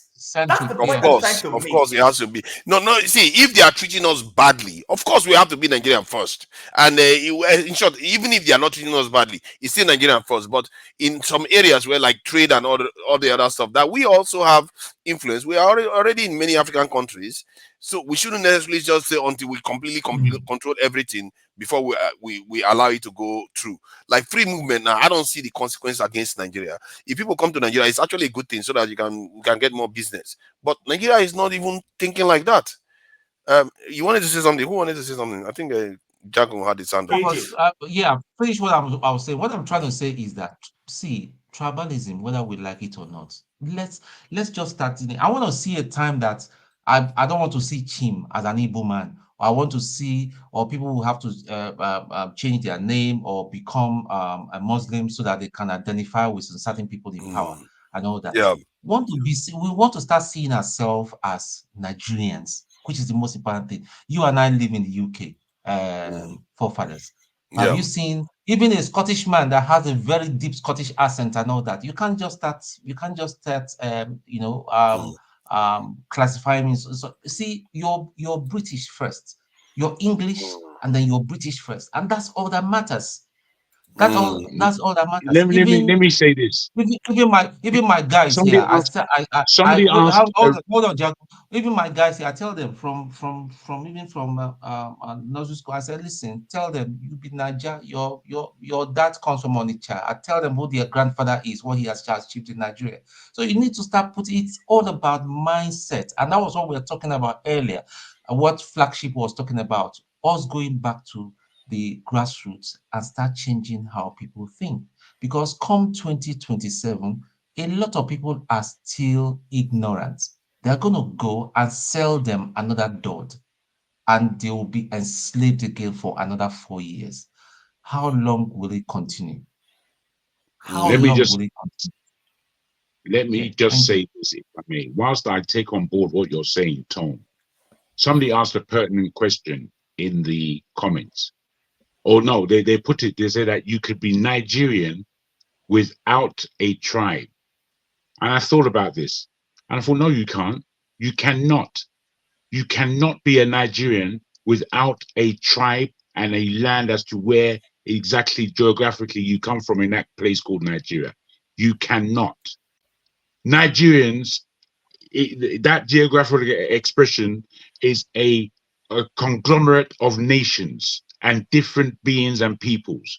And these different beings and peoples are not going to change unless they are swallowed up by another tribe or peoples.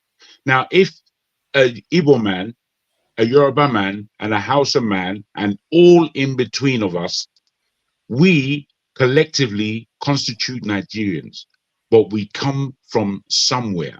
And that somewhere where you come from has a history. It's the lack of history that gives us these divorced minds as to who we are as a people. Because the Europeans have come in and messed with that. They've messed with it. Now, it's not to say... You're misunderstanding what I'm trying to say. I'm not misunderstanding. I know what you're saying. And it's no... Honestly, wait. Don't think, wait. Jagun, can I say something to kind of...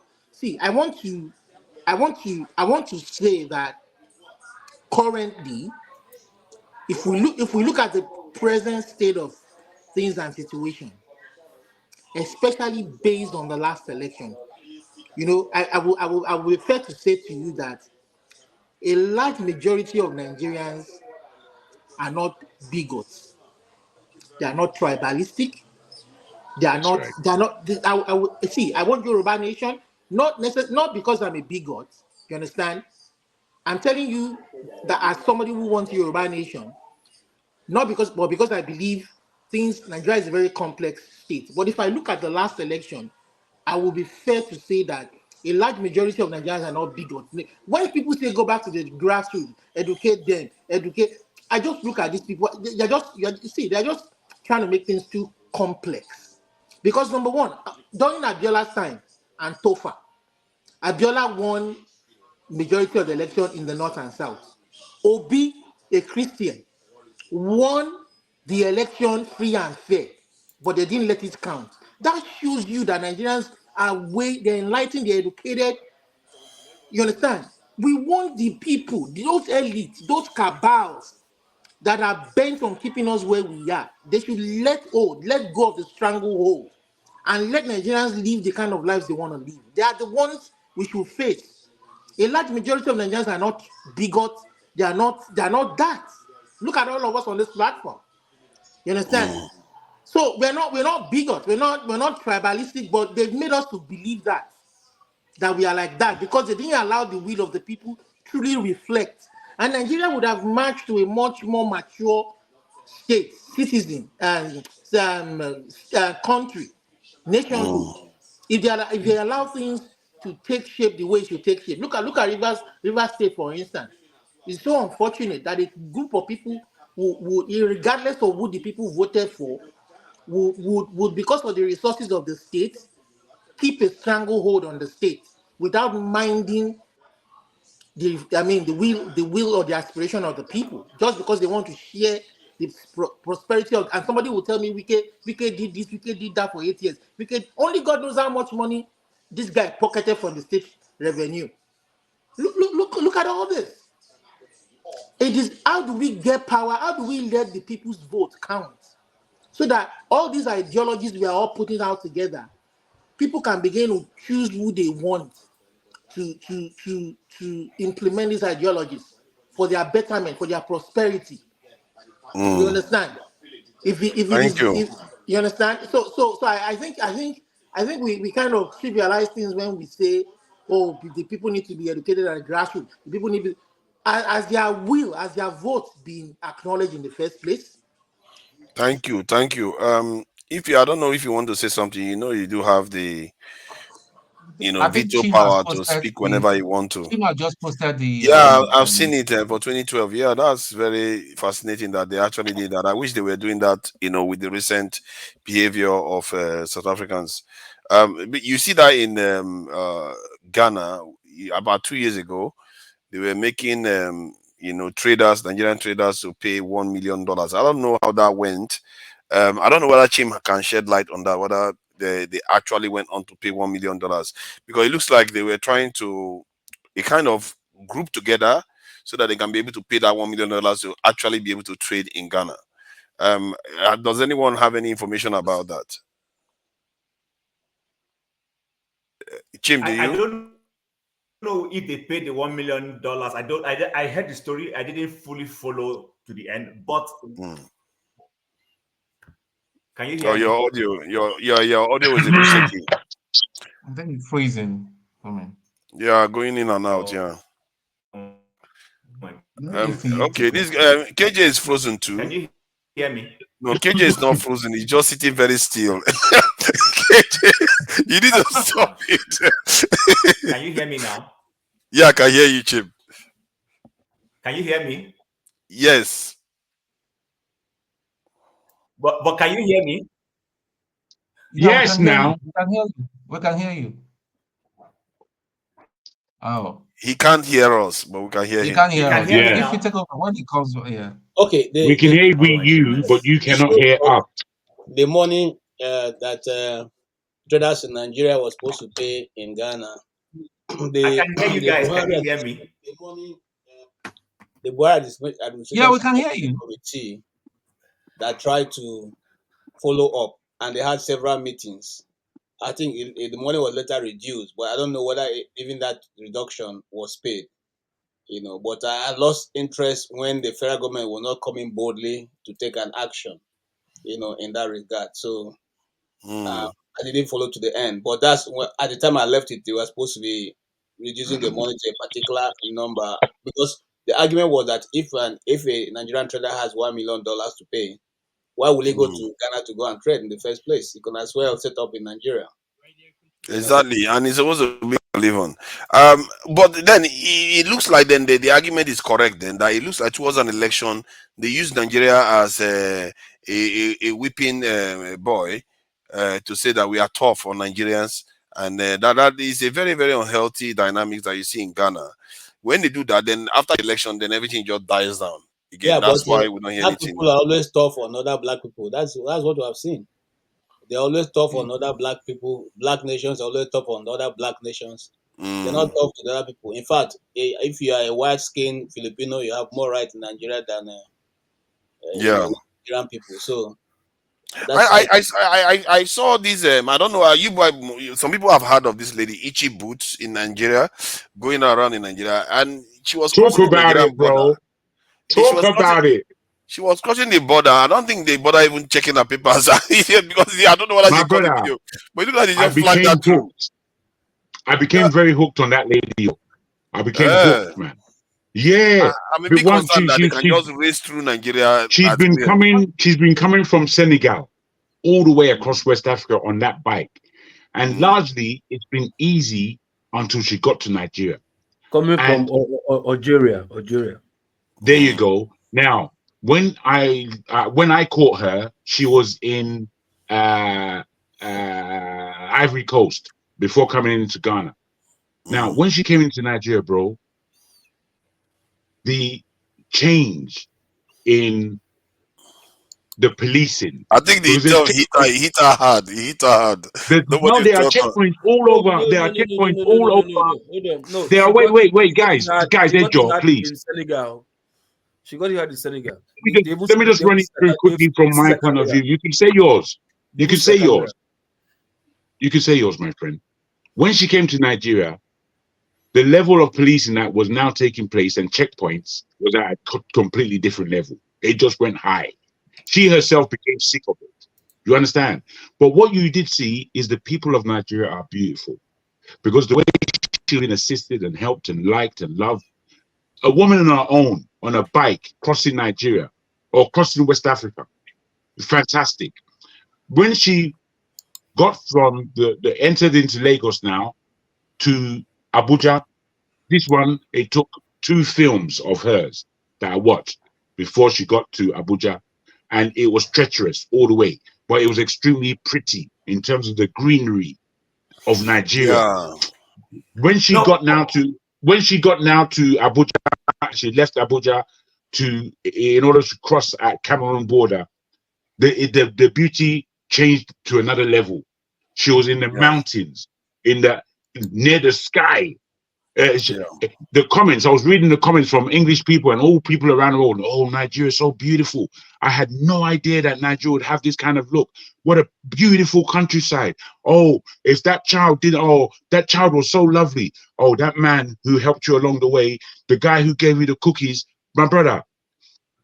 Nigeria is a beautiful effing country, man. It's only us that aren't enjoying it. Anyone can go to Nigeria and have a great time. It's only us that are not enjoying that country. Let me tell you, only us. It's not correct. She actually only had that one little problem she had. Otherwise, to be fair to Nigeria, she had a clean passage. Absolutely, I salute you for underlining that, because that's the truth. She got it hard. Even when she got to the point where she was in the east, about to cross the border. She said, "Oh, they goes, how, madam? How you be? Are you enjoying your journey?"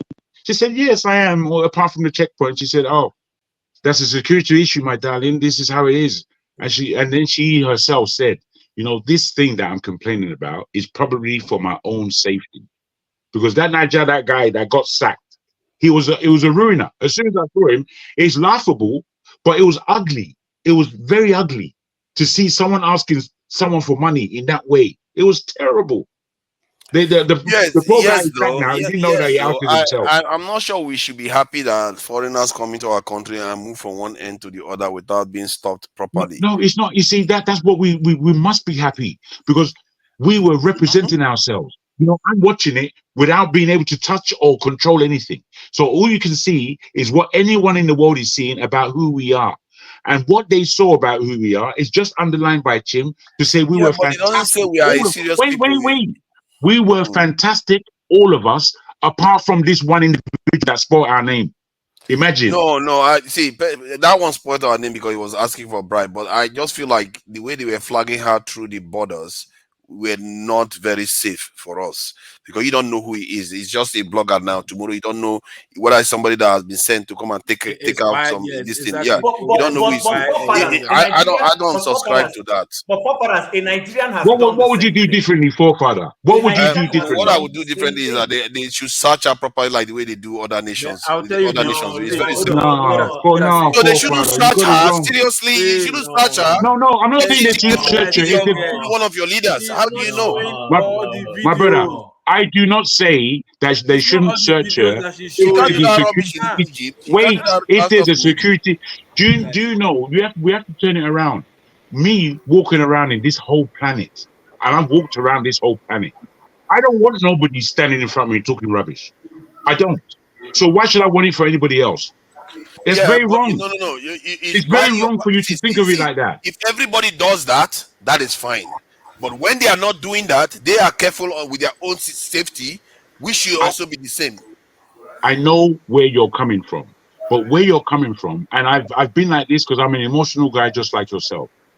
Why is it that white people are allowed to enjoy themselves in the world and we are not? That is the crux of the argument where you're coming from. The crux. Repeat the question again. More so, even more so than security. What was the question? Why is it that white people were and we are not? No, I'm saying emotionally, sometimes because white people are just living a free life in this world, we detract from it. But you see me, I want to live a free life. I want to be a white man, but I live as freely as you can imagine in this world. As freely as you can imagine. The point I'm making is that when you're going to their countries, you get searched, you get all the, which is the right thing to do, because you have to keep your people safe. But why is it that our own people don't take due care when they see foreigners in our country, just wave them through? But let me finish this point. Let me finish this point. Has done the same thing. Let me just finish the point I'm making. Let me finish. Sorry, look, I will let you talk after I speak, please. Let me just finish the point I'm making. She's showing you. Okay, good. That's a good point. However, if you look at most of the documentaries they make, they come into African countries, go into our villages, take pictures of our people. It's like there's no human being there protecting our people at all. I've seen Chinese people come to Africa, make our people act stupid, then they will go and start laughing at us in their country. Hold on. We allow people into our countries too much. This video is not live video. This video are recorded, edited, then shared. You understand? Fair so point. When they want to edit, we don't know what what they know will not favor them and put something else out there. You understand? Even there was a time, I think it was in Senegal, she was accosted and the camera was seized. You get my point? The period that they went through her camera to check what was the content of camera, she didn't post it.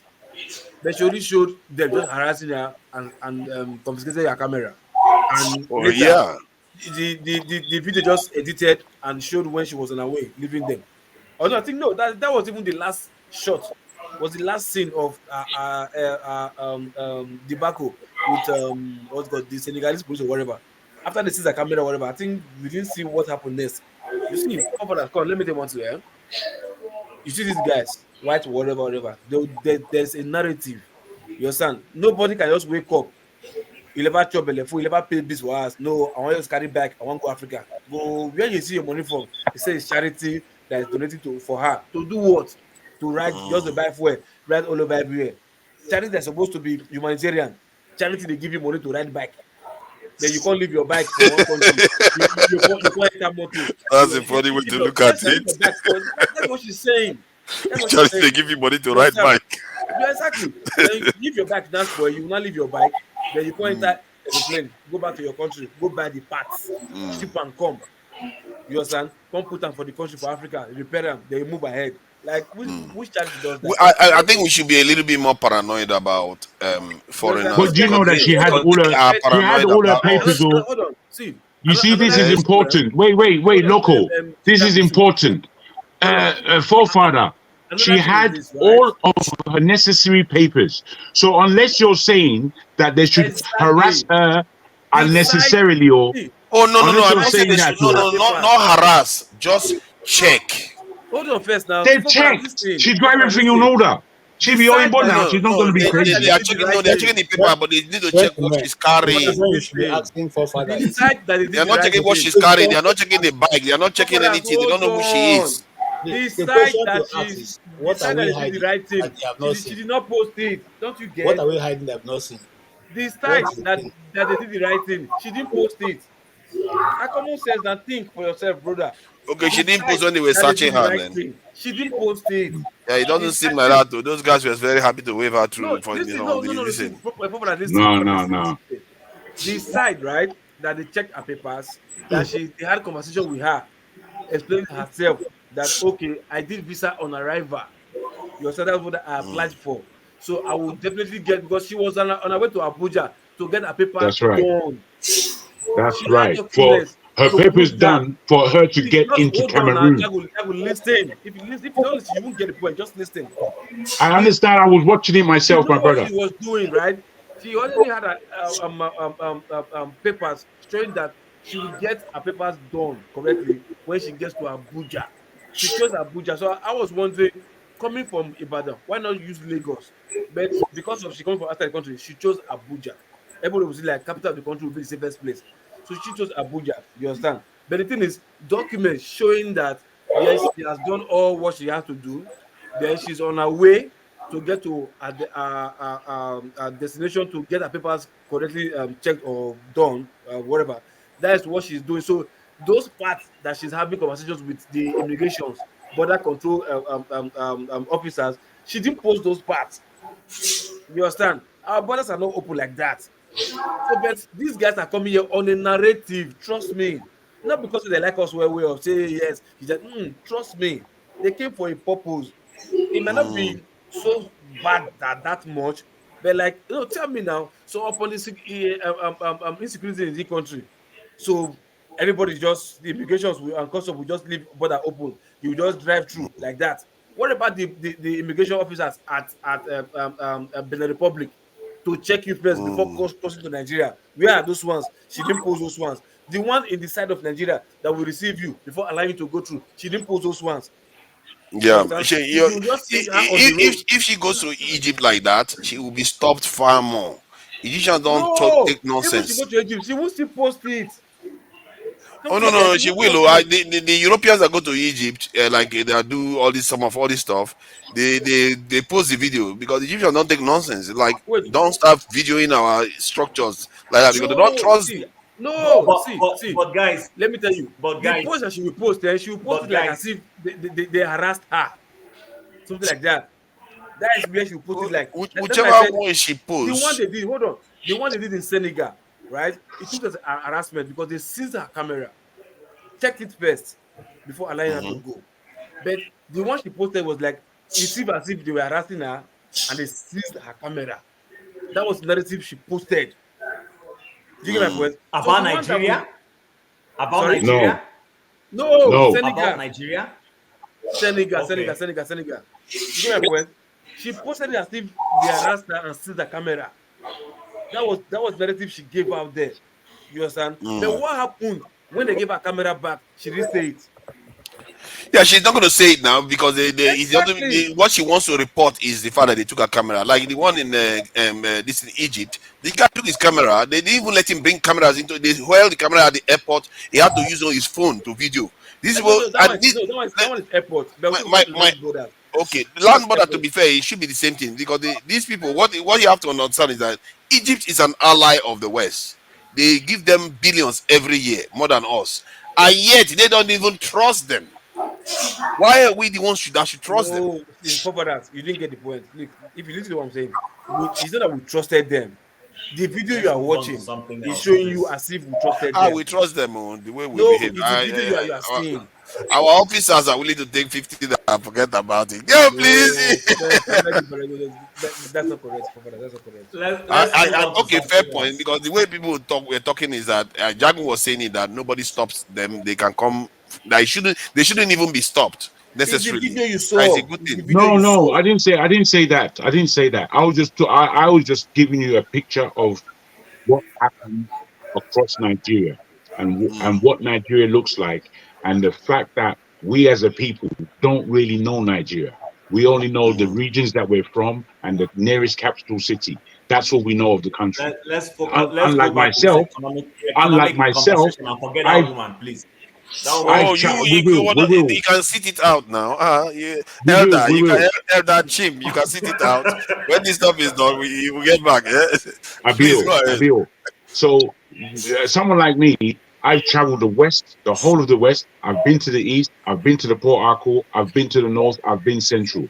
And when you travel across Nigeria, you get a real understanding, one, of how big the country is, how massive it is, and two, and very most importantly, how beautiful our nation actually is. And I think sometimes, unless you have this viewpoint, you don't even begin to understand your patriotism. You don't know what you're fighting for. Yeah, Nigeria is beautiful.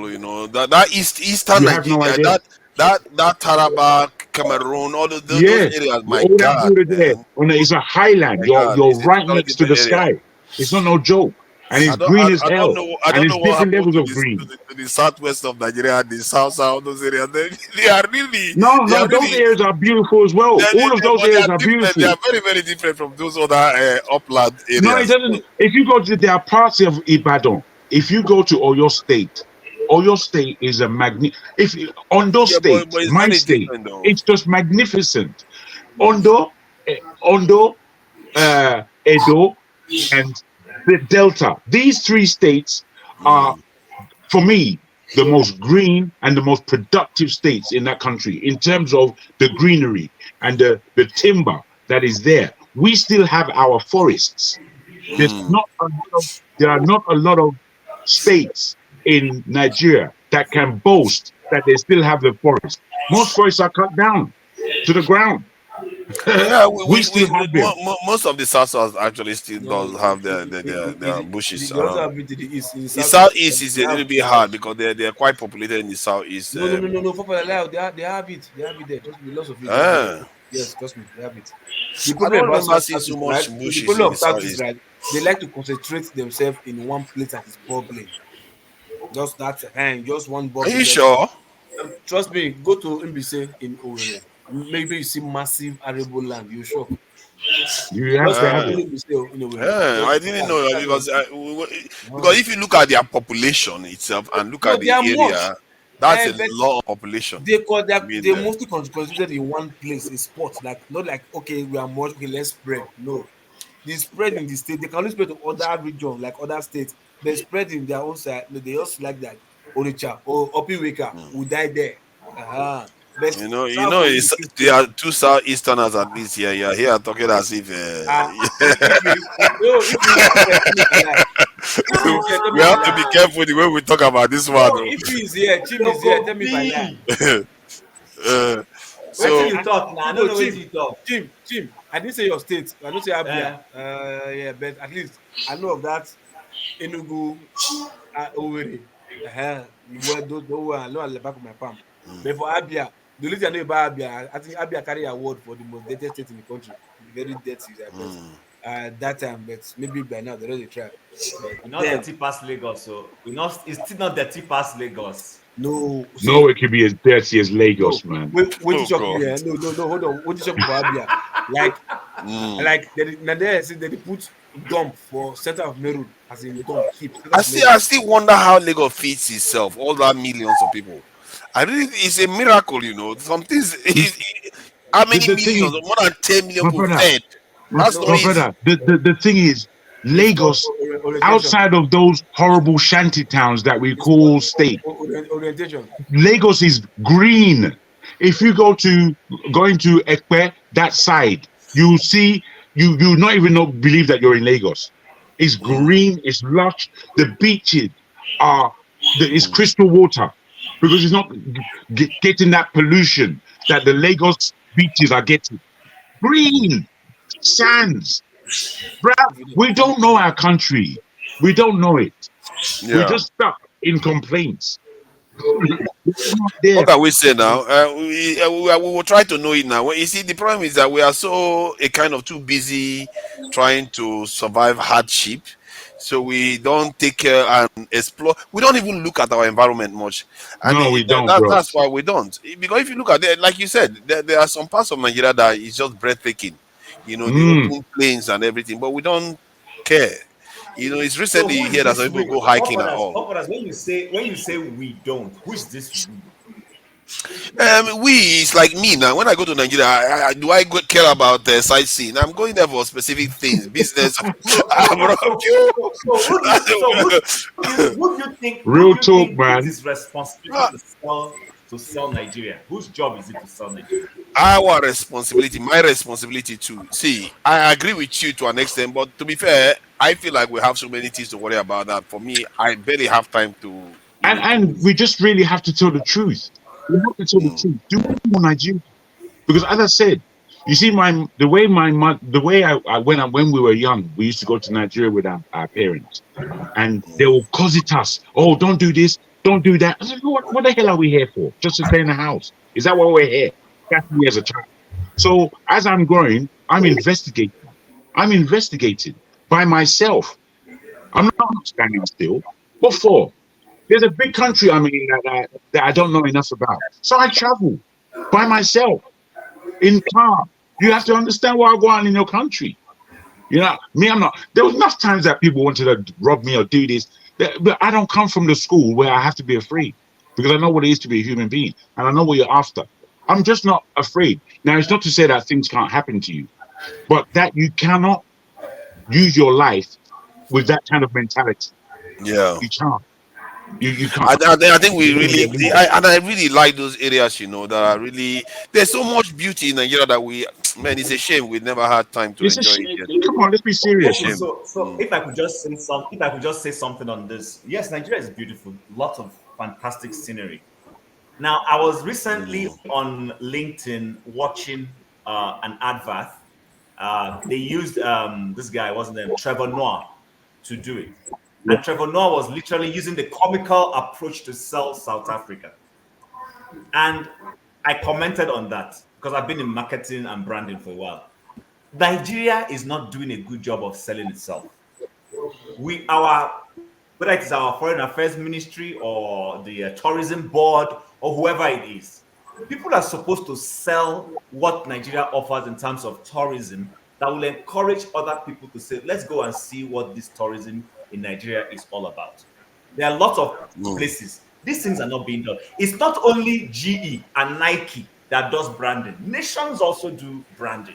And I think that one of the nations in Africa that has branded itself so well, South Africa and Rwanda has followed. You see Rwanda branding itself And I think on Ghana too Arsenal has done shirt. quite a good job of branding itself. To Ghana is on that one I that has don't done a even good think job. Ghana. I don't think Ghana. No, No, I I think think what you're has right. helped I Ghana think is you're this. right, forefather. I think what has helped Ghana, is the sentiment of Ghana being like a motherland. You know, all these Black Americans, they always want to go to Ghana. It's not that the Ghanaians marketed themselves. Pre-slavery and But slavery shit, something like that. yes, Is it but if local? you Local. see That's South the word you want to Africa come in on there.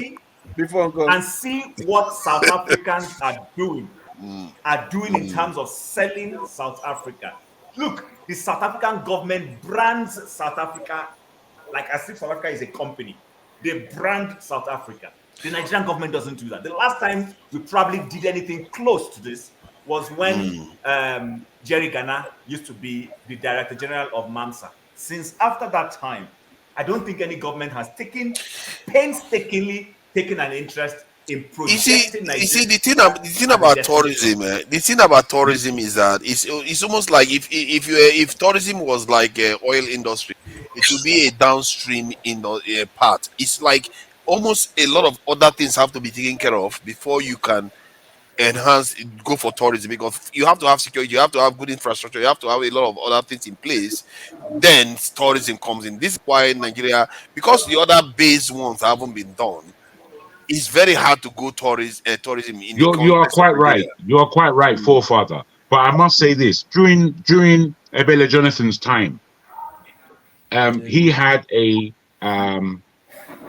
a minister of tourism. I think he was first the minister of ports. I can't remember his name. He was from the east, and this guy and his assistant that was with him, they and you can still search it online. They had a campaign called "Fascinating Nigeria," and it was the right term. Now, if you looked at how they were selling Nigeria, I'm telling you, all of us would be proud. You know, sometimes Nigeria does something that should be done, but they do it in such a shoddy way that you can't respect it. These guys put together a campaign, and I was involved in this at some level, that actually did sell Nigeria extremely well. But unfortunately, he was out of office as soon as Abele Jonathan lost the election to Buhari, and that was the end of that. But I must underline that when it comes to tourism, after whatever your natural resources are and your economy, it can add anywhere up to 50% onto your economy. It is that powerful, and the level of tourism that we can be associated with in a country called Nigeria is phenomenal, really, really phenomenal. But we're not doing it because we're not at that point. It's such a shame. You Maybe know, Nigeria, do you think that maybe Nigeria is not may never be a tourist heavy economy in terms of like the UK now? I don't know how big tourism is compared to the UK economy, yeah, or even America. America has a lot of tourism, but compared to the size of its economy, is tourism very massive? You see what I mean? tourism is massive in the States. Tourism is massive. The bigger the city that gets the most tourism in the whole planet is Paris, France. You see, The is most disproportionately high, the yeah. most comers, and then it breaks down around Europe, Far East, and the Caribbean, and all these kinds of destinations. On African terms, it's Southern and Eastern Africa, and then Egypt. You understand? And Morocco. Whereas Nigeria had as much as any of these nations to boast about. Yeah. Oh But yeah, everybody's, definitely. we're just not ready. But we are not going to be a Bahamas though. I'm not sure we will be a Bahamas or like Zanzibar or stuff like that. But the reason why I say this is because some nations have other reputation, like Germany. Now you can't expect Germany to compete with Zanzibar. You see what I mean? Is that our fate It that depends we are what for. never It depends what you're selling. You see, in though, terms of you can, tourism? no, in terms of the type of tourism, on the whole coast of West Africa of Nigeria, ecotourism would be the greatest tourism that enters initially into Nigeria. And if because the Delta What would you regions call have ecotourism? What is ecotourism? ecotourism is when people are coming to look at the ecology of the area or nation, and they Like are maybe the participating. environmental, the greenery, the Yes, whatever, just yes, natural. they are now participating in setting up small infrastructures, schools, and things like that. Because ecotourism accounts for 52 billion in just ecotourism alone, not the whole tourism. Would that So include something like safari and stuff like that? Is that that Like safari is what? a different level still. But if because you go the to the Kenyans Maldives have got or that lockdown? Kenya, Tanzania, South Africa, they've locked those yeah, but ones they down. didn't do it, did they? It's not the. You see, when we look at Kenya or East Africa, and we look at South Africa, we must understand that these were settler nations. So infrastructures were put in there because the Oyinbo was staying there for real, for real. The Lagos was known as the white man's grave because they used to just come to Nigeria and die like flies because of Tetsi and mosquito. Used to be killing them anyhow. You understand? Until medicines were developed, they then were able to stay. So when you speak about the infrastructure of a country like South Africa and them selling it, it's easy for them to sell something that the white man has already built for them. They built all this infrastructure years ago. You understand? Yeah. Whereas Nigeria is strictly us. There's no complications. About that mosquito thing, recently I went and actually checked why what is the purpose of sickle cell. I went at it because I know that sickle cell is very bad when you have it, double and you become ill. But it turns out that sickle cell is very good at killing mosquito that gives us malaria. So it means that there are parts of our population that are almost technically immune to malaria because no, it of doesn't kill. It doesn't kill the mosquito. What it is, the mosquito. It kills the this thing. What they call it is the No, stuff that. what the mosquito does. Mosquito doesn't swallow bad blood. Mosquitoes only swallow blood of a healthy host. So if somebody is not healthy, the mosquito would sense that and not bite them because they don't want poison in them in their malaria. No, but it's not about. I don't think it's about the biting. I think so. I think the people with no, this is a fact. Go and look it up. It's a fact. What I'm saying. Hold on now. So the people who have sickle cell, when the plasma comes in, because of the nature of their blood, it doesn't stay to cause malaria. The system flushes it off. Flushes it out. Okay. Those who are AA, you get this. Your blood is thick or whatever. I'm not a medical person, so pardon me. It holds it and it can sick malaria. I don't know why. Yeah, they cover faster. The ones that have sickle cell can overcome it faster than the ones that don't have it. That with the sickle cell type, not the full-blown sickle cell, but if you have the genes, you are more likely to recover from it. Hence why we survived in this region. You don't even have malaria. Even sickle cell people hardly even have malaria. Yeah, now I begin to see why some people don't get malaria. And sometimes I will be like somewhere and I will be beating like crazy, but they will be with me. They don't have any spots on them. I was like, how does that even happen? Now I begin to understand that some people are different. Move away from the conversation. I think for me, the tourism issue about Nigeria is not so much about if Nigeria is a tourism destination, but let's sell the nation, because when you sell it in a positive light, that's what tourism does. It gives room for investors to say, oh, this place is actually a nice place to go and invest. That's why, have you asked yourself why the typical Caucasian goes to Eastern Africa more than they come to West Africa? Okay, they go more to the Eastern part of Africa. Jim, let me tell you. I've said that now. Because they control that area now. Hold on. You don't the climate is different. Everything is different over there. Nigeria is too problematic. Simple. Okay. Beyond problematic, beyond problem. It's not okay. So, for instance, hello guys, let's be honest. Before Boko Haram started thriving in Nigeria, there was El Shabaab between Sudan, Kenya, Uganda. There was El Shabaab. I worked in East Africa for a while. There was El Shabaab ravaging that place. There still is El Shabaab. No, the white people were there already because of the environment. This is it. Have you been to these countries? Because you see, when you go to North Africa, you go to Southern Africa, you go to Eastern Africa. It's clear why they're there. The air and the heat in East Africa is not what we're getting in West Africa. West Africa is far hotter, far wetter. You understand? It's muggy for the Oyinbo to be in West Africa. You have tsetse fly. You have mosquito. Yeah, whereas to be in East Africa, you're in a different. Guys, this is. Why are you listening?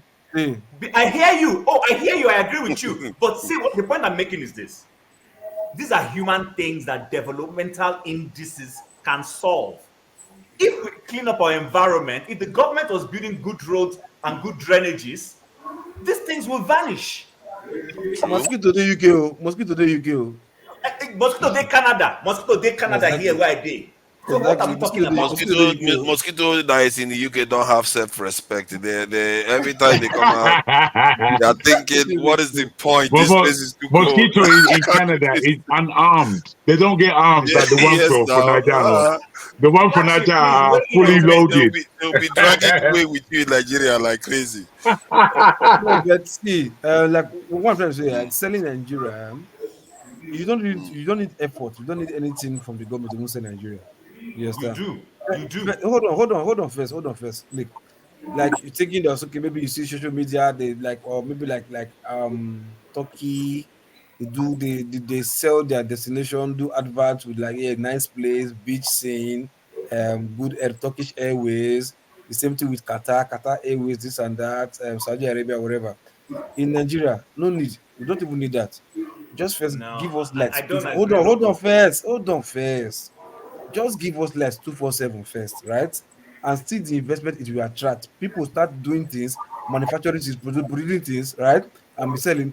People will come. Not in the country right now, right? But people are still going. You understand? The population is even the investment they're even banking on. You understand? They're not doing anything manufactured. They're only doing anything like they're only going there for consumable investment. Like there's a population there in Nigeria, so let's go there and sell consumable stuff. Then the population will Can give us I ask a question then? oh, hold on first. Before they come, hold on. You understand? I'm talking about white people that flew into Nigeria right now. Pharmaceutical company are living right now, right? But people are not going there to sell goods that are consumables, not like drugs, like anything entertainment now, food, drinks, and whatever, what have you. That test goes towards social life. You understand? But saying that we should come and start doing maybe adverts, you'll be seeing destination, go to Budukacho rant, this No, and no, that. no. We We just need it. We need the whole thing, bro. Don't no hold give on. us You're still not getting don't my give. point. You see the level where they talk. See, The level. No, I'm no. explaining right now Local, because hold local on. P. The level where they give us now, the level where go take us to Bushman level with that. See, We you're still want not to getting my do the point. correct You're still not one. getting my We don't want point. to do that sheep shab one way they talk. I just want to My say point also, is that flagship. It's you great don't to allow see me you to talk. here at this See, midnight tour. I don't know when watching your wife allow you to stay up late tonight, no, too. hold on, my brother. See, what I'm trying to say is no. What I'm trying to say is this. See, look, companies are living in Nigeria right now, right? Why? Because man, the power generation right now is dwindling, and is getting into their pockets. You understand me? Before then, when we have the Dunlops, the Michelin, the Leventis, and all that stuff, how many adverts have you seen about Nigeria talking about greenery, mountain, Olumo Rock, whatever? It is not there. Galloping Pyramid, it's not there. But It's local, the but economy. local. The No, no. economy itself, because the economy was Can I booming, say something? Let me because the speak economy up. was booming, people were coming. Local, let me say, I apologize. I didn't mean to interrupt you. Come through, bro. Come through. Nigeria, tourism in Nigeria was very, very big at a certain point. But you haven't seen any adverts. There were adverts. No. There were adverts. I know what I'm talking about. There were lots of adverts, and that's why they flocked the areas. From Obudu Cattle Ranch, Yankari Game Reserve, Lomo Rock, and recently they started running. Yankari. Right, Yankari Game Reserve. Yankari Game Reserve in the north. Yeah. Yeah. All of these places were deserted once insecurity started creeping in, and largely due to poor management, which is Nigeria's biggest problem. Exactly. Poor management. Absolutely. We are Poor very management. bad at management. You could set it up for us, keep it running good. The moment you hand it over to us to manage, it goes down, it dies. Yeah. That's right. You know, and that's where we need help in. If we can have people with the right mindset of good management, Exactly. Right, That's I said not the that's I said sorry, flagship. That's I said not the adverts. Like you see, whatever. It's the management. Look Yeah. at Obudukato Ranch. What ran it aground? The people there, people were coming to lodge in the place. They were taking the money, give to the government. The government were even owing the workers in that place. They didn't do advert. I'm talking about Obudukato Ranch. No advert. You understand? What about this other place in Calabar? Not Obudu. Oh, is it Obudukato Ranch? Obudu. You understand her? So like they complained. They were making money, giving to the government. The government were even owing them salary, using the money for something else. But they were not doing advert. So like I said, when maintenance is going good, we are going well, people are coming, it will sell itself. That's what they say. They'll tell you good stuff sell itself. There is this. Let me let flagship finish. But you must understand. You must understand. You must understand the issues. You see. Sorry, flagship. I do beg your pardon. You haven't spoken a lot, and we need to hear your voice. I beg your pardon for I will sit interrupting. down and listen to you guys after this. Just let him finish, please. Jack, let him finish. Do you know that we have resorts in Nigeria? Have you heard about them? Resorts. I have, and I know where you're going because that's where I was going to go. Too many resort centers. Oh yeah, we don't hear about them because nobody talks about them. There is one in my state, Abraka. There is a beautiful resort there that you can walk up. Abraka Beach. I grew on there. No worry. I grew on there. You see what I'm saying? The Ethiop River is there. Has a lot of history.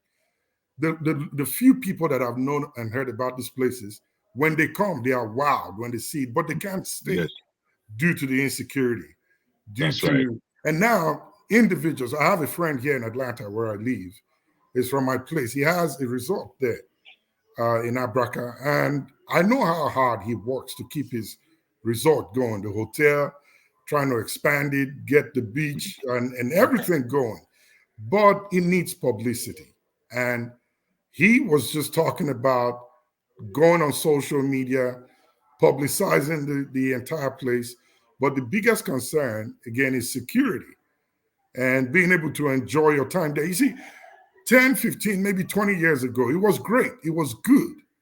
But right now, it's not. I mean, you can't. Let me ask you one question. It was never great. It was never great, and neither was it even good. 90s. But it was there. If I can talk about this Abudu, because I just leading on from where Flagship landed. Let me just local. Let me just quickly. No. There's no international. Let me quickly say this. It was the maintenance that took us there. Where's the money? Can you imagine what it would look like when you put it out there? Sorry? Can you imagine what it would look like if you advertise it? No, but with our population at that time, it was still booming. You see, none of these things, these industries that we're speaking about can really work to the highest function. And it largely is because of what Flagship has said. It is the lay of the land, the insecurity, the whole thing that failed that Abudu. There's another resort right next to Abudu Ranch, and it leads up into the mountain areas of Calabar into Taraba. And I've forgotten the name of this thing. Now, it was a big push. They spent a lot of money there. The government themselves spent money there. But in between getting out of the world and east, that was highly in a state of flux at the time, the thing collapsed. It wasn't never going to win because you have to go through that part in order to get to that territory, to Calabar State. Yes, Calabar State, because Calabar State is another most beautiful state. There's no Calabar State, though. You want that again? There's no Calabar State. It's Cross River. What do you mean, my brother? Cross River. There's no Calabar State. I beg your pardon. Thank you. Want that again? The area. Thank you for that. You're quite right. In my mind, it was just Calabar. I know it began in Calabar, and that whole area of rivers, cross rivers, is just lush, really, really green, tropical green, with great beaches, and then a mountainous region, and then they've got this Nollywood film complex there that no film has been produced in. They spent a whole heap of money. You know, it doesn't matter where you're talking about in Nigeria. Every single state has the tourism effect. Every single state, for one reason or the other. We had the old Gongola State. I think that was where they had the Argungu Fishing Festival. And I remember some of our neighbors back then from the UK used to come fly in for that festival, that fishing festival, you know. But right now you can't move around Nigeria because everybody's scared of being kidnapped, you know, for ransom. So one point I want to make, you know, in addition to what Flagship said. So it's one thing to have those tourist centers. It's another thing to make local money from it. It's another thing to project those things for international patronage. Our problem is that we have stuff we don't develop to create the ambience that will make it appetizing for someone to visit. I wish Forefather could play this Trevor Noah's this thing. I mean, those of us who have been to South Africa or gone to Dubai. When I went to Dubai for the first time, I came back and I said, there is nothing in this UAE that is not in the northern part of Nigeria. There's absolutely nothing. There's nothing you can do for Africa. Eh? Nothing we cannot do in Africa. We can do it. Exactly. So The fact is, there's even more. Actually, there's even more in the country of that you call Nigeria than that Dubai that they're talking about. That I'm Dubai telling you, I got there. are simply deserts with buildings in them. But ours is not a complete desert. Listen, Jago, the desert, they made me go on a desert ride. And I told Yes, me somebody, too. I've done it all, bruh. this could have been I've done all that. Maiduguri. This could have been Yes. Maiduguri. Those What am I doing here? those what's it called? Sand dunes. Exactly. It's just that sand dunes. Period. You know, Just so for my sand, point, I think we still need to brand and sell the country. If we get the right heads who will put those things in the most attractive state that will make an international person want to visit. Okay, he's playing it. Let him play it. Yeah. But let me ask you this, and you can answer now or after. Do you think that right now Nigeria it's like if you were in the Ministry of Tourism, they created that ministry. Would you know what you're doing in that ministry, given the state Nigeria is in right now?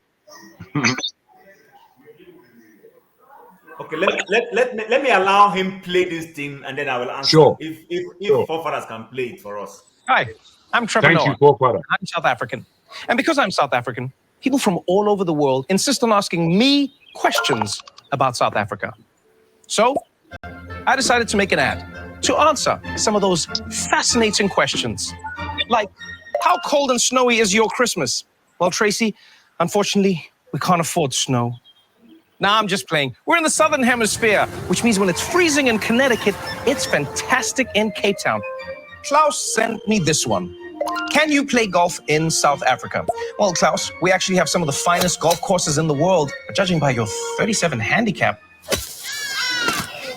can you play golf?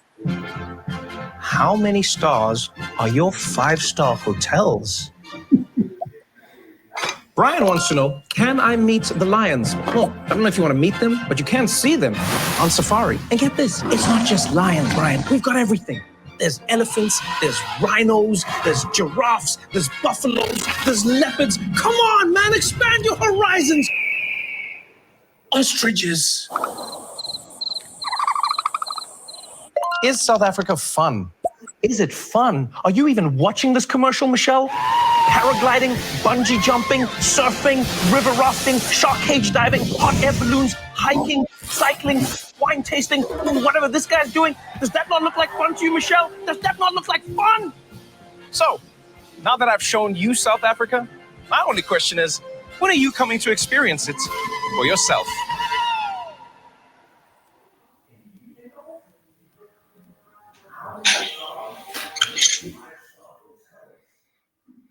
Where's Jago? Jago's gone. I'm here, bro. I'm here. Okay, so what was the question again, so that I don't assume I heard you properly? Okay, well done. Well done. I just wanted to ascertain from you, given the state that Nigeria is in, if a ministry of tourism was created and you were to head that ministry up in this time period that we're in, under Tinubu's government, how would you construct your ministry? Do you think you'll be able to? That's my question. Okay, so my number one answer is there is a ministry of tourism. There is actually a ministry of tourism. So it's not like that we're trying something we already have a ministry of tourism. That's one. Number two, absolutely. The job of the minister of tourism is not necessarily to be the one doing the legwork. Your job is to understand what are the best opportunities you have in your country that you can sell, and sit down with technocrats and people, and even cooperate with the private sector and see how you can position that sector to such a way that people can come in and spend money and patronize what you have. Now, it doesn't have to be everything. You can pick strategic ones and start with initially.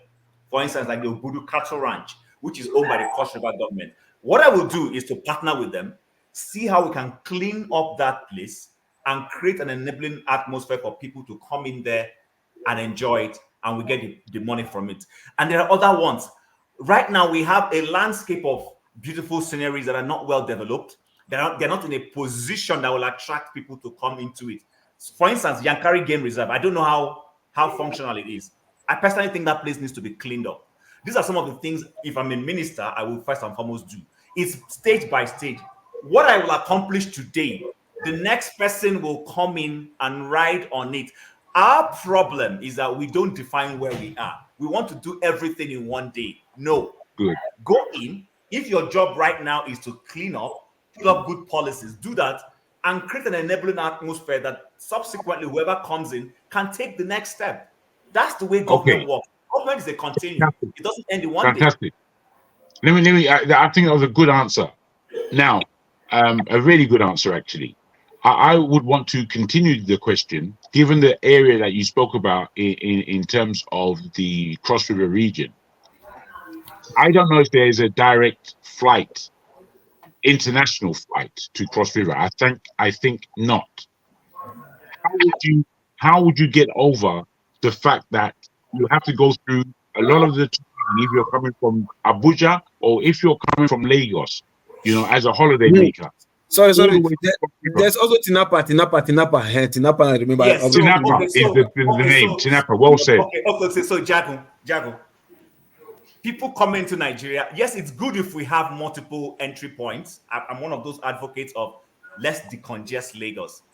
Fly in, maybe create Port Harcourt as a big international hub or whatever. But that being said, even if we have Lagos in only, it can still work. How? If you go into an agreement with a local airline to say they give you a flight that is specifically designated to take tourists from Lagos Absolutely. to Calabar, Absolutely. that works. Yes. This South Africa we're talking about, I've visited South Africa several times. Okay. Cape Town is a big hub, but guess what? Majority of the flights, if I'm not wrong, almost perhaps 75% of flights to South Africa come into Johannesburg, and then there are connecting flights that are easy to make to Durban or to Cape Town. What we are doing in Nigeria is that we are shooting ourselves on the foot. I've said it. Perhaps, I don't want to go the route that Tone went when he tried to put ethnic issues around it. But the truth about the matter is, the federal government of Nigeria needs to open up all the space. There is airport in Kano. Let it function properly. Anybody who wishes to fly in through Kano because they have businesses in the north, let them do it. If someone wants to fly into Calabar, let them do it. If they want to fly in through Port Harcourt, let them do it. Nothing stops us from doing that. So fantastic, really fantastic ideas, and I concur with what you're saying. The crux of it now is: can you do this? What you speak about? Do you think you can do this? What you speak about in Tinubu's government? I don't want to serve in Tinubu's government. I'll be honest with you. There you go. No, there you go. Because that's where I am. I'm at the point where let me tell you why I don't want to serve in Tinubu's government. No. I'm the same. You don't have to tell me. I'm exactly the same. Okay. I'm in exactly the same mindset that I can't do it under this government, what I want to do. So therefore, we have to realize where it is that we are. With all these things that we can practically say, understand under this present dispensation that none of these things can ever be done. They can't be done. Not until we clean Nigerian politics up. Because Nigerian politics is disturbing everything. It's as filthy as rags.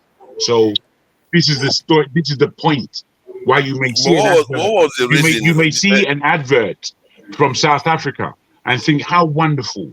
Why isn't Nigeria doing this? Because I have the same passions. I look at the Caribbean, I look at Southeast Asia, I see the resorts, I see what they're doing with terrain that is exactly the same as Nigeria. Why isn't it happening in Nigeria? Jago, I wanted to ask, I think Chim wanted to say the reason why he doesn't think he will be able to serve in Tinubu's cabinet. I wanted to know why. Okay. Because let me give you a scenario. Tinubu says, everything you are saying now, I'll give you all the resources to be able to achieve it. Nobody's going to interfere with your ministry. You have free reign. If you have free reign, would you reject it?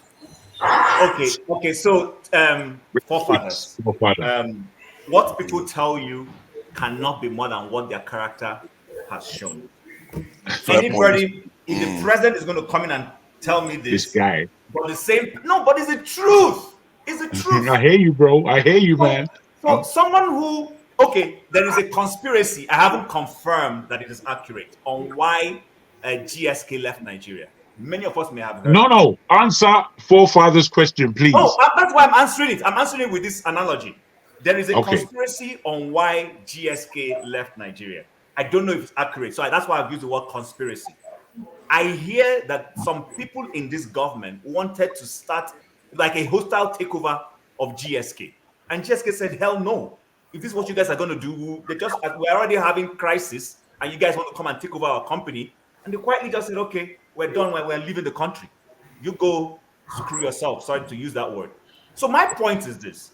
A government where someone is going to be telling me to give him 10% and bringing investors to do something, and you are already positioning yourself to have shares in those things, and bringing someone to set up a hotel, and you want to literally be the one who is doing it. Listen, I've been in positions where good ideas are being brought in, and government functionaries, politicians are positioning themselves on what they will benefit. It cannot work. That's why I say I can't serve in that kind of environment. We want to serve in a place where the government is being not just saying they want to do something, but it's actually seen to be doing it, giving someone free hand to do what they want to do. Not Yeah, but that's what I'm saying now. What if they give you a free hand? They give you all the assurances. I don't trust that. You don't trust it, okay? Is true. It's not true. They can't give you. This man cannot give you free hand. It's not possible. Okay. The thing is, in trying to answer that question, and I do like the way you answered it as well, even though you were pretty skillful in answering it, especially at the beginning.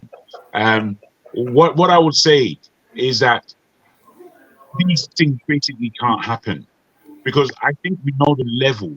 As if we were to head up the Ministry of Tourism, if I was to head up the Ministry of Tourism, I would know exactly what it is I'm going to do.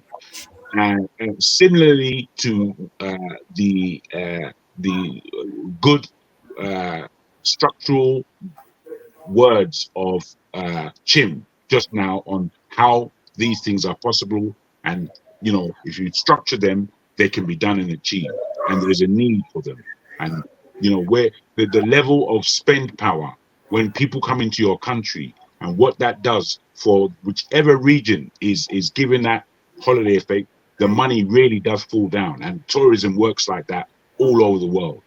So given this position to do great things under this particular government, if I was to be given it, I don't think I'll be able to actually achieve anything. Just to help you, if I may. So you know that under Jonathan, Nigeria was almost going to succeed in terms of electricity. When not only electricity, bruv, not only electricity. During the time of Jonathan, it was our most opportune time to be the Nigerians that we wanted to be. It was the most opportune. I actually want to speak on that electricity, because Professor Barton Naji, when he was trying to license the different categories, when they were unbundling the old NEPA. That's correct. Again, I will use the word conspiracy, because, just to be on the safer side. Many of these are big businessmen who have never run anything on energy, wanted to be licensed to have, whether it is Gencos or whatever, and all that. And the man said, no, you guys, you have not run any of these things. We have a crisis. We need to bring in people who know what they're doing so that we can salvage that sector. I can't give you. They went back to Jonathan to begin to solicit and say this guy is not giving them space. And Jonathan said, okay, come in. And we know one of these persons. I don't want to mention his name. And the man said, you know what? If you're not going to give me a free hand to do this job very well, I hand over. Guess what? They wanted to get him out. They had to go and now accuse him that he was using his own private company to get contracts. So the man said, what are you guys talking about? I've owned this business before I became a minister. And I handed over the business properly to someone else and, did all the proper thing I need to do by recusing myself. So the point I'm trying to make is the Nigerian politician always wants to have a hand in every pie. That is a problem for me. Stay away it's from a big problem. Let professionals and technocrats run the deal. Then if you want to get involved, you can go and form your company later on and come and bid. But don't use the opportunity that you are a decision maker to want to get a pie. That's where I have a problem with trying to do business with this caliber of people in office. I can concur with everything you're saying. During Jonathan's time, I just came back from Japan at that time, and I was on my way to Russia. And I went into Russia in order for this particular technology that can dig up sludge and turn that sludge into its various parts, which is to extract water and oil and leave the mud alone. So the oil would be able to be refined and sold. Now, going into Russia, from Russia, they took us to Malaysia, where this refinery that they had that was taking up sludge was put under real-term example for us as how it's working in the world. So when I saw this technology, I then put my whole thing together in order to put on Jonathan's table.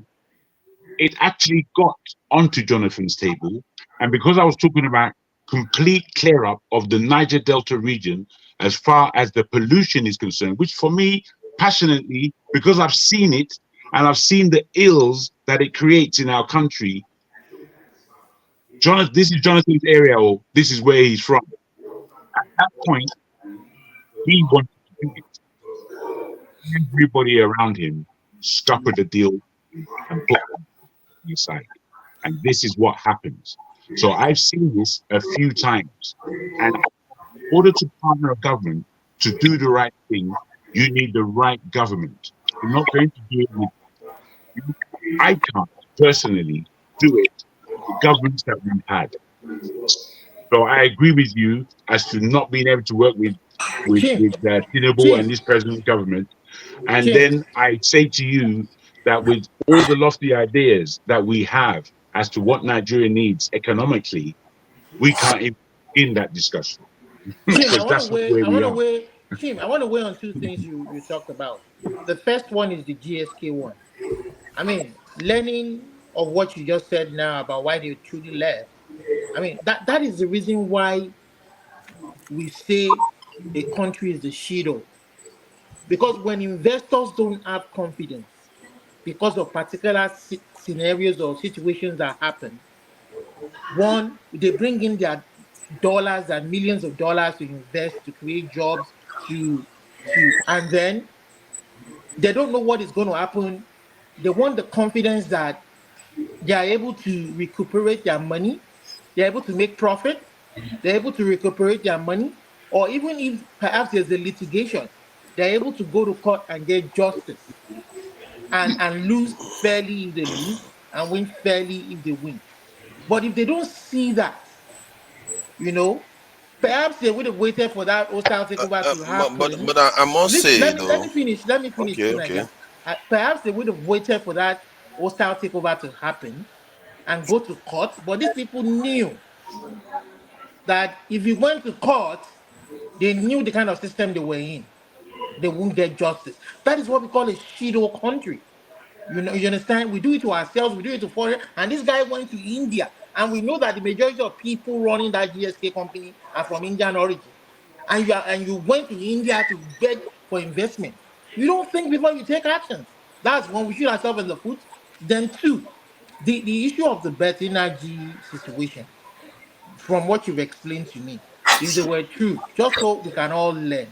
I mean, for me, if I was in, even though he divested himself from the company and the rest of it, it was visually a conflict of interest. And even if it meant well, ox that don't mean well will take advantage of that. No, so but just to clarify something. If he had just to clarify something, this man was running a low-G gas pipe or whatever, I don't know what they call it, before he was invited to be special assistant on energy. Now, it was in the process of helping develop an energy plan that they was now moved to become minister. So when he was leaving his private company, he did everything that needed to be done in terms of divesting himself, handing it over to someone else, and not being part and parcel of the day-to-day running. He didn't break any law. But I know, but with like every I said, other thing, Like those I who said, did just not, you may those not. who, I agree that it didn't break any law, but I'm just saying for conflict of interest, so that people like this, when people don't, the enemies won't use things like that against him. If I was but they him, will use it you against you when understand? they are looking for something and you're not You know, yielding. they necessarily may not find anything. You understand? I mean, for me, I can say that for people like Dora Akunyili, these people tried and tried and tried. They found nothing against this woman till he left. Okonjo Iweala, they are heroes today. There are people who were ready to do this job. They were selling performance on their own individual rights. I mean, these are lessons we can learn. It's very hard, when these millions of dollars are there and you also can have a chunk or fair bite at it. But while you are at the job, people are still going to, even if you get it fairly, people are still going to think, you know what? That's why we have that ethic in ethics. We No, have no, that but don't conflict. worry, let's not belabor that. In his own case, it became messy, and the man just said, "You know what? I Yeah, just yeah, have to walk away. yeah, yeah. Of I course, need to walk away people from this thing." people will do anything to even when they know you are doing good, they will do anything to rope you to slur your name, and you understand. So I mean, I don't know. Do you know what I find interesting about the question? As far as they were looking at some level of espionage in order to take over the company. For me, you see, given again the level of Nigerians we have out there who are very professional, across a wide range of professions, they have a great understanding of administration.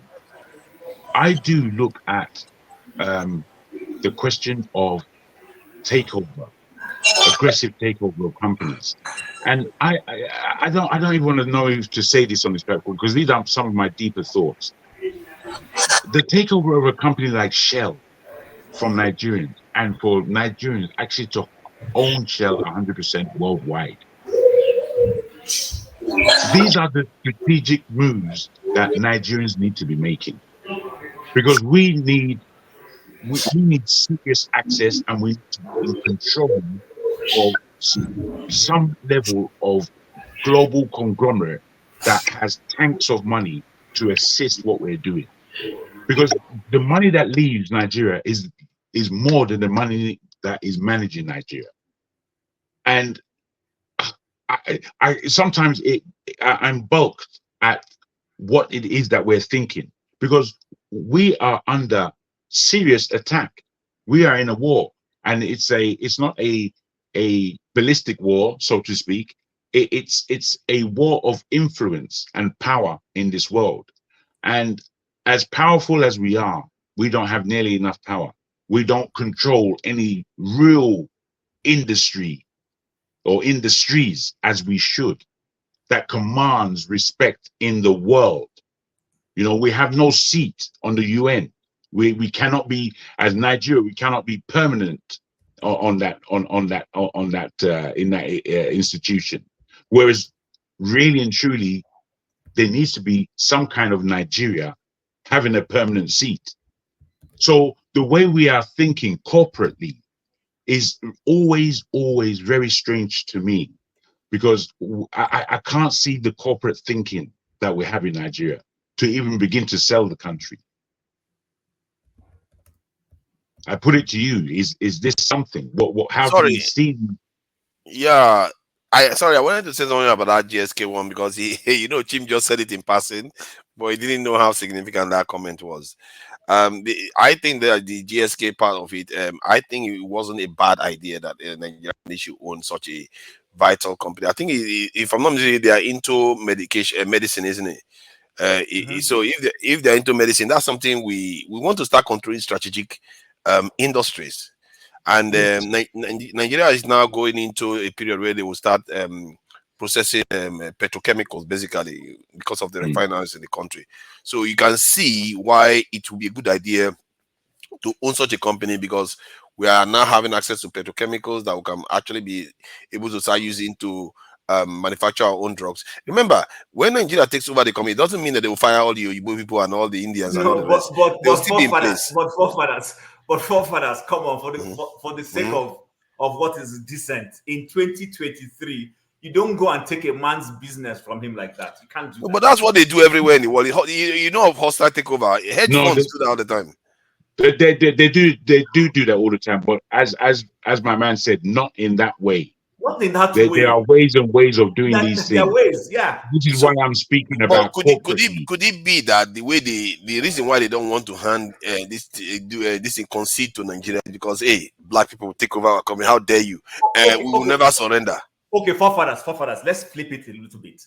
If genuine, let's say our government really means well in that sector, what stops the government from setting up a similar type of organization? Why do you want to take over that one? Because that one already has intellectual property rights. That one already has the hardware tested history and all the rest. It's very, very valuable. You see, this is what I was talking about before. You don't want to start from scratch because you know Nigerians struggle. But when you take it from midway, Chim, you must understand that there are many serious reasons why companies buy other companies and why they form conglomerate. There are serious reasons. This is what I'm thinking about: corporate understanding. How is it are we thinking corporately? Because the way we speak about so many industries and what Nigeria could be and the potential and all of these things, it really does need corporate thinking. And the way Europe and the rest of the bodies, they've nearly left the corporate atmosphere. They're going somewhere else now. We're not even thinking corporately. If what to say that there are companies that are European and Western companies. There are European and Western companies that are organized in Africa that really, with Africans working in them and understanding the infrastructure and what's going on there. Are we thinking corporately as to how the buying of shares, the kind of corporate thinking that we're ascertaining in order to have ourselves as the head of this international conglomerate enough to manipulate, it's the wrong word to use, but to manipulate shares to our advantage? This is what I'm talking about. So for me personally, I think maybe even if the government's intentions are good, there's always a factor of timing. You don't, in an institution where the economy is already sliding, you now create more chaos to create more problems within that economy. People need to be more strategic. That's my perception. Now, the other thing is this. If you guys take note of most of these multinationals in Nigeria, you notice that we no longer have Nigerians heading those organizations. If you've taken note, like the Nigerian breweries, the Guinnesses, that's Diageo, and all those things. Go ask yourself why. Why all of a sudden we only have foreigners heading those things? There was a time when it looked like power was moving from Europeans or North Americans into the hands of Nigerians to run those places as CEO, as CFO, as chief technical officers, and all those things. All of a sudden, those gains were reversed. Do you know why those things were reversed? Okay. Do you know? Tell us. No, tell us. We're waiting for you to tell us now. Yeah, tell us, man. I don't know. This one is smiling as if he's got something. Go ahead, tell us. It's not rocket science. Bring a rabbit out of the hat. Have an idea what's going on. Listen, see, a lot of Nigerians have been handed those institutions and they've run them aground. Corruption becomes the order of the day. Yes, and then as a result of that, the parent companies, wherever they announce it, we don't want our brands to go into that, then they just pull the thing back from Nigerians. There was MTN, for instance, had a Nigerian CEO at some point, but there were problems with share these kinds of things, in-house trading and all those things, and they pulled it away because they didn't want the companies to be run aground. So there is some. We're not necessarily bad people. Don't make me. I don't want to make it look like Nigerians can't run institutions. No. But what you say is obvious. Our corporate governance is poor. We need to correct our corporate governance if we are going to be taken serious. And this attitude of our corporate governance, it manifests itself when we get into political sphere. Those who become governors, become commissioners, we go there and go treating those institutions. I couldn't agree less with you, Chi. So those are some of the things we need to clean up. Yeah, I see. My issue is that I believe part of the reasons why Nigerians are not owning stuff right now as much is part one, we are having a lot of people leave the country. The environment is very, very hostile to Nigerians. Actually, even Nigeria, the best minds in Nigeria cannot even operate in the country. And that's part of it. And also our government don't necessarily support enough of them to do that. They barely even support the car companies and other companies in Nigeria. They don't think strategically. Personally, if I was a Nigerian government, I would have done everything in my power to ensure that the Nigerian takes over that GSK, because we need to be own strategic company. Like that's one of the reasons why we are struggling to manufacture this in vaccines, because we don't have the intellectual property rights. Some of these companies do. And if you want to, because if you try to apply for the patent, they will block you as an African country. Most of the time, they find a way to block you.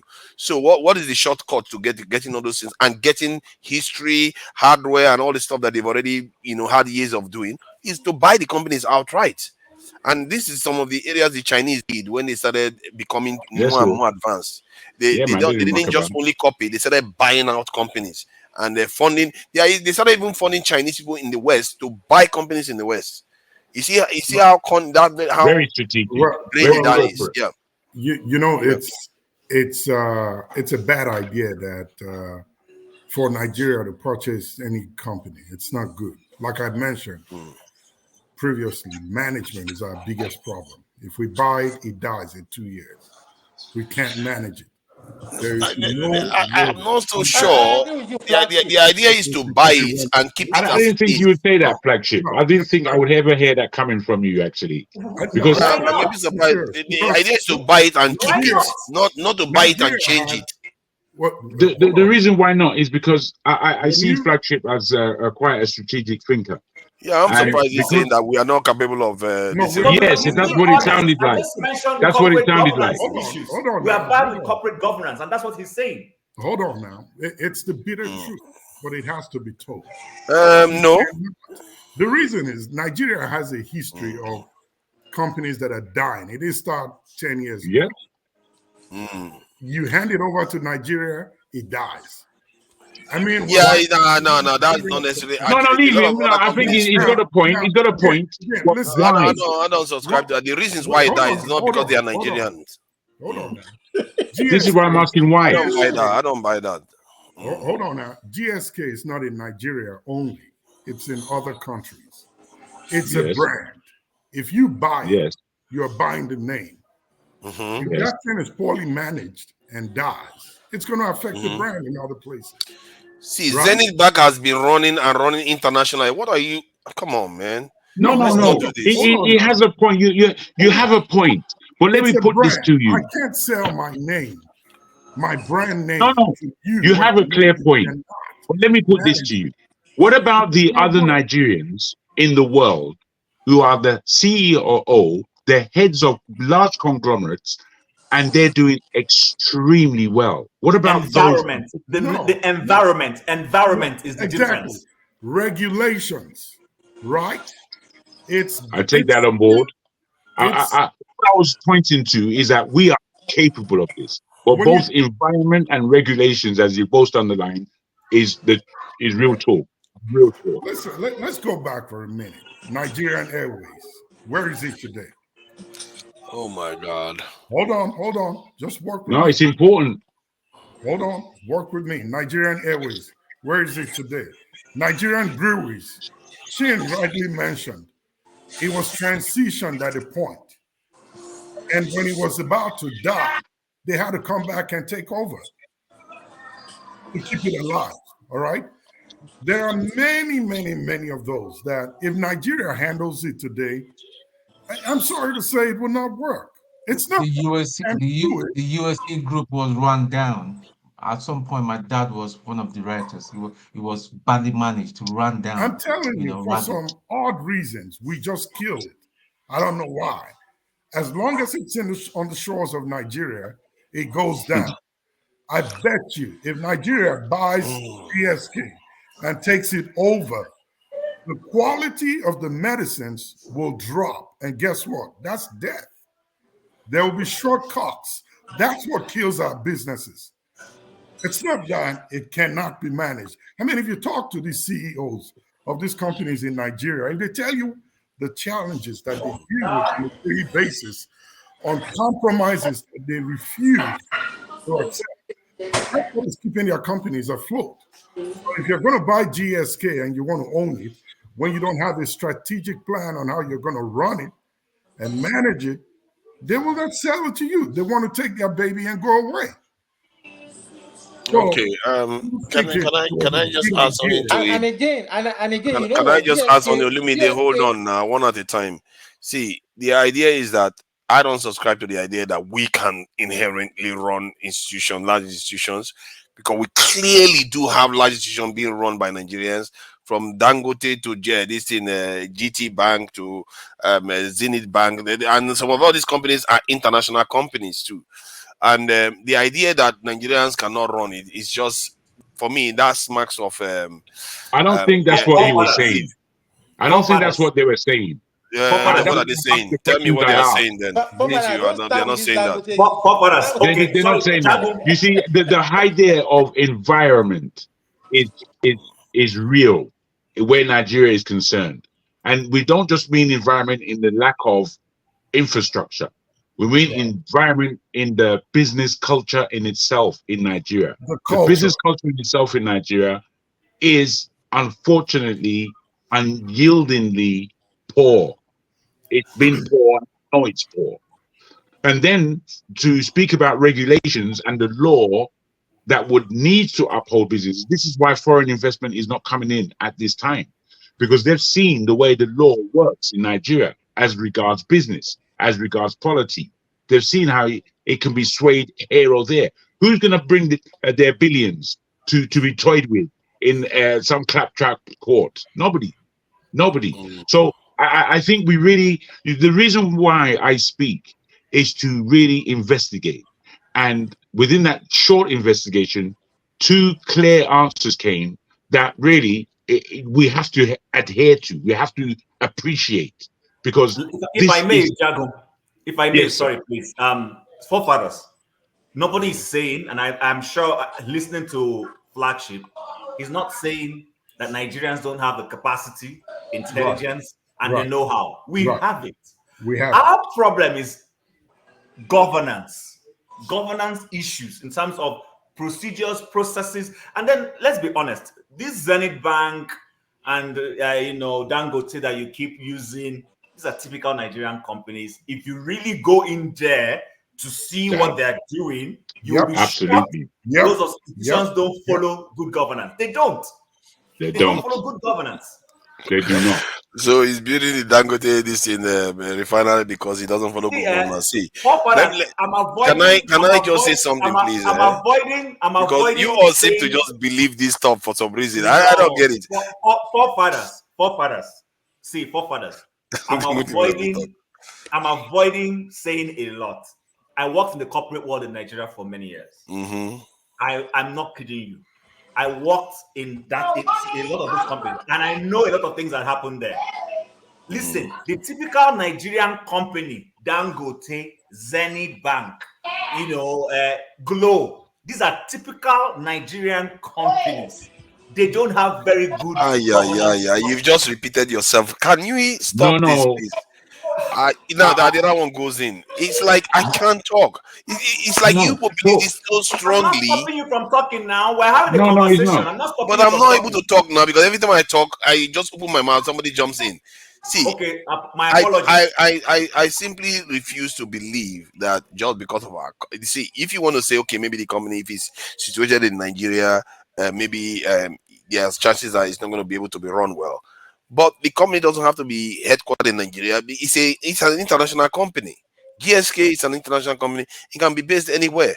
Nigerians can own it. Nigerians actually do own some companies in there. If I'm not mistaken, Gatwick or one of those Stansted, Nigerians He's do fantastic. have That individual is fantastic. But again, environmentally, because you know that he came to Nigeria in order to run the Nigerian airport. It doesn't and have he failed. the company doesn't have to be situated in Nigeria as a headquarter. It's an international company that is in various countries. If we keep internalizing the idea that we as Nigerians, one of the foremost races of the black people cannot run international companies. That's scary to believe. Nobody said that. Forefather, But that's thing, what you are if I may, saying. You just said that and you say you're not saying it. no, How else the are thing you is, saying forefather, to you. Maybe, Tim, let me just have another go, if I may. A little bit of sense. Nigerians have the intelligence, the brain capacity to run any business.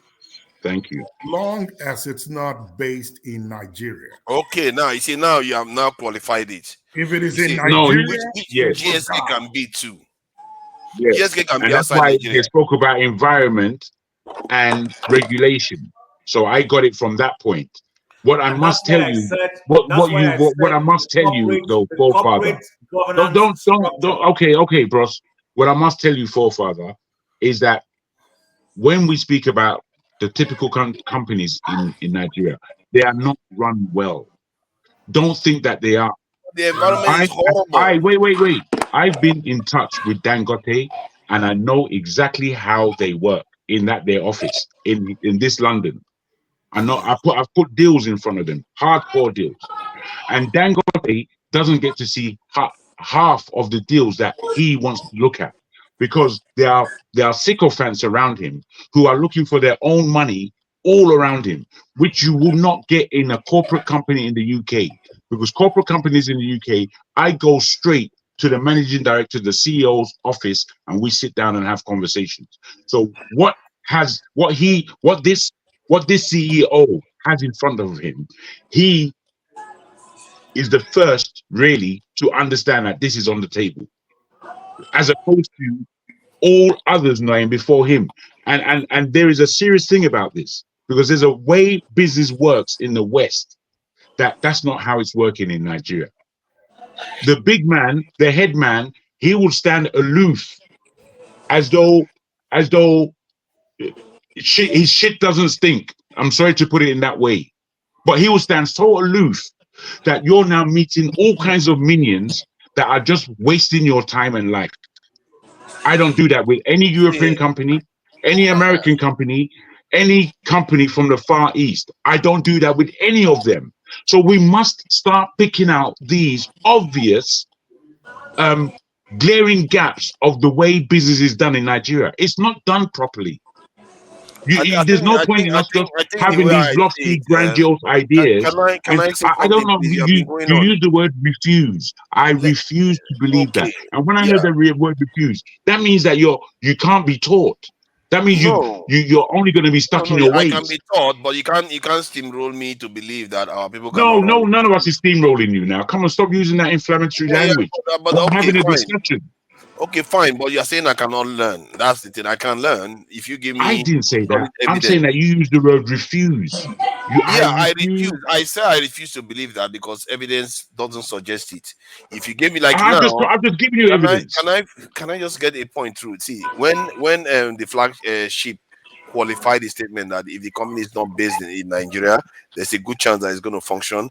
He came to the argument that I was already making, that the company doesn't have to be based in Nigeria. I can understand why people say if the company is headquartered in Nigeria, there's a chance that things could go wrong because the environment is not very conducive to such practices.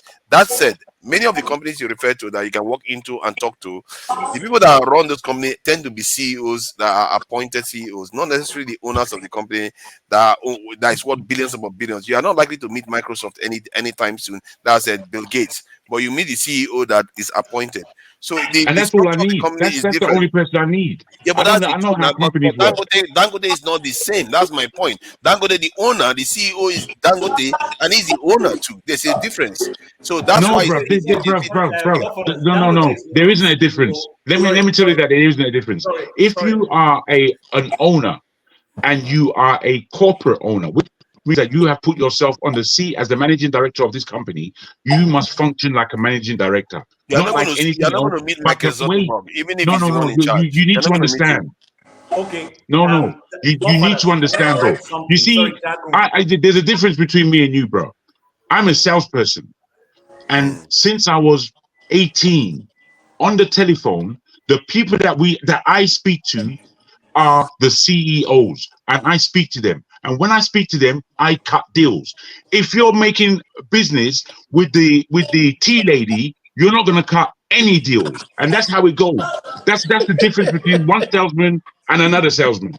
So if you're gunning to speak to the minutiae, you're not gonna last in a business world. No, the context is that you cannot meet Dangote, but the same thing applies to like Facebook. Now you're not likely to meet Michael Zuckerberg if you wanted to a meeting with him. Bruh, I'm telling you this. I'm telling you this for nothing. Anyone in this world that I want to meet in business, yeah, I can meet them. Now yeah, I understand how, because we're looking at because we're looking at them on television, we think maybe that they're more than human beings. But you see these people, these billionaires, they know what's what. They know what's what better than anyone. I know what you are talking about. But I'm just saying that at the difficulty you are going to have to meet Michael Zuckerberg, you're going to meet similar difficulty. Not going to be any much more. No, I don't say it's easy. That's why the job of a salesman is difficult. You see, this is how it goes. It goes salesman in terms of training on a corporate level.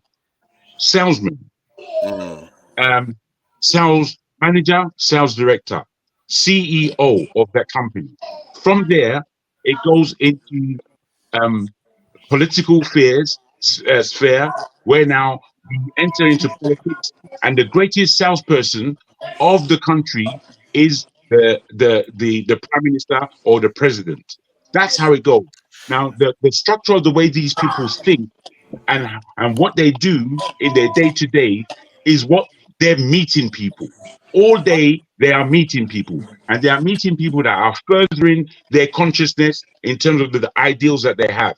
So what comes in front of their table is based on their agenda. So what we do as a salesman, as a lowly salesman, what you do is study the X company that you are now going to begin to do business with. In studying this company, you get to find out so much about them and so much about what their processes are. Once you have that understanding, you go in. And where do you go into?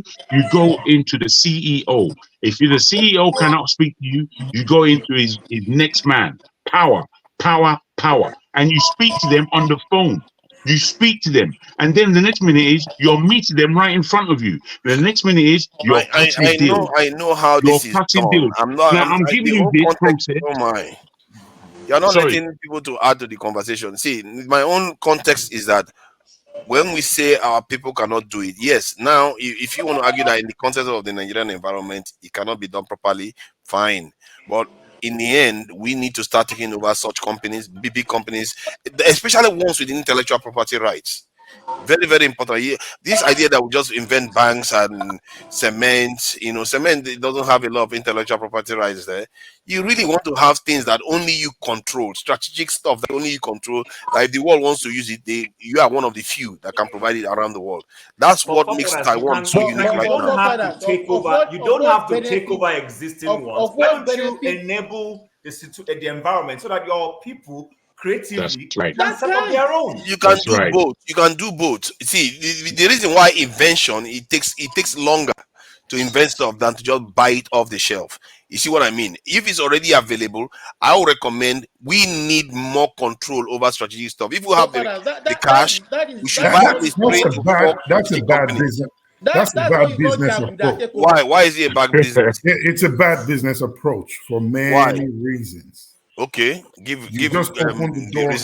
If a company is doing well and it's owned by foreign entities in your country and it's paying its taxes and everything that you require that it does, and you walk in the door and say, I want to buy it, I want to own it, when it's not up for sale, when it's not in distress and nothing is happening to it, and you just want to take it over because you want to own it, you just open the door for the company to walk out and find someone. But that is not the context I'm talking from. I'm talking about that we need to be able to acquire this type of company. It doesn't matter whether they're distressed or not. Whenever you see them being distressed, you can buy companies around the world that are distressed. My point, see, like there was a time the AK company that manufactures steel was distressed. Nigerian government should be incentivizing Nigerians to own those companies. If it's in I districts. agree with the two of you. Yes, I agree with I agree with Forefather even in if what it's he's doing, saying. what do you have? What is the issue you have with buying a company that is doing well? It's No, mine. let me It's say doing this, well. Why Forefather. would I want to sell it to you? No, let me say this, both Forefather and Flagship. I agree Because they with think they are both going of to you. get a price that is worthy. No. I agree with both of you in this instant because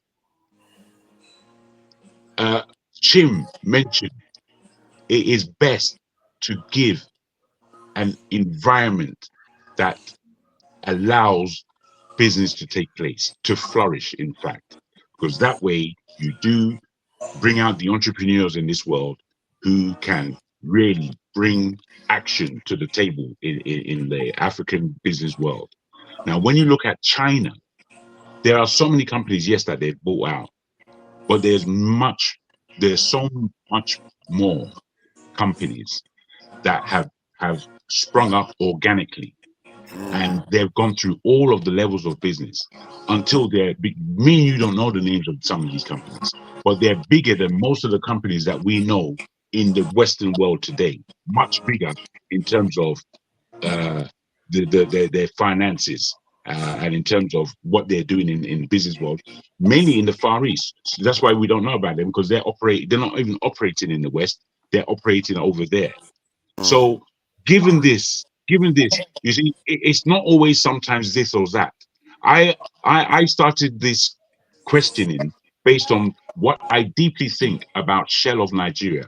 And the Shell in Nigeria, I know that Nigerians don't think corporately, because realistically, the way to clear up that whole Niger Delta situation, which is where our bread and butter is of that country, is to really take that company over worldwide. So I just back think what, that wait, let me just land real quick. I back what yeah. you're saying, Father, in terms of you can take over corporate entities that are happening in Nigeria, especially to satisfy us. But it is so much They more don't have to be in important. Nigeria. We can acquire them from overseas. Like you can go overseas, like China owns some companies that are actually in the West. You can acquire them. They can be making foreign profits for you while you transfer intellectual property rights and move branches to Africa. And this has to be done. Like, it's almost an essential. We can't start from zero. If we start from zero, it's going to take ages for us to catch up. But You Well, have to Forefather, own some. that is part of the. For me, the that's question part there, of the kind of strategy that I have for Africa's development includes what Forefather just said. So I don't throw that away. However, again, it's simply most important that there is a business environment laid that is conducive to growth. And if we don't have that, we have nothing.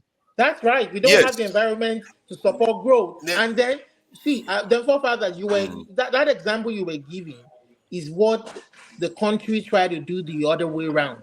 They were trying to take over GSK from Nigeria, not GSK from abroad. They should have gone abroad to go. No. The idea is that if you are operating in Nigeria, they want to take the advantage that they have to take over the country. It doesn't mean that the country may not still leave Nigeria. You see, just because they take over the company in Nigeria doesn't mean they might still make a corporate decision to leave the country. Forefathers, but you know there is nothing I wrong don't in allow it. them. There's nothing wrong Oh in God! a If you do takeover. that again, I'm going to send you back. Or stop Okay, disrupting sorry. people. There's nothing wrong in a takeover. What is wrong in fact, even the hostile takeover in a certain environment, probably nothing wrong. But it's the manner in which you're going about it. If you're buying shares, you're urging your people to buy shares to own the shareholding, that's a different thing altogether. But when you want to just flip the carpet off people's feet, they will resist you. People know people do hostile takeovers. Even Dangote Otedola has done hostile takeover in First Bank. And we're all here when he bought all the shares in First Bank, and before you know it, and we all saw the war between Elumelu and the same Otedola when it came to, was that Transcorp or something? There are ways of doing these things, but it is not for the government to be fueling that takeover. When your government is fueling it, you frighten the investor. You frighten the investor, and he's going to run. No. I see. If the investor is running, it's not like it's free. I get your point. If they are trying to cheat the investor in any way, that is not good. But I suspect that maybe, just maybe, I'm really cutting Nigerian authorities a lot of slack here. maybe they are beginning to understand the strategic nature of these things, and they want to start taking over some of all these type of companies, because this is very, very important that we on the continent start thinking about. It's scary that we don't own anything, we don't control in this world. And we are one point. It's crazy. That drives me mad. And when we say our people own it, because everyone say no, we shouldn't do it. We are not incapable of doing that. What is that? Nigeria has no leverage. Nigeria has no leverage. No. Do you know how scary it is? A child grows up in this world, and they look at all the big companies. Nobody that looks like them, as a black child, nobody that looks like them owns any strategic industry. That is crazy. But that forefathers. But whose fault is that, though? It's the fault of people that think that we cannot do it. No, we shouldn't have to do it. No, we can't take over companies. It's not ideal for your country. They do it all the time. No. Listen. So let me say let me say it in two ways. God, you are your infectious laughter. Right? If I own a company in India, for example, and it's doing well, and my profit at the end of the year is $1 trillion, and the Indian government approaches me and say, we want to buy it, we want to take it over forcefully, I'm losing my $1 trillion I'm making every year. Why would I want to give that up? Because the Indian government wants to own it. I will. No. I agree with you. It shouldn't have been like that if that was the case. I can set up the same company. Now, nothing stops the country from setting up its own. If they feel like they need to own businesses, they can set it up, run it, and manage it, and put that competition out there for the consumers. So it's not really coming to take over a company. It's like dictatorship. It's only dictators that will come to do that. You are missing an aspect. You see, strategic industries involve a lot of intellectual property rights. No, Godfather. He's talking about GSK particularly. And it does involve a lot. That company involves a lot of intellectual property rights. These are it's not that they don't. It's not that they don't. It's the way. We mustn't run roughshod. It's the way they try. I'm just saying the way they tried to do it in GSK's point was completely barbaric. It was like animal coming to eat. Oh, come on. So let's not. No, wait. I'm just putting it in a certain way. I'm not trying to insult. So you're going to say it's a black way we do it. It's like I put it like this. I put it to you like this. We're like barbaric. Jesus Christ. Headshots are out there. They call their own. Hold on. You should allow me to make my point. All those words I used were simply those are words used called adjectives. They may not be suited to you, but that's all they are. Let me make my point.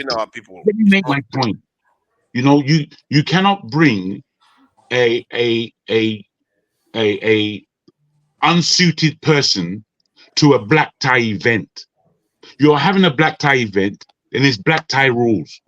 That's the rules that we're working in this environment. So if something that is untoward comes in the middle of this space, it's untoward. It doesn't belong in this space. There's a way you do things when you're doing a takeover, be it aggressive or agreed. The most times when companies are taken over is when they're performing poorly. That's what happens. A company performing at its height doesn't need to sell its company to you. No. What am I saying? Everything's in order. What do I need you for? Go and sit down somewhere, you idiot. Is the response. We can't run over that point. I'm just checking the news reels about hostile takeover, and there are a list of hostile takeover like China hostile takeover suddenly spurring US dollar collapse amid Bitcoin. The hostile takeovers happen because maneuvers have already been made in terms of the share